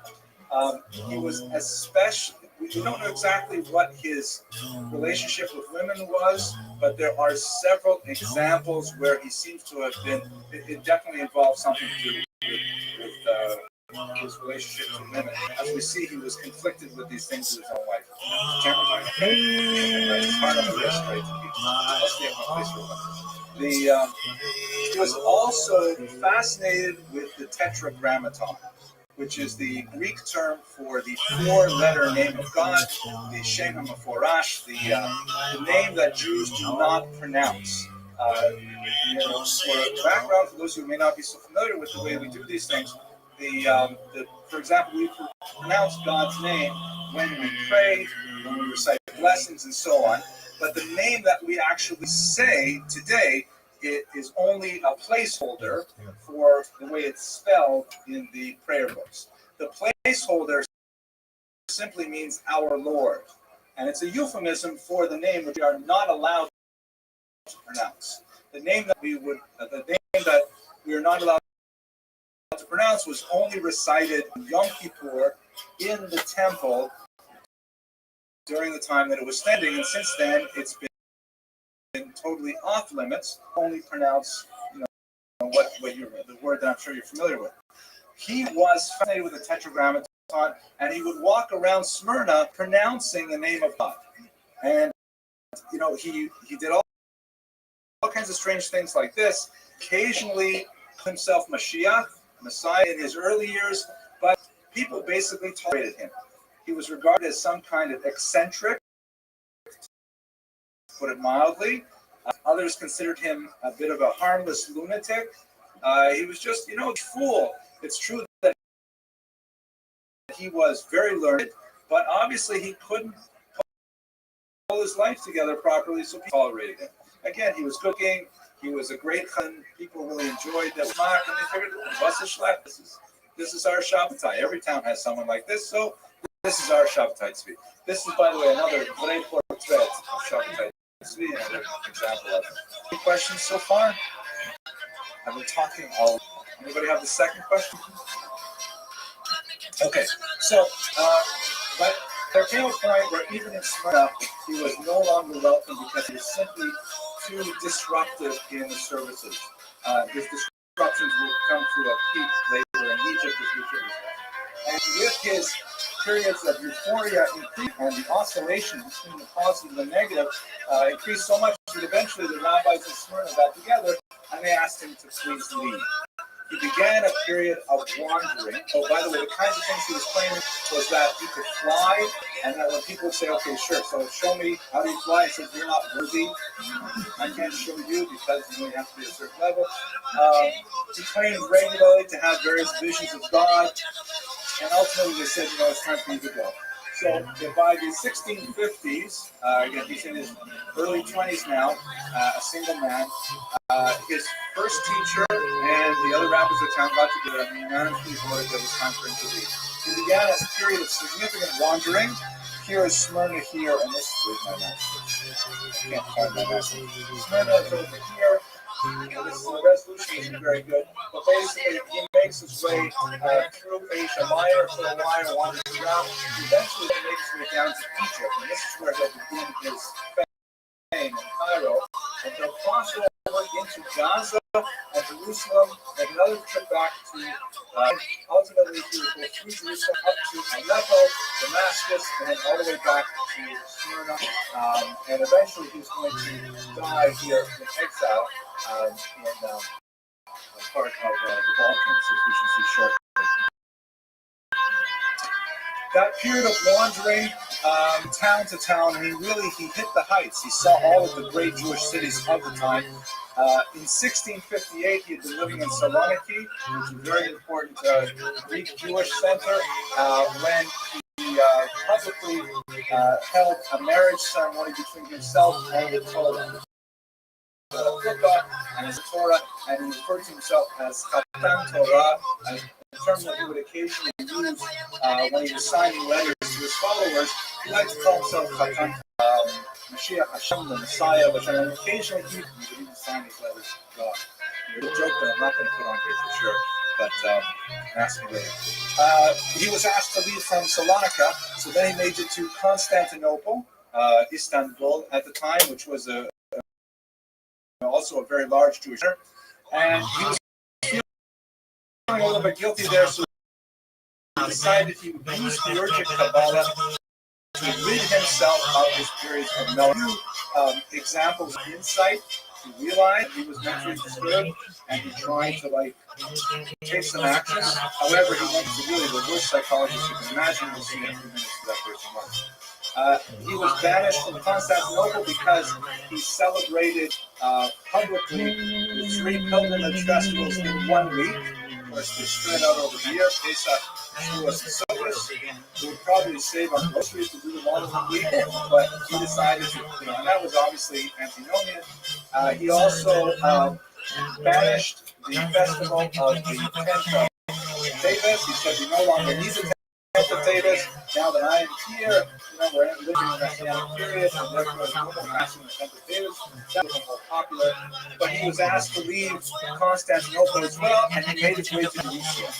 In Jerusalem, he did fairly well. He kept to himself, and he didn't, do any strange kind of demonstrations of his messianic identity and so on. And the rabbi, in this context, it's fascinating to point out that if you want to have certain types of mental illnesses, Orthodox Judaism is definitely the best religion for you. I mean it actually seriously. For example, obsessive compulsive disorder. You think it's funny, but I'm serious. There's by 2 psychiatrists in Jerusalem, Greenberg and Whitson, published by Yale, in which they say that one of the problems with the mentally ill in the Orthodox community is that their problems go undiagnosed so long. Because when a person, let's say, for example, is very, very careful about the mitzvah of netilat yadayim, of washing your hands, and everyone else says, oh, look how frum he is. He washes his hands 18 times. The rest of us do it maybe 2 or 3 times. 18 times, what a frum guy. So ironically, a person like this gets praised for their OCD behavior, and that just pushes them even further into direction. Furthermore, as we saw last week with Rabbi Caro, it's also Shabtai Tzvi, if someone, we do believe in the prophecy. We do believe that under certain circumstances, God does speak directly to people, perhaps through dreams, things like that. So if a person walks around and says, I had Ruach Katana, I had a small prophecy, I felt like God was speaking. We say, oh, wow, you must be a very spiritually elevated person. In reality, the person is, a few dimes short of $1. But the fact is that in Orthodox Judaism, this kind of behavior may actually be not recognized for what it is until it's too late. And this is exactly the kind of thing that happened in Jerusalem to Shabtai Tzvi. His erratic behavior, his extreme seclusion, his meditative silences, these were looked on as acts of piety, when in fact they were acts of lunacy. So what happens is, in Jerusalem in 1662, he got his first job. The elders of Jerusalem needed to carry an important message to Egypt. Shabtai Tzvi had just come from Egypt, did him with this task of carrying an important message to Egypt, and he carried out the task beautifully. I mean, it was not such a difficult thing, but he had the appearance and he had the mannerisms and he knew the way. So he carried this back to Egypt, and he was briefly a hero for legitimate reasons. Luckily for him, he met the head of the Egyptian Jewish community, who was very much taken with him and ultimately became one of his prime supporters, both morally and financially, which would have a signal impact on him later in life as he publicly proclaimed his messianic identity. He needed funds to keep his movement going, and it was the head of the Egyptian Jewish community who, in fact, supported him. It was at this time that he met his Basher, someone who was just as unbalanced as he was. A woman named Sarah, who had an uncertain checkered past. There was a lot of rumors about her libertine behavior that apparently, although she claimed to have been saving herself for her husband, there is significant evidence that she saved herself for several husbands. But she was undoubtedly someone who had suffered greatly. She was an orphan of the pogroms of 1648-49, and she had been taken in by some of her family and was living in Amsterdam. But she also was slightly eccentric, and she had long from her childhood claimed that she was going to be the bride of Mashiach. And of course, how perfect it was when she found out that this guy in Cairo claims to be Mashiach. So she packed up and she brought the whole show down to Egypt, Shabtai Tzvi. Shabtai Tzvi was just delighted to meet her, especially when he heard about her background, primarily because there is a Midrashic allusion to the wife of Moshe. Actually, it's that the prophet Moshe married a woman of good repute. Of course, one of the powerful Haftorahs that we read discusses Moshe's tribulations marrying a woman of this nature, and how they're to send her away, so too God cannot send us away, even though we may betray him. That's for sure. So he ended up marrying Sarah. By the way, this is not their chuppah. I just sort of like the picture. And he went into a period of relative stability that lasted for approximately a year, with few illuminations, no melancholy. It seems that Sarah was taka and that was very nice. However, there is some significant doubt that he consummated the marriage with Sarah either. And this was revealed in a bit of absolutely several years later, when in the context of his proclamation of Mashiach, he divorced Sarah and then remarried her as the tokens of her virginity. And that was, as if to say that all these years they had been married. Oh my God, it's right. It just gets weird. Cut that part out of the video. But all these made it nothing doing, and then all of a sudden they get remarried. So it was a kind of political theater, but it certainly worked, and his followers were taken in by it tremendously. Now, here's the turning point for Shabtai Tzvi, if it wasn't enough already. On his way back from Egypt, he passes through Gaza, and he meets the person who would change his life forever, Nathan of Gaza. Oh, look what it says over here. Vrai portrait du prophet Nathan Levi de Gaza. Right? And it has also in German up here. So that's apparently Nathan of Gaza. Nathan of Gaza was also a learned individual who was somewhat of a mystic. He claimed later to have prophesied that Shabbatai Tzvi went to visit him and was a Mashiach. Of course, we don't hear about those things until later, but when they met, the reason was ironically because Shabbatai Tzvi went to Nathan of Gaza for advice on how to avoid the effects of his bipolar personality. Talk about going to the wrong person. Because Nathan of Gaza saw Shabbatai Tzvi and said, "This is amazing. You are Mashiach, or maybe cynically, I believe you could be Mashiach, and we can make a lot of others. Who knows?" But he encouraged him in his messianic pretensions, and he created all kinds of theatrical venues for him to demonstrate still further. On the eve of Shavuot, the night of the anniversary of the giving of the Torah in our tradition, in an all-night learning study session, Nathan of Gaza fell into a deep trance and began speaking in tongues. And in the context of his trance, he revealed to the onlookers that in fact Shabbatai Tzvi was the Mashiach, and this was the first prominent and public demonstration of his identity as such. Then shortly thereafter, after he came to, he says, "Oh my gosh, it's so amazing. You won't believe it, but for years now I've been studying this book that I discovered called The Vision of Rabbi." And it's this book about who Mashiach would be like, and it was written in the year 1200. But as I read this book, I see it's identical to the life of Shabbatai Tzvi. All the details in the book correspond to his details. Of course, Nathan of Gaza actually wrote the visions of Rabbi Ram, but he portrayed it to a gullible and a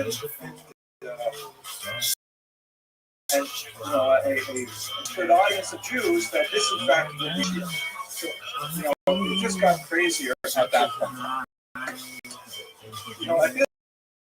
this point, Shabbatai Tzvi just lets go totally. He's being encouraged by Nathan of Gaza that he is Mashiach. So the first thing he does, he turns to his best friends and he makes them kings of major countries. He says, do this.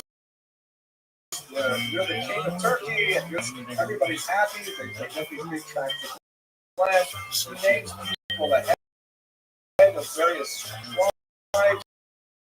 You're the head of Jacob Levi, the head of Yehuda. And he's like going around just handing out these. This is happening principally in Gaza and later in Jerusalem. The elders of Jerusalem were not pleased with this, and they denounced his antinomian and strange behavior, but they did not take any more profound action. Because the back of their minds, perhaps, they're thinking, what? It is time for Mashiach. We really could have Mashiach. Let's see what happens with this guy. But nevertheless, they did in fact denounce him and distance themselves from them.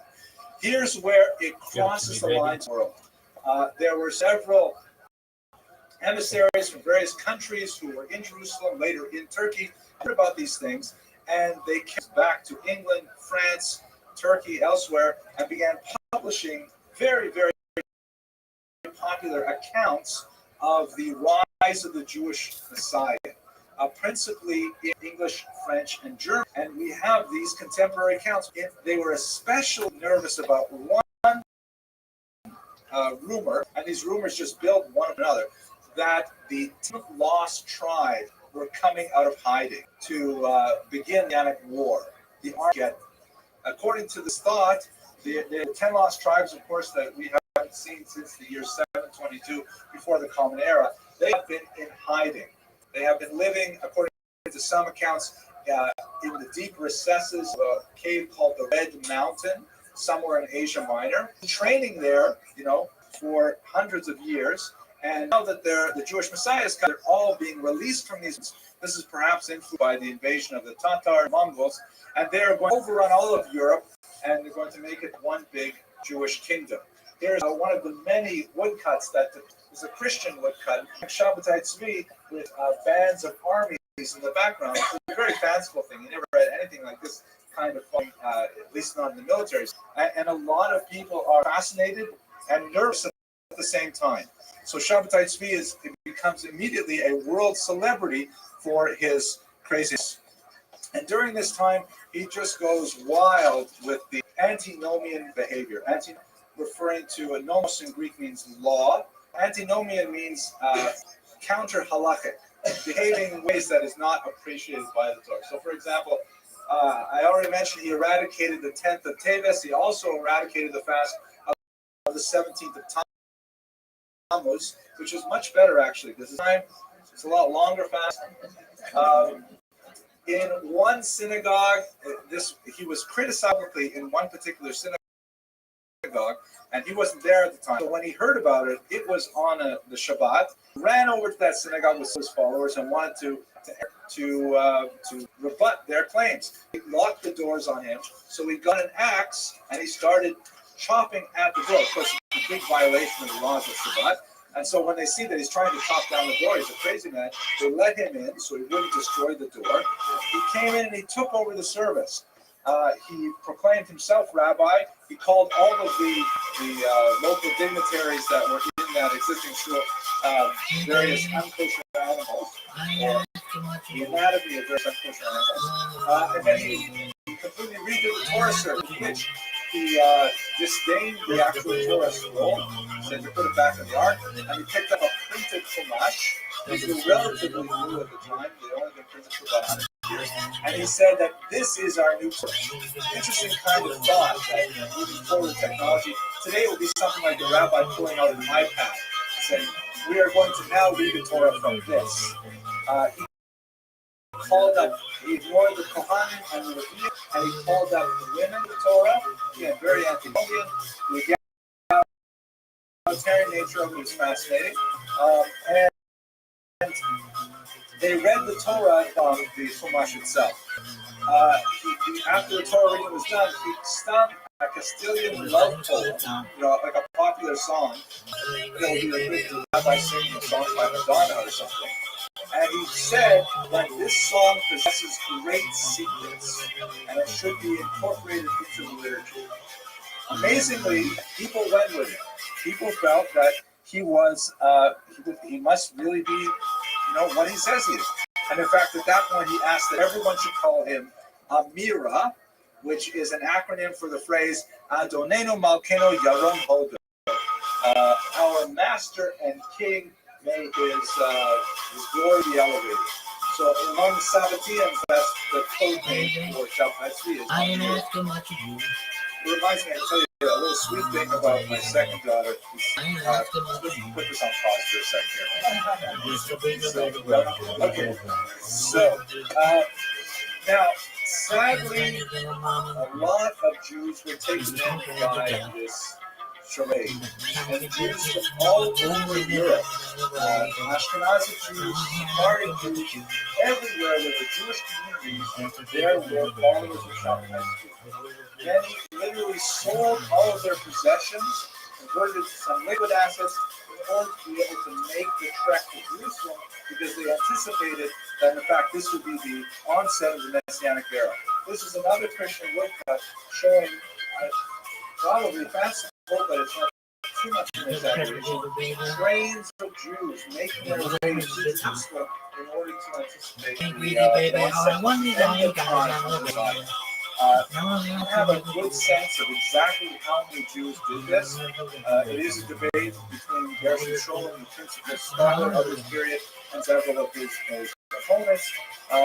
But to say it was in the tens of thousands would certainly not be an exaggeration. There were many, many Jews who were deeply, deeply moved by this, and they bought into it completely, sold all their possessions, and so on. So at this point, Shabtai Tzvi is just riding a huge wave of popularity. He says, okay, now it's time to do it. He took himself to Constantinople to meet with the Sultan of Turkey and say, all right, now it's time for me to take over Jerusalem. He met first with the Grand Vizier, who's shown here. His name was Ahmed something or other. I'm sorry, I've forgotten it. He seems to have been quite a statesman, and Shabtai Tzvi is really quite fortunate because he was dealt with delicacy.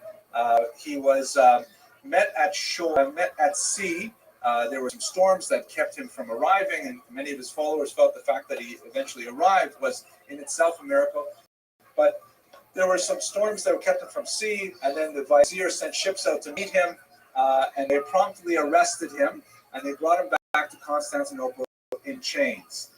He was imprisoned, but the prison experience was really not so bad. He was eventually given a private chef and secretary, and he was allowed to receive visitors. So he was not exactly in the dungeon. He was, in fact, treated as something of an eccentricity, and while the Sultan thought about what he was going to do with him. While he spent 7 years in this constrained state, his popularity grew, was still famous for doing antinomian things, such as, for example, when Passover came, he sacrificed a Paschal lamb, just like they would in the temple times, because he wanted to demonstrate that, in fact, the Messianic had begun. And his correspondence at this time displays that he's completely out of the closet on this. He refers to himself as Mashiach, Katan Torah, God. He was trying to God. Not too many people can actually do that with a straight face, but he was clearly took a moment to meet with the Sultan. The Sultan several weeks later arranged to meet with him. The Sultan actually didn't dignify him with a face-to-face meeting. He viewed it from a balcony while Shabtai Tzvi was interrogated, and the Sultan had very little patience for him. In 1666, he said, "Okay, listen, this is ridiculous. You're here, that's very nice. I tell you what, how about you convert to Islam, or I cut off your head," as I mentioned earlier. And he, Shabtai Tzvi, did in fact convert. The tone of his conversion is debated among scholars.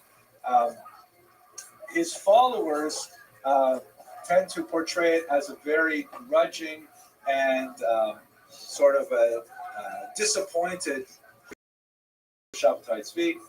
His opponents indicate that it was very opportunistic and simply a way of launching himself further in his career. In fact, the Sultan did have other motivations that, converting a very prominent Jew like this, being the most prominent Jew in the world at the time, would draw more converts into Islam. And so not only did he allow him to convert, but he actually gave him a royal stipend of 150 gold coins every month. So he was by the Sultan. Sarah converted with him, and approximately 200 families followed him into apostasy. Nathan of Gaza, who was not there at the time, although he did visit Shabtai Tzvi several times later, felt that his conversion was a great mystery, but ultimately they worked out a new theology where Tzvi's conversion to Islam was part of the gathering of the sparks, meaning he had to go to every religion and he had to go and collect up all of the holiness from all religions, and then eventually it would be the Messianic period. And of course, if he converted to Islam, then he has to also deal with Christianity as well. So in fact, at one point, Shabtai Tzvi sent Nathan of Gaza to Rome to meet with the Pope, perhaps to convert Christianity there, but nothing came of that in the end. What ends up happening is that Shabtai Tzvi fades into obscurity. He's living as a Muslim for almost 10 years, but he seems to be some kind of crypto Jew as well. He still practices some Jewish rituals, and he has a circle of approximately 2 shuls worth of people who are staying, 200 families who are staying with him, and they are officially Muslim, but still practicing the essential Jewish rituals. I mentioned earlier the divorce of Sarah and then the remarriage, and we really don't know exactly what was going on in that little community, but the Grand Vizier felt that there was a lot of crazy things going on, and Shabtai Tzvi as a Muslim was no longer an asset, so he expelled him from the capital city of Constantinople, a tiny village in Elgin, where he would live to the end of his life. His grave is still there. Fascinatingly, his followers continued to practice a form of Sabbatean Muslim Judaism. They were called the Dunya, and they were actually they persisted until the 20th century. They played a very profound role. These the descendants, Shabbatai Tzvi's original followers who converted to Islam. They played a very important role in the Young Turk at the beginning of the 20th century, but then and they were largely, meaning they married within each other's families for several hundred years. But by the 1960s, oh look, here's another very portrait, a real picture of Shabbatai Tzvi. He doesn't actually say that. It does call him the King of the Jews, 1660s. Anyway, by the 1960s, there were only a handful of Jews left in Turkey, although several ethnographers have tried to study their unique way of life. Yes, question. Good.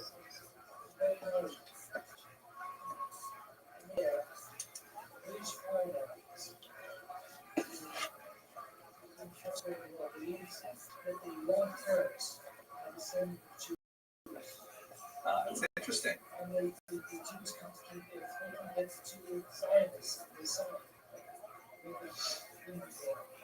Excellent. Yeah, that's an interesting observation. Certainly they did have an exaggerated seat to World War I, and part of the motivation for the Balfour Declaration was they would hope that, all of these German Jews were fighting as German patriots, then throw down their weapons and refuse to fight for Germany and Austria. It didn't turn out that way. Jews tend to be patriotic wherever they are, and they paid attention to the Balfour Declaration. But it's into the connection to the Dinah. That's good. We're very prominent among them. So let's look at the legacy, and we'll conclude for tonight. Mainly, 6 weeks before his death, Shabbatai wrote to some of his followers and asked them if they would send him a regular Jewish Matzor that he could use in Albania. Apparently, very few Matzorim in Albania. And then shortly afterwards, on Yom Kippur, another auspicious day, he passes away in 1676 at the age of 49. By the time he passed away, he had already made his major impact on the Jewish world. It was a largely deleterious impact in so many ways. The Jews were still further deflated. Now it's 200 years of the Spanish expulsion and 50-odd years the horrible pogroms of 1648. And many scholars have made these successive disappointments in Eastern Europe and elsewhere. Nevertheless, the intellectual impact of his Kabbalistic studies are only now being discovered by scholars, and there's a lot of fascinating connections that I myself was shocked to read in scholarship. For example, the influence of Shabbatai Tzvi on the Ramchal, on Rabbi Moshe Chaim Luzzatto. Many other scholars of the 18th century were persecuted because of their supposed or real connections to Sabbatean Kabbalah. But, we can't take away from him that he was a Talmud Chacham. He was quite a good scholar of Jewish sources. And he left things that were studied for another 2 years by more mainstream Jews.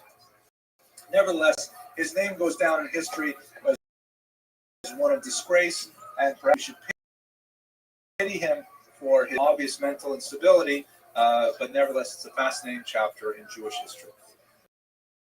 And with that, I want to thank you very much for your attention and your endurance, and I look to see you next week. No children. No children. Have an excellent night.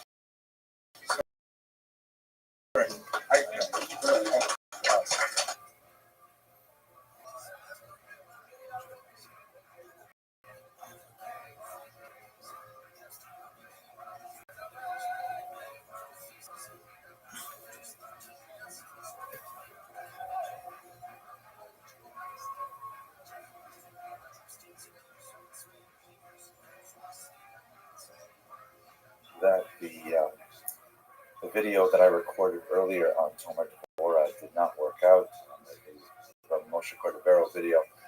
It worked great for about 5 minutes, and then the audio died, so we're going to have to record it again, and I'll post it this way. I thought it was a really great lecture. I enjoyed it myself so much.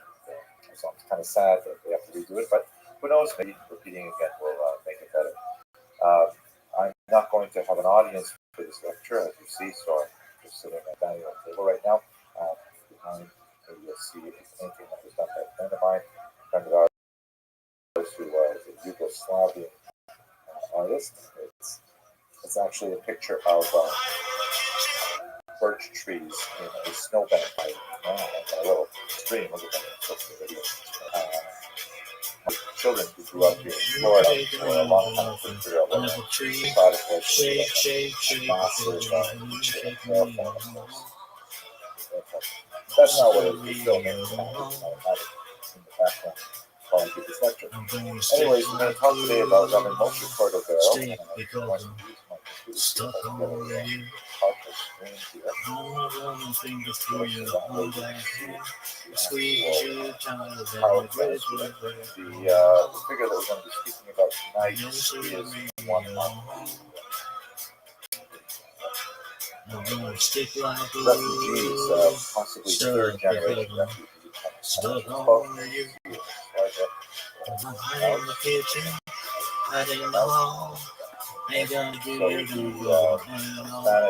Spanish and then Polish expulsions began here. About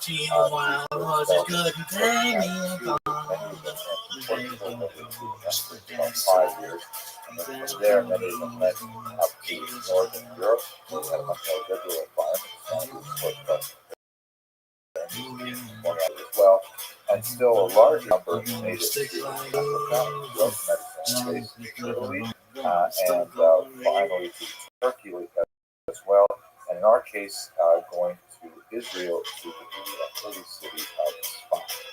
That's what we're going to focus on. Look at the obvious dates. His name, of course, is Rabbi Moshe Cordovero.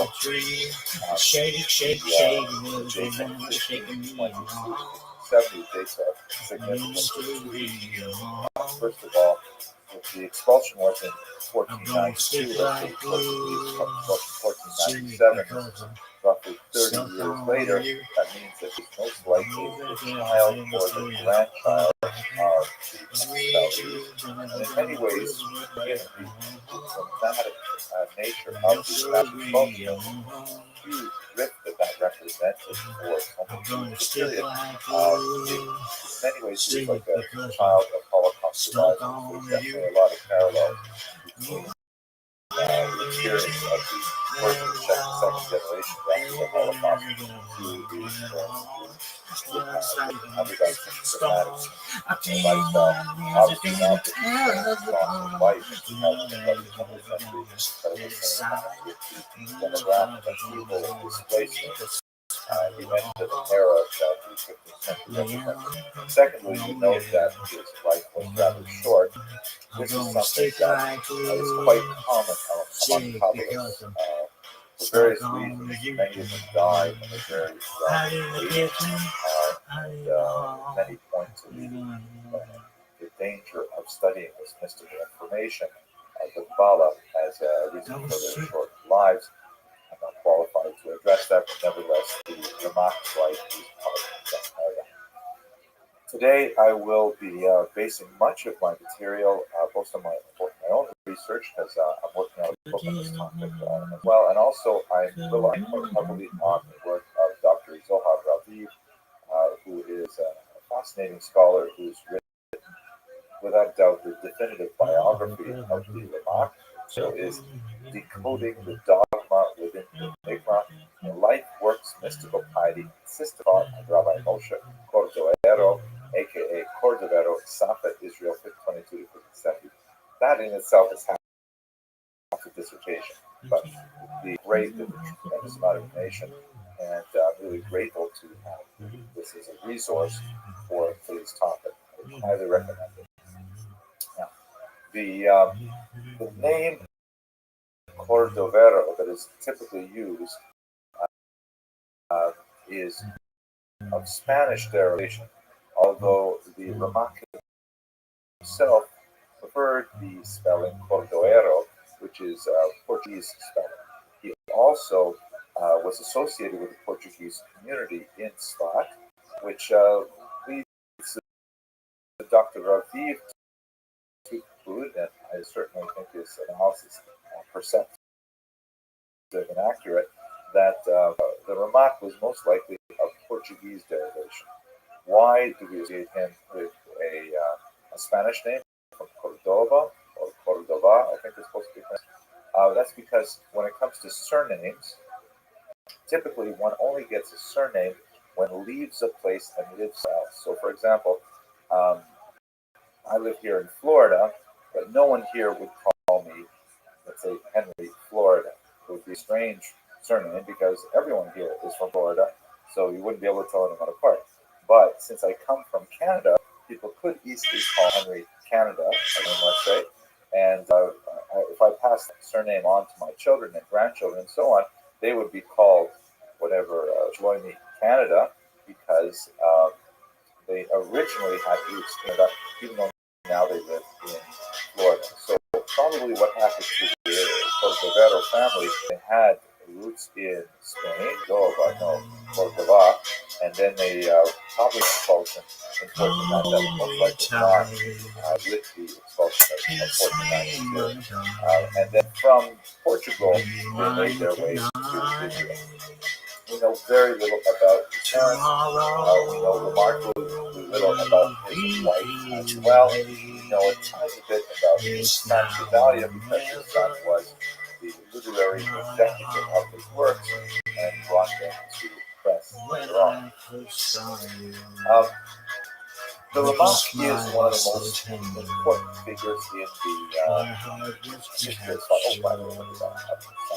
My soul is surrendered.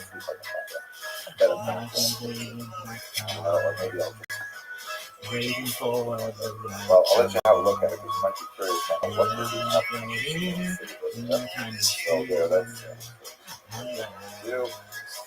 That right. It's now or never. Alexander was come home the camera. Lana, Boaz, Adela, maybe Ari was not born yet, but this is what Niagara Falls, they're all coming. That's probably too much personal information, but you should think about these things. This is why we do these things with audiences, right? It's always that. There's no block that out. So you can't get so distracted. Different size here. Well, that's supposed to be okay. Alexander, there we go. Good. Focus on what we're doing here. Right. So he's a prominent member of the Tzfat Circle, which was a phenomenal and exceptional explosion of Jewish talent in the 16th century. It included some of the most amazing figures in modern Jewish history, including Rabbi Yosaro, the author of the Shulchan Aruch, the Code of Jewish Law, who was in fact the teacher of Rabbi Moshe Cordovero, and Rabbi Yitzchak Luria, the noted Kabbalist known as the Hari Zal,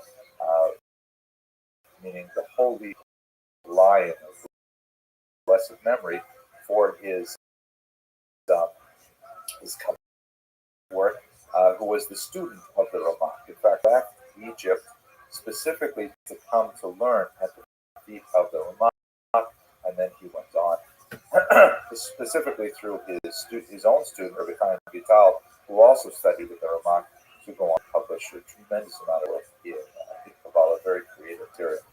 To give you a sense of how important this very brief effervescence of Jewish thought was, I'll tell you a little bit about this fascinating little footnote in Jewish history called the Smicha renewal, which occurred under Rabbi Yaakov Rab in the 60s. Basically, Smicha refers to the ordination of rabbis, and the word Smicha comes from Somek, which means to lean upon, and it comes from that Moshe Rabbeinu, he passed on his authority to Joshua by laying on the hands onto his head. And Joshua then gave the smicha to his students. I hope actually are we recording this on the screen? And they to their students, and so on and so forth. However, sometime in the period of the destruction of likely the second temple, the smicha chain was broken, and after the demographic upheaval, Jews moving all over the place, the political chaos and so on, it was simply lost. And so the title rabbi of that was retired no longer reflected the legitimate chain from Moses all the way forward as a person-to-person handing off authority. There is, however, some rabbinic literature of how to restart that ordination if there is a quorum of the greatest Jewish minds, all gathered together and in agreement on how this should be done. This apparently happened in 1538 when a Rabbi, Yaakov Be'erav, gathered together Rabbi Yosef Karo and others in Tzfat and said, listen, it's time. Let's do it again. Let us renew the smicha. He received agreement, and so they gave him smicha, and then he turned around and gave them smicha. And amazingly, the smicha movement was started again. It was not without controversy, like everything in Jewish history. And after a period of time, it became moribund, and we no longer have this continuous same smicha widely publicized and so on. But nevertheless, it gives you a sense of just how brilliant the rabbis were in Tzfat at that time to have the audacity to consider a rather dramatic move like this. One other small note, Dr. Rabbi points out, and I think it is probably quite true, that although it is widely reported that the Ramak was himself given at the same time, this is probably not true.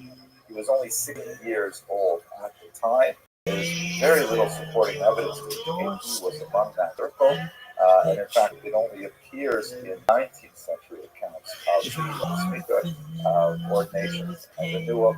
So it's probably something that was much later.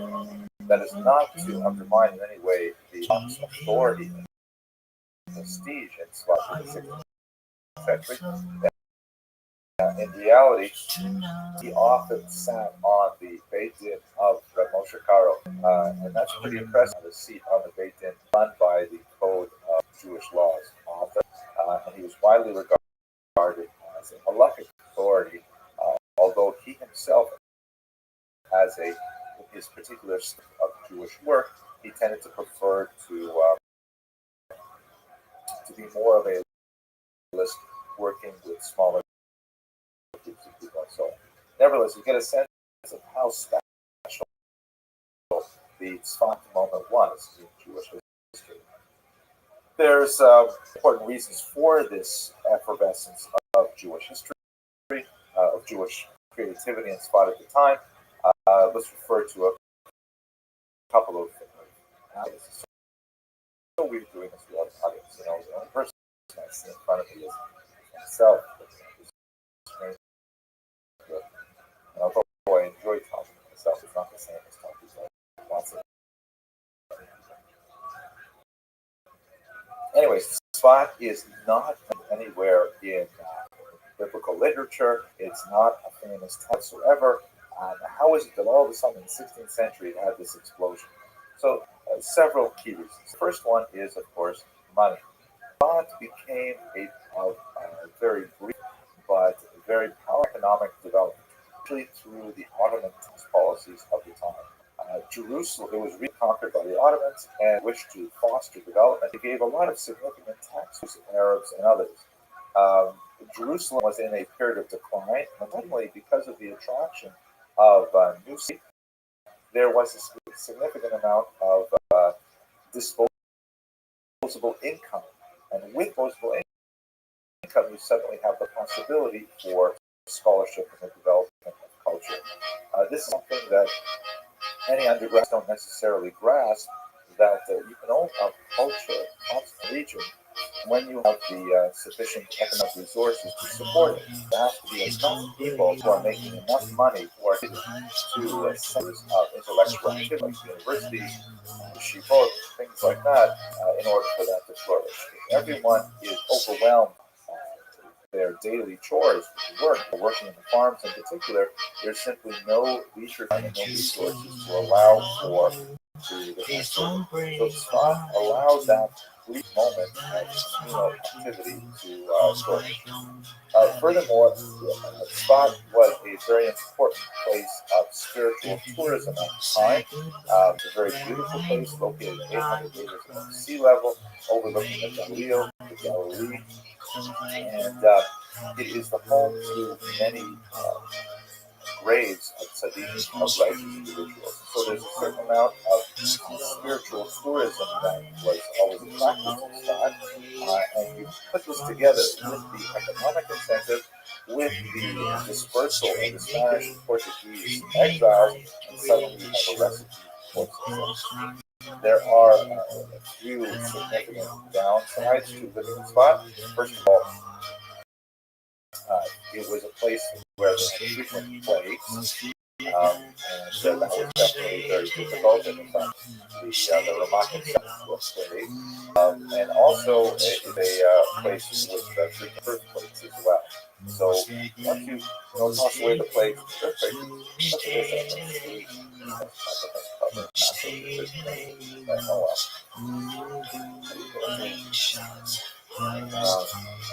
hopefully on Wednesday we'll have this microphone working fine. It seems to be working okay right now, and we won't have this issue again. English. Plagues also. Okay, back to our lecture. Here we are. What do we know about the Ramak's family? As I mentioned earlier, not terribly much.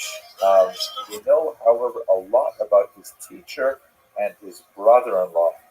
At the age of 20,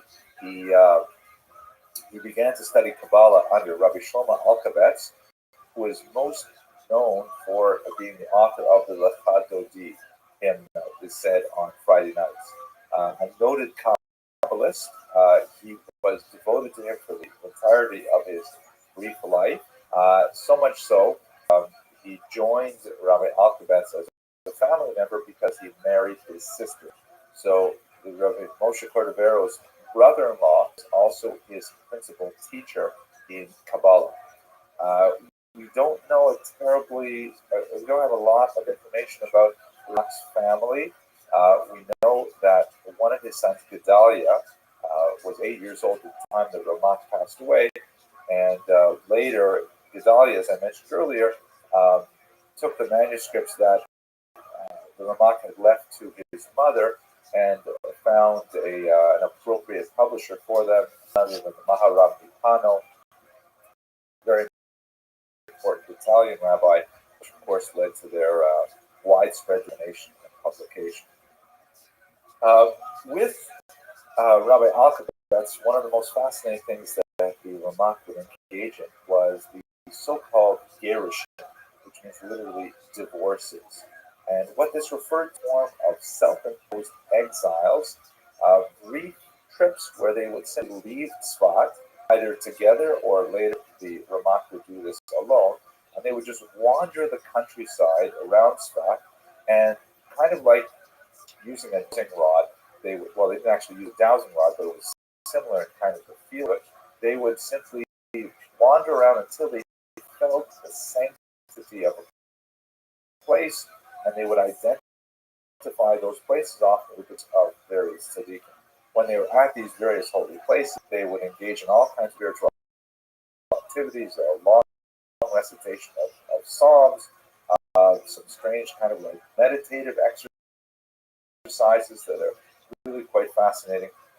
And all of these are recorded in a book he authored titled Sefer Gerushin, a very unusual kind of personal spiritual journal that catalogs his experience as he goes through the countryside. The concept of the Gerushin was they were trying to imitate the experience of Shekhinah, of the divine presence, which in rabbinic tradition is also, as it were, exiled when the Jews were exiled from Jerusalem. So they were like imitating the pain that Shekhinah feels at its chosen home. Fascinating book onto its own, but not the one that we're going to concentrate on today. We should think a little bit about the Ramak's fine contribution to literature and thought. So The most significant way in which the Ramah contributed to Jewish thought was in his systemization of Kabbalah. The Kabbalah, which comes from the verb lekabel, to receive Hebrew, is basically the name used to describe the Jewish mystical tradition. There are mystical passages that go all the way back to the very deepest roots of Jewish tradition. For example, where Abraham has a mystical vision of and the vision of the sun, other places like that. There's a tremendous material in the Mishnah, Talmud, much of the extra literature, sometimes referred to as Chokhmat Emet, the wisdom of truth, or something which is mistar, something which is hidden. But until you get to the 16th century with Rabbi Moshe Cordovero, there is no systemization of this information. Even the voluminous Zohar, which first appears in the 13th century, although many attribute it to a much earlier period of authorship, the Zohar itself is scattered in terms of its information dispensation. That's kind of a weird note that I built an FDL I shouldn't do this on one computer. It's just too weird to see these emails pop up and stuff. But anyway, the Zohar is basically follows the order of the Bible with some fascinating but bizarre and very difficult passages. It doesn't kind of like start at the beginning of saying, like, for example, what is Kabbalah? How does it work? All these kinds of things. This is really what the Ramak did. He took all of this literature, he wrote a magisterial commentary on much of it, including the Zohar, and then he systematized it in a very important work called the Pardes Rimoshe, the Orchard of Pomegranates, in which he said, okay, let's describe what Kabbalah is from the beginning to the end. This is an incredibly popular service, and so much so that there were two abbreviated works of that Pardes Rimoshe that appeared. One, the Ramak himself authored under the name Or Ne'erav, Pleasant Lights, translated to English, by the way, by Robinson. And it was suddenly like Kabbalah made sense to a much larger audience. And this really energized the study of Kabbalah and pushed it forward tremendously. One can see why the Egyptian Luria, the Rizal, would want to come to spot specifically to study Kabbalah under a very rigorous discipline mind like that. Just looking briefly at, what is the principal idea in the Ramak's division of Kabbalah? The most significant thing, this is going to be relevant to the discussion of the Talmud Gemara momentarily, is the concept of Sfirot. Sfirot are the emanations of the God into the universe. Basically, Judaism, like any monotheistic religion, has a philosophical conundrum. How does an infinite being, i.e. God, communicate with a finite universe? If something is infinite, there can be no boundaries to it. Perceive quite clearly the world is a finite place, which is in borders and things. Something stops here and continues there and so on. How does that work? So, in Cordovero and Kabbalah, also emphasized in Lurianic Kabbalah, and by the way, by way that I have no idea what I'm talking about here. I come from a traditional Lithuanian background. I've never studied Kabbalah systematically. I've just dipped into it in approved textbooks like Nefesh and so on, or in thoroughly unapproved English materials, which I don't know how reliable they are. So don't take anything that I say here seriously. No idea what I'm talking about. But in my humble opinion, what I think is going on is that God, as it were, shrunk himself through a process called shrink or contraction, and released into the vacuum created by his absence 10 successive emanations, then created a physical world of himself. This is what to do. So how does that work? think this, the tradition for this used in much of the Kabbalah is that if you imagine a vat of hot oil, you take that oil and you put it into a clay vessel. Clay vessel can't handle the energy of the oil, and so the vessel shatters. The mixture of the oil and the shattered vessels then falls into a second vessel, which also shatters.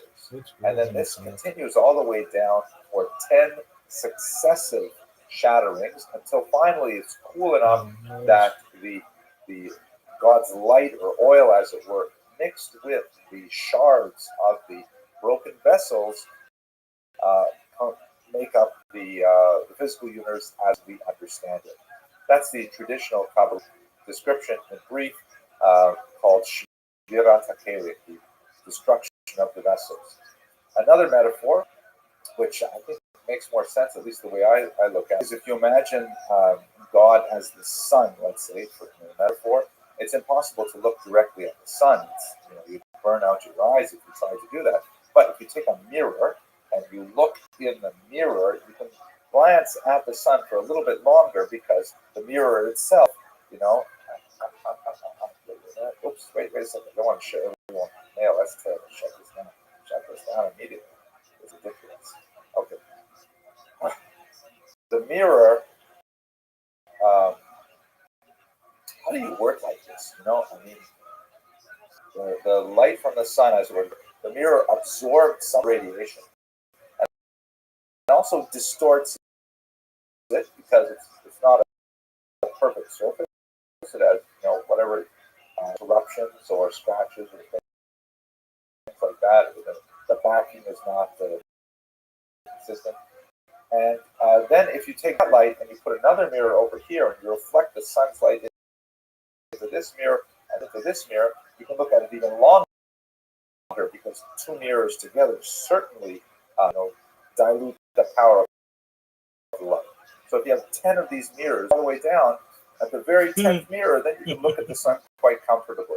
It's still the light of the sun. No new light has been introduced. However, the function of these mirrors is made possible for us to somehow apprehend it.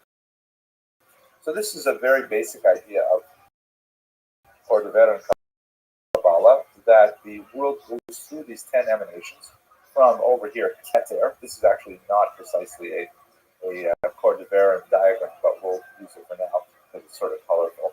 Keter down through Chokmah, Bina, and so on, all the way down until you get to Malchut, which is the physical world in which we live.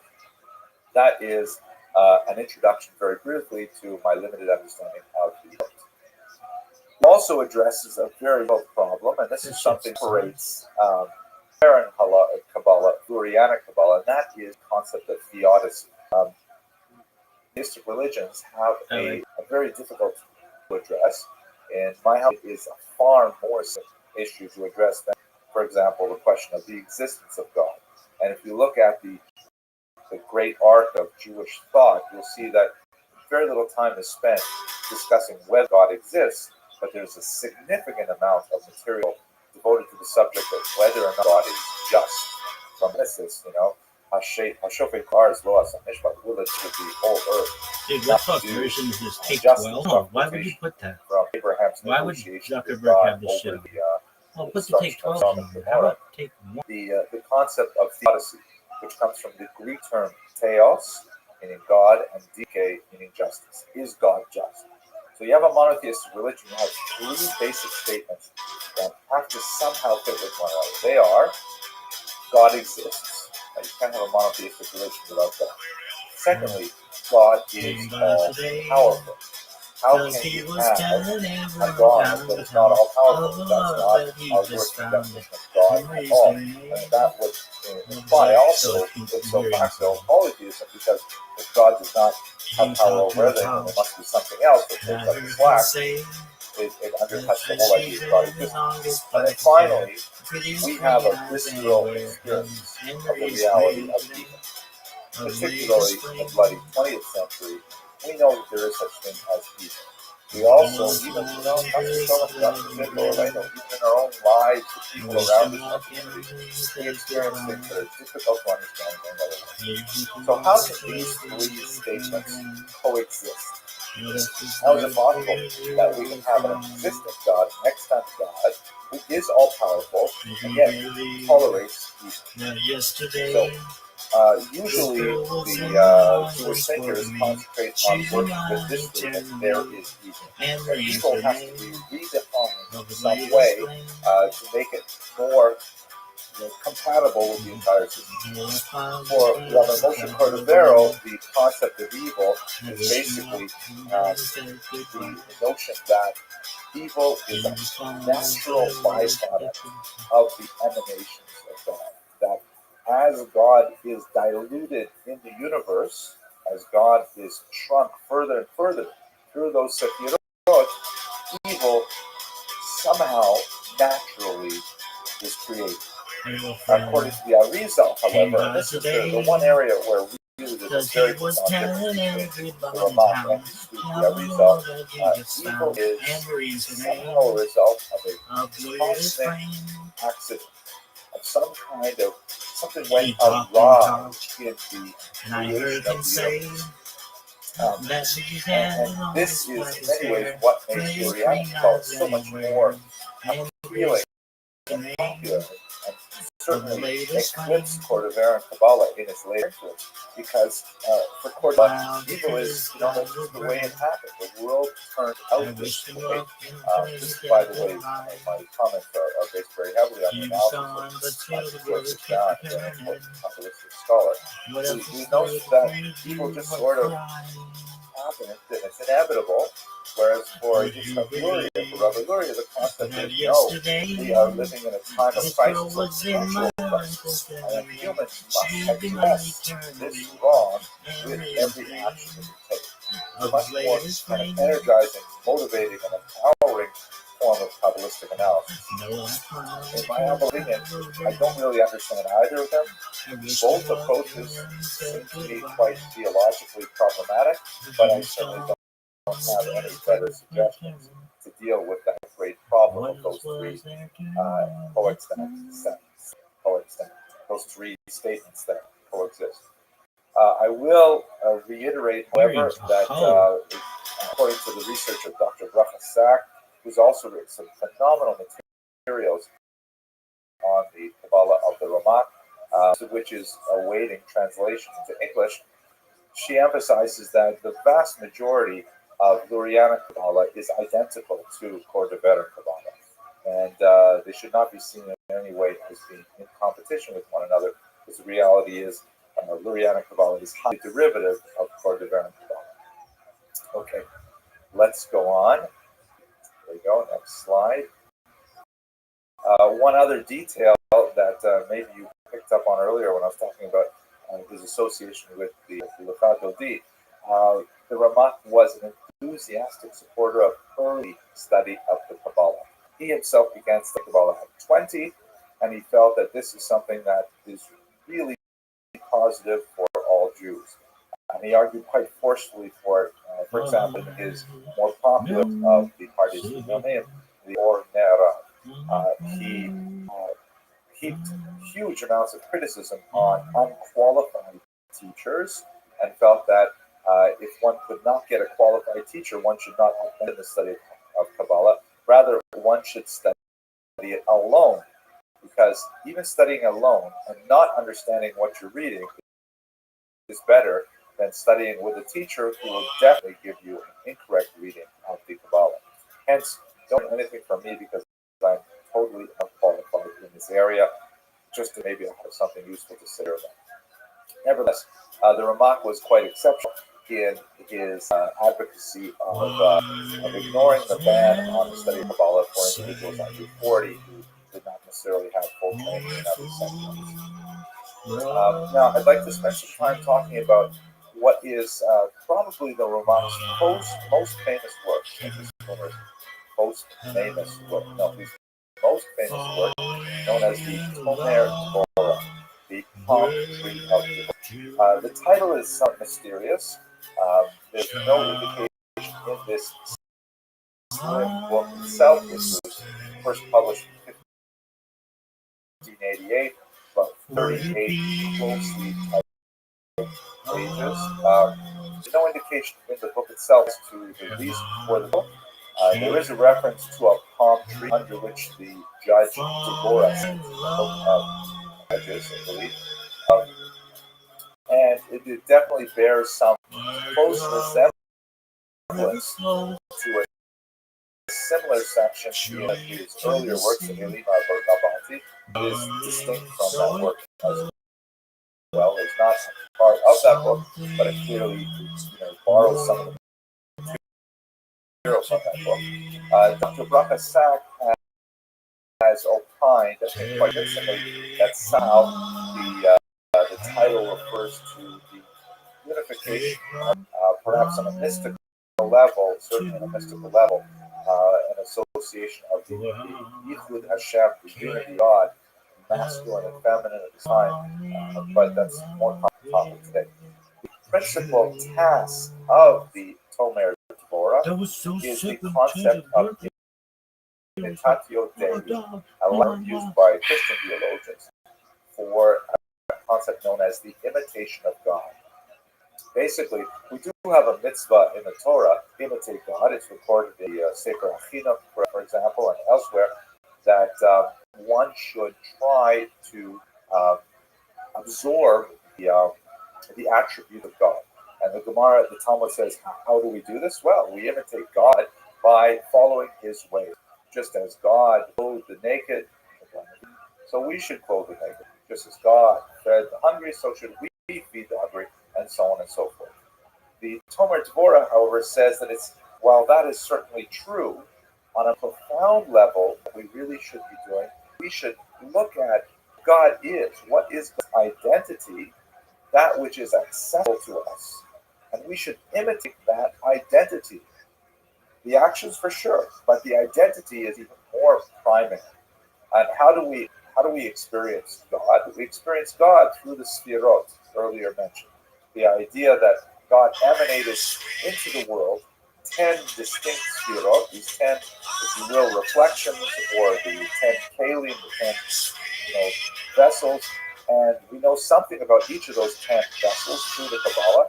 Once we understand what those things are, we should also create that same energy in ourselves, which will create a so-called hisaruta d'otata, an awakening from below, or an arousal from below, and God will also energize that corresponding sphere in the world.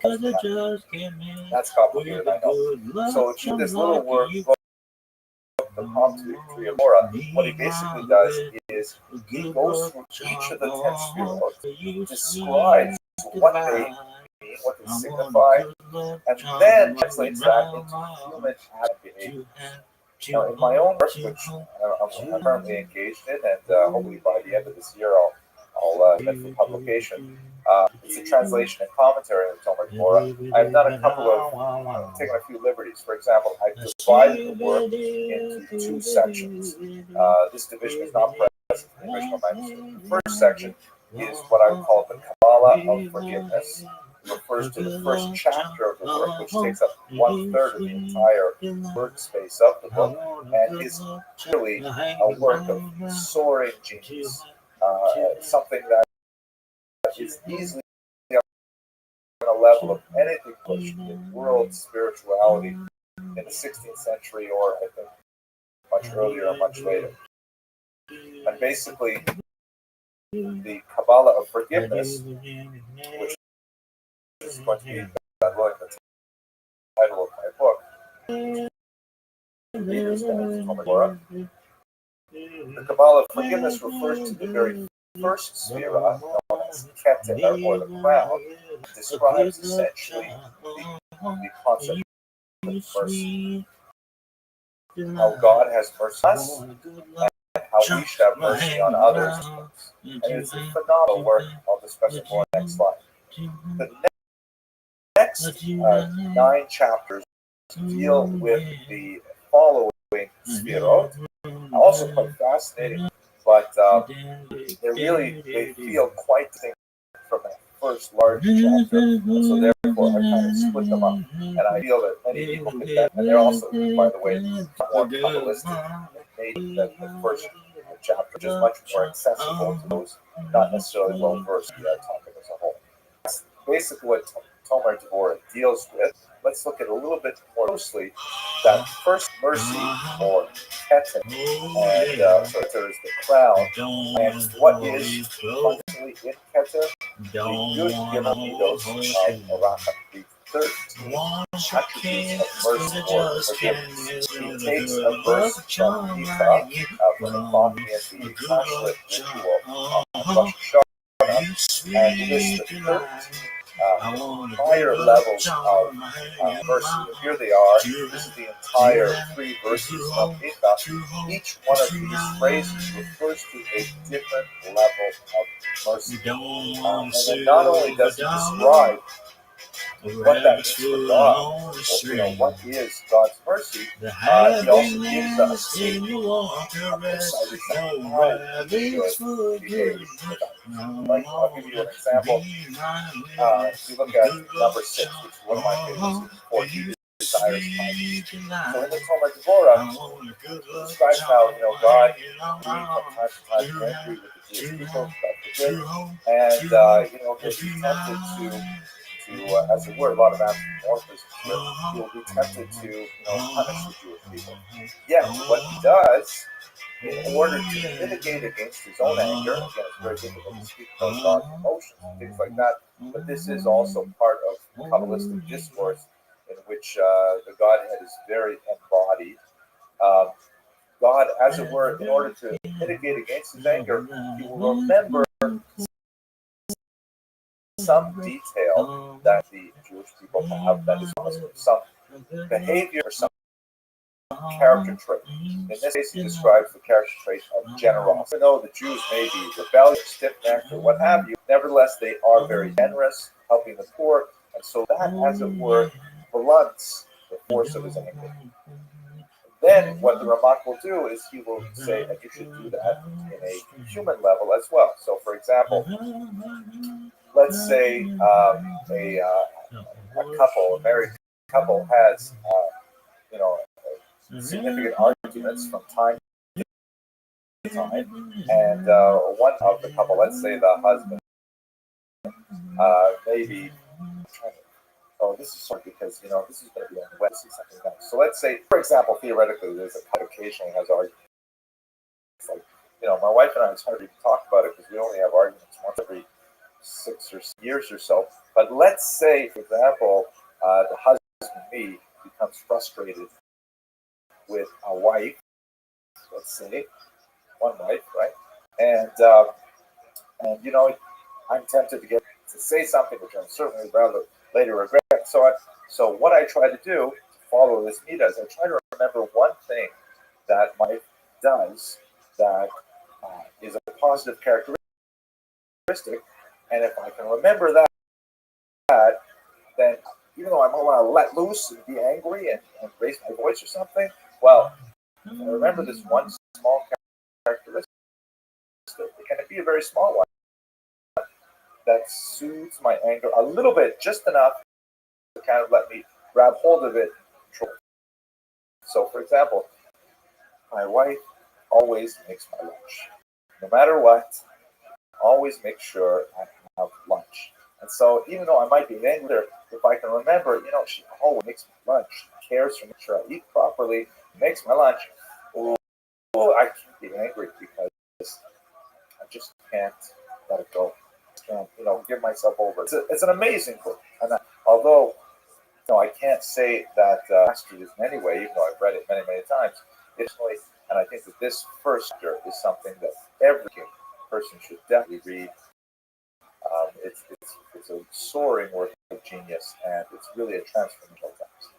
So he does mean levels of forgiveness, and it really is something that, if internalized, makes a phenomenal difference. Okay, let's go on. The book, Tomer, immediately is huge and very popular in the Jewish world.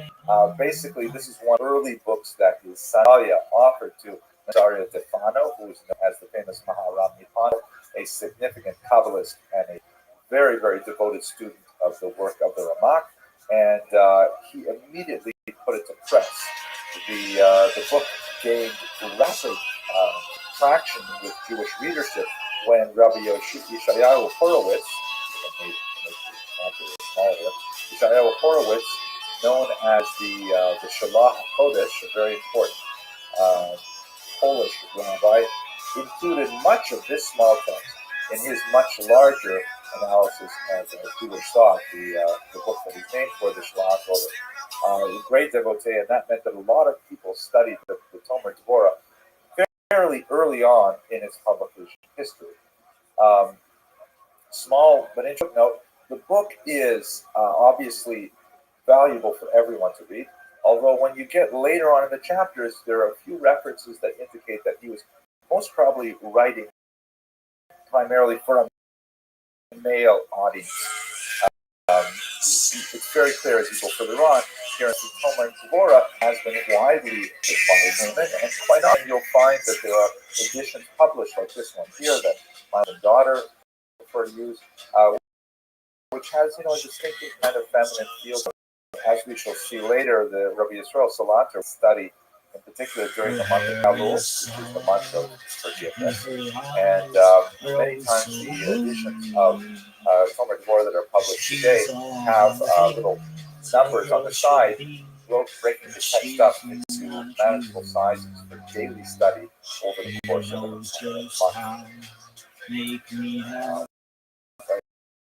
Now let's go straight to that. Now, the Tomer Dvorah is clearly a deeply Kabbalistic.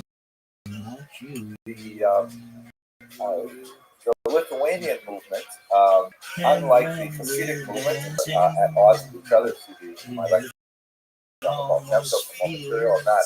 The Lithuanian movement was very hesitant to approve texts that were so deep Kabbalistic in nature, because Kabbalah was like the holy of holies, reserved primarily for those individuals who were really adept, old enough to master Talmud, and so on and so forth. However, Tomer Dvorah received from the typical ban on Kabbalah primarily through the activity of the Yisrael Salanter shown here in the PowerPoint. He felt that the Torah was of such non-ethical value, incorporated within the burgeoning Musar movement of the 19th century. I'd like to spend more time in another lecture talking about this movement, but essentially it was an successful attempt, to revive a formal study of ethnic literature in Jewish tradition.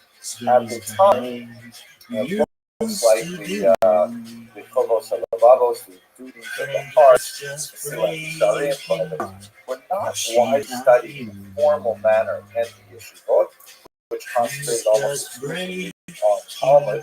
And Rabbi Yisrael Salanter bucked the controversy to bring the Musar literature to the fore and demand that it really be rated into the regular curriculum. Was Tomer Dvorah, which he felt, even though it had a highly Kabbalistic content, was nevertheless of such phenomenal value that it really had to be included as well. Let's just put in greater context, and I'm going to refer to one of the most profound and prolific promulgators of Musar today, my colleague Dr. Alan Marinis, who's done some phenomenal work in his Musar Institute in promoting Musar among people who are really first-time newcomers to the topic. And he's divided Musar into four basic categories. The first is traditional Talmudic Musar, which essentially anthologizes teachings in the Talmud, perhaps reorganizes them, such as Orchot Tzadik, an anonymous 15th century book that goes through a large number of so-called gates of personality traits and behaviors, and describes the Talmudic approach to these traits. Other Musar strains include the philosophical, which is perhaps Maimonides is the most profound explicator, explainer. If I know how to edit, I'll probably remove all that. But Maimonides is Perhaps the greatest example of that in his Hilchot Dea is literally laws of opinions. There's the ascetic version, such as the Sefer Hasidim by the 13th century Yehuda Rothschild from the Ashkenaz movement that argues for, self-flagellation, figuratively and perhaps even literally, to atone for sin. And then there is the fourth strain, the Kabbalistic, of which Tomer Dvorah is clearly the seminal work, the first major work of Kabbalistic Musar, and as a result, it's had a phenomenal impact. Tomer Dvorah achieved popularity outside of the Lithuanian world as well. Many Hasidic endorsements of the Rabbi, although the Hasidic world is probably much more heavily indebted to the Arizal more directly for their Kabbalistic view of the world. Nevertheless, the work of the Ramah is considered wholly as well, and the type example offered by the ultimate Rabbi shown here has frequent references to the work of the Ramah. So by way of endorsements, there's an amazing endorsement by Rabbi Halberstam, known as the Divrei Chaim, who argued that Tomer was of such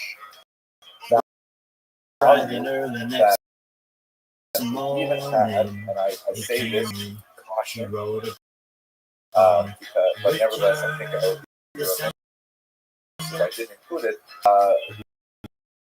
Divrei Chaim even asserted that the regular study of Talmud Torah was effective treatment against Yed HaChalak, which is a term meaning bad disease, cancer. And statement that one has to have very broad shoulders to make such a bold assertion like that. But nevertheless, I present it to you as an indication of how valued text is in the community as well.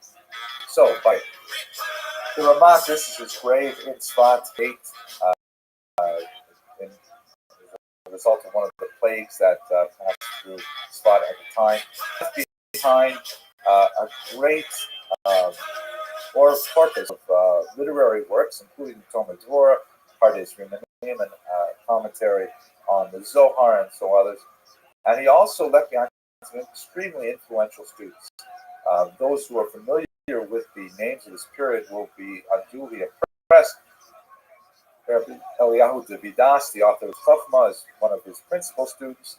Of course, the Arizal, Rabbi Chaim Vital, who is the author of Chaim, and also a major student of the Arizal, and so on. So really a phenomenal contribution to Jewish thought and increased popularity of Tomer Dvorah in English translation to world spirituality as a whole.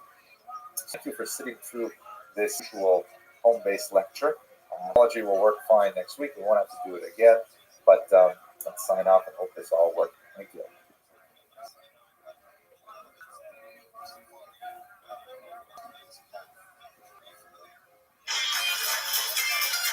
I'm ready. Okay. Ladies and gentlemen, it's so nice to see you here tonight.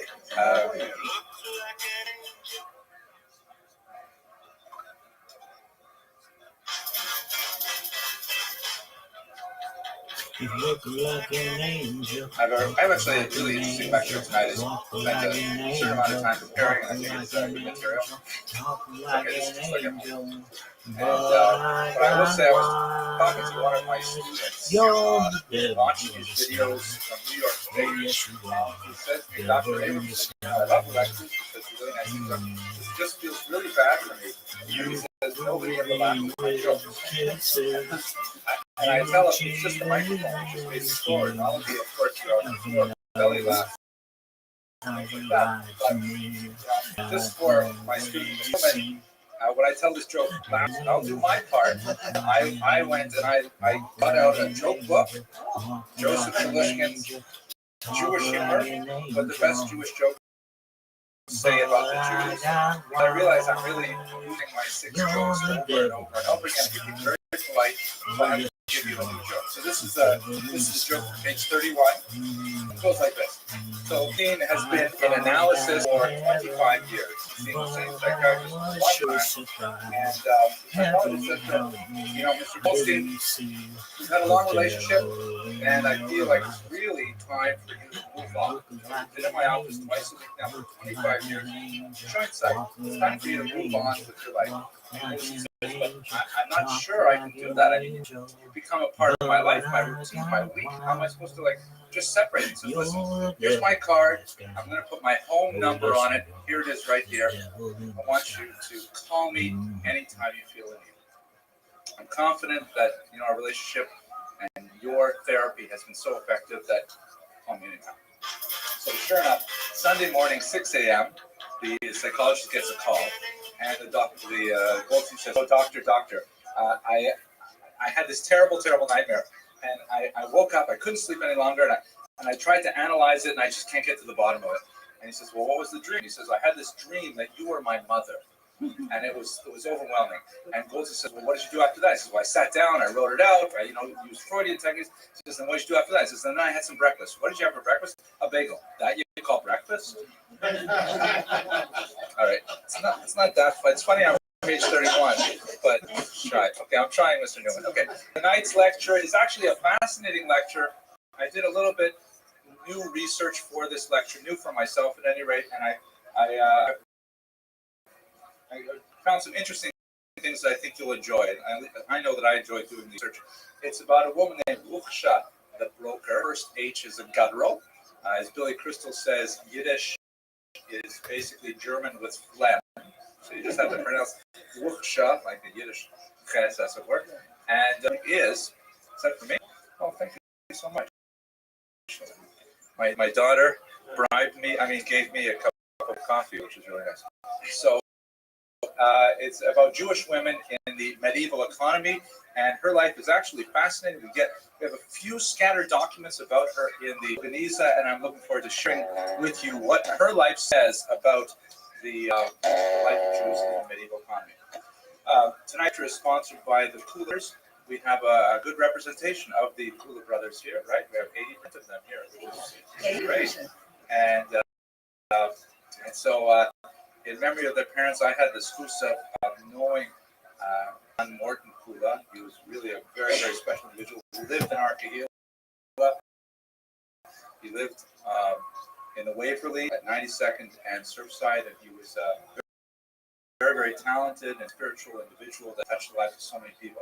And I know this is a little bit of a departure from our tradition, but I've wondered if one of the Kula brothers would like to take no more than 30 seconds just to say something about your parents. Just say one song. Get the camera. This will be on YouTube forever. My parents were people who were dedicated to loving things. And who they were, where they were, knowledge, Torah, anything to keep learning. And they were master teachers. And they always imparted to us and everyone around them that they could make the world a better place. We believed it, made it happen. So with that in mind, we look forward tonight because there's always a future, and the future will be good. Thank you for your Torah. So it's actually, it's not even out of tradition for this shul. It's one of the nicest minhagim they have at this shul is many people sponsor shalashudas for a parent who passed away, something like that. And whoever sponsors the shalashudas usually takes that time, 15 minutes, so just to tell stories about their parent. And it's really quite moving. But let's move along. So who was the amazing Wuksha? We know about her solely from the documentation that comes from the Cairo Geniza. I will take a few moments to describe what that treasure trove of documents is, just so you can place it in context, those of you who haven't attended before. But basically, she is a woman who lived in the late 11th and early 20th century in Cairo. 12th century, what did I say? Late 11th, early 12th century in Cairo. Right. This is actually an authentic picture from the Cairo Geniza. We don't know how they invented photography 700 years before Europe got it, but I just picked that photograph off the web. Obviously, we don't know what she looked like. Actually, we have a sense of what she looked like. You'll see by the end of the lecture what she probably looked like. At any rate, She was a woman of phenomenal wealth, hugely wealthy woman, hugely charitable woman at the same time, really an exceptional woman, and her very exceptionality says a lot about the nature of women in the economy. She also was never married. The sources indicate no evidence of a husband, but she did bear a child out of wedlock, also not so usual for an extremely prominent woman. But as we shall see, the social insult that she suffered as a result of her personal dalliance did not in any way improve her sense of responsibility to the community, and she continued to give tzedakah even to those institutions that were most egregious in their ostracism of her life. So what I'd like to do tonight is I'm going to kind of an overview of women in the medieval economy. There's a lot to say there in terms of the Torah and the reality, and these are not always the same thing, which we'll see shortly. I'd also like to spend a little bit of time getting into the deeper elements of geography. We have Ms. Herman, who was in the history program at Torah with us. She's going to take this course next semester. We'll get into historiography, what that is. I'll talk a little bit. And now I'd like to focus specifically on the three documents that survived regarding Yeshua's life from the Cairo Genisa. One is a court document in which she was ordered to appear before the court regarding a very small debt, and she behaved in a rather imperious manner, which is quite unusual for a woman of the age. The second is her last will and testament, which is a brilliant document, so much insight into both her personal life and the structure of women's working. And thirdly, a very fascinating document that was used to its son.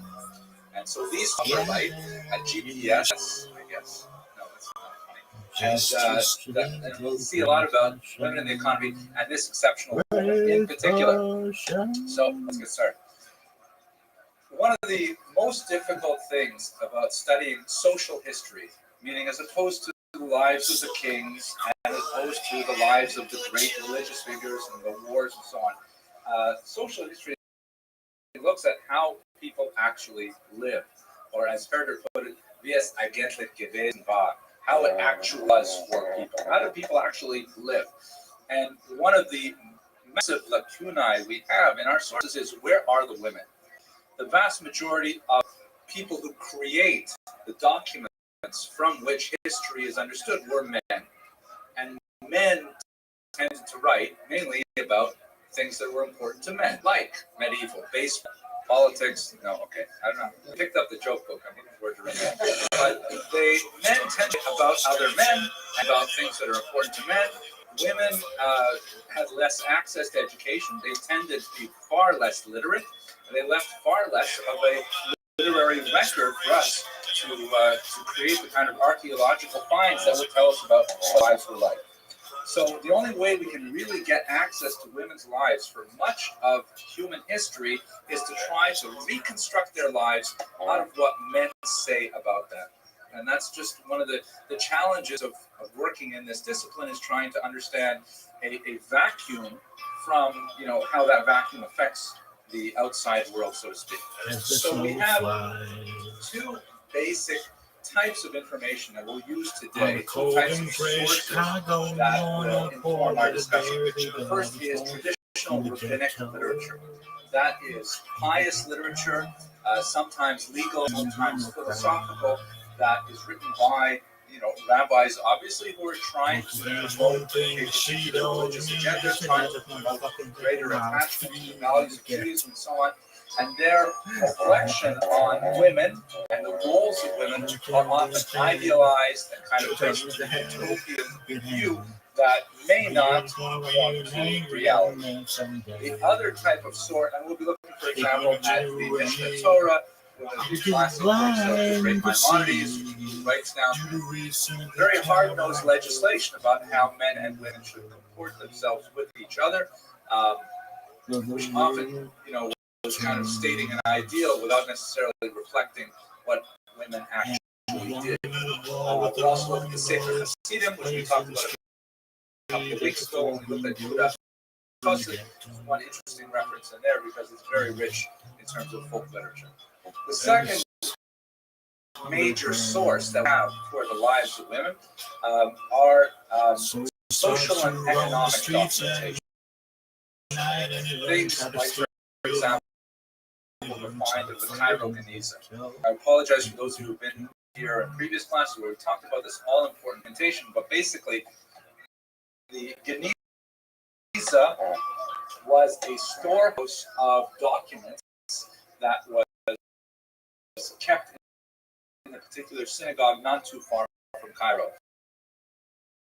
The Ben Ezra synagogue, this is actually the second floor, kind of an attic, into a crawl space later on in this lecture where it shows people actually putting things in these in period costume.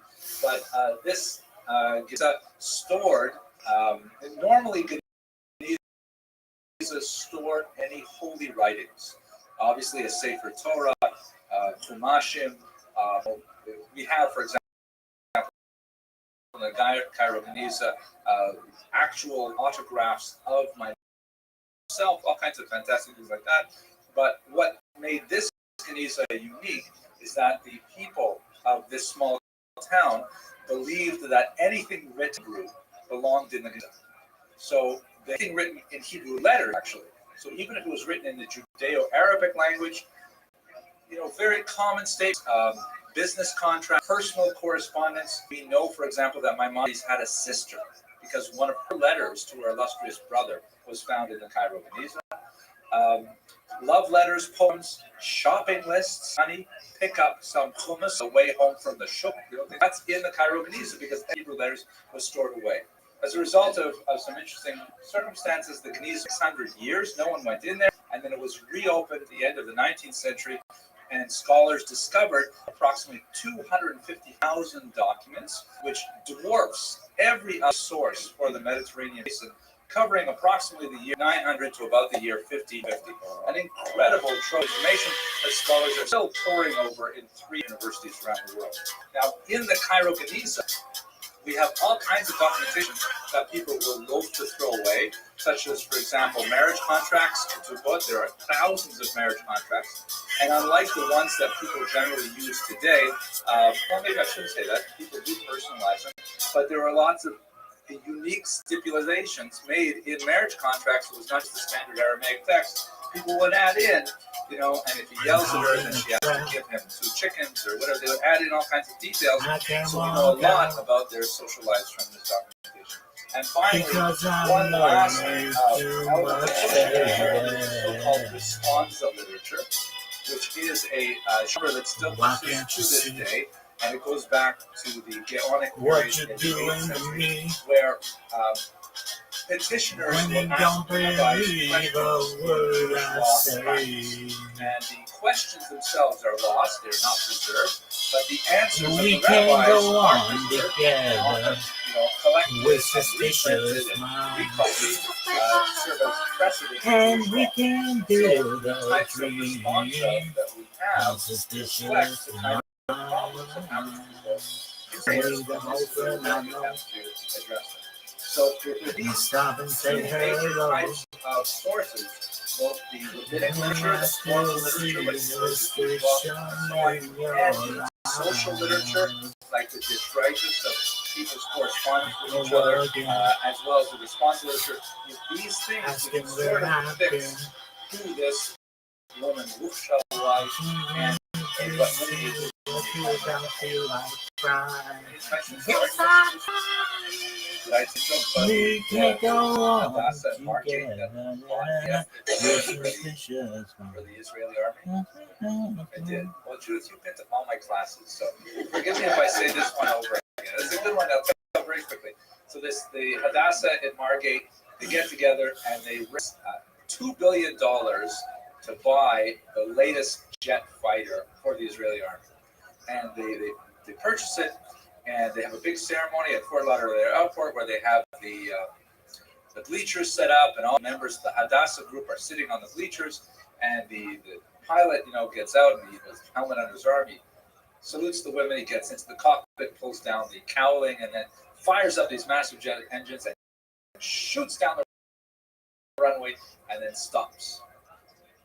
Remember, right? And he turns it around, he fires up the engine, shoots this a few times until finally he taxis up to the bleachers again.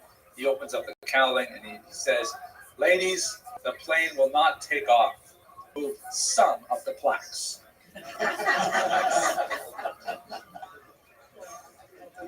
Okay.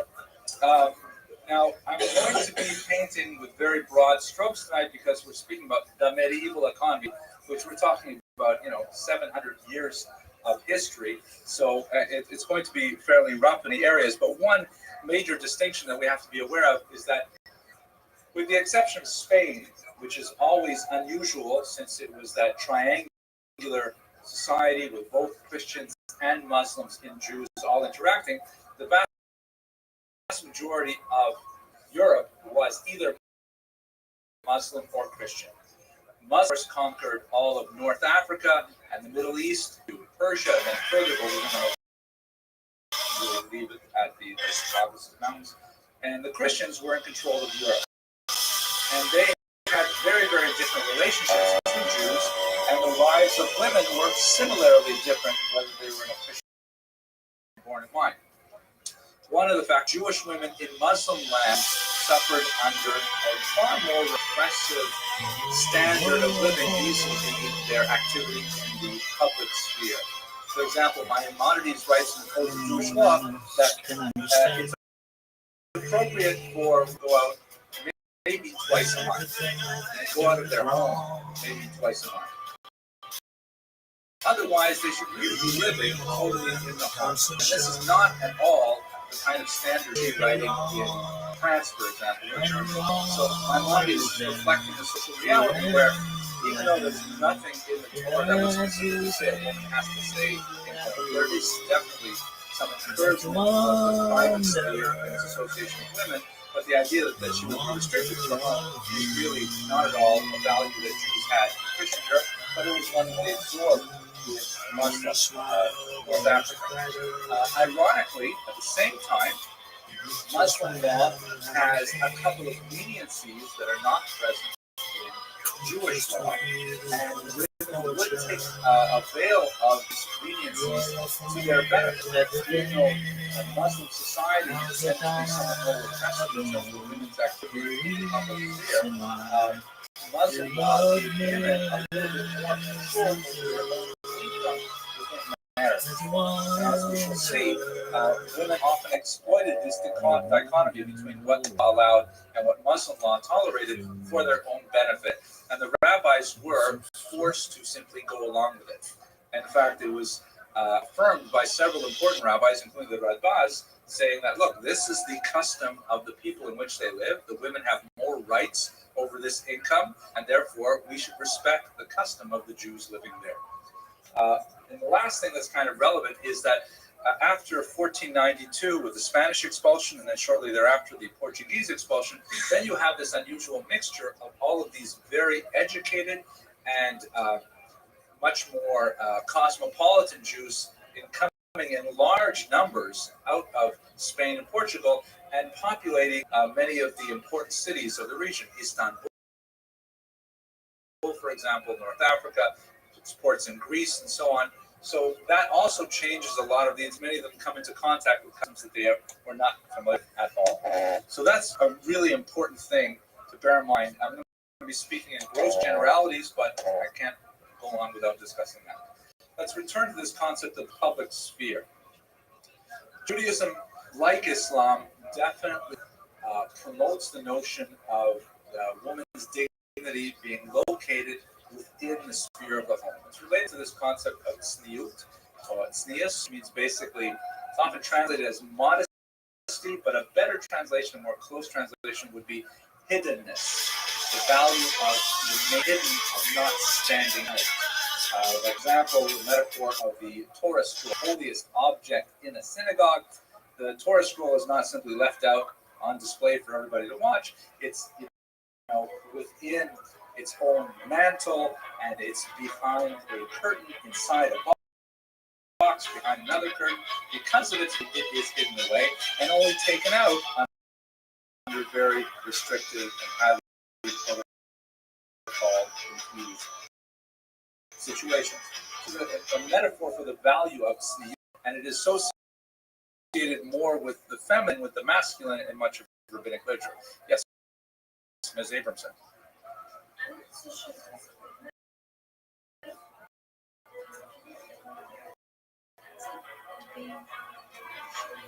Excellent observation. I see you're headed for greatness. As a protection for Lord Almighty, feel my tears. okay, let's move on to the next question. Okay? I think that's the idea. You have to put it somewhere. In my soul. Right? I mean, and in many you could hide it in the closet. Girl, But many it has that you place wanna to set me on fire. But it's dignified, covered up, and so on. Breaking the fire. I don't know So which way to what go. this meant for women in Muslim lands in particular is that This they is had very really difficult hot. opportunity to engage Like the in sweets from on business fire. outside their home. You light my morning sky. The 12th century, there is a relative explosion of women in that area.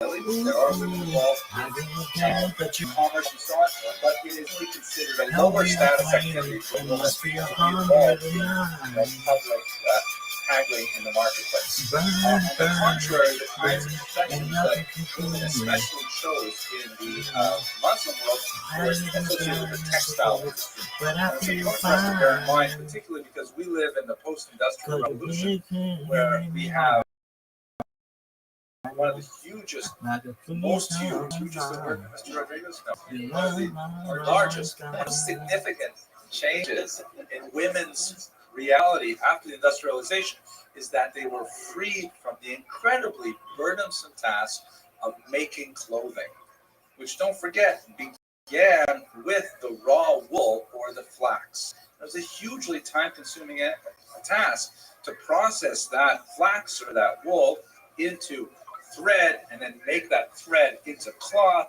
and then tailor that cloth into clothing. It took hours and hours of an average woman's day to do this. And so this was a task that needed to be done, and it was considered kind of an ideal job for women. Maimonides even explicitly states that spinning, that is taking the raw wool and with making it into thread, right? It says in Eshet Chayil we say it Kampa. What does that say? Oh, and now you have to say it from the beginning because it's an acrostic and olive base. Now I forget. Yadea Shilcha B'Kishor. Something. How does it go? Yadea Shilcha B'Kishor. Now I sound like an idiot. I can't remember it. V'Nasata Tamku Palech. Right. Her hands grab the Palech. And what's the next part of hers? And then something afterwards. The palech is the part, a distaff that holds the right, and the other part that in the second part of the pasuk is the other end with the thread. And nowadays, I've tried it many times in my classes. None of the women in my classes ever know what a distaff is. They've never even heard of it. And yet, for the vast majority of history, women would grow up from the earliest age that they get balanced. They would be holding on to these things because they took up so much women's energy. Yes. When you described women's role, isn't that retrograde to the Eshet Chayil? Because there she went out and did business and negotiated, and he was saying that women were not allowed to do it. So that was a retrograde. Excellent point. I think retrograde is an excellent word. I'm definitely going to use it a few times this week because it sounds very intelligent. And, I once took a personality test, and it specifically told me that I like using big words that makes me feel. Yeah, but I think you're absolutely right. If you look at Eshet Chayil as a description of the ideal biblical woman, she's out there in real estate. She's got ships coming and going. She's an international commerce. She employs all kinds of people. Meanwhile, what is her husband doing? No, he's sitting at the gates. What's he sitting around at the gates? She's doing all the work. Let's return to this because it will be relevant. Reality is that women are still very involved in all kinds of activities, including simply going out into the street and engaging in the marketplace. Here's a text from Europe, the Rhineland, the stigma proceeding we talked about 2 weeks ago. And here's an amazing little piece of folk history you'd like to learn. A woman who is traveling, first of all, there's a woman traveling, presumably on her own. A group of Gentiles was approaching her, and she feared they'd rape her. In such a case, say for Hasidim, she is permitted to dress in nun's clothing so that they will think she is a nun and not attack her sexually. It's an amazing thing. I mean, the woman's traveling alone, and what must it be like for women to engage in business like that? And if a woman traveling, here's a group of Jewish ruffians, this is like mind-boggling, is approaching her, and presumably the Jewish ruffians would not be put off by a woman in a nun's costume. I can't believe it. She is permitted to dress a non-Jewish dress and say she is a Gentile. I'm not Jewish. You may not rape me because I'm not Jewish. And she may warn them, and she will cry out and report them, and she may also cry out at once in order that Gentiles will come to help her, even if they kill the Jewish ruffians. And just this one passage from this book, 13th century book, gives you a whole bizarre outlook of what must life have been like for Jewish businesswomen at the time.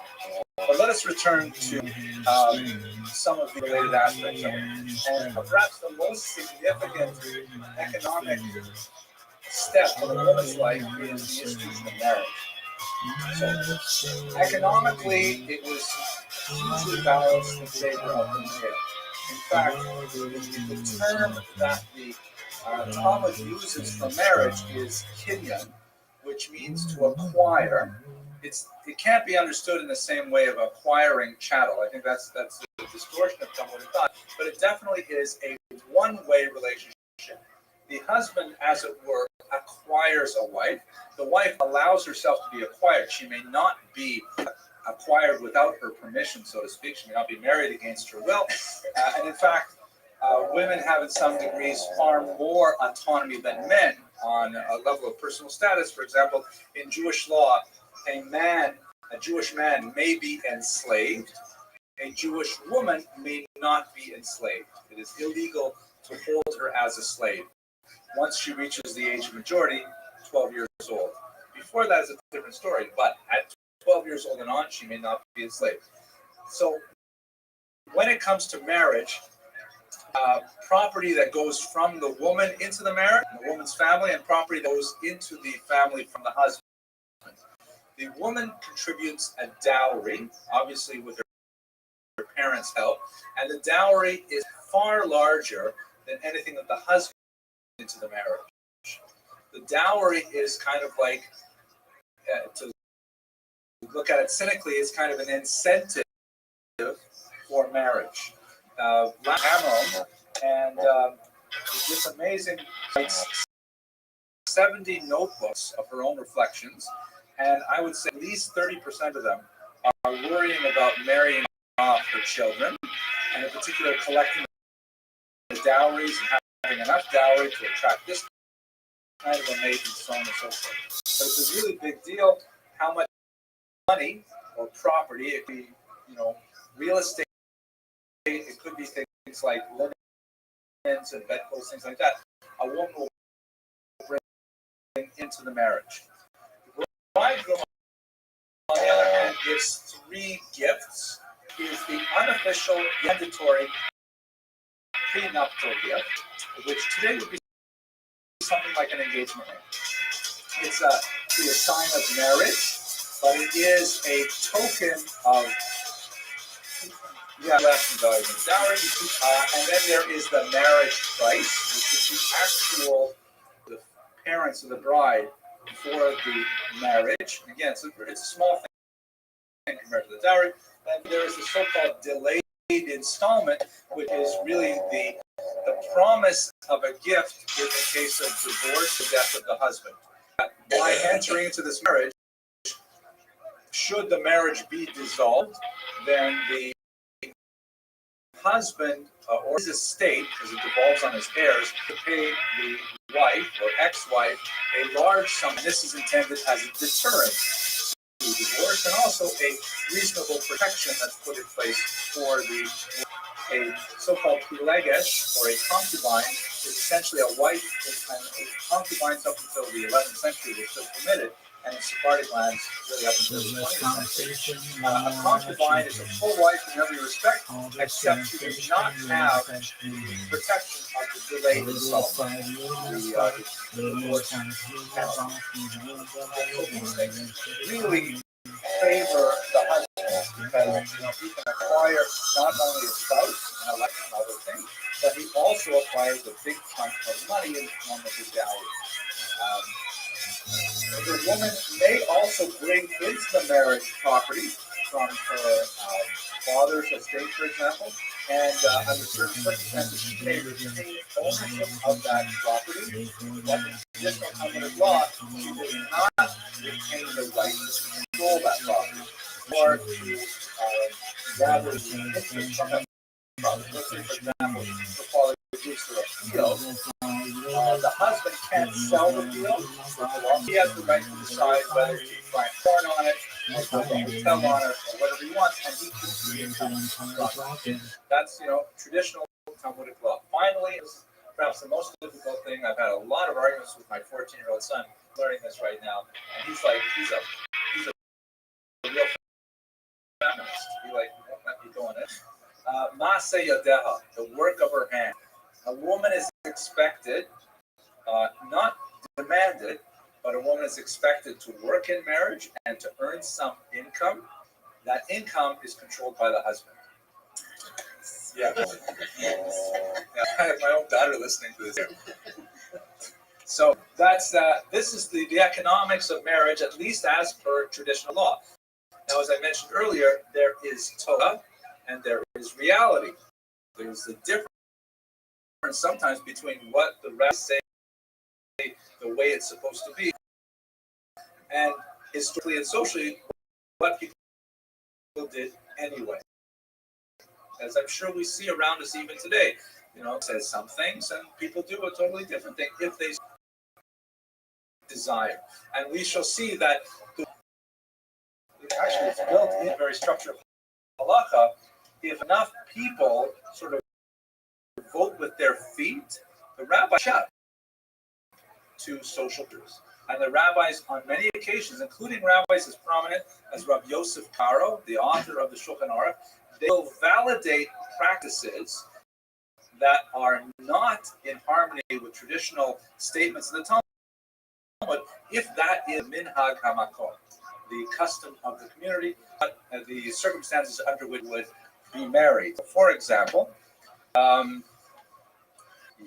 let's just skip to this scene. What do we see from the Geniza period? First of all, the Geniza documents, as opposed to rabbinic documents, indicate that women, yes, they're working, and you're not letting their husbands control the income. They're refusing to let their husband. It is one of the most common causes of domestic dispute recorded in the Geniza. These cases come to court, and the husband says one thing, and the wife says another thing, and the court has to decide what they're going to do. Quite often, husbands complain that their wives are making, and they're not declaring it properly. A week, and they're saying, "I made $50 a week," and what happens to the other $50? It's like a massive mahjong game every 3 weeks or something. But so we have husbands complaining that their wives are from them and controlling it willy-nilly.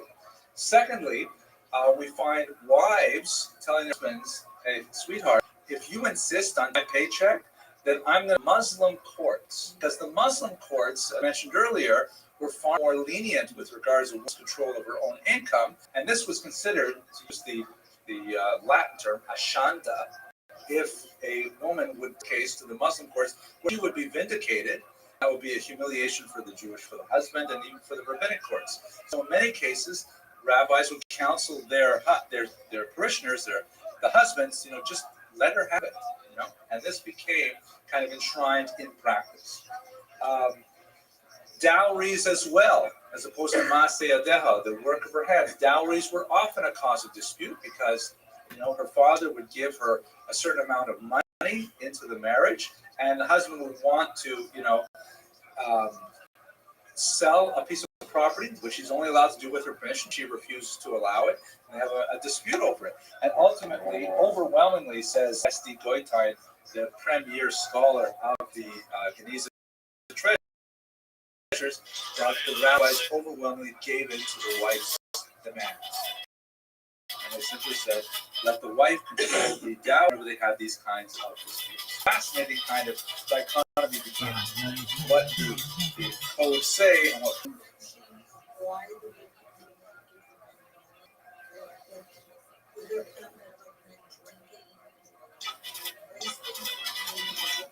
Drinking in Muslim lands would be difficult. I don't know how much they would do. I don't even know if it would be legal. But there's lots. It's hard to imagine reasons. Hard not to imagine reasons. I can give you one right now. Jump ahead a little bit. For example, one case that came actually before my mom, shortly before his death. This case came on a man my mom gives him 4 years. So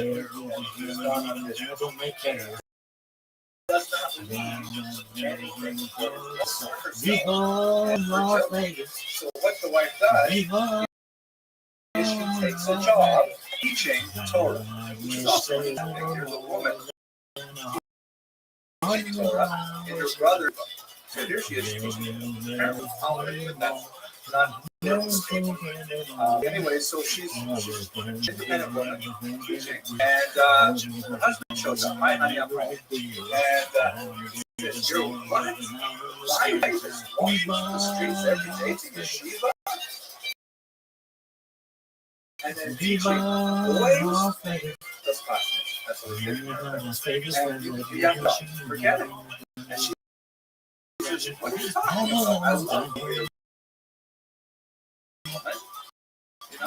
I can have it all, and I don't want to let. I don't get this job." So my husband goes to my mom and says, "My wife is a moredes. My wife is a rebellious woman, and I coerce her to leave this job, or I'm going to divorce her." If a woman is considered a moredes, a rebellious woman, then she loses her ketubah payment. So in other words, he could divorce her and not have to pay the delayed instrument. So Mani says, "Wow, taka." He didn't say taka. My grandfather, he says, I don't know what they say in Arabic for taka. It's such an impoverished language. How could they possibly speak without saying taka? So the husband, my money says, I guess I have to agree. Then the wife comes and says, "What are you saying? That my husband left me for years with no income whatever, and he expects me to just, what am I supposed to do?"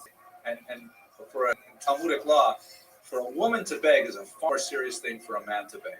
Men are almost expected, they have to, but great lengths to prevent the indignity. So anyways, Rambam, when he hears this, the woman's side says, "You are absolutely right." And he takes back his psak, and he says, "You can keep your job, and you're not considered moredet. If your husband wants to divorce you, he has to pay you the full payment." So he reaffirms everything that the woman said. And that's kind of an example, perhaps, of what they're fighting about with the money. I don't have any other specifics, but it's an interesting question. I refer you to Goitein's massive work, huge magnum opus, I think it's 7 volumes in length, called A Mediterranean Society, in which he spent his entire life analyzing these documents, and there's a huge trove of information there. So let me just get to what kind of work are they doing. This, by the way, this is the Palech, and I forget what the other thing over here that you look. Here's something, right, making the thread. So what kind of work were women typically involved in? Goitain identifies 7 different classes of laborers that women were engaged in. The most significant, the largest one was textiles, as I mentioned. You also see a significant number of small-scale commerce. You see a small amount of trades. In Christian Europe, you see a lot more trades, especially silversmithing. That's metalworking, and especially working with silver. All of our Kiddush cups and bekers and things like that. That comes from a very long tradition of Jews working with silver.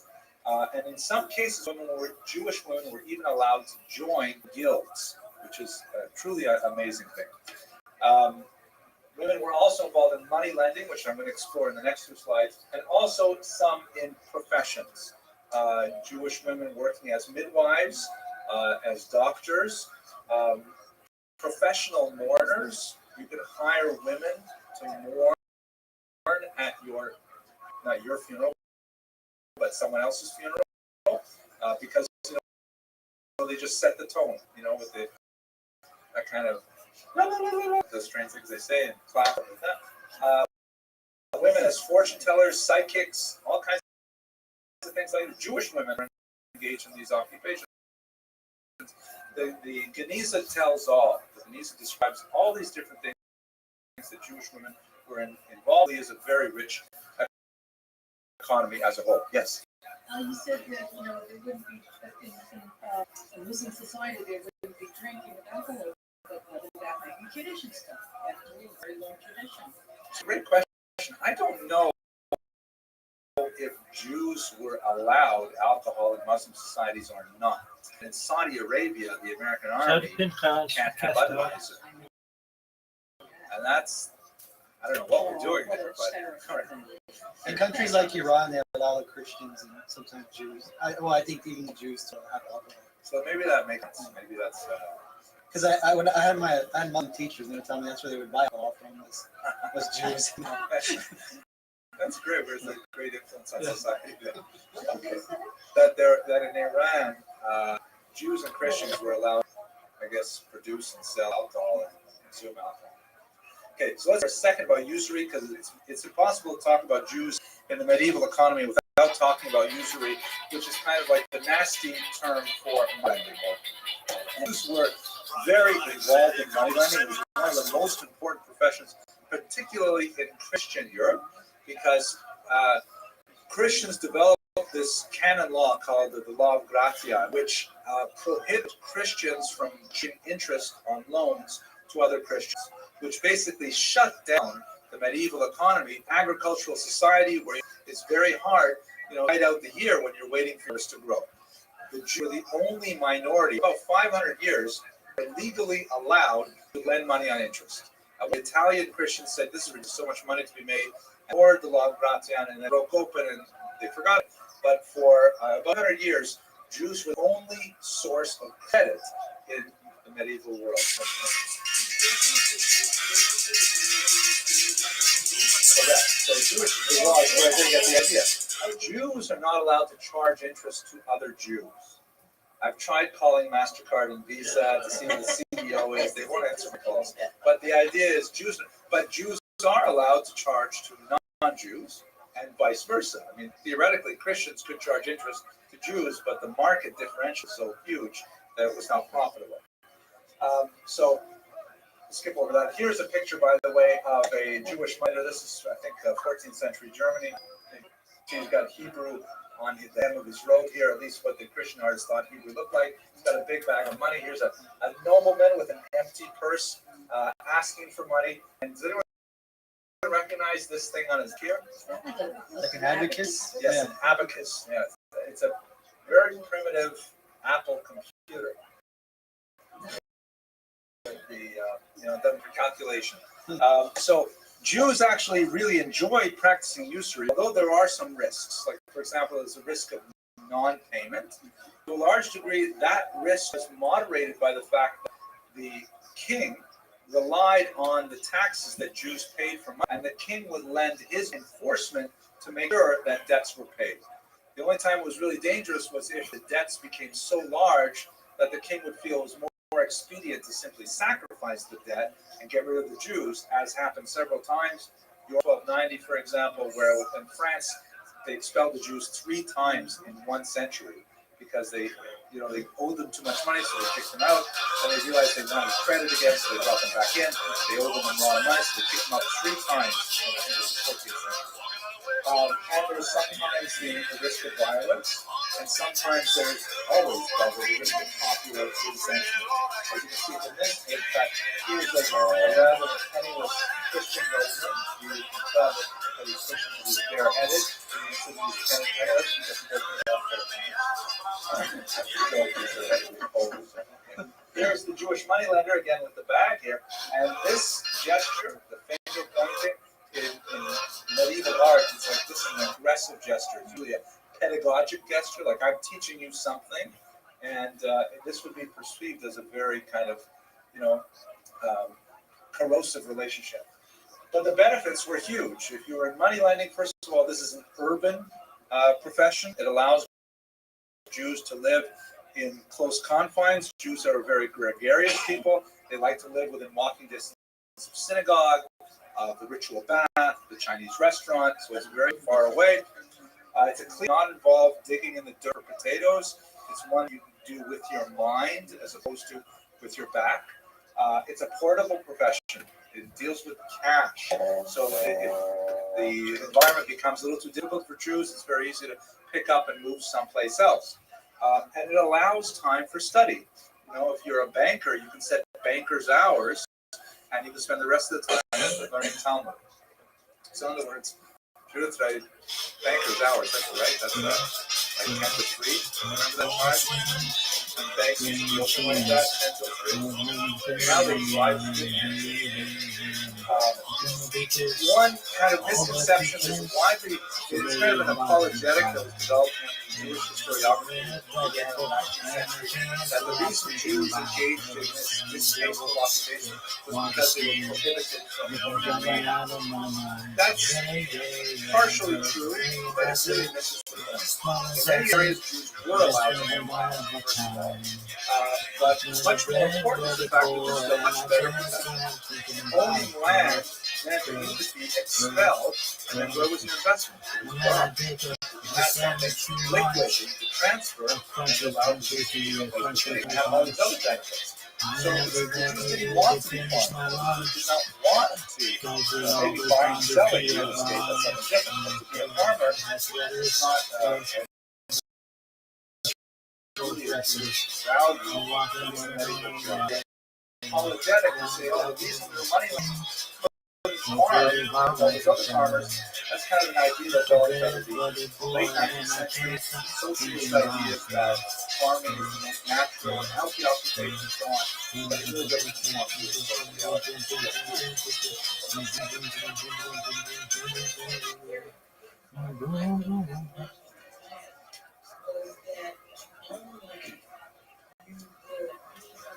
outside.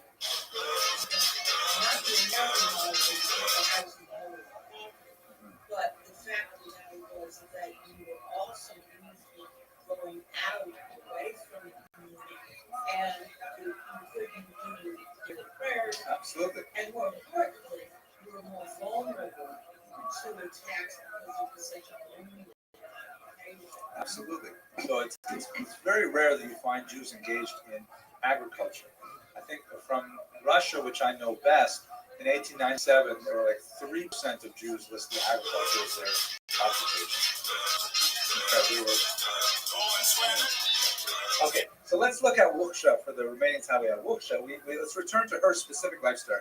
And we're going to look at 3 specific documents. I actually have this 1967 article here from Goitain himself, in which he first revealed this woman that he discovered in the Geniza to the rest of the world. And the 3 documents that I'm going to share with you, the first is this record of a small claims dispute. The second is her last will and testament. And third, this unusual document that was used to prove the paternity of her illegitimate son. So, and this is, it's brilliant history. This is how history is really done. We've never heard of this woman before. And Goitain comes across these tiny scraps of paper and pieces them together and creates a picture of who this woman was. So here is the only document which is actually dated April 19th, 1098 in the Western calendar. And the document reads as follows. On the same day, Mr. Ula Halevi, son of Joseph, presented Mr. David, son of the late Judge Yair, to the court. And the latter witnessed former that he was in the synagogue on Wednesday of this month when Kalima, the daughter of Amar, known as Wuksha, I'll tell you about what these things mean in a second, the broker, appeared in the synagogue and said to him and to Moses, the teacher, the Malabit, and to Mali Hakohen, the brother of the section child. Okay, so what's happening? This document is some kind of court document, and this person is testifying But he was in shul, and this woman comes into shul, and she talks to these two other named individuals, so they can testify to the validity of the story, and says, I want to see the Dayan, for I was informed that he summoned me. Meaning she shows up at shul because the judge, the Dayan, religious judge, called for her to appear. Now, for what reason did he do this to me? You can hear even the translation kind of like, what does he want from me? You know, like, there's not a lot of like negation coming out of this document. One of those persons answered her, because Ula Halevi appealed against you to the president of the court, the Al Beit Din, meaning this guy is suing you. Wherefore he sent after you, asking you to appear with him before the court. Meaning this other guy is summoning her to appear in court over a dispute. Refrain from appearing with him in court.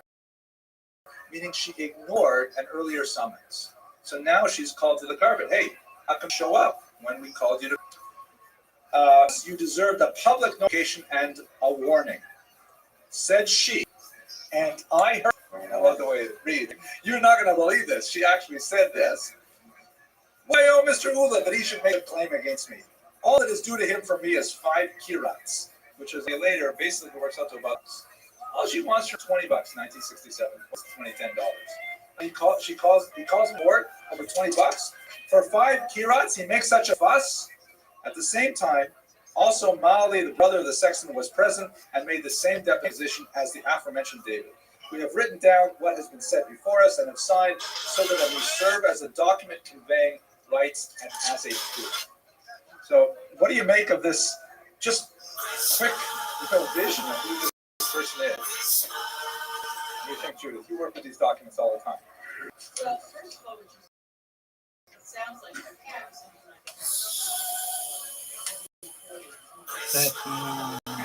Yes.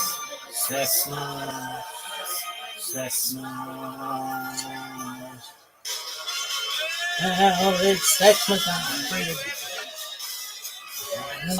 on the ground.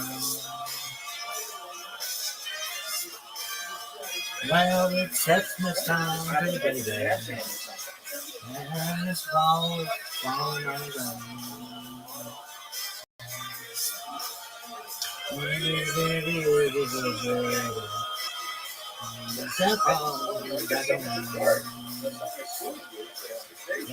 And the court says, it sounds to me, I don't know this comes through, it sounds like she's being contemptuous of the court. And the big Cadillac, and it's Xmas time,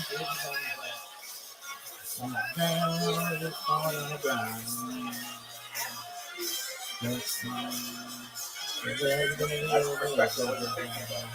What kind of boy call her name? Her actual name was Karima, and she's referred to as the daughter of the Hamar, who is known as the head of the community, very wealthy and impressive individual. His father was also a very important individual. And she's called Rothschild, which apparently means, he translates the Arabic and the language. That means the one without whom one cannot. It's a kind of an endearment, and people would simply call her Rothschild, which is meaning, I don't know, mon chéri or something like that.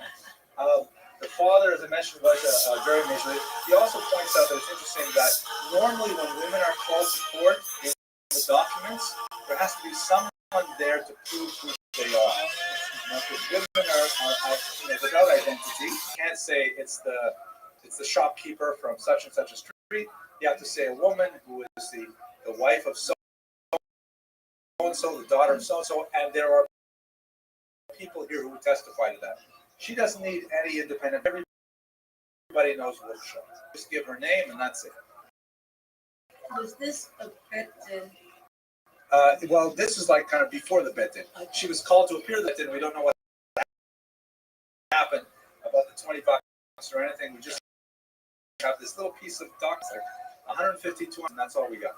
But let's go on to her will, which is fascinating. Okay, so this is her will. The main points of the will of Wuksha the broker, she's called that broker. To my brother shall be 100 dinars from just give it to me as security.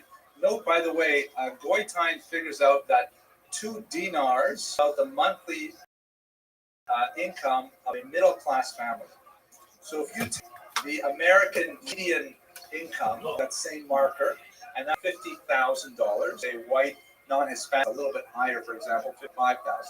And so that would mean if we used $50,000 as a middle-class income, which is kind of hard to believe, but let's say this, then that would mean her total wealth was 689 dinars, worth about $1.4 million in dollars. Or looking at it a different way, 20 years of retirement at a middle-class salary. That's probably an easier way to think of it. She could live at a middle class for 28 years on alone, on her wealth alone. So incredibly wealthy. So she gives her brother 100 dinars, well as 5 rings, etc. So to my sister, 50 dinars, as well as a mourning dress and so on. The daughter, my paternal uncle, 5 dinars, all these family fusions. Then she says, for the cemetery, 25 dinars. For the sons in Old Cairo, 20 dinars. Remember, 20 dinars would be the equivalent of about $50,000, I think. Yes, for the synagogues of Damascus, how you living, girl? To the poor of old. Was it exactly 30 minutes, or is it more?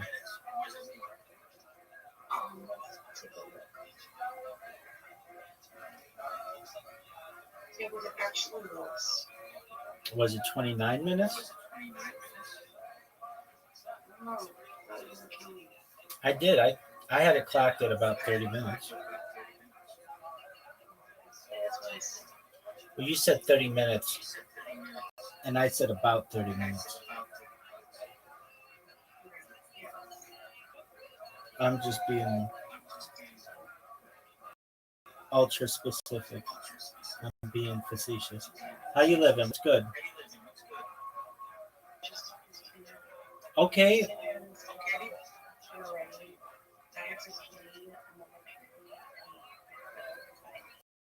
Wow, you are just full of fluid.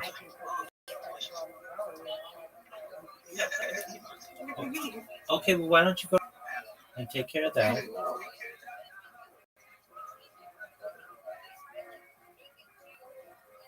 All right, very well. I'm just chilling, watching these people go crazy over me on Blue Sky. Makes me laugh. It makes me laugh so much. These people make my day.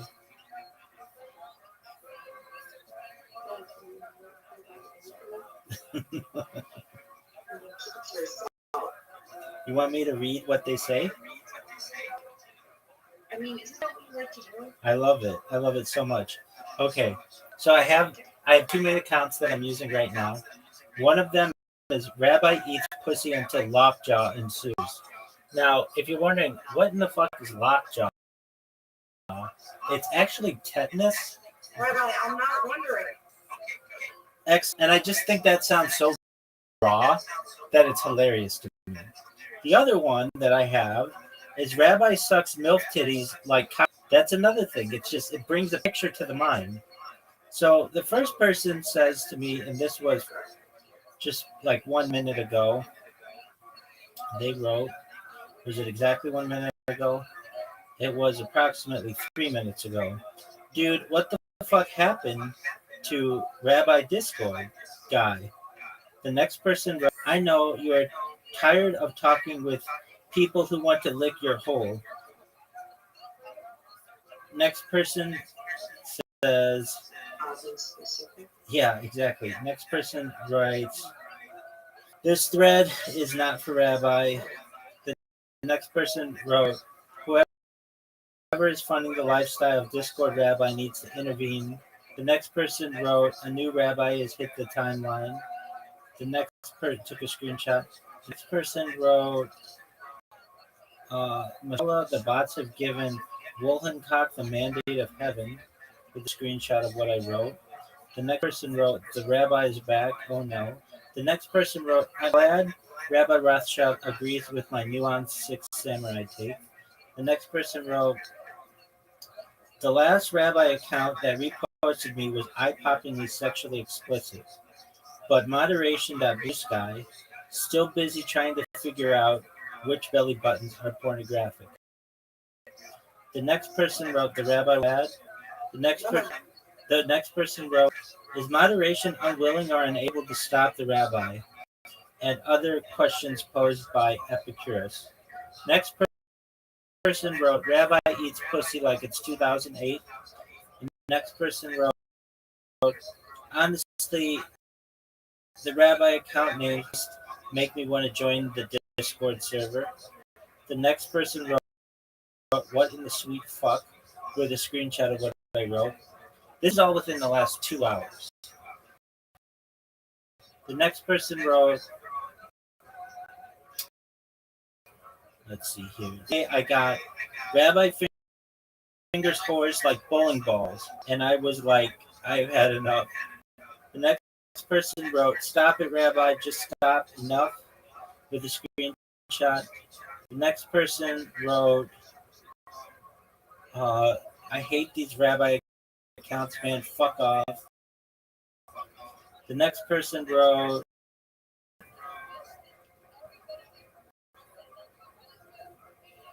dun, dun, dun, dun, dun, dun, dun, dun. I realize that's an insane question to ask, but I've had to block 3 different bots this week with names like Rabbi Sucks Milky Face with the Discord URL. The next person wrote, blank, blank, blank, blank, blank has sentenced Rabbi Dumps to die.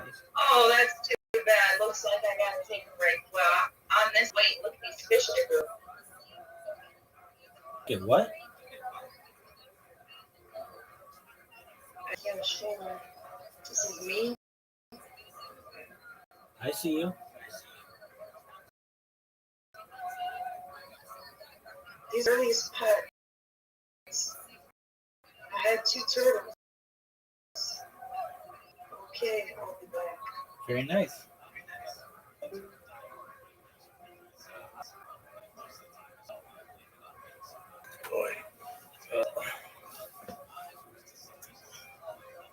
Joseph's wife 5 dinars, to each of her 2 brothers 5 dinars, and 2 dinars. All this shall be paid from the debts against which you a little bit here. The remaining security shall be added to the cash which I possess, 300 dinars, meaning she's 300 dinars in cash, which is again $500,000 by this calculation, liquid cash, which are already with me, and the 67 dinars deposited with Lady Ikhtiar, meaning she actually had another woman who held 67 dinars for her. That's interesting as well. In addition to all I possess in cash and kind and rugs and carpets, all this shall be kept for my son on conditions I shall mention. If he remains alive and attains maturity, it shall be handed over to him. If, however, God forbid, death overtakes him before he reaches bar mitzvah, 1/2 of all this shall be given to the synagogues in Old Cairo and the poor in equal halves. The other half shall be divided between my heirs in equal shares, my brother, etc., to his father, the boy's father, Chasum Ashkelon. Not 1 penny shall be given. Goitain remarks that he uses the Latin, I think he calls it verba is pissima. Very own words. Read it to herself. She's writing it. Not 1 penny shall be given, except that 2 promissory notes, meaning that he gave her 2 IOUs. She's holding on from him concerning a debt of 80 dinars, which will be handed over to her. She'll forgive the 80. She doesn't want money. Just give him the 80 dinars, and so on and so forth. And then there's a lot of description about her funeral and so on. And then there's a beautiful little daily and devoted a tremendous amount of money to make sure that her son would get a proper education. And the rest I'm going to skip over. Still, the second big takeaway message with a very charitable heart. And she had an illegitimate son. And she's definitely a straight father. And this doesn't sound like your typical Beis Yaakov kind of girl in the 12th century. What's going on with it? So let's a little bit late. Let's turn to the paternity document. And let's read this, because this is the most fascinating part, I think. So this document, probably written after her death, to record an earlier event that was designed specifically when proved that he was married. Again, I use the term that Judaism doesn't recognize illegitimacy to say, except child born from a forbidden relationship on a biblical level. For example, a man woman having an extramarital or an incestuous create a child known as a mamzer, which is a terrible stigma. That child would not be allowed to marry anyone else except a mamzer, or a convert who comes with zero yichus, with zero kind of lineage, and then that status would continue for their children as well. So it's a huge stigma. So this document reads, the elder Abu Ala Yafeth, something wrong here, the son of the elder Mashiach, may he rest in Masliach, may he appear before us and made the following deposition while we were constituted as a court of three. So another court document, a formal deposition to the court. He said, I was with the cantor, may God accept him with favor, when Wuksha, the broker, came in and said, do you not have an advice for me? I had an affair with Chasun and conceived from him. Goitein says the phrase I had an affair is really literally I slept with. I slept with Chasun and pregnant. We contracted a marriage before a Muslim notary. Oh, you based me, it gets worse. She apparently went to a Muslim Qadi and had a civil marriage. So she married this Jewish guy from Ashkelon and she got pregnant. Why did she get married in a mosque or in an office instead of a shul? Goitein presumes that because her lover was a refugee from the Crusader attacks on Ashkelon, perhaps he was already married to a woman in Ashkelon, and the rabbis would not allow him to marry a second wife because there's a ban on that. But the Muslims didn't have such a ban, and so therefore she went. We can only imagine she fell madly in love with this guy, and he hit her up for 80 dinars, so who knows what kind of a guy he is. But she went and she got married in the Muslim. Perhaps they were thinking eventually he'd be able to divorce his wife. Maybe she died, then they could have a normal wedding. But at any rate, she got pregnant. We contrast, but I'm afraid that he may deny being the father of my child. This is a mother, right? This is a guy who, well, they're worried that he'll have the baby. He won't say that he's the father. She then lived in the house of whatever on the uppermost floor. So the cantor gives her a piece of advice. This is really Yiddish Chachma. He says to her, okay, go and gather some people and let them surprise you with Chasun so that your assertion might be confirmed. In other words, she arranged a tryst with her lover, and she arranged for people to interrupt them in Lecto, how do you say that? Something like that. So that people say, aha, they definitely have a relationship. Stands to reason that he is the father. She did so, gathering two who surprised her with him and confirmed her assertion.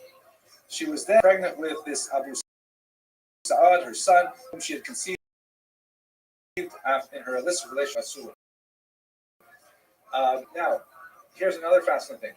I also know the person who's given testimony says that she went on the fast of atonement, Yom Kippur, to the synagogue of the Iraqis, but when the Nasi of blessed memory noticed her, he expelled her from the synagogue. Can you imagine? Because she has this child out of wedlock. She goes on Yom Kippur, and the Yeshua kicks her out of shul. I know this all for sure, and deposit herewith my testimony to this effect. I'm going to go a little bit more detail. What is, I think, fascinating about this is that even though she suffered such a huge embarrassment by being driven out of shul in Yom Kippur, if you look at her will, you see that she left a huge amount of money to that very shul that nevertheless denied her services on Yom Kippur. So I apologize for going a little later tonight. The conclusions that I want to present are that we talked a little bit about historiography, about source bias between the traditional formal documents and then the social documents, the responsa that sometimes paint a different picture of the reality of Jewish life at this time. They portray a very broad swath of Jewish female economic activity that they may have suffered some handicaps as a result of the unique nature of Jewish law. Jewish women were extremely adept at leverage circumstances, even if in threats of going to Muslim courts, in order to ensure that their economic well-being was satisfied. And we see this specific in the unfortunate the broker who, personal tragedy, still retained her sense of Jewish responsibility, sense of Jewish identity, and supported even those causes that sought to deny her dignity. Thank you very much for your attention, and I appreciate your extra patience tonight.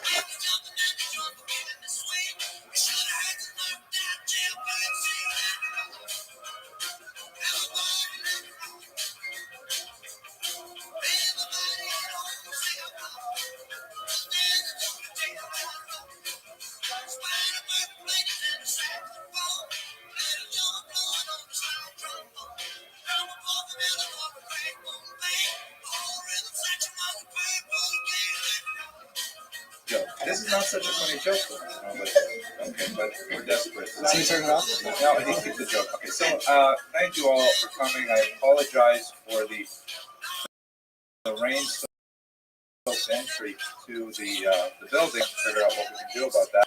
Maybe we'll just plan this class with the weather a little better. But the joke goes like this. So there's a guy who walks into a tailor shop to buy a suit.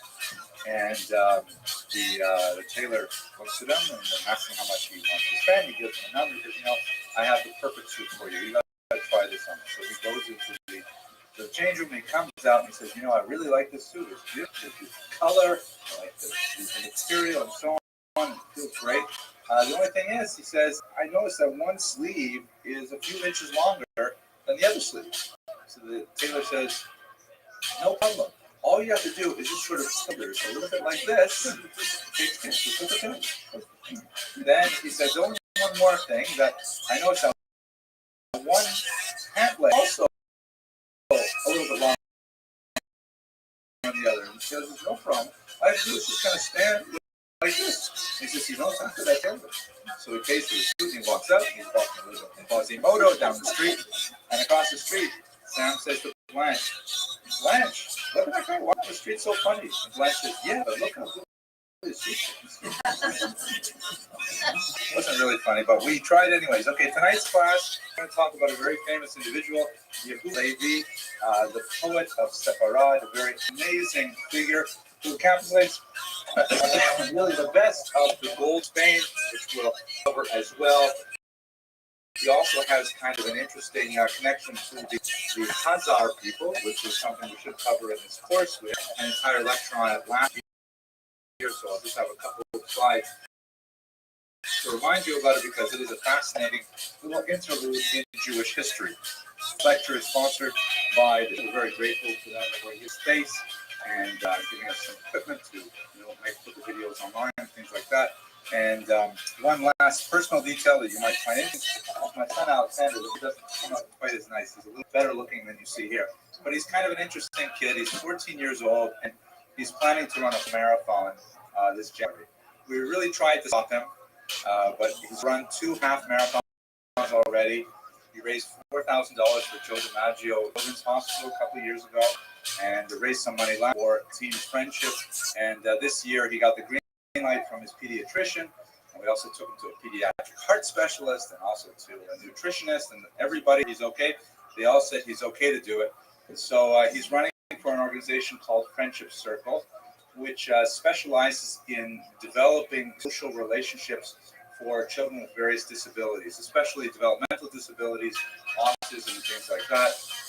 If you want to support his run, go to his website, teamfriendship.org/Alexander, and you can contribute whatever you like to this worthy cause.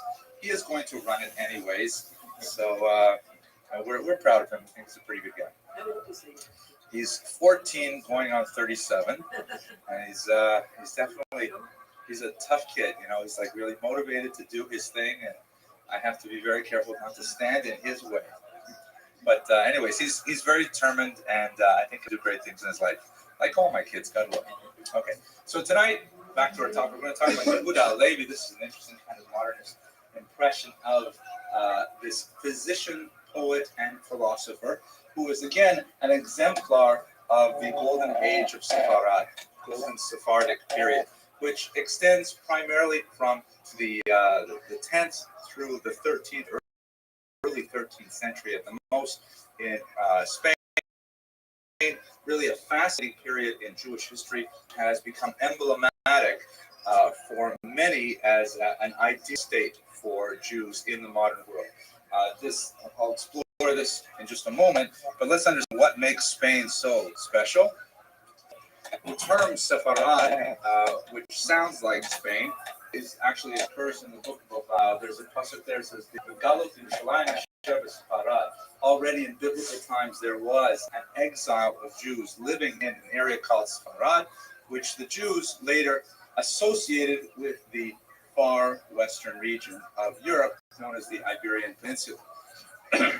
There's no real, definitive connection between in Ovadia and the region we call Spain today, as best I know. Similarly, we have other regions like Ashkenaz, which is associated with Germany, even though there's no real connection between that biblical name and the region of the Rhineland. Nevertheless, this has become the historical association for centuries.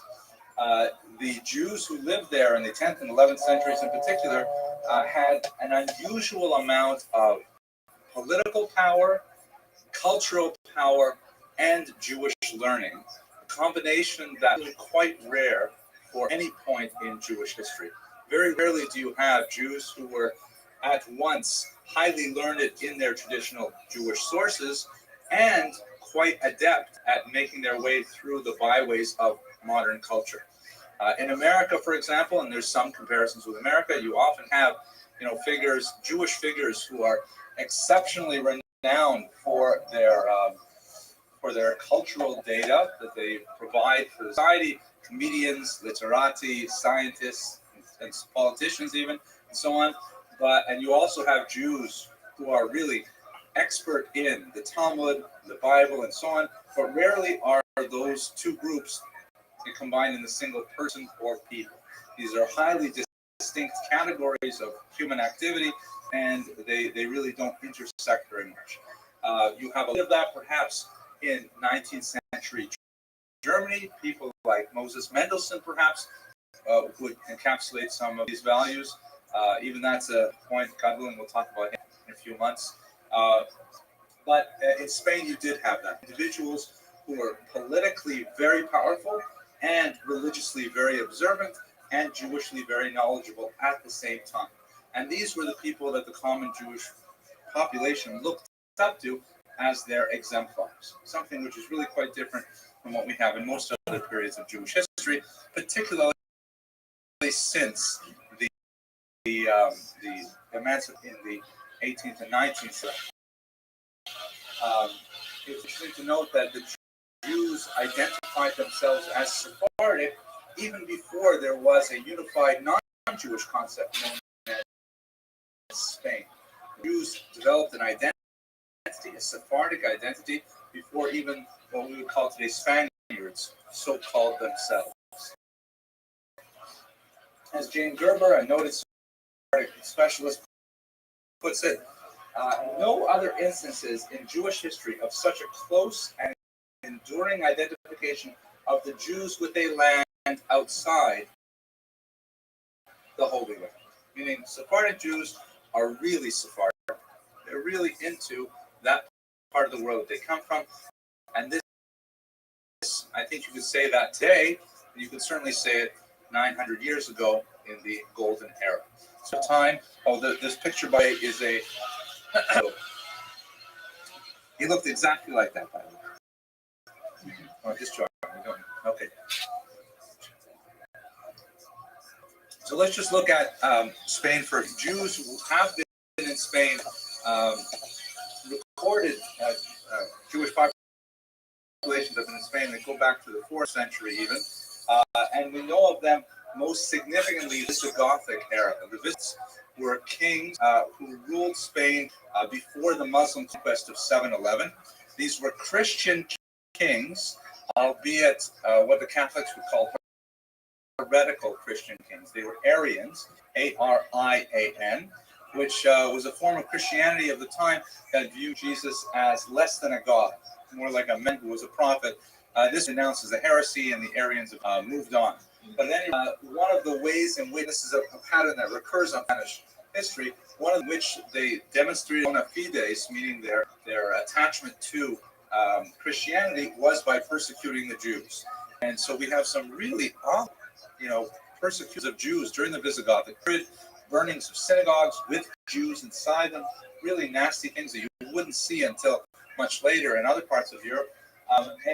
This seems to have a correlation to political viability. So, for example, these are the kings of Visigoth Spain when the Spaniards were invaded by the existing population, and the bars indicate if they were assassinated and if they ever passed anti-Semitic decrees. So you see there's a correlation here. All those kings that passed anti-Semitic decrees did not end their reign through assassination or other forms of deposition, whereas if they failed to enact anti-Semitic decrees, it meant that their reign as a king was very short-lived.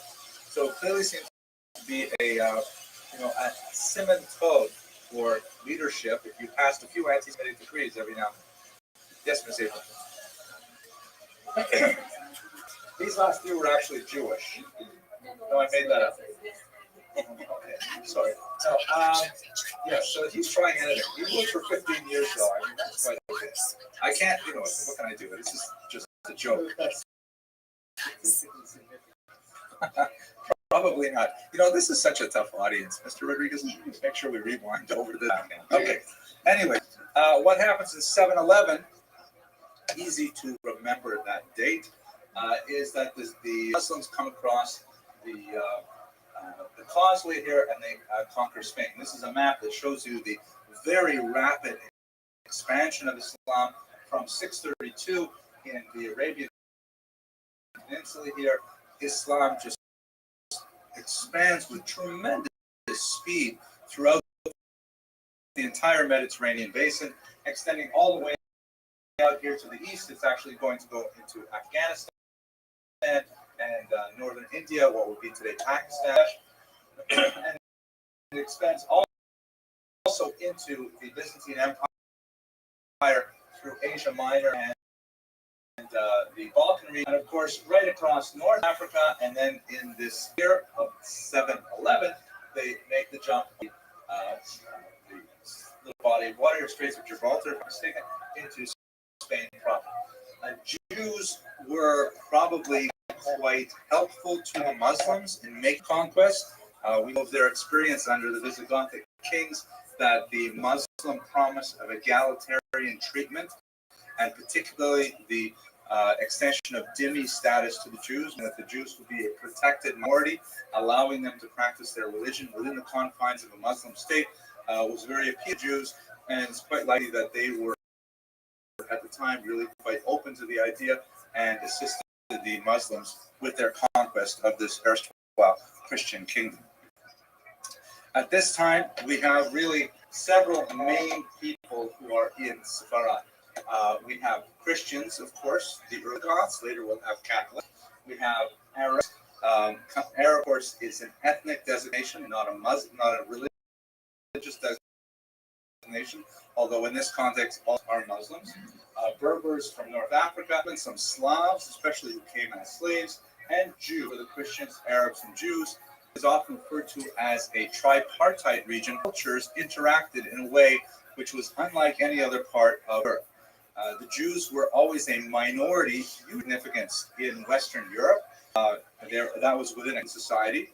And in North Africa, they were largely the only minority of any significance within a Muslim environment. But in Spain, they were always one of two minorities. They were either alongside the Christians in a Muslim region, or a minority with the Muslims in a Christian region. And this triangular relationship creates a wholly different culture in Spain than we have elsewhere in Europe.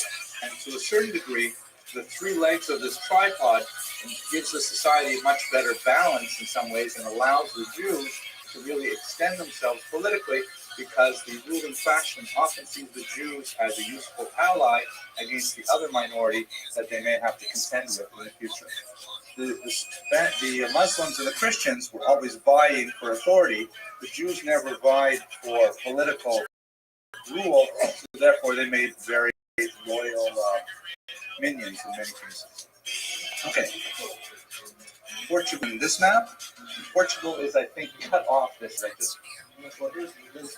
Yes, there we go. So Portugal is probably, you have to use your imagination a little bit. Just, picture the web. Okay, let's go on. Of course, the other end of Spanish Jewish history is 1492, the horrific expulsions in the 15th century, which created such havoc in Jewish demography and Jewish self-image, Jewish philosophy, and we're not going to get to that today. We will, God willing, talk about it more when we get to the end of this term in a few weeks. But this period of the 10th and the 11th century in particular is that high point of Spanish Jewish civilization. Okay, so let me pause. Well, actually, I'll say one more thing and then I'll pause for questions. A few of the famous names, some of whom we've talked about in the past. Kastai ibn Shaprut, very important Jewish politician who was extremely active as an ambassador for the Spaniards, very involved in exchanging letters, traveling between Christian regions and Muslim regions. Jews, being a protected minority, had much more freedom of travel, ironically, between these two large global populations. And furthermore, Jews had such a far-flung network of connections because of the nature of Jewish society that they could walk into a synagogue really anywhere in the world and say, I'm from such and such a place, and do you know where I could get a good egg roll, that kind of thing. So Kastai ibn Shaprut was one of these early Spanish Jewish politicians. Shmuel Halevi ibn Agrela, also known as Shmuel Hanagid, a extremely important politician. He rose to the rank of vizier, which is essentially second in command in all of Spain. And he was also well known as a Talmudist, authoring the famous Mappo, which is a Talmud itself that is currently printed in all traditional traditions of the Talmud to this day. Halevi, who is squarely in the middle of this period, we'll talk about it today. And then at the end of the Golden Age, the famous Rambam, Moses ben Maimon, who of course is very well known not only to Jews but as a massively important world philosopher as well. Okay, let me pause and take a couple of questions before we talk about Yehuda Halevi in particular. Given means Ben, son of. You see it quite often with Jewish names from Arabic region. Just like our last name, Abraham's son, right?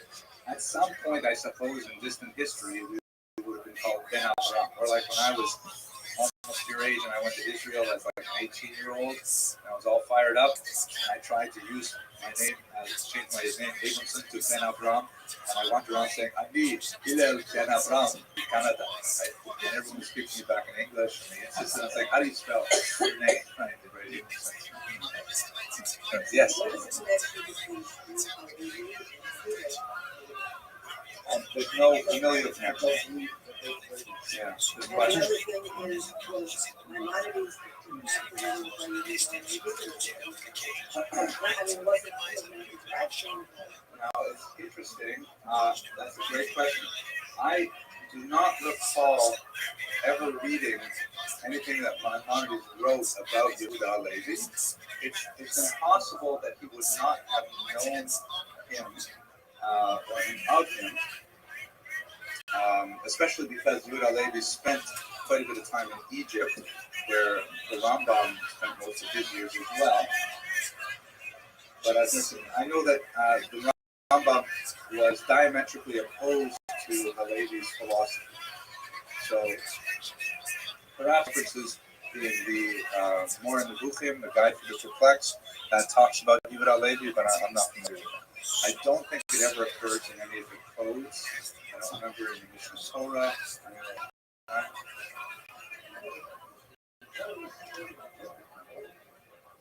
Yeah. Yeah, it's true. I have a poem about that from Israel Levi coming up. So. Okay, so who was he? His family background was, again, one of these classic Spanish Jewish families, very wealthy and very learned.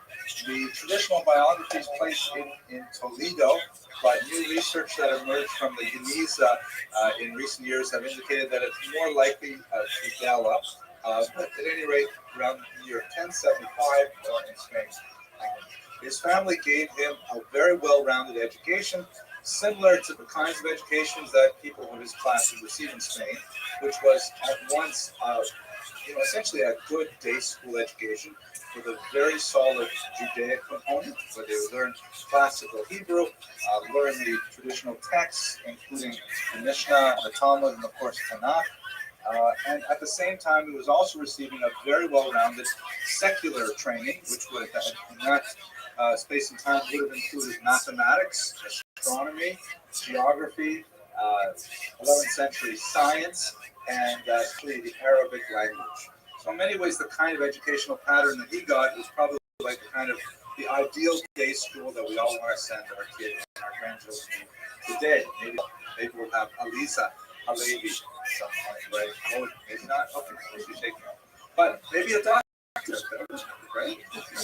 So he lived, as we shall see, both Christian and Muslim Spain for a while. He had experience living in both regions.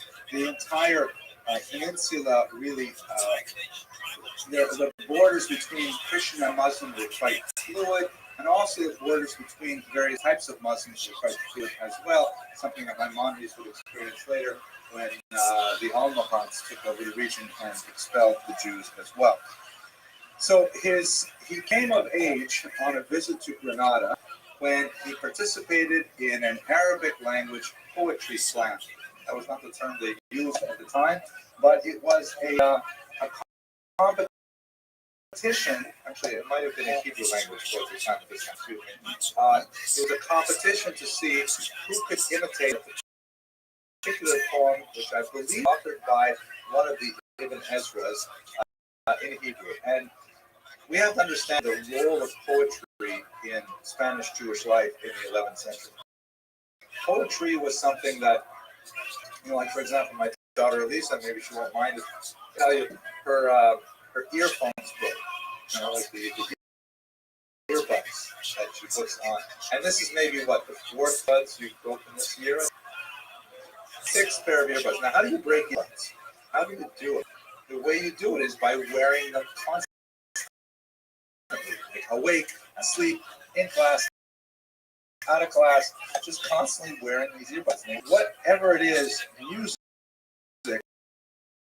to 17-year-olds is should be 17th Menorah on Shabbos. So to the entire society. Lay me a good poetry verse or something. They would say something good for poetry.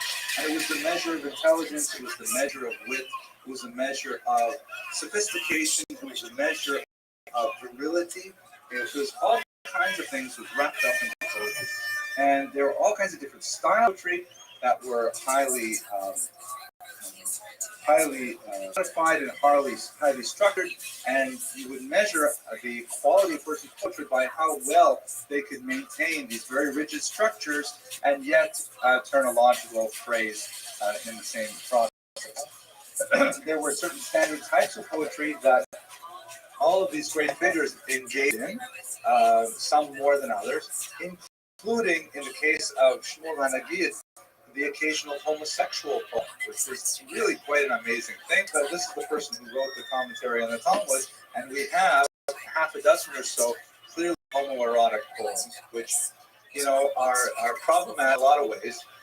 We talked about them, if you recall, last year, and it seems that this was the style. People wrote these kinds of poems, and the fact that he could write a poem about how good-looking he thinks waiter is serving him food at a banquet. That was a measure of his sophistication and his worldliness.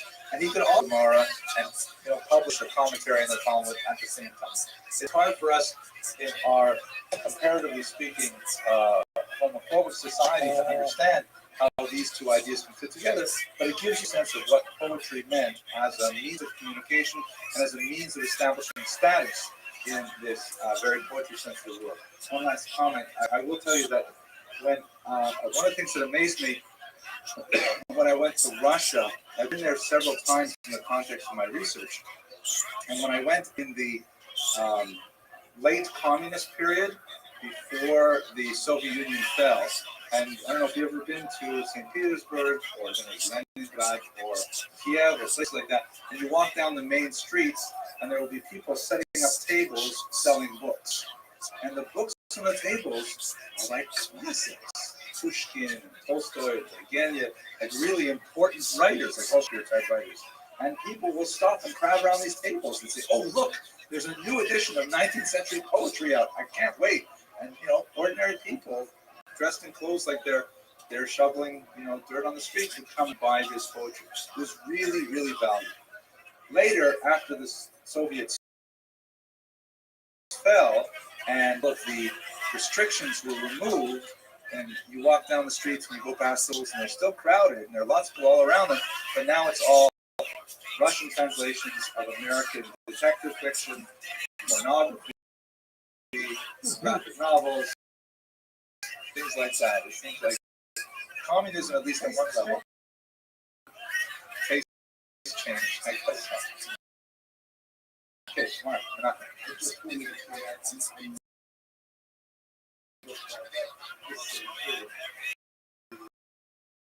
Fixation of poetry is part of the absorption of the days when the Arab system of radio started thinking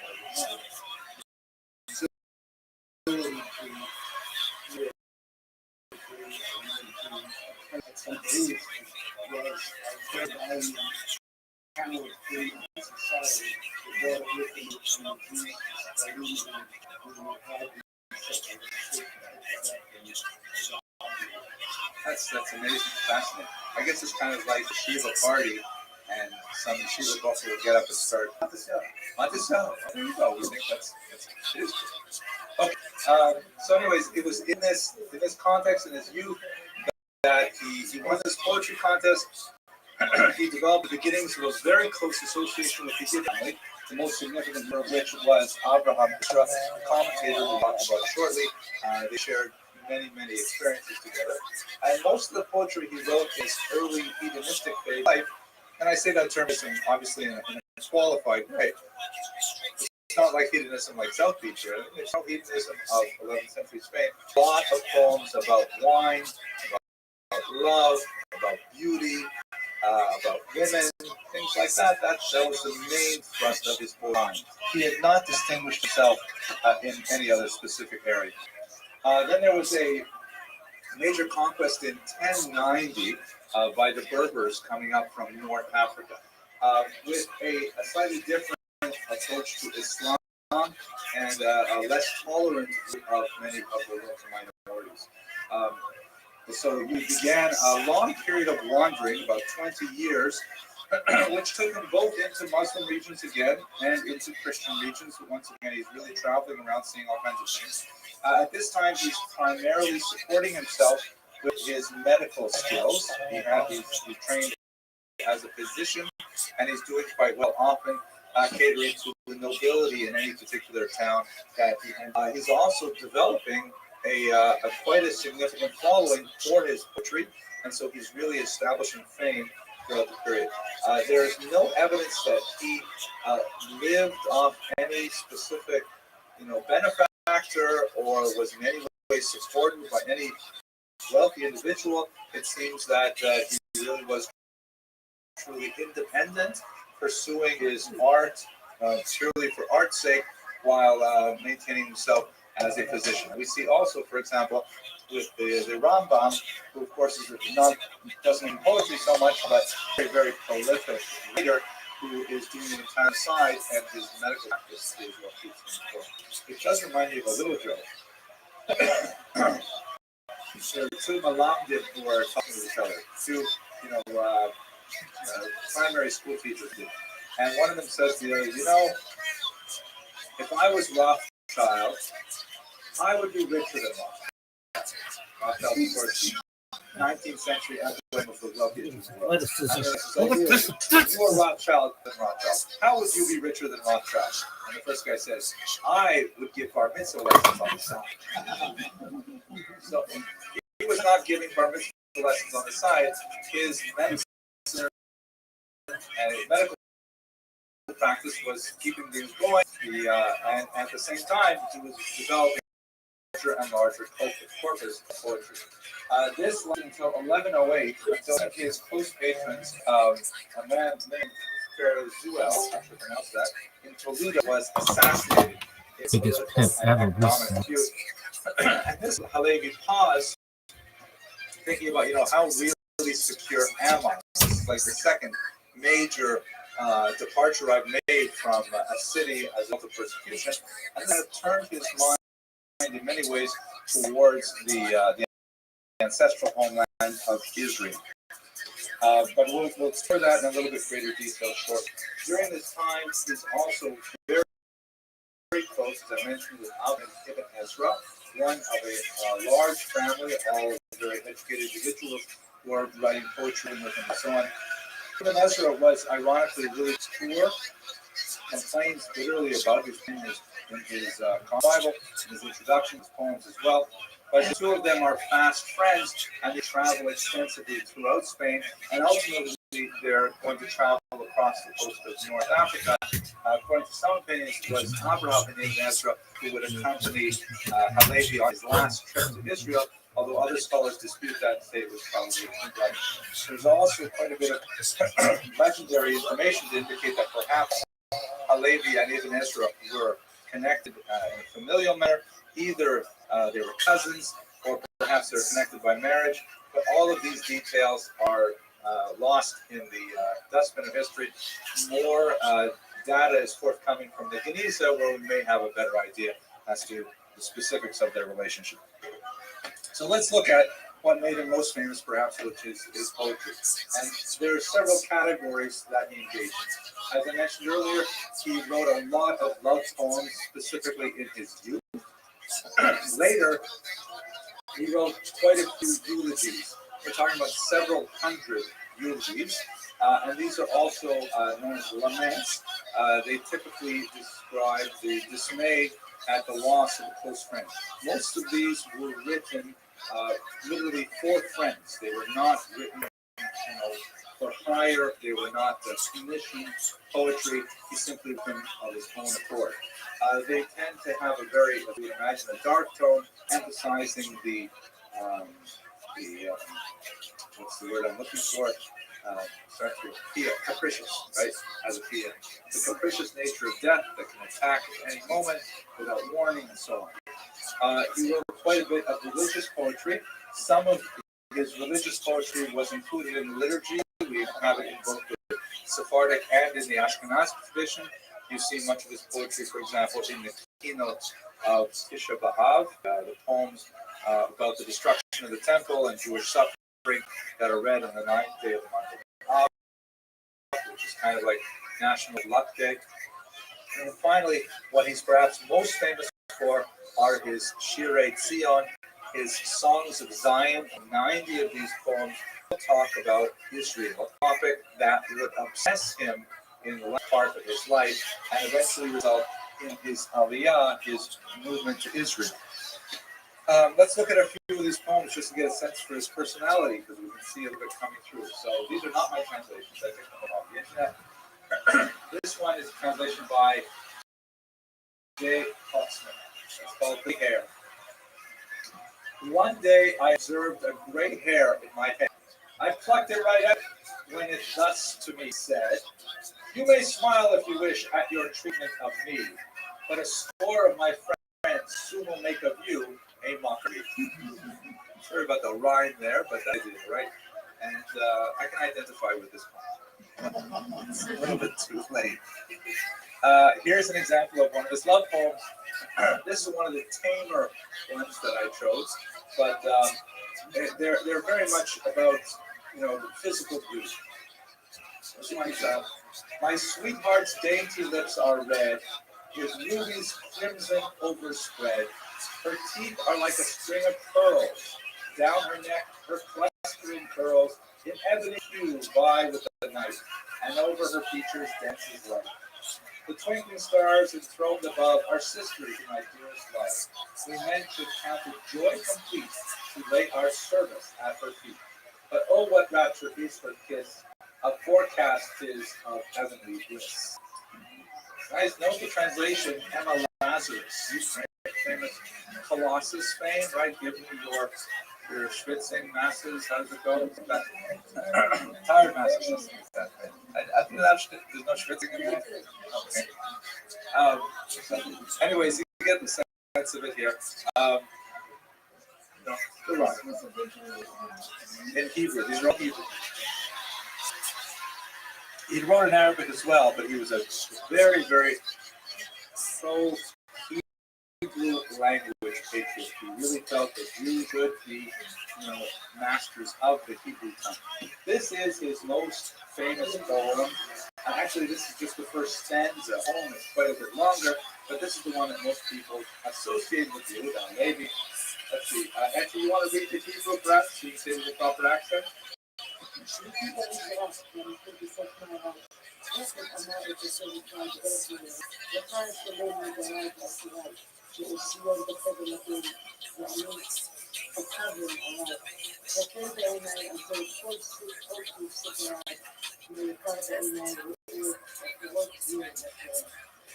Beautiful, isn't it? Fantastic. And her Hebrew is really quite excellent too. That's amazing. So let's read the English. My heart is in the east, and I at the farthest west. This is a literal word, meaning that his heart is in Israel, which is to the east of Spain, which is in the farthest west.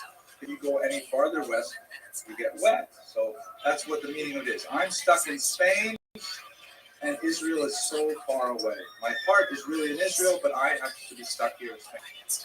How can I taste what I eat or find it sweet while Zion is in the cords of Edom? That means by Rome. This time, Rome is a metaphor for Christianity. At this time, Jerusalem was under the rule of the Crusaders. So while Zion is in the cords of Edom, and I bound by the Arabs, right? And Spain being the Muslim culture and so on. Beside the dust of Zion, all that the Spain is light.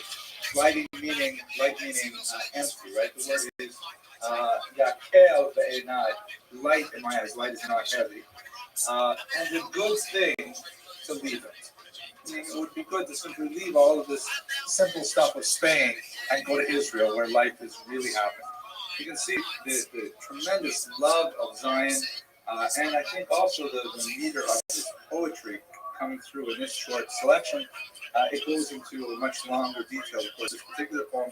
And we have, I think, about 400 odd poems. It's in the corpus today. Now I'd like to turn to his philosophy. Any questions about his poetry?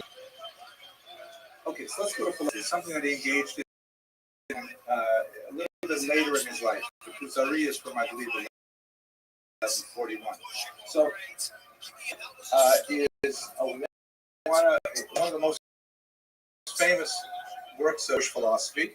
It's quite a dramatic work, written almost in a Platonic form as a trialogue between three faiths. The setting of the Kuzari is based on the story of the Khazars, a rather amazing story, even though Yehuda used the story simply as a vehicle for his own philosophical conceit.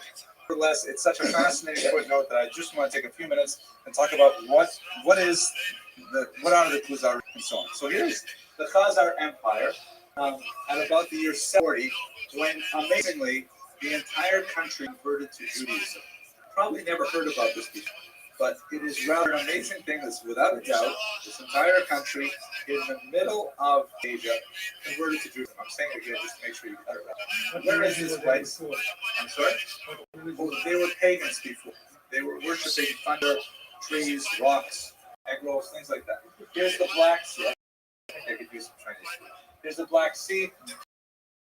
Kiev is right here. Kiev, according to it, was actually built as a Khazar outpost, which is an amazing idea. Extends through what would be today Georgia, a little bit of Azerbaijan, and into what would be Tajikistan and Kazakhstan to the east. It was a very significant empire that we know from multiple sources, from many different Christian, Jewish, Arab, everybody talks about this Jewish kingdom that converted in the year 740.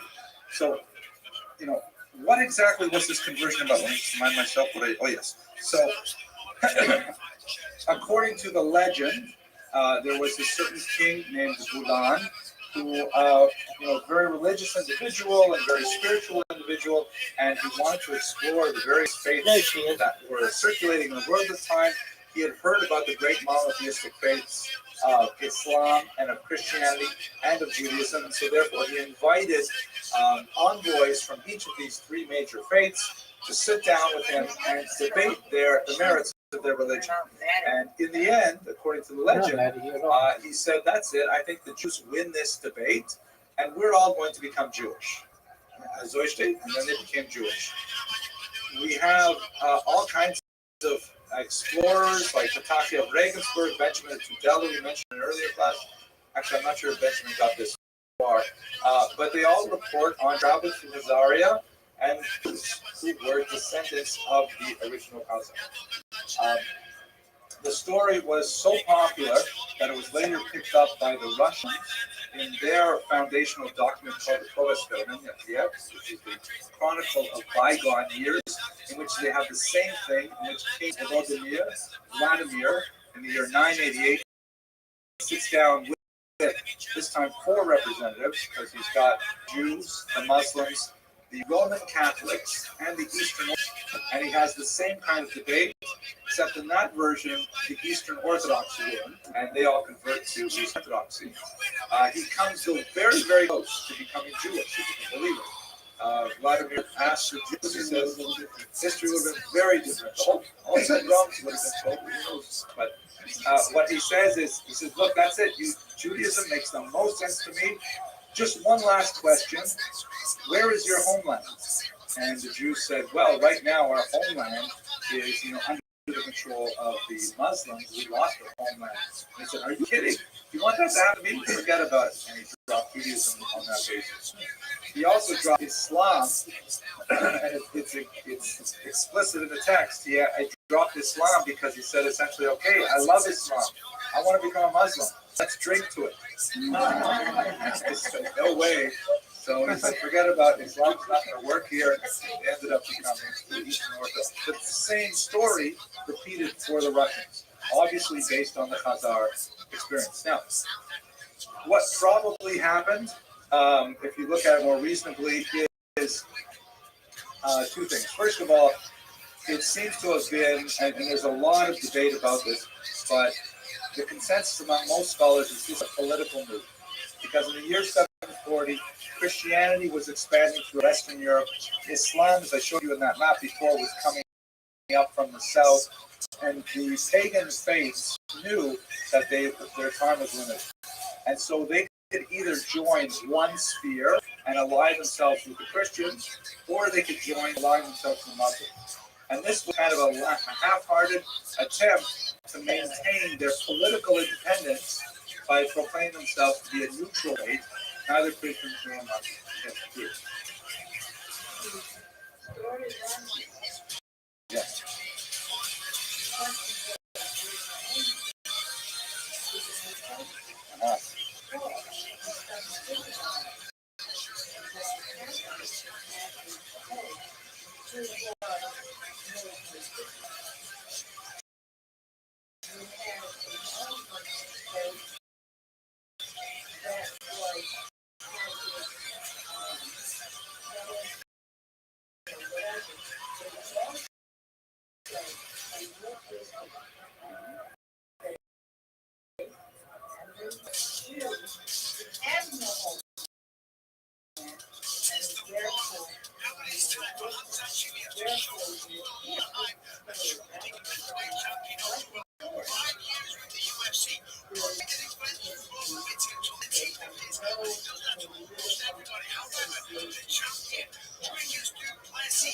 fascinating observation.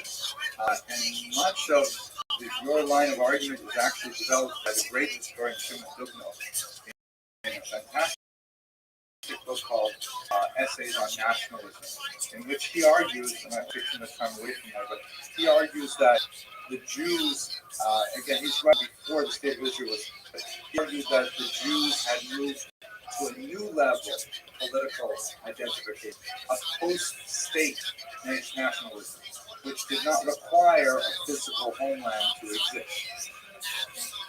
Yes, he had a huge influence on Mordecai Kaplan as well.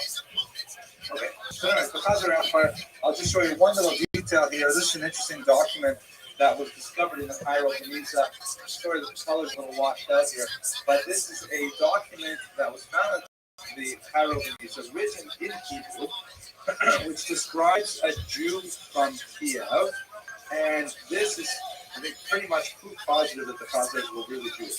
What kind of document did you think this was? No?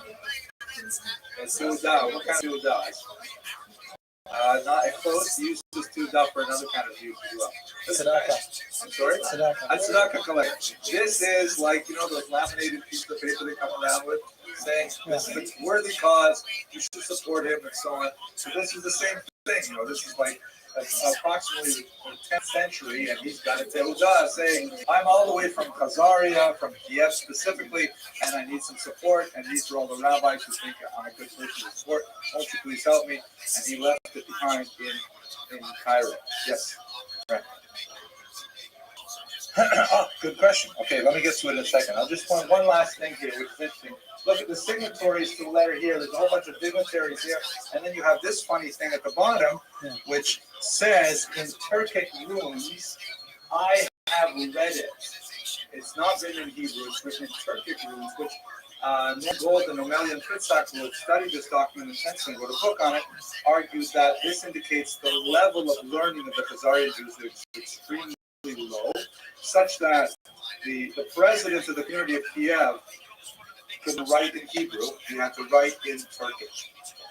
And he could not, and also we have evidence from travelers who say that the Khazarian Jews may not even have practiced circumcision, which is a very, very basic rite. It's something that usually stays with Jews long after Kashrut and Shabbat observance go. There's still circumcision. So we're not exactly sure how deep that conversion went. It may only have been a very pro forma token conversion at the top level of society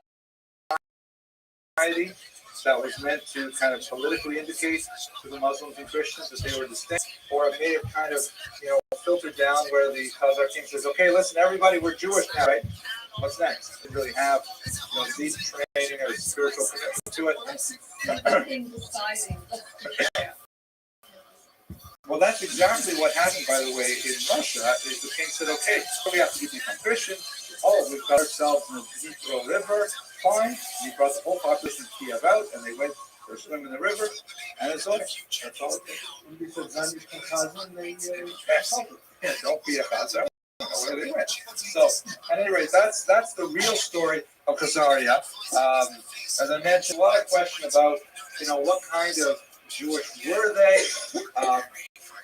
Were they rabbinic? Were they Karaites? A lot of questions whirling around the basis of Khazarian Jews. But Ms. Abramson asks, what happened to them? And the best answer that we have, most demographers believe that they simply assimilated back into the local population. There are some very, very tiny remnants of Khazarian life that may have impacted on later Ashkenazic migrations. Like, for example, the great Yiddishist Max Weinreich argues that certain words in Yiddish come from a Turkic origin, including the word daven, because the word daven, there's no Hebrew root for daven. The word will be mitpalel, right? It's not even close to daven. And the Slavic root for pray is, I think, is Kritinat or something like that. Does anyone know the Slavic, the Russian word to pray, or the Polish word to pray? Maleficia. Doesn't sound at all like daven. Right? So daven, he argues, made from a Turkish root, meaning a Khazar element, but otherwise they simply disappear. There is a very popular theory among anti-Semites that argues that the Ashkenazi Jews today are actually, the Russian Eastern European Jews are descendants of the Khazars. And a lot of anti-Semites love this theory. And it's all over, right-wing websites and like that. Why do you think they would want the Jews of Russia to be descendants from the Khazars? Is interesting. What do you think?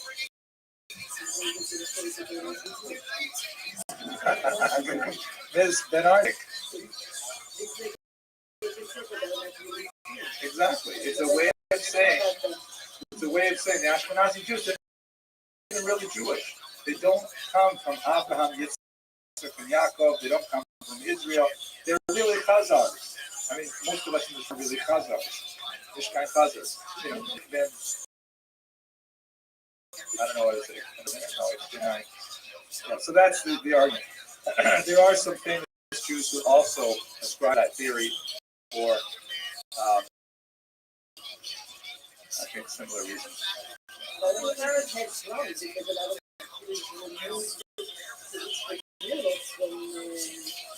There's absolutely no question.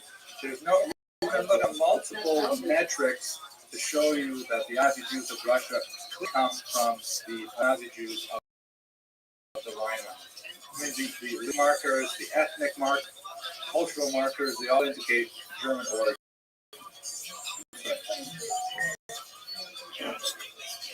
Well, I don't know a lot about this. I would like to study more.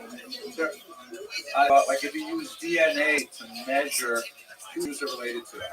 The best study that I speak about with authority is an old one. It's out of date, but Leon Polyakov, 4-volume history of anti-Semitism. One of the things he did was compare blood types of Jews to the people they live among, because there is a lot of variation among blood types worldwide, and he noted that Jews are more likely to be related in terms of blood type than they are to Jews from another part of the world, statistically speaking. But DNA evidence, which is a lot more long-lasting and can measure along the Y chromosome and things like that, indicate that actually there's a lot of connection between Jews worldwide, despite what are apparently large racial differences in appearance. Maybe I'll do some more research on this so I can say something intelligent. But let's go back to Yehuda Levi. So he used this whole story of the Khazars as an excuse to talk about the differences between Christianity, Islam, and Judaism. He took the story of King Bulan's conversion to put it in a dramatic context and have all three of these speakers defend their faith and to debate with one another. By making it seem kind of like a history book, he was allowed to essentially write a pro-Jewish polemic against Christianity and Islam. The actual title of the Kuzari, The Book of Refutation and Proof on the Despised Faith. It was clearly a work intended to serve a religious purpose and not at all a historical purpose. It always cracks me up when I talk to students who are studying the Kuzari at seminaries or at yeshiva, and they think of it as a historical text. It was written 500 years after the event. He had no access to sources. It's just a polemic work, which is quite fascinating with philosophy. And in this work, he really carves out a different path for Jewish philosophy, which had been trod by the great philosopher Saadia Gaon, or would be trod by Maimonides, for example. He differed from the most prevalent theories of the day, which were either Aristotelian, you see that very prominent in both Arabic and in Jewish thought, or Kalam philosophy, which is much closer to Islamic thought than to. In both of those models, Halevi said, you know what? They're all theories. Lots of, you posit an idea and you derive ideas from the idea, but it's all based on theory. He said, I want evidence. I want proof.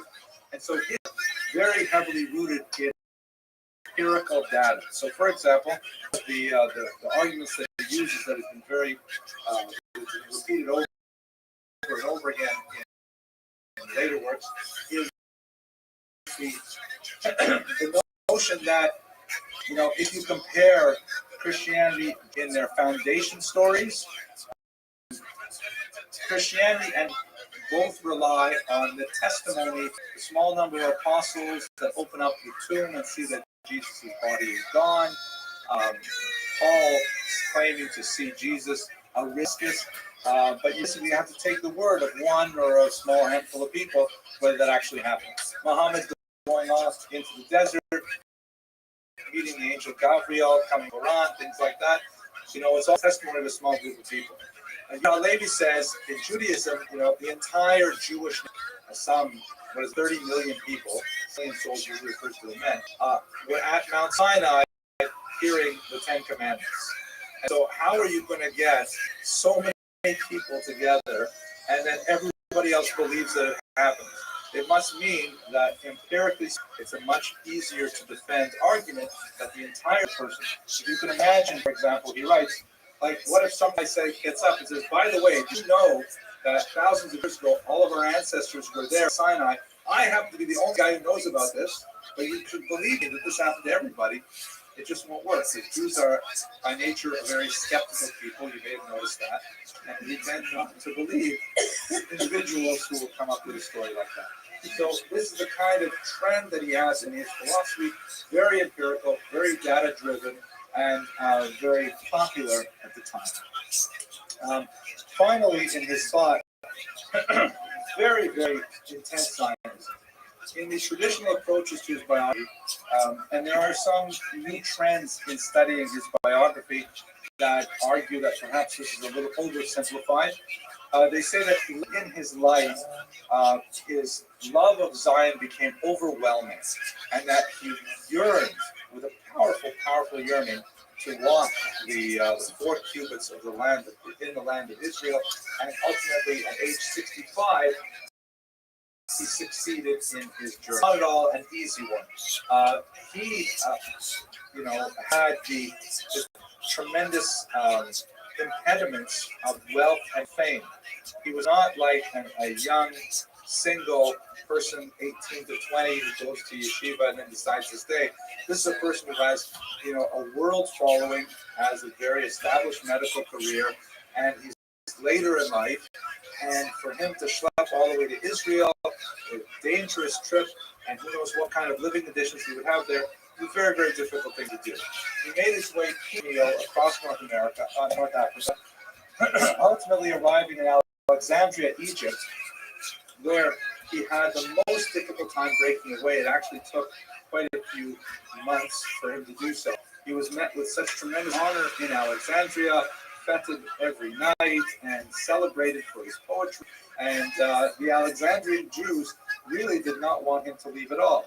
They begged him to stay in Egypt, saying, listen, Egypt is a very holy land as well. After all, we first received prophecy here, and Moses was here, and you should stay here.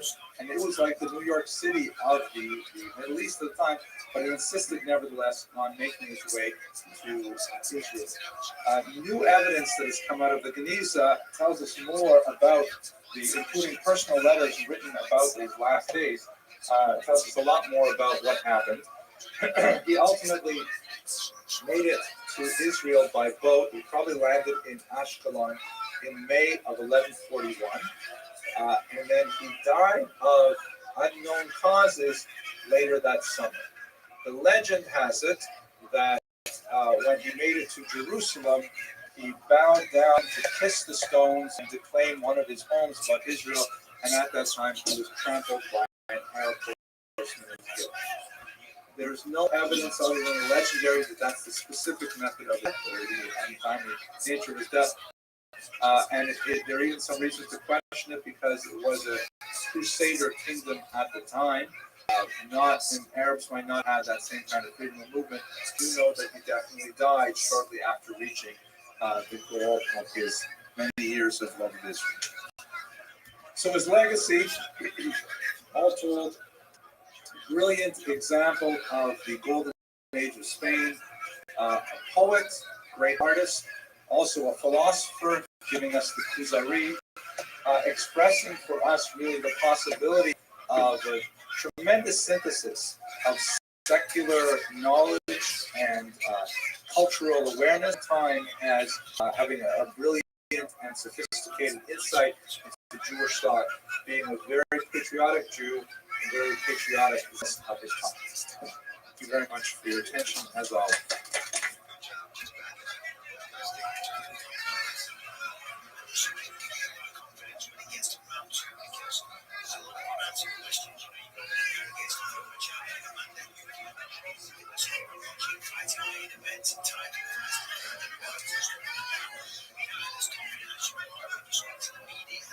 Okay.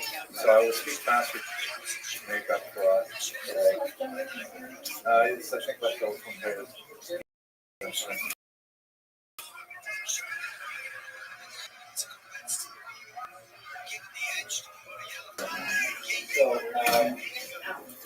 thank you all for coming.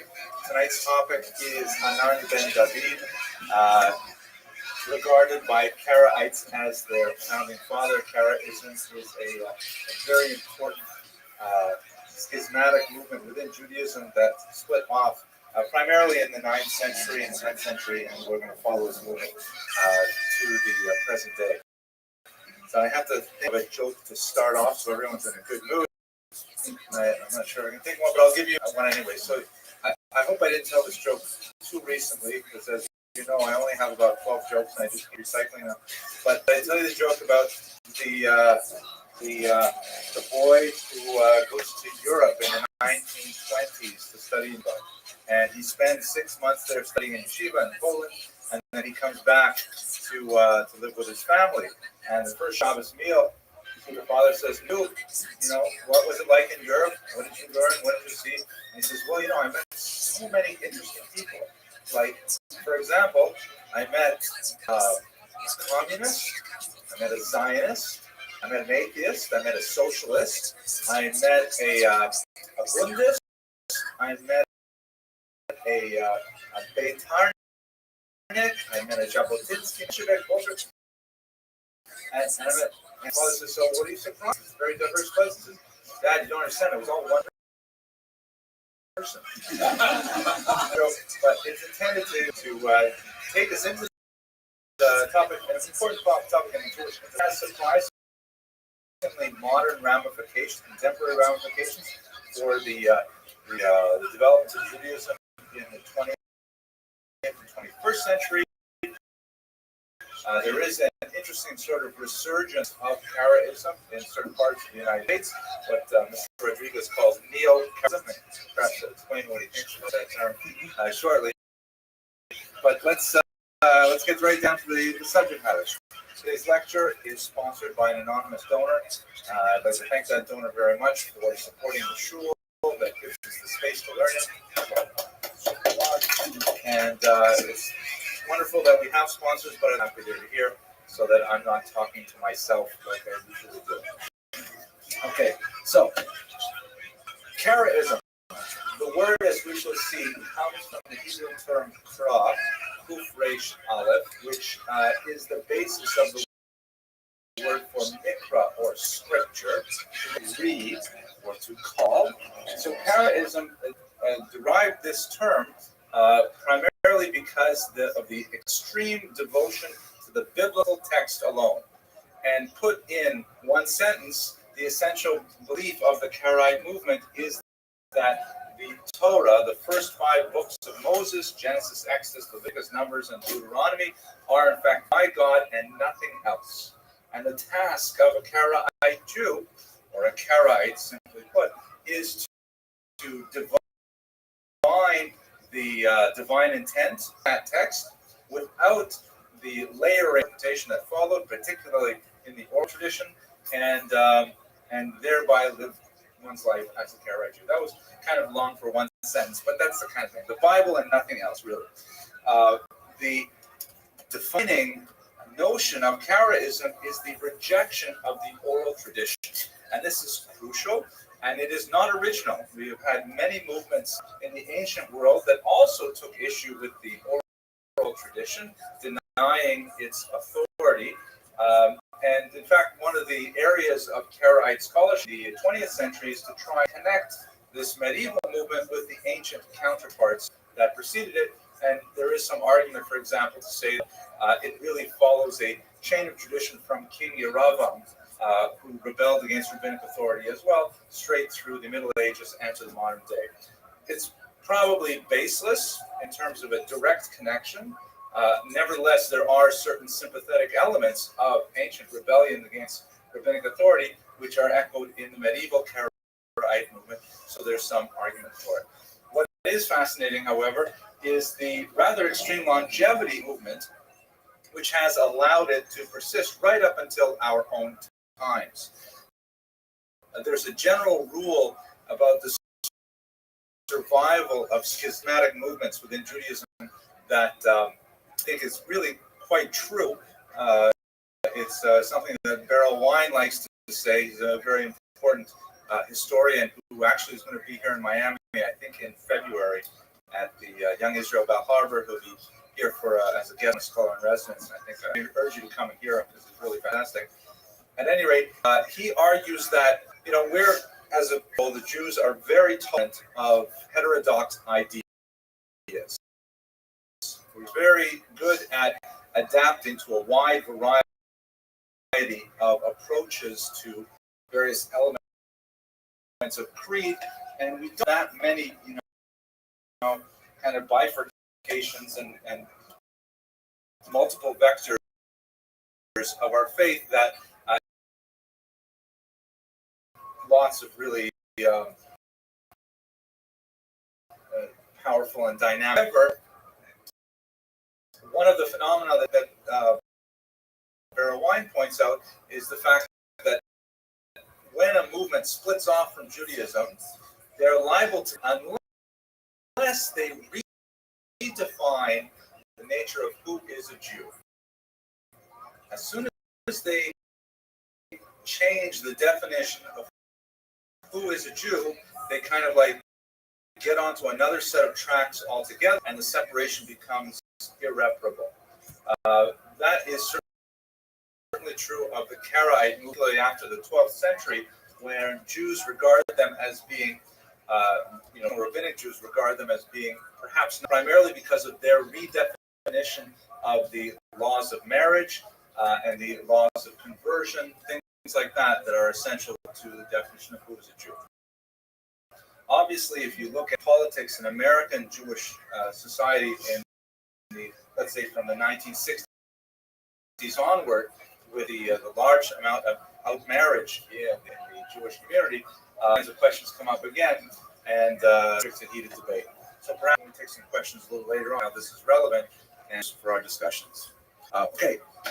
So picture from a Neo-Karaite movement, the slogan on the T-shirt, which is actually an 8th century T-shirt. They reproduced it. Thank you. No, Karaites do it by the book.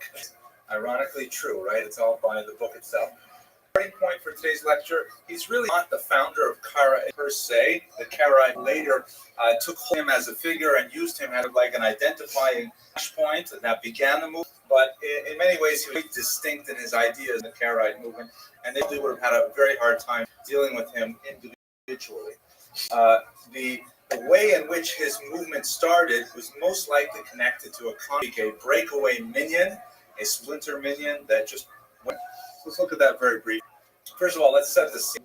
Where are we talking about? Mainly in Babylon, which this map here, by the way, the arrows don't show the spread of the Jewish population. It shows the spread of Islam from its beginnings in the year 622 up until about the middle of the 8th century, which is where we're picking up the story. You can see that Islam starts here in Medina. They make a trip down here to Mecca, and then there's a rapid expansion across the coast of North Africa, eventually in the early 8th century into Spain, right up to the Pyrenees, and at the same time moving out into Persia and all the way out even further than this map to Afghanistan, regions like that. The region confluence of the Euphrates and the Tigris River here into the Persian Gulf, which is contemporary Iraq, right around here in the lower part of these two really crucial rivers. Classic Mesopotamia. The term Mesopotamia means between the rivers, and refers to these two regions here, one of the oldest parts of the world that is civilized. And so there's a lot of Jewish yeshivot here in this region right down in the south. Famous cities like Sura, Umbedita, Naharda that are mentioned throughout the Talmud are located in southern Iraq, and that's where the Talmud was written during this time. So we have Jews who are living here in large numbers, and this is kind of like the equivalent of New York City of the 8th century. The northeastern quadrant of the United States, and maybe we should take a minute here. You know, we all, probably a lot of you in this room have family and relatives and friends who are in the northeast, and let's hope that they're all well and weather the aftermath of that horrible storm Sandy with success. So this is kind of like the equivalent of the largest diaspora community for Jews in the 8th century. There's still Jews living in Jerusalem. There's a significant community living in the Nile Delta as well, with smaller communities developing throughout the Mediterranean basin. But this is really the main area of Jewish settlement. Spain will not really develop until the 10th century, when they exist as an independent unit going into the golden era of Spanish Jewry. So this is the region we're talking about. The organization of the Jews there were dominated by the so-called Geonim. The word name comes from the word Ga'ava, Hebrew, which means pride. It can mean in a negative sense arrogance. That's not the context used here. These are the titles that were given to the heads of the academies, or the yeshivot that were in these Mesopotamian towns. They had these rather large institutions. According to Talmudic accounts, they had perhaps as many as 1,200 or 2,400 students, which is quite significant for this time period. Although those numbers may be considerably exaggerated, and they may be really much smaller. But they are the prime expositors of Talmud, which had been closed now for about 200 years. So the people who work with the text, the people who interpret the texts of Jewish practice, and they really run the entire show until about the 10th century, when another group called the Rishonim began to rise, and you see them in European countries. The development of Ananism and Karaism. Ananism, by the way, should not be confused with Onism. Totally different thing. Those of you who study psychology. We will not have any lectures on Onism. We're going to concentrate on Ananism. But the academy was a very elite institution. Was no tuition to speak of. There was formal graduation. It was a loosely organized society, but it was a very strict meritocracy. In order to gain a position in the academy, you really had to demonstrate tremendous intellectual strength and be able to navigate the sea of Talmud with great facility, to work through the mental gymnastics of arguing the back and forth of the Talmud, a place for intellectual life. It was a really serious study. The academies were arranged in rows. The seats were actually literally, the benches were arranged in rows, with the preceptor sitting at the front, facing all the students and directing the lecture, kind of like a modern university lecture hall, but the seats lined by seniority and intellectual superiority. There's a lot of discussions of, which row was which particular rabbi sitting in, and what happened when they moved them up one row. That's a big simcha, a lot of mazel tov, and move up a row and so on. Not a place for the larger Jewish public, which had great significance for the rise of this movement. The way in which the academies reached out to the larger Jewish world was through these periodic, usually twice-a-year phenomena called the Yarchei Kala, which were like month-long adult education, where the yeshivas send out to many of the smaller communities, usually at those times of year when farming demands went so high, so there's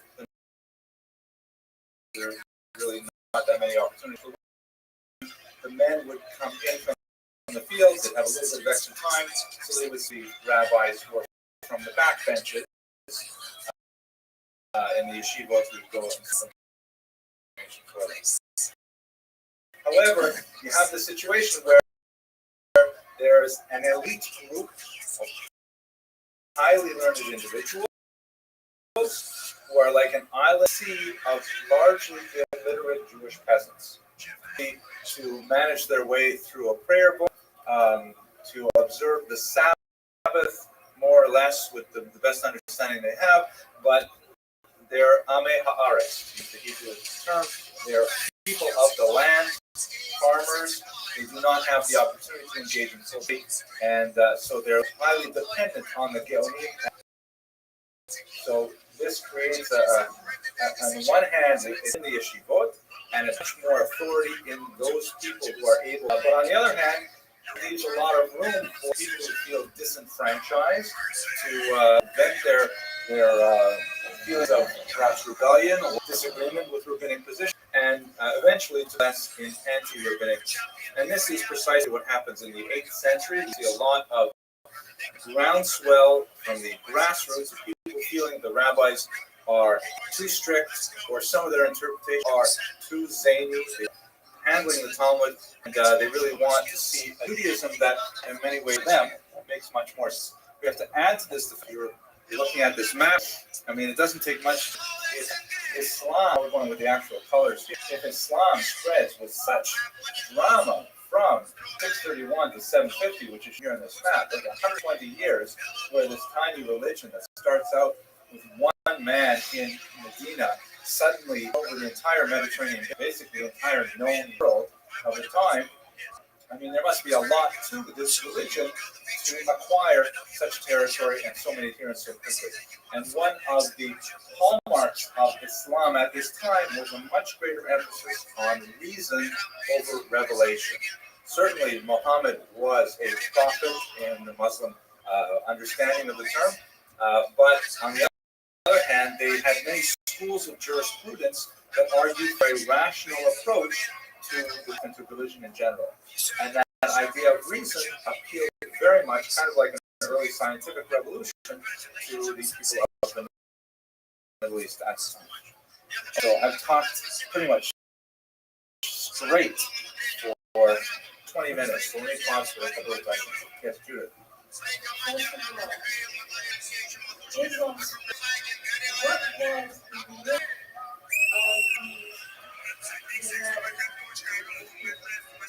Well, that's an excellent question. What were the religions that they took over?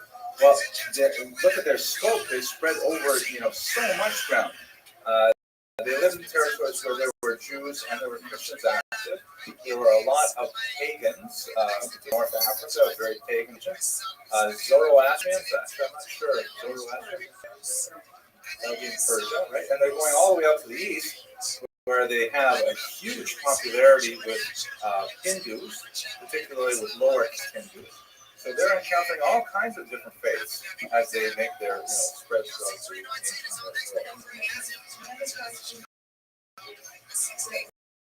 world.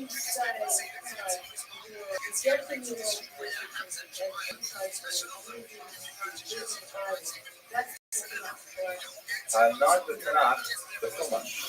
Yeah, the Tanakh are 24 books, and the Tanakh is just the Tanakh is 24, the Chumash is just the font, right? But I'm generalizing, because one of the things that we see about the Karaite movement is that, especially not under Anan, but under a successor, it was also a heterodox movement, and it was also willing to tolerate different interpretations within a certain scope of parameters for those interpretations. And they did recognize, for example, the possibility of limited prophecy given after Moses, but not necessarily with the same command voice that the Chumash has. The later Tanakh does not have the ability to overrule the earlier Chumash.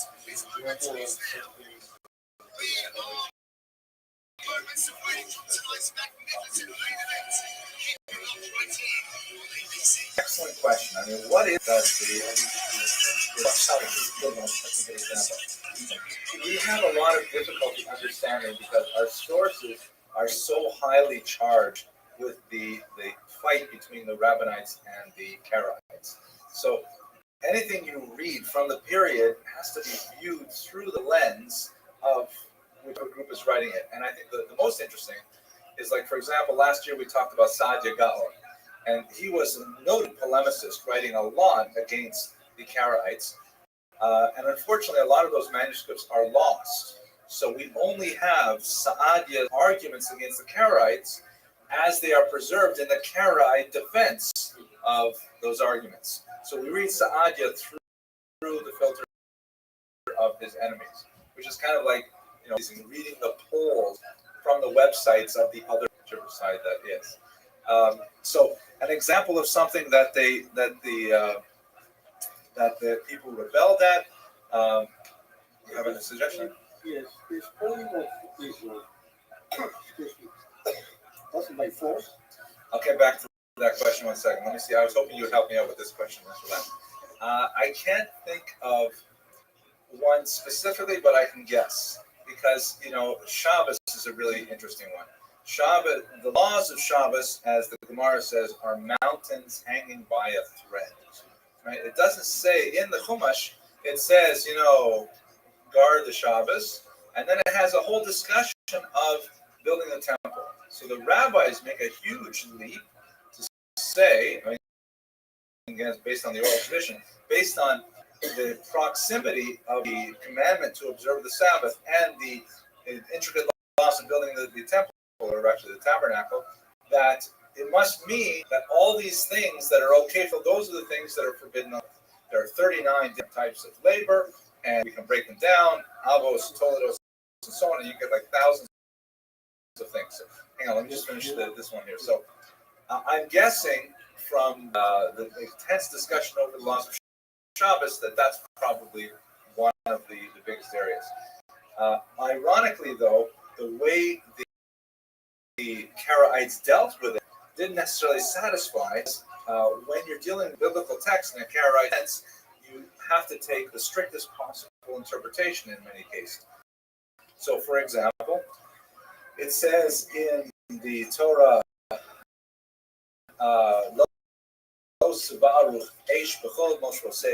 do not allow any fires to burn in all of your habitations, on the Sabbath day. You can't burn fires on Shabbat.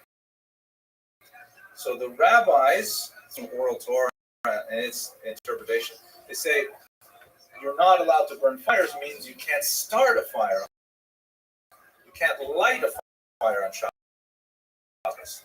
But if the fire is going from before Shabbos, then of course it's okay. You just let it burn right through. You don't interfere with it. But the text of the Pasuk says there shouldn't be any fires burning. So the Karaites say, okay, that's it.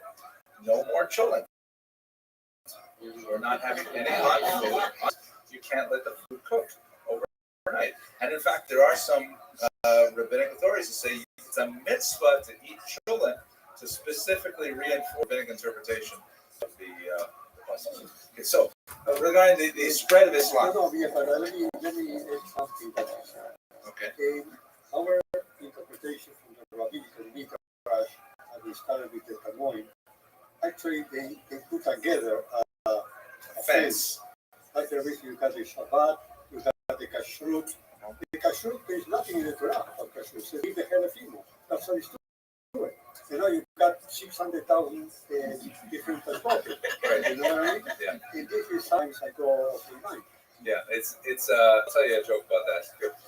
So the pasuk is, "You shall not boil a kid in its mother's milk," which the rabbis understand to mean you can't eat meat and milk together, right? Even though you should be able to eat chicken and milk because chickens don't that you can boil it and so on. But that's the way it goes. So the joke goes like this. My grandmother, Allah Shalom. I gotta get a lot of people in here. Remind me about yourself, Pimp. Well, I don't think you're going to remember me. I mean, the last time I talked to you was last year. Good, man. Years life, bro. 100%. Out about me. Huh? How'd you find out about me? I mean, dude, you're everywhere, dog. Like, even in the hidden rooms that I've seen you that had only recently, like recently around, like, sometime last year, I decided to join your Discord server. Like, well, before that, I've been seeing your, like, your accounts. I think you have alternate accounts spread across Discord. 100%. Very well. So, like, how long have you been live for, dude? 3.5 years. And it's been pretty easy for you? Nothing about it is easy, but I do my best to overcome any challenges that I had. So, like, you've never had the thought of, like, ending the stream ever? Well, I mean, I end it every 12 hours so that it's archived on YouTube. But the overall stream, absolutely not. I want to do this the rest of my life. Yo, dude. That's crazy, dog. So, like you said, 3.5 years ago, so I mean, that's around the time of, like, COVID. So Yep. you started during lockdown? Yep, exactly. Damn, dude.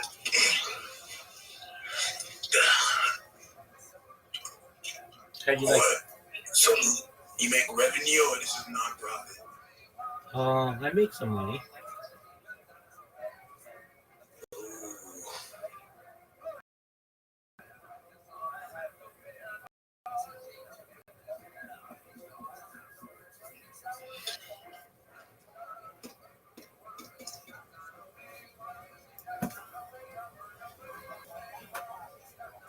So what you doing right now, man?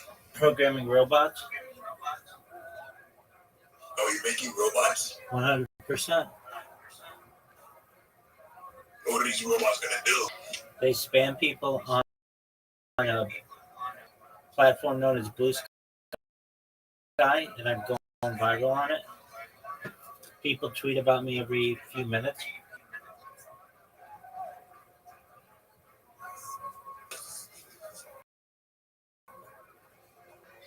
Yo.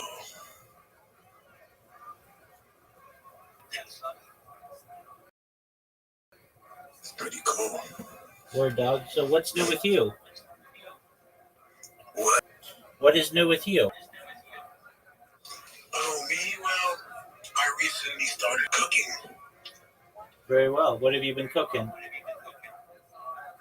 Steak. I never really knew how to cook the inside of. I figured out that the inside actually cooked like independently, depending like outside of whether or not you flip the steak. Right. Well, that's tight. Thanks, dude. One day I'm gonna visit.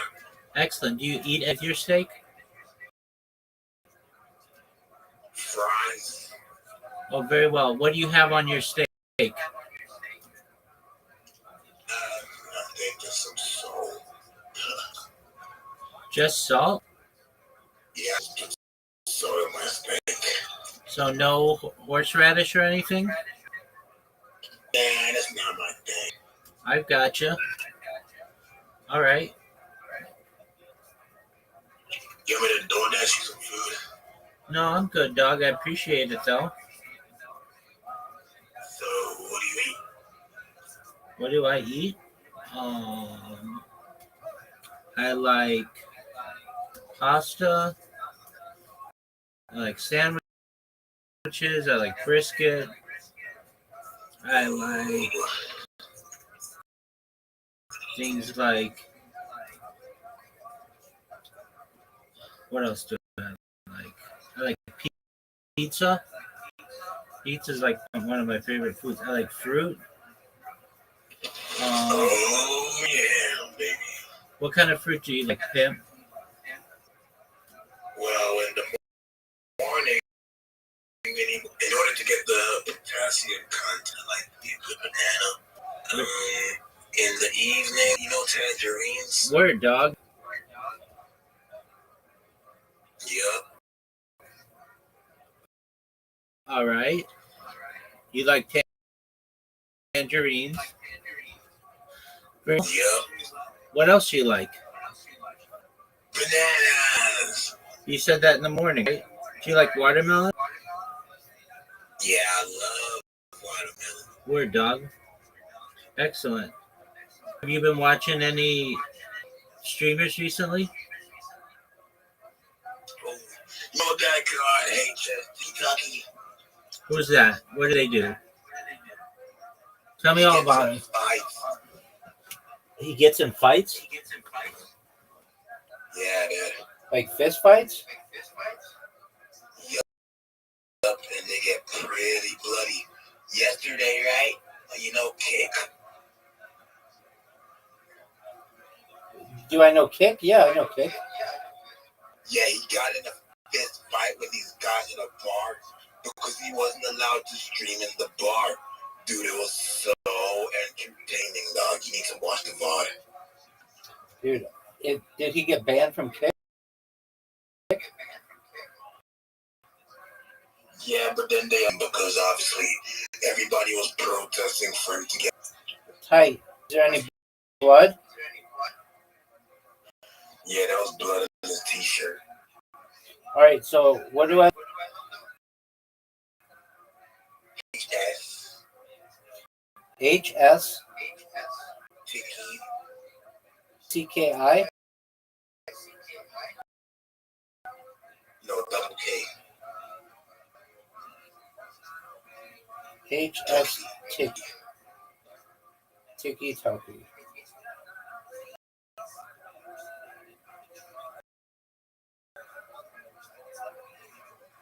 All right.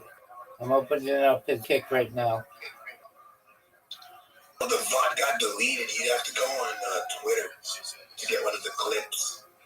Okay. I'm looking at it. It got intense, though. I'm looking at it right now. Retired my mom. No, that's different. Let's see Yeah, here. he's wearing a t-shirt. If you see a VOD with a blue t-shirt, it's right there, but I think he got deleted by Eddie. Yes, which hand? We change. Oh, you change? Yes. Oh, okay. And you ever get guys involved? Never. So you look at me right now, you don't look at me, you see anything. No attraction. Yes. I'm bisexual. Oh, bisexual? Yes. Okay, let me take your Instagram. I live in Madrid. Yes. Okay, so give me Instagram. I'm gonna join in. Your girlfriend's gonna get the BBC. Are you okay with that? Yeah? Of course. Yeah, she is. Are you okay with it? I'm not okay with that, but she's gonna happen anyway, so. You don't know?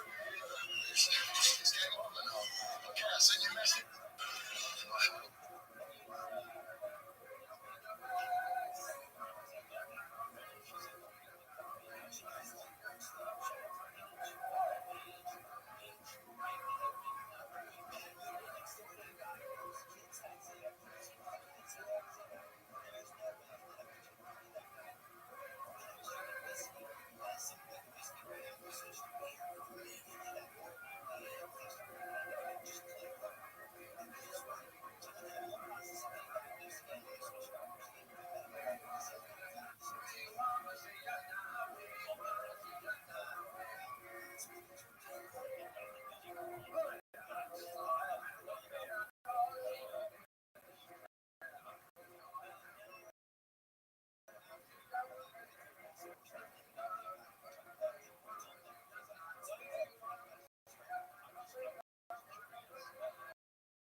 It's just, it's such a good. I'm gonna say it again. If you smile, I'm gonna leave. Someone else, I know. Let's do it. You can't take me. Why? Because that's a curveball. Okay, someone else, 9 years old. Every day for summer. You can't.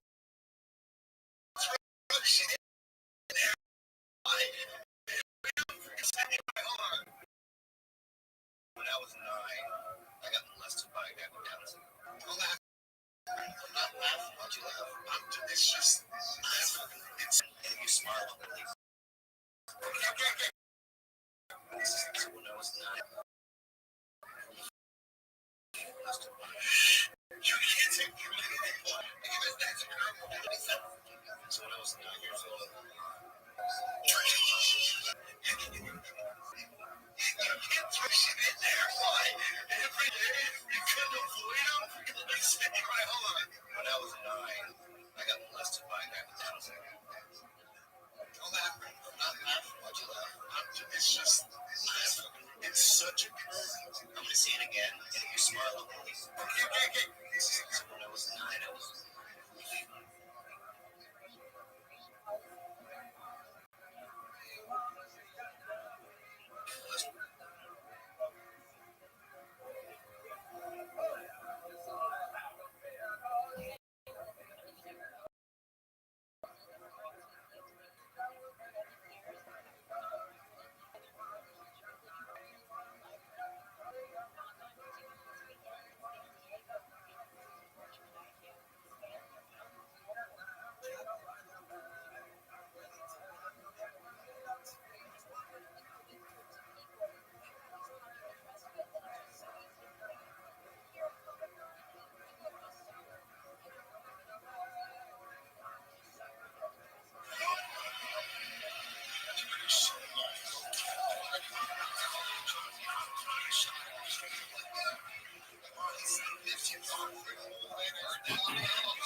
Shop skills from the Dutch people.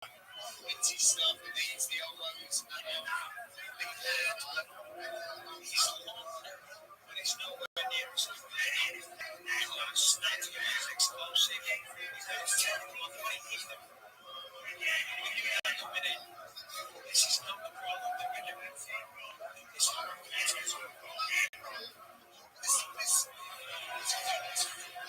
to get past that, reach disadvantage, and that's choice. I mean, what is he doing?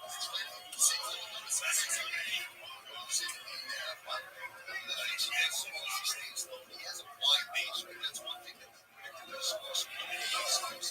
feet are close together, so when he moves, he can lunge it and he can close distance because he is the faster fighter. He does a good job of working his jab, and because his hands are low, I think he surprises guys sometimes when he does spring into action.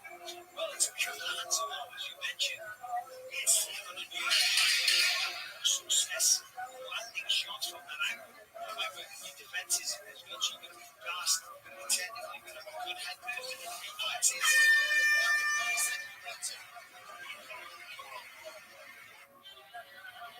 Design studio. What a really big design contract. Realize you're more the creative type than the finance type. Realize you got this.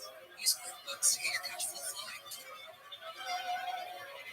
Get live expert assistance to maximize your tax savings. I can help with that. Get back to doing what you love. Manage your career business all in one place. Intuit QuickBooks. Your way to money.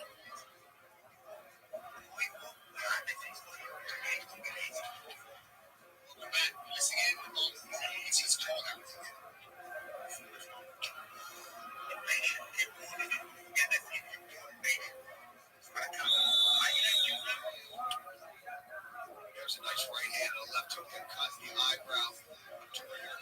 Nice jab there from Robert Whitaker. Here's a nice left hook that rocks to Whitaker a little bit, showing off his chin though early. So here we go, round number 2.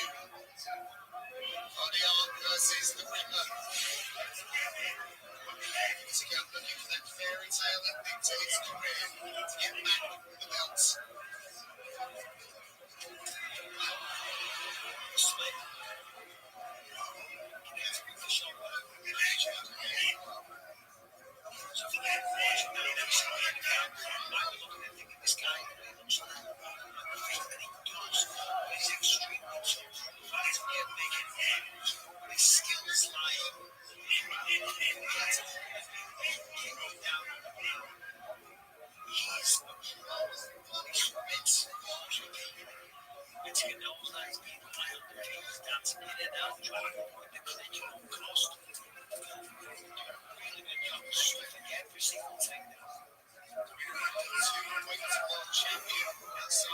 UFC. He's grappled some of the best in the world as well. Check out some shots here.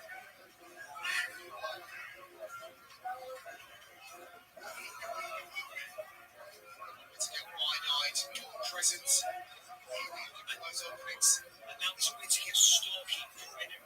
Ritter said it was his plan to knock out that to crown. It's Robert in control of the geography. Maintaining range.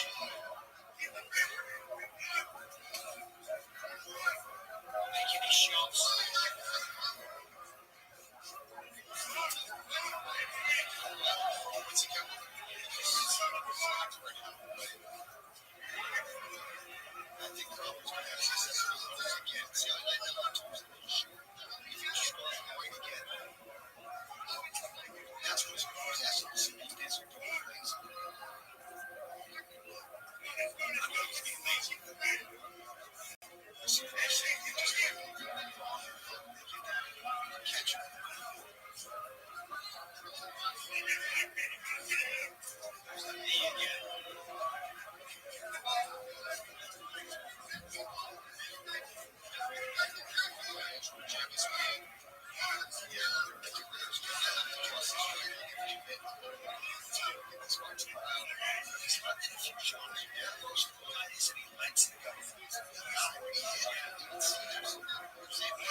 Straight away.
So here's Renier the Ritter with a big needles into your mind. I'm in all kinds of trouble. Look at this.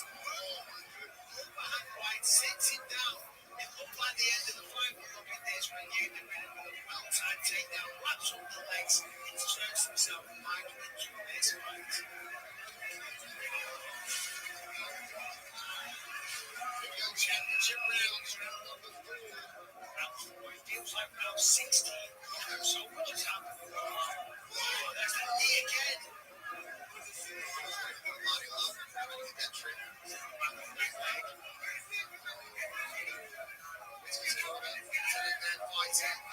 The other man is just as tired as you, if not more tired. Arduous contest.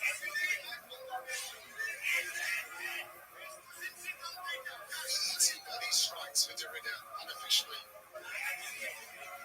Maybe why? Because he was breathing a little heavy.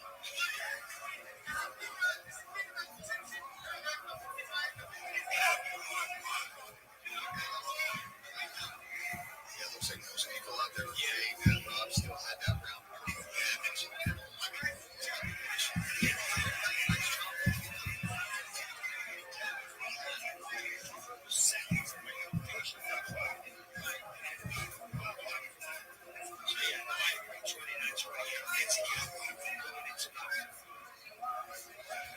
Coming up after our main event countdown, is joined by Dean Thomas and our right Michael Biscuit to break down tonight's action on the potion for Cyber Chats with all the big winners from Abu Dhabi.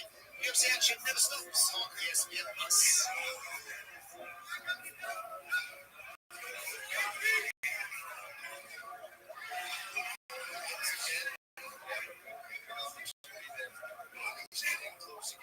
Take space from him. Damage. And this is a challenge against the type of style he doesn't do much from this type of space, right? Explosive.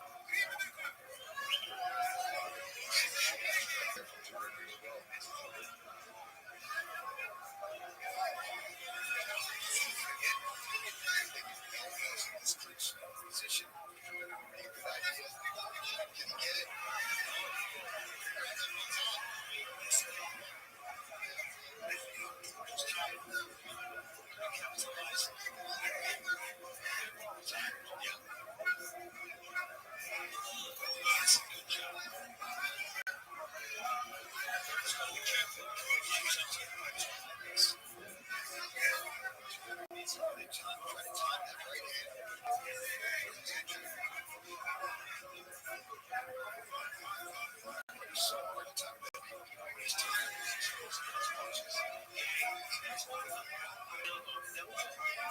Fast job.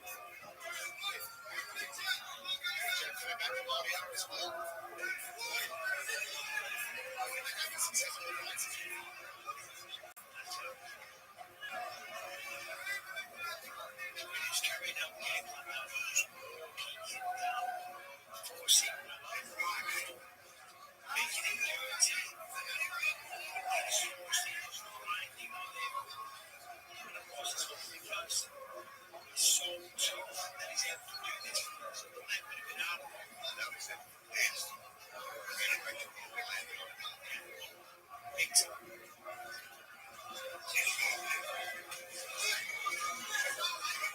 Good job, and that's something that you really try to do.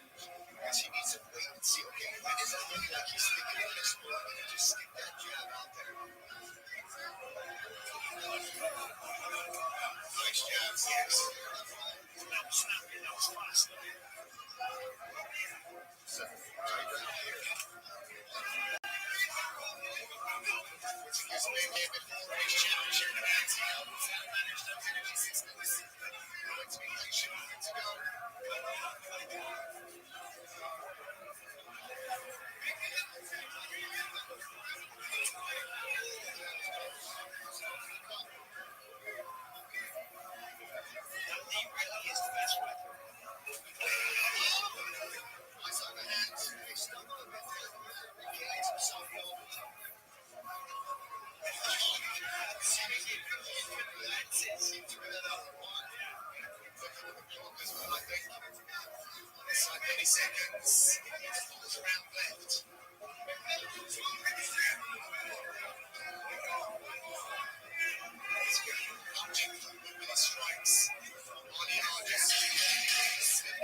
Absolutely right. In a close fight like this, the judges are looking for anything that can differentiate you from your opponent. So, absolutely. It's probably two goes into the fifth round. That's what happens if I go down to that second attempt.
Really dig deep to find something to separate themselves from the other.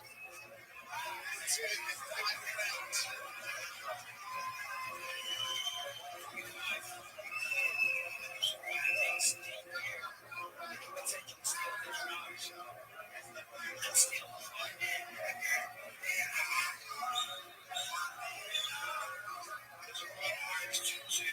That's all I'd see if I'm honest.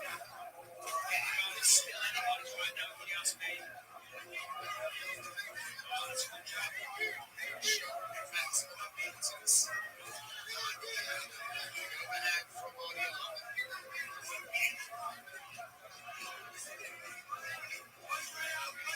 Closes the distance again and throws the knee. One minute left.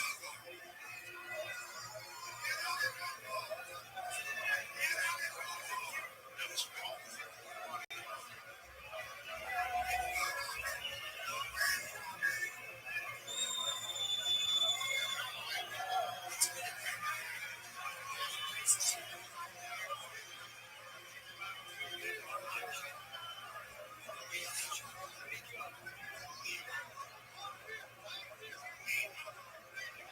Separating these guys.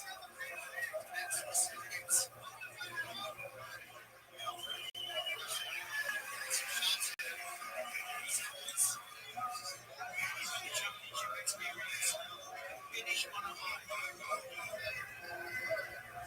Time again.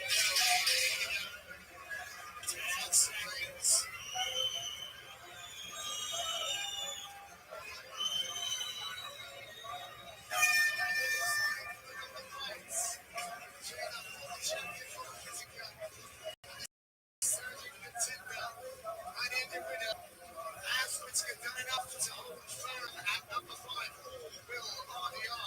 Still the number and inserts himself into the title conversation. We go to the judges' scorecards here on ABC.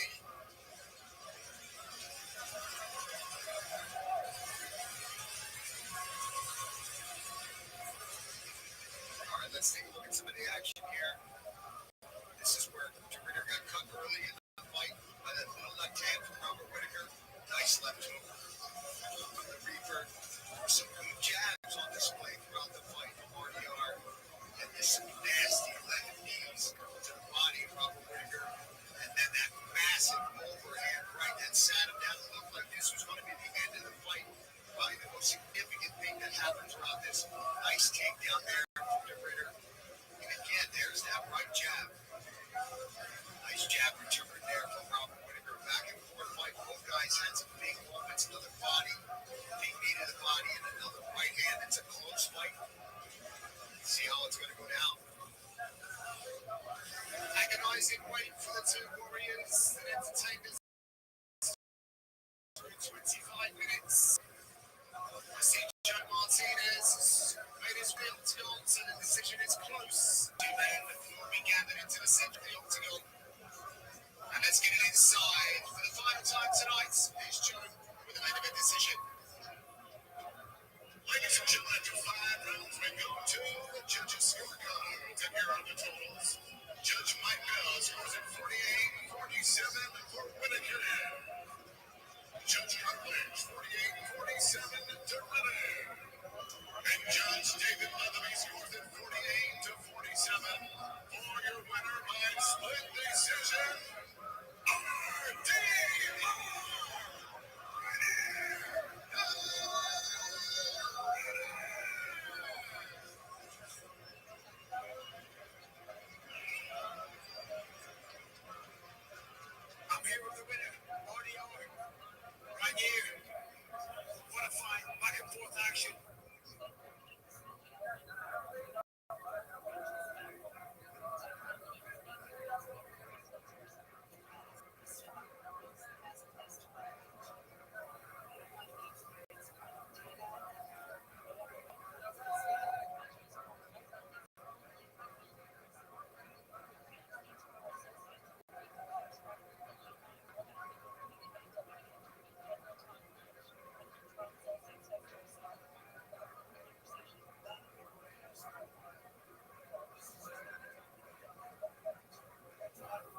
these subversive jokes a lot.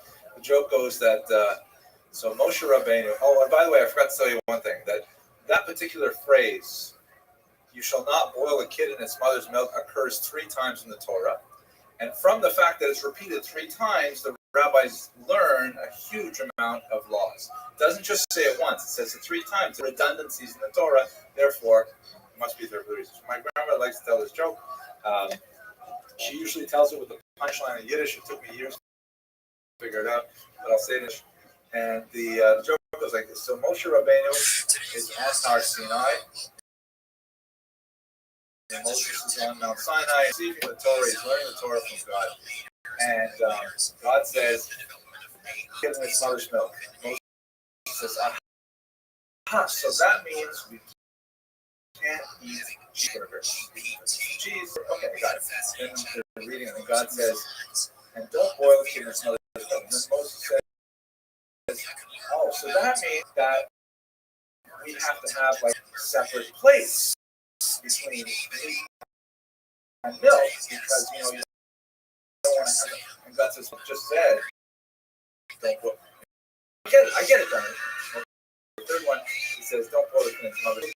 That means we have to wait 6 hours to having a Haagen-Dazs. And God says, Moses, just have it your way.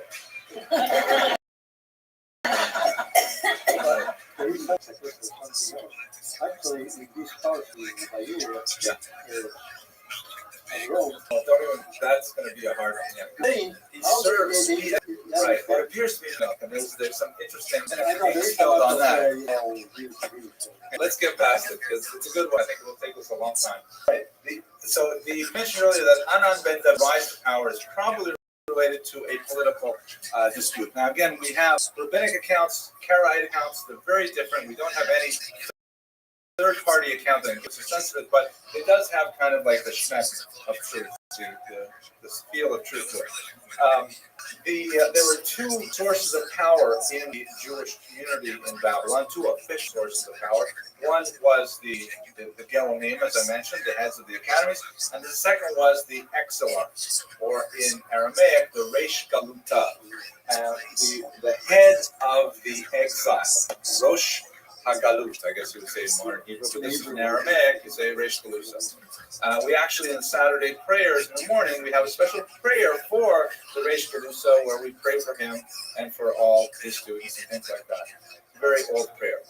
The Babylonians, first the Sasanian Persians, and later their Muslim inheritors, had a great amount of respect for the Davidic line, and they felt it was appropriate that there should be a descendant of King David who was the official head of the Jewish community, the political arm, as you will, of the Jewish community, and he had official standing with the caliphate and represented the Jewish community at large, and there are a lot of tax implications and penal implications. The Reish Galuta was often at odds with the Rosh HaYeshiva, the heads of the yeshiva. There are many times when the Rosh HaYeshiva felt that a particular descendant of the house of David was disqualified for one reason or another from taking that political position, and quite often they would butt heads. In the Talmud, a lot of stories of the rabbis dealing with the Reish Galuta, and it's kind of an interesting sort of keeping their full arm's length distance from them.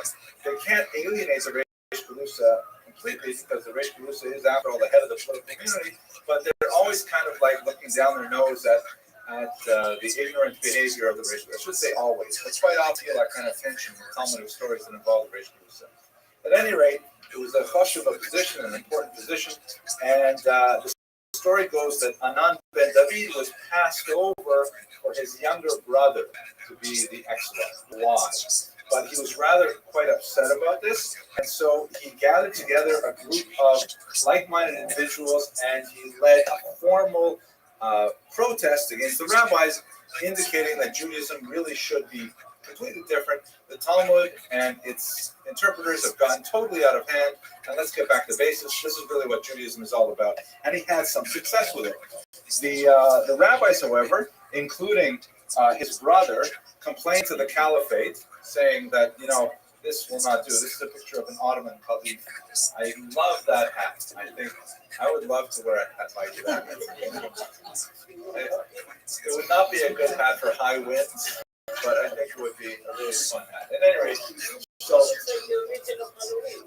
yeah, maybe this is that hat. The original is orange, the black and white reproduction, but orange. At any rate, so they complained to the caliphate saying, hey, Anan ben David is causing a lot of trouble, and the caliph imprisoned him. While he was in prison, again, this is the Karai account speaking now, he befriended another fellow prisoner who later was released and founded one of the great rationalist schools of Muslim jurisprudence.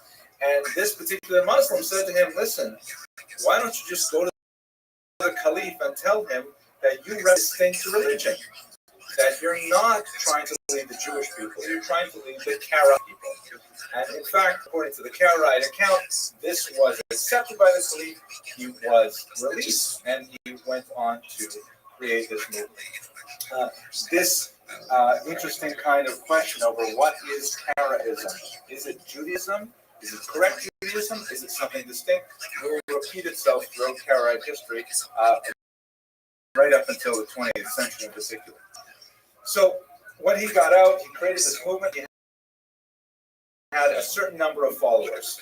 Is it that they believed in him? So once it is impossible to live the Bible without any interpretation. As we saw last week, there are just too many ambiguities that are present in the written text. There are too many omissions of key data, like, for example, keeping kosher. We're supposed to keep kosher, but we don't have a lot of details on it.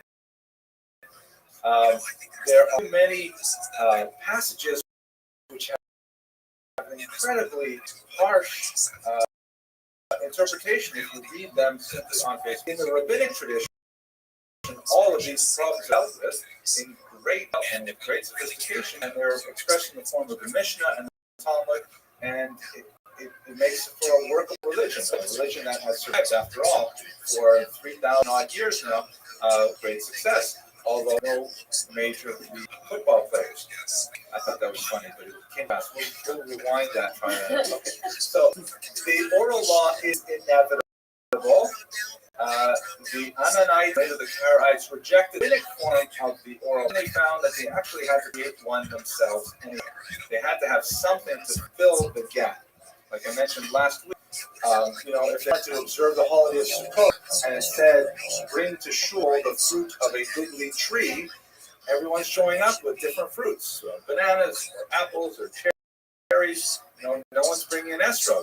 So it's very hard to focus the movement if you can't define these ambiguities and so on.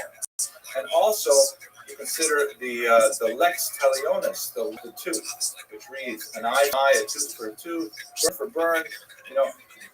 That's a really hard law to enact exactly as written.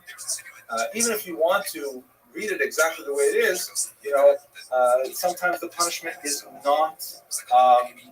It doesn't fit the crime at all. It's disproportionate. Like, here's another joke. I don't know why. I have 3 jokes one night. I just take those 2 weeks and then read the joke. The joke goes, God comes to Shlomi in a dream and says to him, Shlomi, you've been such a good man. You've been a mensch. You've taken care of the poor. You've clothed the sick. You've done all kinds of things. I am going to reward you.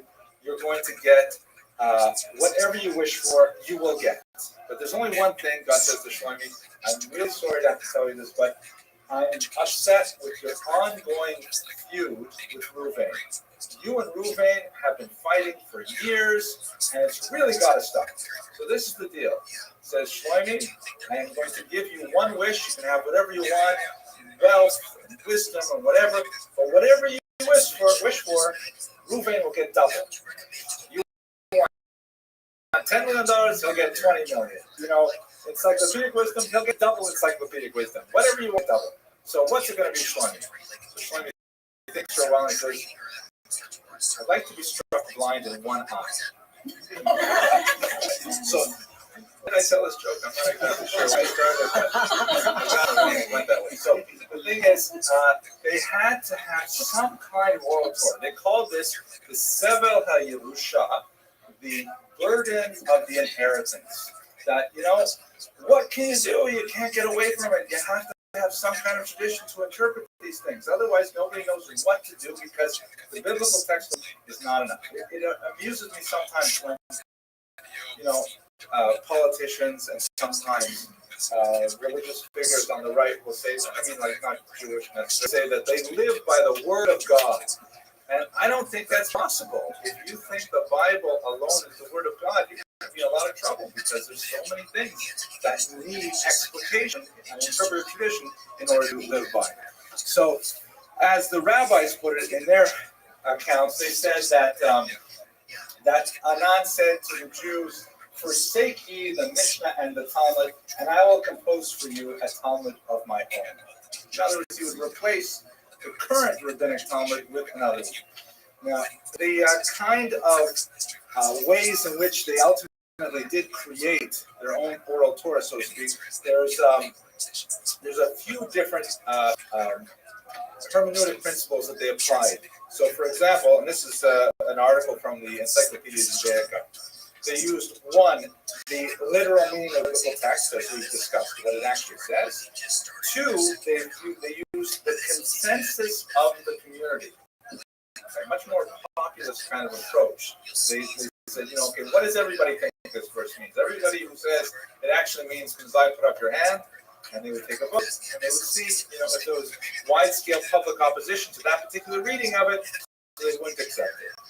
Third, the conclusions derived from Scripture by method of logical analogy, using the Hebrew term here, hekesh, which means connection, which is a term used in the Talmud as well, that, if it follows like this over in this condition, then over in a similar condition, it must also be the same.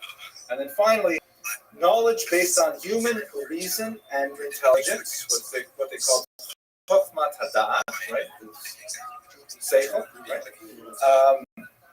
But it was not universally accepted by Karaite scholars, because on one level, although this is in some senses a more rational approach, because they want to start over and reject the rabbinic interpretation, which they feel has become too extreme, and they want to try and reason it out themselves. But on the other hand, if you're themselves, then what's the point of sticking so close to the biblical text in the first place?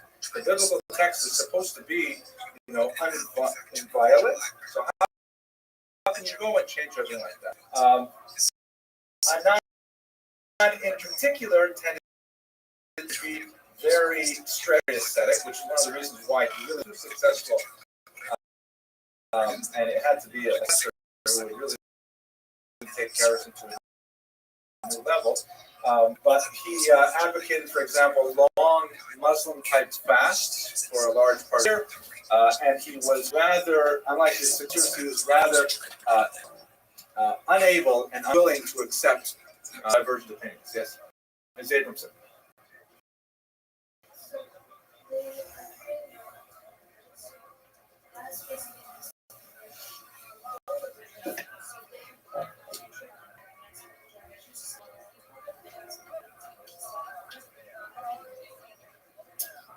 No, what they think of as their Talmud, and they certainly didn't use that term. That's a rabbinic source, putting it into rabbinic terms.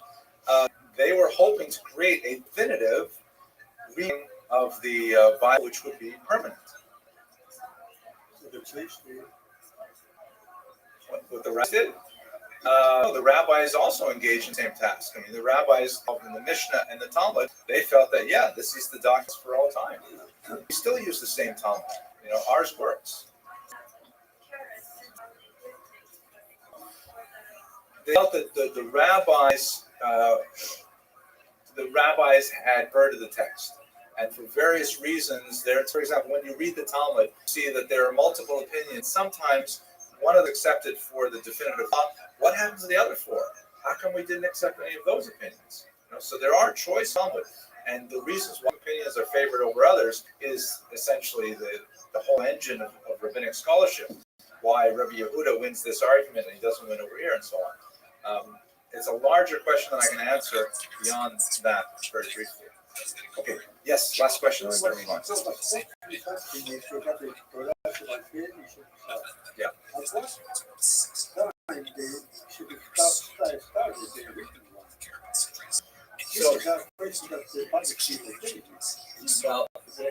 you'll see different Mephoshim will approach in different ways, but it's basically throughout the life of Moshe Rabbeinu, once the Jews were had left Mitzrayim. What do you study before? Nobody studied anything in the time of the Trotsky.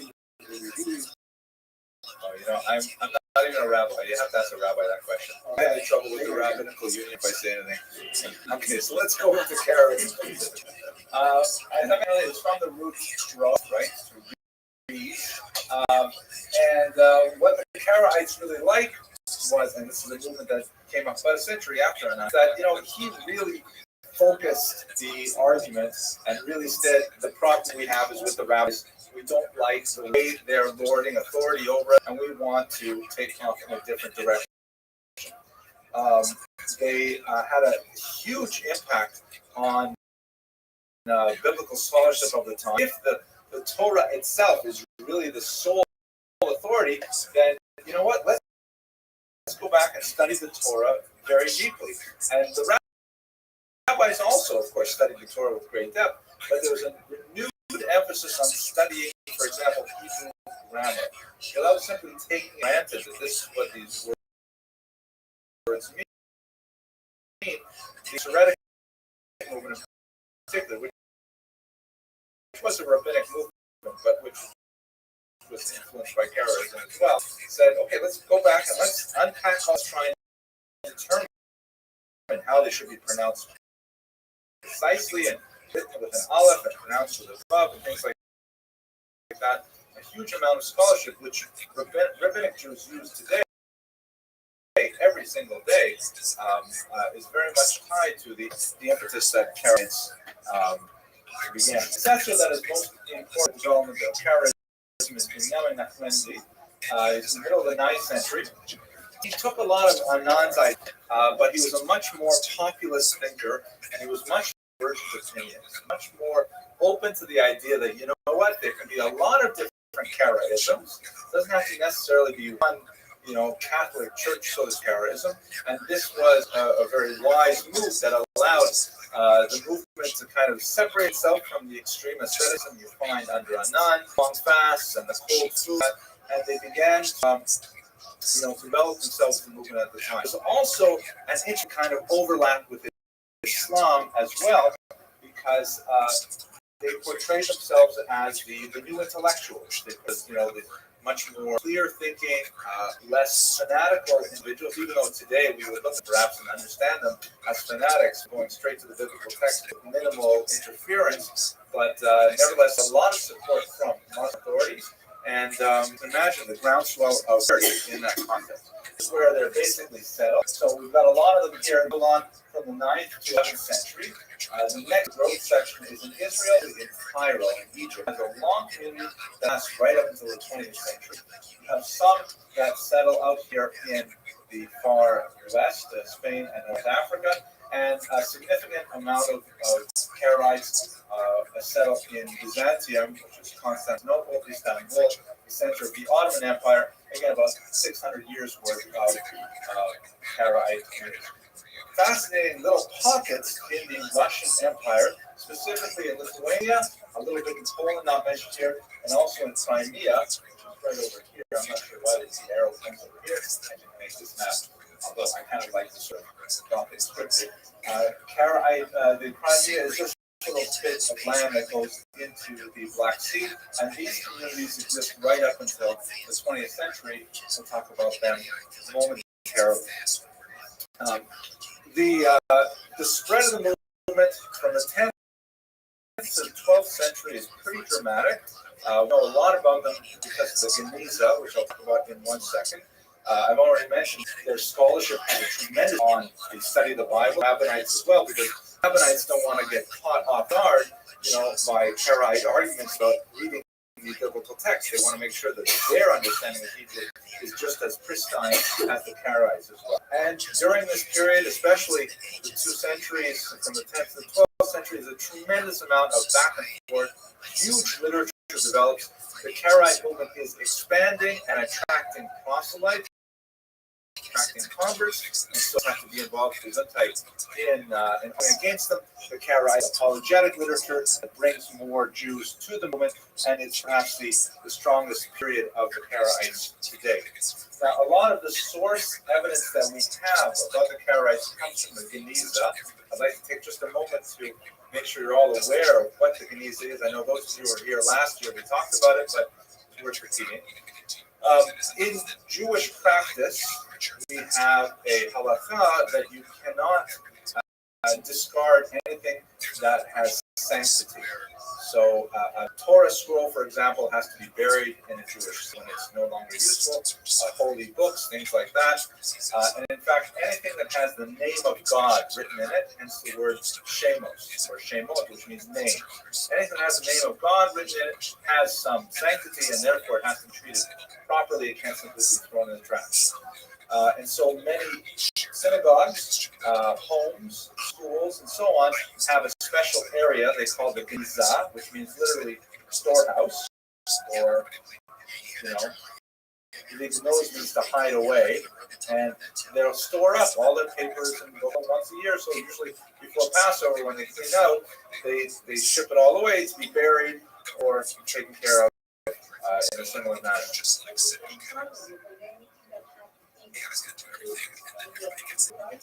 Exactly. So this. So.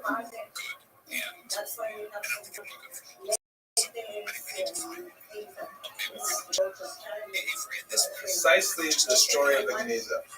So let me tell everybody else. So I'm glad you remember. You're absolutely right.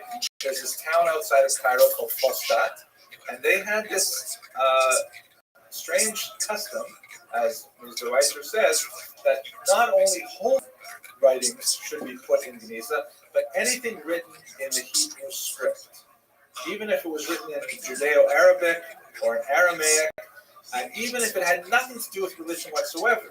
It was a business contract, it was a personal letter, it was a little shopping note, honey, please pick up some pita on the way home from the shuk, right? Whatever it is, they would not throw this away because it was written in Hebrew, and so they would throw it all in this tiny little attic here. Here you see the entryway to it. It was on the second floor of a synagogue in Fostat, an ancient synagogue, like 900 years old, and it was sealed up.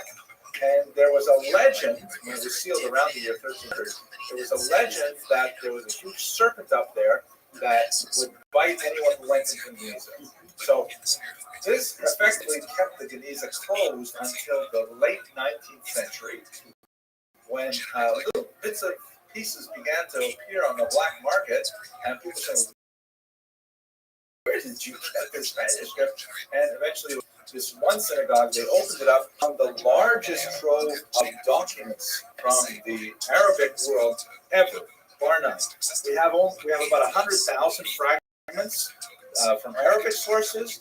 There are 250,000 fragments, 2.5 times, in the Geniza, representing all this history.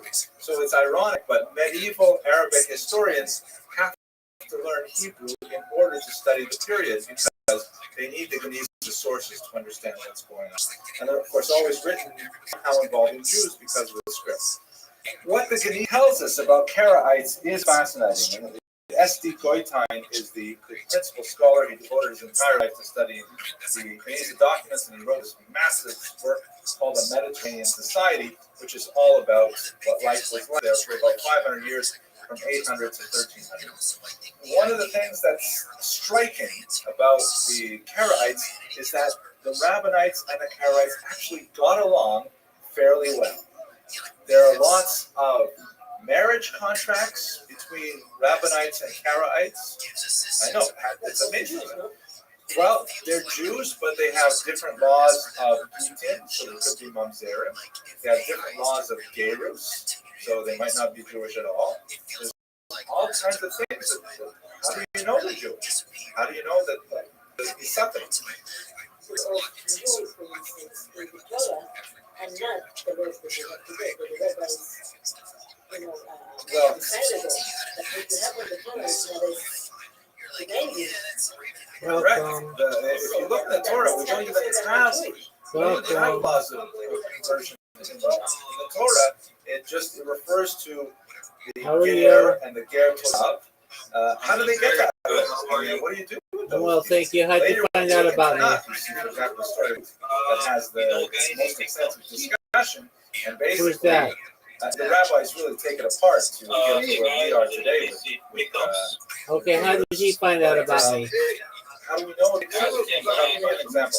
There are three basic things for gerus. Very well. For women.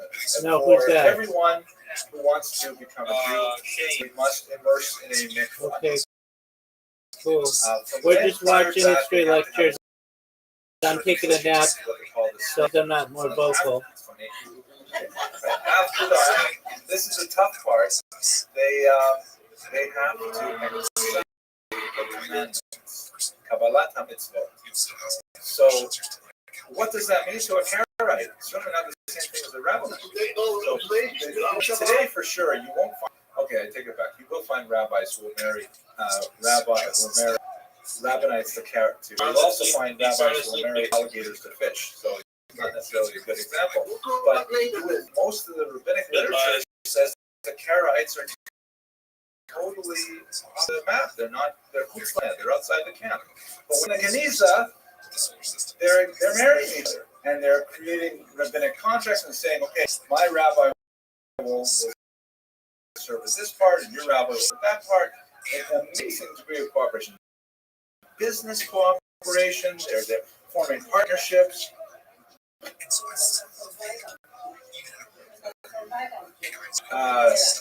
Survival in battle the minority though, and it lasts for a long time. So it's a survival on.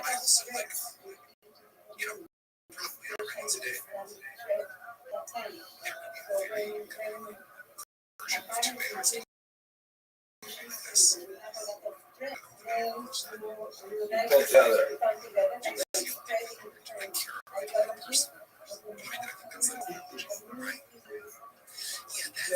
Yeah, it's quite possible. No, and you see it also in small communities in America too, where the arguments between Orthodox and conservative reform tend to be much sharper in big cities where we have enough Jews to fight amongst ourselves. But in small towns, you want to get along. So that's a good argument. Yes. What language do you The Karaites, it depends on the region that they're living, but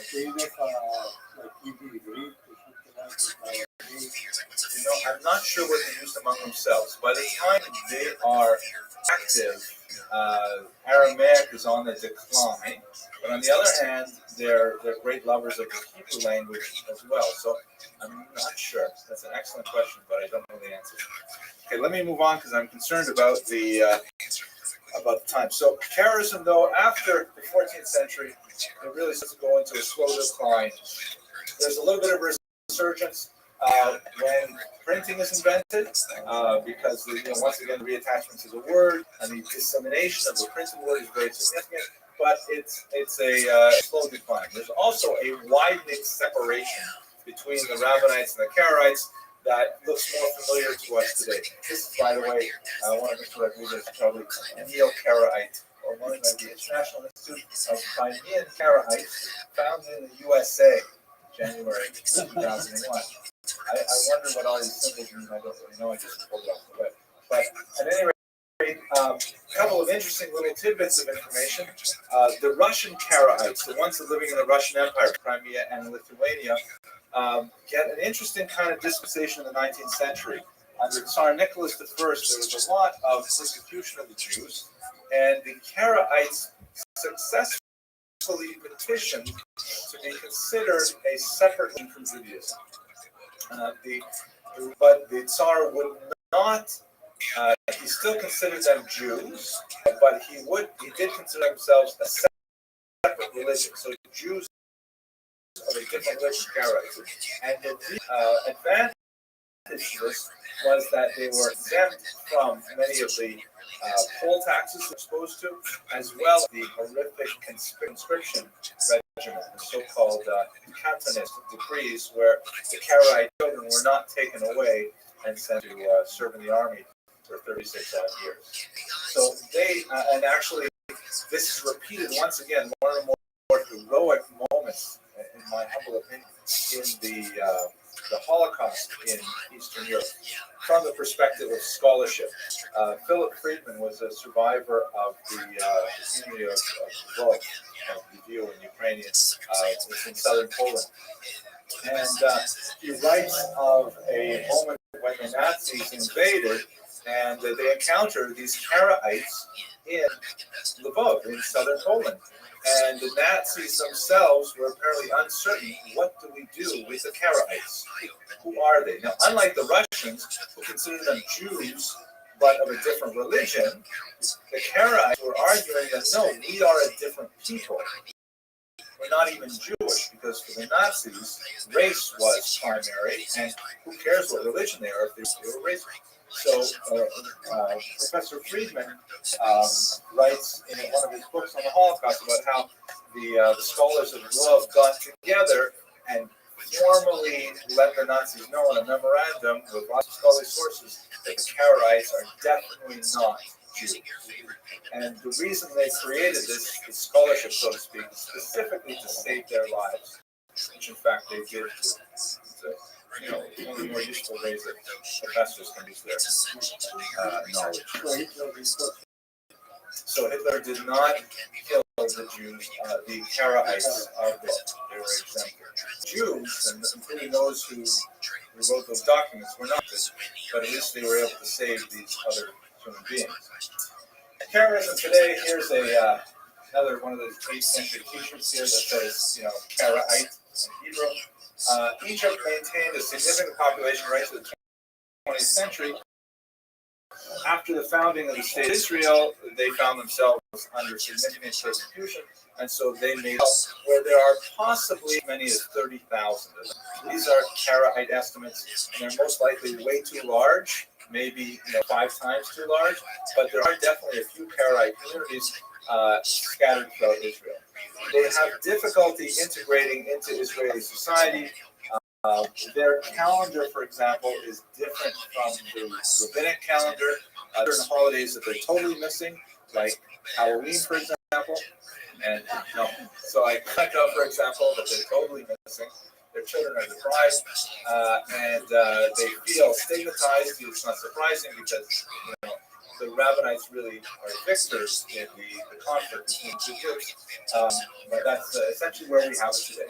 An interesting kind of footnote to the development of Judaism and the persistence of the movement today. Thank you. That's a good question. I do not know if they go into the army. They do. Okay. I don't know why the answer is saying yes. Let me thank you all for your attention and your indulgence, and I hope you have an excellent week. Policy framework for AI. One example that we've been thinking about a lot, and this is like maybe not quite what you're asking, this is like a very centric version of that question.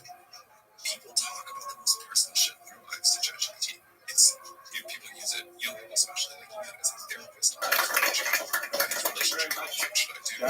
Shelley, appreciate it.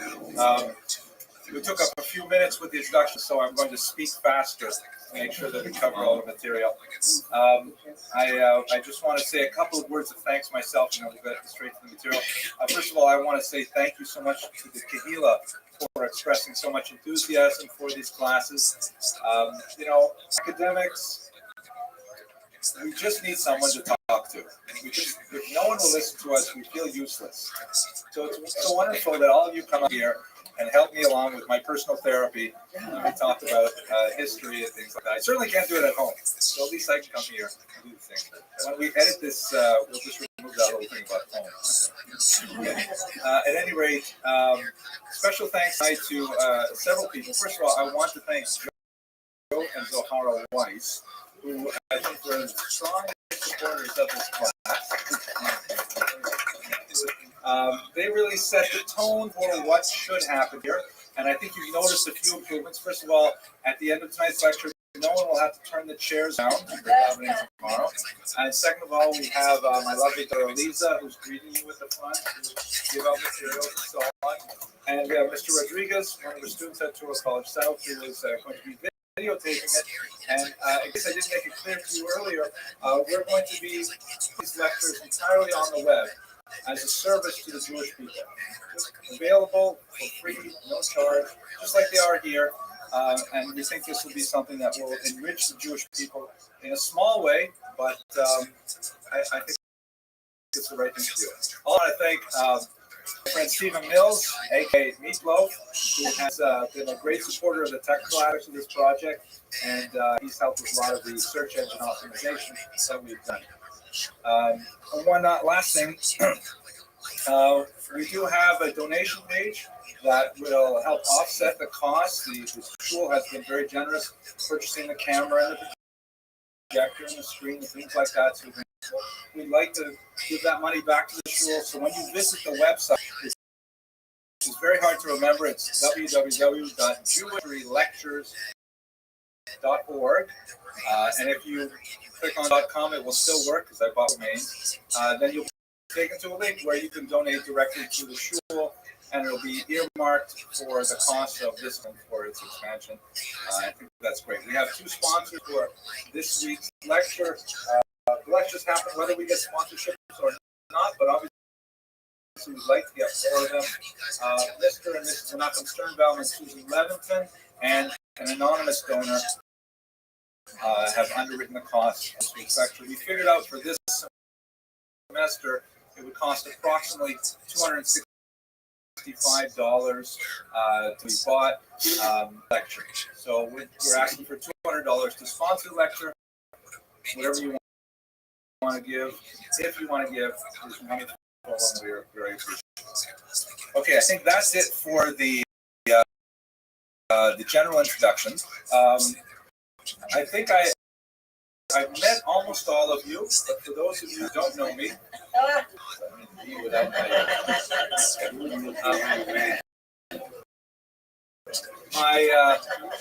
my background is I'm a historian. I received my PhD from the University of Toronto in 1995, and it coincided my sort of discovery of them together with my wife, and so I mixed my career and my postgraduate career, bouncing around between the Hebrew University and the Oxford University and the Chai Society and a few other really great schools, Cornell. And so I've had really a wonderful experience in some of the top universities of the world. And I've also had experience of learning Torah full time. Both these things really come together in my teaching, I think, and I really try to strive for the high rigor of academia that I've experienced gradually, and at the same time, the Farmkeit blend of Torah that I received Shiva, and I'm hoping I can communicate some of that to you tonight. If the class is going to be essentially a survey of modern Jewish history, like a first-year undergraduate survey, it is pitched to a little bit. Many of the people in this audience are very well educated and are very well read, but it's generic enough. If you have no idea what this stuff is on, you come away with some information.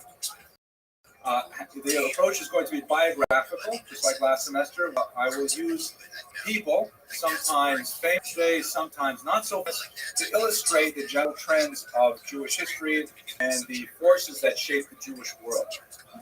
Since I am primarily specialized in modern Eastern Europe, anytime I step, let's say, anywhere west of Poland and anytime before, let's say, 1648, I'd like you to please not ask any hard questions. It's not my real area of expertise, but that's basically it. Okay, so are we ready for a quick joke, and then we'll talk about Rabbi Yosef Karo? Okay, so Rabbi Yosef Karo, he's known as the Mechaber in the yeshiva world, the author, meaning he is the ultimate of a book for the generations. And that book, of course, is none other than the Shulchan Aruch, the set table, which is the code of Jewish that has become universally accepted in the Jewish world as the sine qua non statement of Jewish normative behavior. In that context, I'd like to tell you a joke about somewhat antinomian behavior. And it's a joke that involves a fictional rabbi that has no relationship to this shul at all, of course. The joke goes like this. This rabbi, years and years, he's been devotedly serving the community. All his life, he's been tortured by the question in his mind, what does pork really taste like? And he has, like, on Yom Kippur in particular, he has this terrible temptation. He just can't get rid of it. He decides he has to exorcise this terrible demon from himself, and he's going to follow the advice of the Gemara, dress in dark clothes, and go to a faraway neighborhood where he will, exercise his will and hopefully not have this demon torture him anymore. He goes way out into, like, West End or someplace like that, and he finds a Chinese restaurant. He goes into the very back in the dark place, and he's wearing, a baseball cap. I don't know if you've been walking around the beach lately, but at this time of year, these people who come straight from Bro, they're full black costumes, but they're wearing a baseball. It's like they're in guys. Nobody knows. You never. So, anyways, he's sitting in the back. He's wearing a baseball cap, and he says to the waitress the story. He doesn't say, but the rabbi part, he says, I want you to give me your best pork dish. She says, okay, no problem. She walks away. He's sitting there. He's feeling so good about himself. And, of course, in walks the presidium and the board members for a late dinner. Of course, not associated with this shul or anything in this neighborhood, but the presidium walk in and they see the rabbi in the back of the room. He's trying to hide under his hat. And they walk up to him and they say, Rabbi, we're here. And just as they're talking to him, the waitress comes, the best pork dish on the menu, and of course, you guessed it, it's a suckling pig. A huge. Can you move the camera over here when I start? Thank you. People will think everyone's like, anyway, it's a big suckling pig, and everyone's speechless. And the rabbi finally says, "Can you believe this restaurant? You order fresh fruit, and look how they punch it up." Okay, I just started a joke with him in the end, but let's go straight to the shir. His dates are 88 to 1575. Rabbi Yosef Karo, sometimes spelled with a C. It's the same person, obviously. He was born in Spain, possibly in Portugal, and he certainly suffered the deleterious effects of the Spanish and the Portuguese expulsion, which we discussed last semester in great detail. He was most famous as a halachist, but he has tremendous credentials as a Kabbalist as well. And I'm hoping towards the end of this lecture to try to describe how these two factors came together to create the unique personality that's found in the Shulchan Aruch itself. And as I mentioned, his main claim to fame is that he is the author of this code of Jewish life. His early years took him from Spain. His family fled from Spain into Portugal, where they were allowed to reign for several years, and then they were expelled once again. He went to Turkey, and he began a rather peripatetic existence where he went from place to place. His primary teacher was his father, and later his uncle. So it was really very much a family affair the way that he studied Torah. He was married 3 times, and he had 7 known children. 3, unfortunately, predeceased him. Here's an interesting Israeli. This is a Yisha postage stamp. We have no idea of this picture, which is the iconic image of. It actually looks like him, but that's sort of like the picture of the Rambam that you see over and over again. It's sort of everyone's agreed that must be what.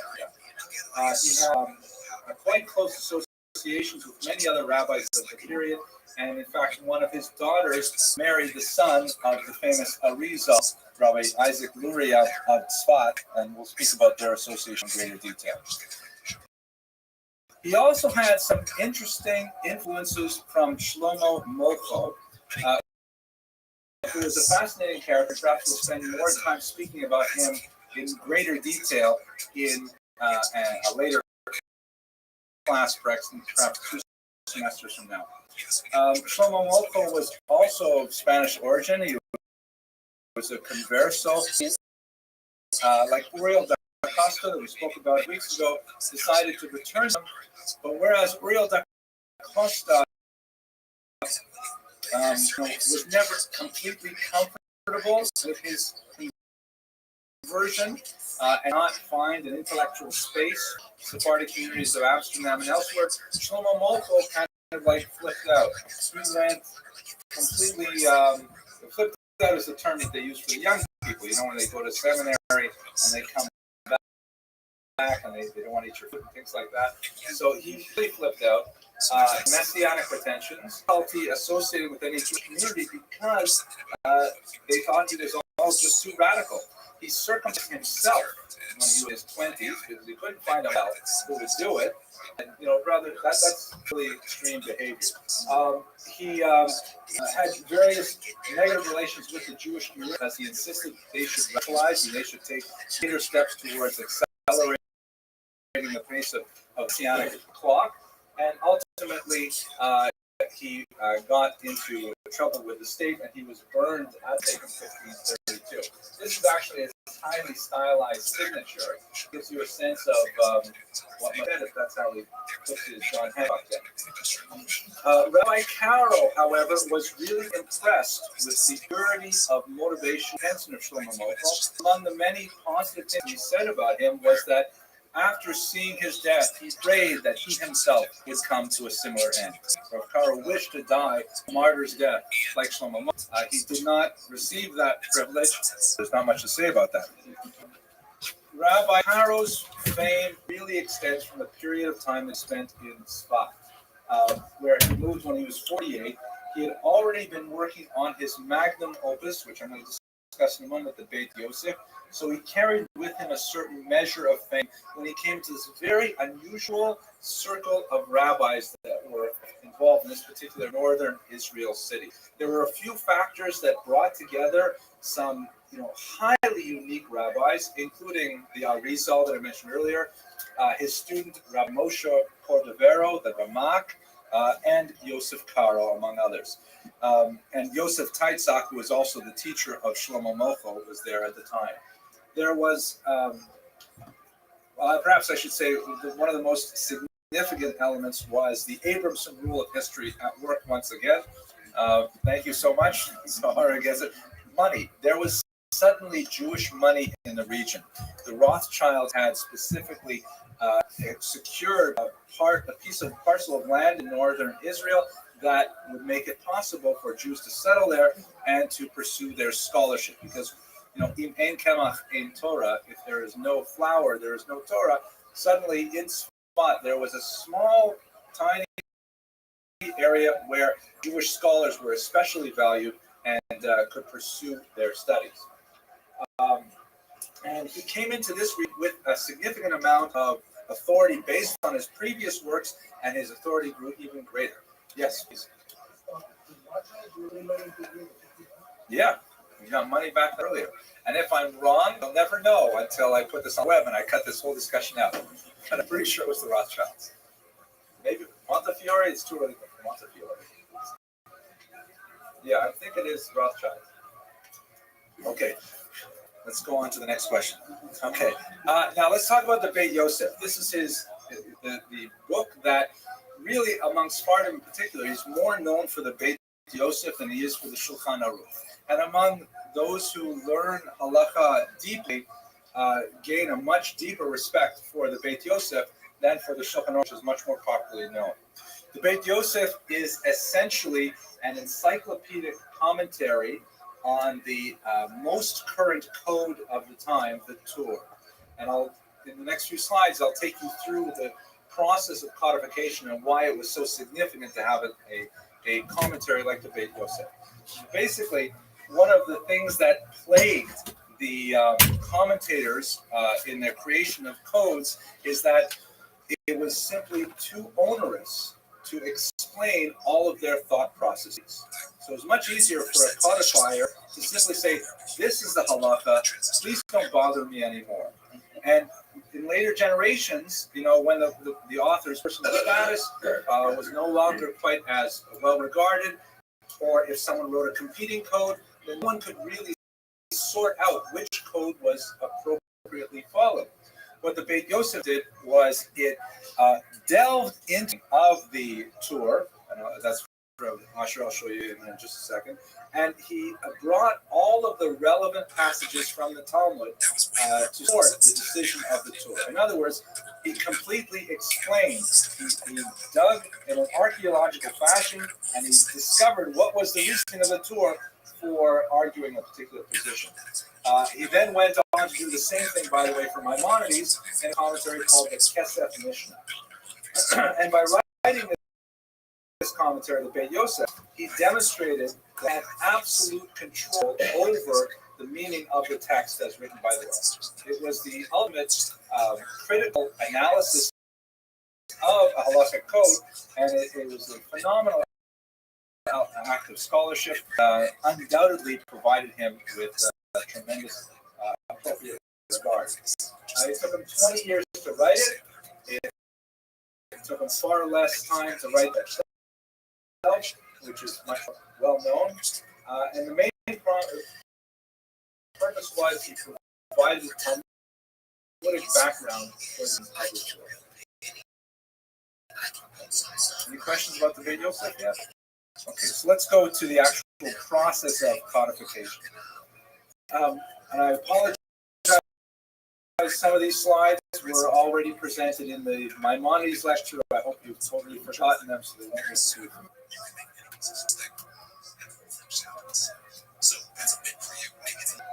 This is going to be a technology that anything you can just with natural language, you can say, this is what I want. The Talmud is a very difficult document to work with in terms of practical halakha, practical law. The primary reason is because the information is scattered throughout 20-odd volumes of text, written without a single punctuation mark, and with very, very difficult arcane language that is simply, unless you have years of training, it's very difficult to learn even how to read a single page of the Talmud. And so, and the fact is that the halakhic discussions are not found in an organizational pattern that we would associate with Western thinking, meaning there are no, this chapter is going to deal entirely with marriage. This chapter is going to deal entirely with divorce. Marriage and divorce are scattered throughout the entire Talmud. And you can miss a really important passage unless you have learned the entire book. It's a very, very difficult book to work with that way. And so that's why there was so much emphasis on the person of the Talmid Chacham, the wise student, who was someone who had swum in the depths of the Torah, of the Talmud, and was able to remember that, oh yeah, way over in volume 17, there's a reference to this that I have to access. By the way, as a small parenthetical note, this is dramatically changing in our time because of the power of the personal computer and the internet. The things that used to make a person well regarded as a scholar was a prodigious memory and an ability to recall, oh yes, this happens over in volume 17. But nowadays, sitting at home on my computer in my pajamas, I can type in a keyword and I can find every single time it's mentioned in the entire corpus of Jewish literature, not only the Talmud. So it's changing the definition of what is scholarship in the Jewish world. At any rate, the material is organized in a way that's very difficult to access and naturally lends itself to codification. If you want to actually apply the Talmud as a way of life, you have to create a code which essentially organizes all of the halachot in an order. You can study it from beginning to end. The early codes developed from the so-called Monei HaMitzvot, the counters of mitzvot.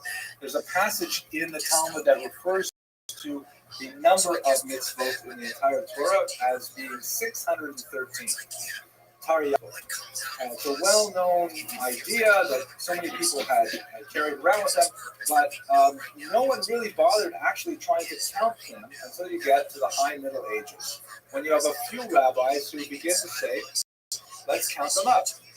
In particular, Moshe ben Yaakov of Kusi, who was a rabbi from France, he wrote a book called Sefer Mitzvot HaGadol, the big book of mitzvot, or Smag, Sefer Mitzvot HaGadol, in which he listed them all, just the commandments, just what we're supposed to do, not how we're supposed to do them.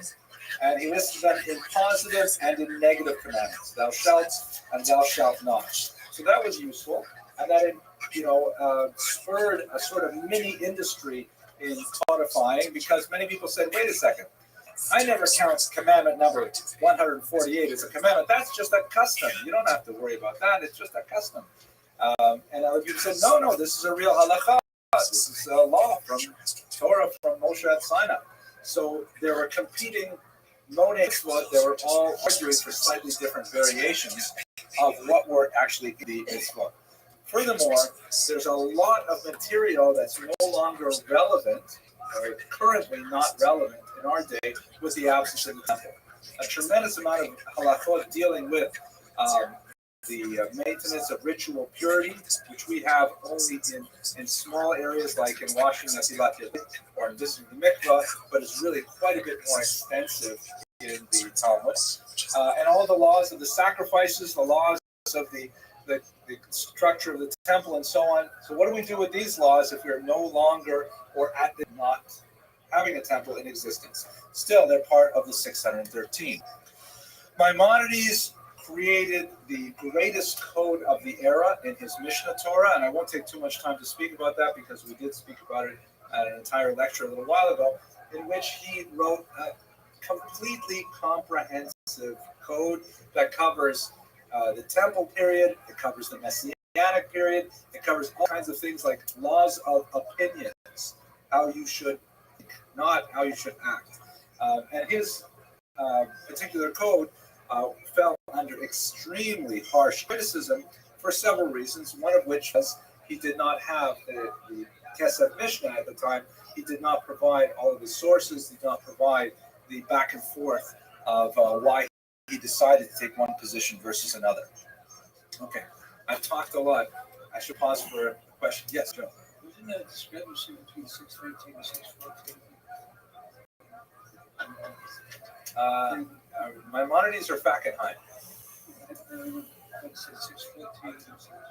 I'm not familiar with that. I know that the Ramban took issue with some of them, and he wrote a commentary on his Sefer HaMitzvot.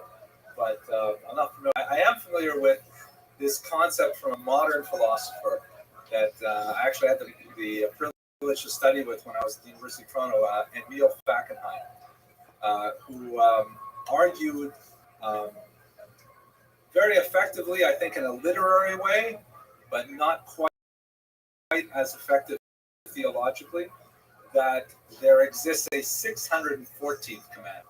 So nowadays, there is one more commandment, is, quote unquote, not to give Hitler any posthumous victories. In other words, he says there is a commanding voice of Auschwitz that corresponds to the commanding voice of Sinai. So it's not exactly, a frum kind of thought, but we can certainly appreciate. He was a survivor himself. You can appreciate the motivation for that kind of thinking. That's a good question. Any other questions? Arguments? So let's go on then. Maimonidean controversy, as we discussed a few weeks ago, ended in tremendous tragedy as Maimonides' books were burned by Jews, and then shortly thereafter, the French government actually burned the Talmud as well. And his books remain somewhat controversial in some circles even to this day. Now, let's turn to the Tur, which is the upon which Rabbi Yosef Karo made his single contribution. The Tur is a code that departed from Maimonides' strategy altogether.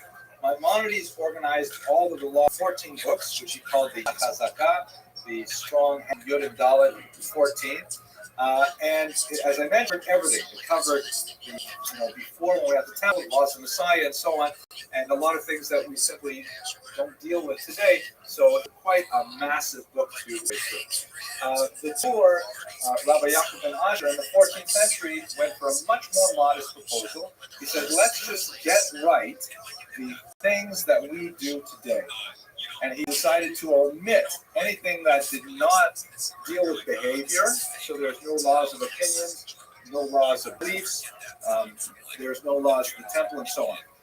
He named it after the 4 rows of the breastplate of the Kohen Gadol, the Abad Tulim, the 4 rows, and the 4 distinct sections proved to be the organizational framework that all future codes of Jewish law would adopt.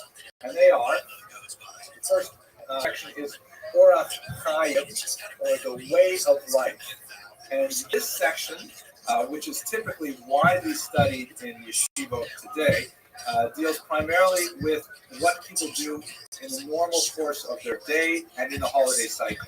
So it begins with, how you're supposed to wake up in the morning, how you're supposed to dress yourself in the morning, how long it should take you, Elisa, to get out of bed in the morning. It's right there. First halakha. We're going to have to spend some time talking about that. So you're a teenager, So anyways, getting out of bed in the morning, things like that. Then the laws of prayer, the laws of saying blessings, and there's a whole section on the laws of Shabbat. And basically, Orach Chaim is what the average Jew needs to know to live an observant lifestyle. That one section.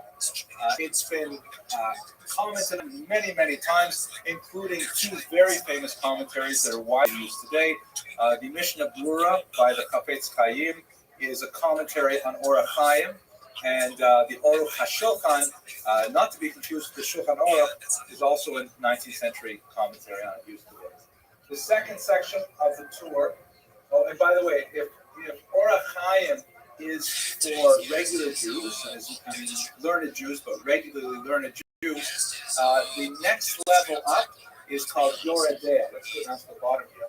This is like rabbinical level 1. If you want to be a rabbi, in most yeshivot, you must master this section, Yoredea, which deals primarily with ritual in the areas of keeping kosher and in the laws of sexuality. In other words, it's a little bit more complicated. You have to understand the whole issues of mixtures of milk and meat, and the issue of what makes a cow kosher or not kosher, and so on, and the laws of regular family life. And so, typically in yeshivot, Yoredea is studied by students, and then they have an examination on it. If they pass that examination, then they receive the smicha with the title Yore, meaning, can he teach? Yes, he can teach. Yore. That's assuming that he already knows Orach Chaim. You can't get to Yoredea without knowing Orach Chaim. Then the next 2 levels are reserved for much higher level of smicha. Then we have Even HaEzer, which deals with marriage and divorce law, and strange laws like levirate marriage, if a man dies childless, and the attachment of his widow to the brother-in-law, all those kinds of things. And finally, Choshen Mishpat, which deals with monetary law. The main reason why monetary law is considered the highest is because with ritual law, if you get a question, is this chicken kosher, you can always sort of back out and say, consider it treif, not kosher. And then, you may have caused someone a financial loss in the case of the chicken, but, it's not the worst thing that could happen. If you make a decision in monetary law it's wrong, you'll be taking money out of one person's pocket and putting it into another, so you're an accessory to theft in that regard. So Choshen Mishpat is considered a much more onerous level of cut, and the title of the person who has that level is called Yadin, which means, can he judge? Hello? Yes, he can judge. Okay. So this is the way the tour organized all of Jewish law. And you'll notice that it is quite comprehensive, but it's also quite limited to the kind of things that we enjoy in this diaspora existence, not in a messianic future or anything like that. This system of numbering and organization is completely different from the Mishnah Torah, and in fact, the Mishnah Torah's numbering system was totally abandoned after the Torah wrote his commentary. The Beis Yosef is the commentary on the Torah, explaining why he made all of these decisions the way he did. Okay, I should pause for questions. It's been about 30 minutes since I told a joke, so I think maybe I should think of a joke. Does anyone have a good joke? Joe, do you know? Is it a joke that I can tell people? Oh, No, you don't joke. Okay, so I'm hoping that one will appear in my head shortly. How are Actually, you, Brandon? Hope you're doing well. did I tell you the joke about the anti-alcohol in the Soviet Union? Yeah. Not yet. Okay, good. So this is a good joke. I'll tell you this one. I think I did, but I'm glad you forgot it. So here's a joke. It's a joke I actually heard first in Ukrainian when I was studying there. It's much funnier in Ukrainian, but I'll try it in English anyways. That in the late 90s, as the late 80s, how are when the you? Soviet Union was collapsing, they had a serious problem with alcoholism. Excellent to hear. People were drinking a lot of Well, vodka. thank you. How are you? People were drinking whiskey, horilka, and they were even drinking homemade moonshine, which they called samahon, which means self-cooked. And it was very dangerous. You know, it could be poisonous. You could go blind from it. It was terrible. So Gorbachev, and this is true, he started a massive anti-alcohol campaign. And he tried to promote, you know, more. What's the word for anti-alcoholism? Abstinence. Sobriety. That's another word. Temperance. Temperance. He wanted to promote temperance, and he went all over the country. And there were so many jokes about this period. So this joke goes like this: he gets on a plane, and he takes a whole bunch of journalists with him, and he goes to a construction factory in Siberia, and he wants to speak to average Russians. And he brings the right there into the factory floor, a conveyor belt, and he picks some Russian worker. He goes up and says to him, Ivan, tell me, do you think a person can have a drink and then go to work in the morning? And Ivan looks at him and says, well, Mikhail Sergeyevich, yes, I think it's possible. So he says, Ivan, do you think a person could have 3 shots of horilka and go to work in the morning? He says, Mr. President, yes, I think it's possible. He says to him, Ivan, do you think a person can have 10 shots of samahon and still go to work in the morning? He says, you see, I'm working.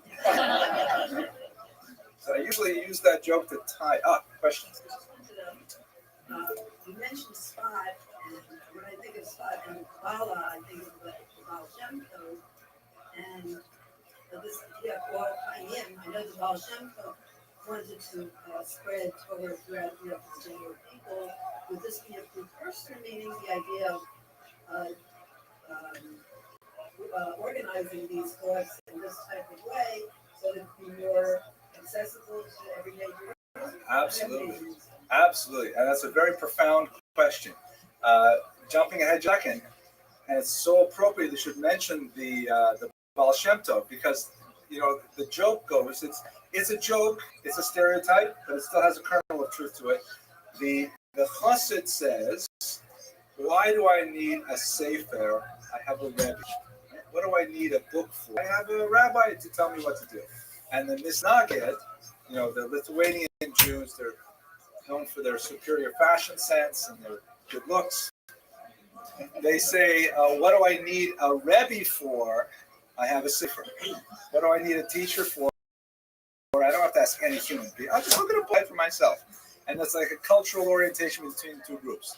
When the tour, it's not so on the Beis Yosef, but when he wrote the Shulchan Aruch, if you think about it for a second, essentially he's disenfranchised the entire rabbinical industry, because the mastery of halakha is no longer dependent, not to the same degree that it was in the Maimonides, but still quite so for his era, is no longer dependent on someone who's mastered the entire Talmud.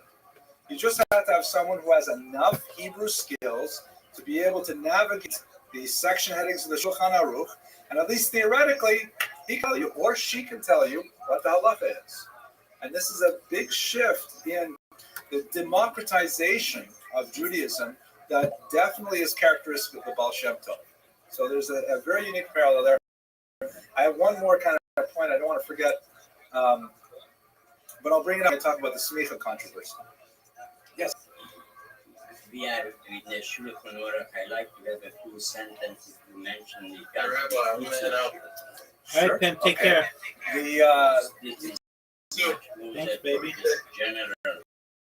You too. Sure. So it's jumping ahead a little bit, but again, since the tour deals with these 4 large areas, and the Shulchan Aruch also uses these 4 large areas, the vast majority of a person's life, does not have to deal with Choshen Mishpat, and hopefully you only have to deal with Eben HaEzer minimally, like getting married once, let's say, and that's it, and hopefully you don't have to return to it too often. But you will always need Orach Chaim and Yoreh Deah. So certain amounts of Yoreh Deah. So the a Hungarian rabbi named Ganz Fried in the mid-19th century wrote a one-volume version called the Kitzur Shal, the short one. Well, it was published in Hebrew in one. Now, if you buy the English translation, it comes in like 7, I think, and for a while there was an English translation in 3. It's not so short, but it's called the Short Shulchan Aruch, and basically it's an abbreviated version of Orach Chaim with a little bit of Yoreh Deah. Like, for example, in Yoreh Deah, cause of honoring parent, Aliza, are found in Yoreh. So if you only read Orach Chaim, you're going to totally miss that really crucial section. Okay. Thank you. My pleasure. Yes. Oh, another hard question.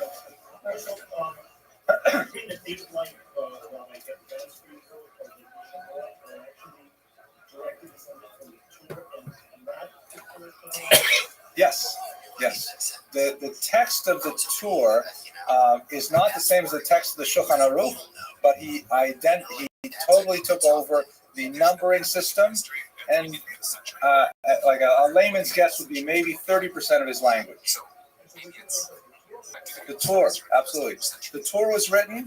The Yosef Karo wrote the commentary on the Torah. He wrote a commentary on the Rambam, and then he said, "That's it. I'm writing my own halacha." And he wrote the Shulchan Aruch at this point, which is what I'm going to talk about in 1 second. But it is descended from the Torah. And if you really want to, no, it's a straight lineage. The Torah, Beit Yosef, Shulchan Aruch, Kitzur Shulchan Aruch, Rura, Orach Chaim, Orach Shulchan, they're all in one straight line. Maimonides is in a different room. Everybody else is following in lockstep. The context of this, you should understand, it's a very wild time intellectually for Jews, especially in Tzfat. And one of the developments that's going on is the possibility of the renewal of smicha. Smicha is ordination in English. The term means to lean upon or to rely upon, and it comes from the original smicha when Moshe gave smicha to Yehoshua. Moses gave to Joshua, put his hands on his head, and he said, "Okay, you're the next leader of the Jewish people after I'm gone." This laying on of hands, to use the Christian term, was practiced for many, many generations, well into the Temple period, and that's how the rabbis were ordained for the Sanhedrin, the grand court of Jerusalem. However, after the exile from Jerusalem in the 1st century, Smicha was lost. This chain of transmission of who was authorized to give Smicha to a student was completely lost, and so for 1,500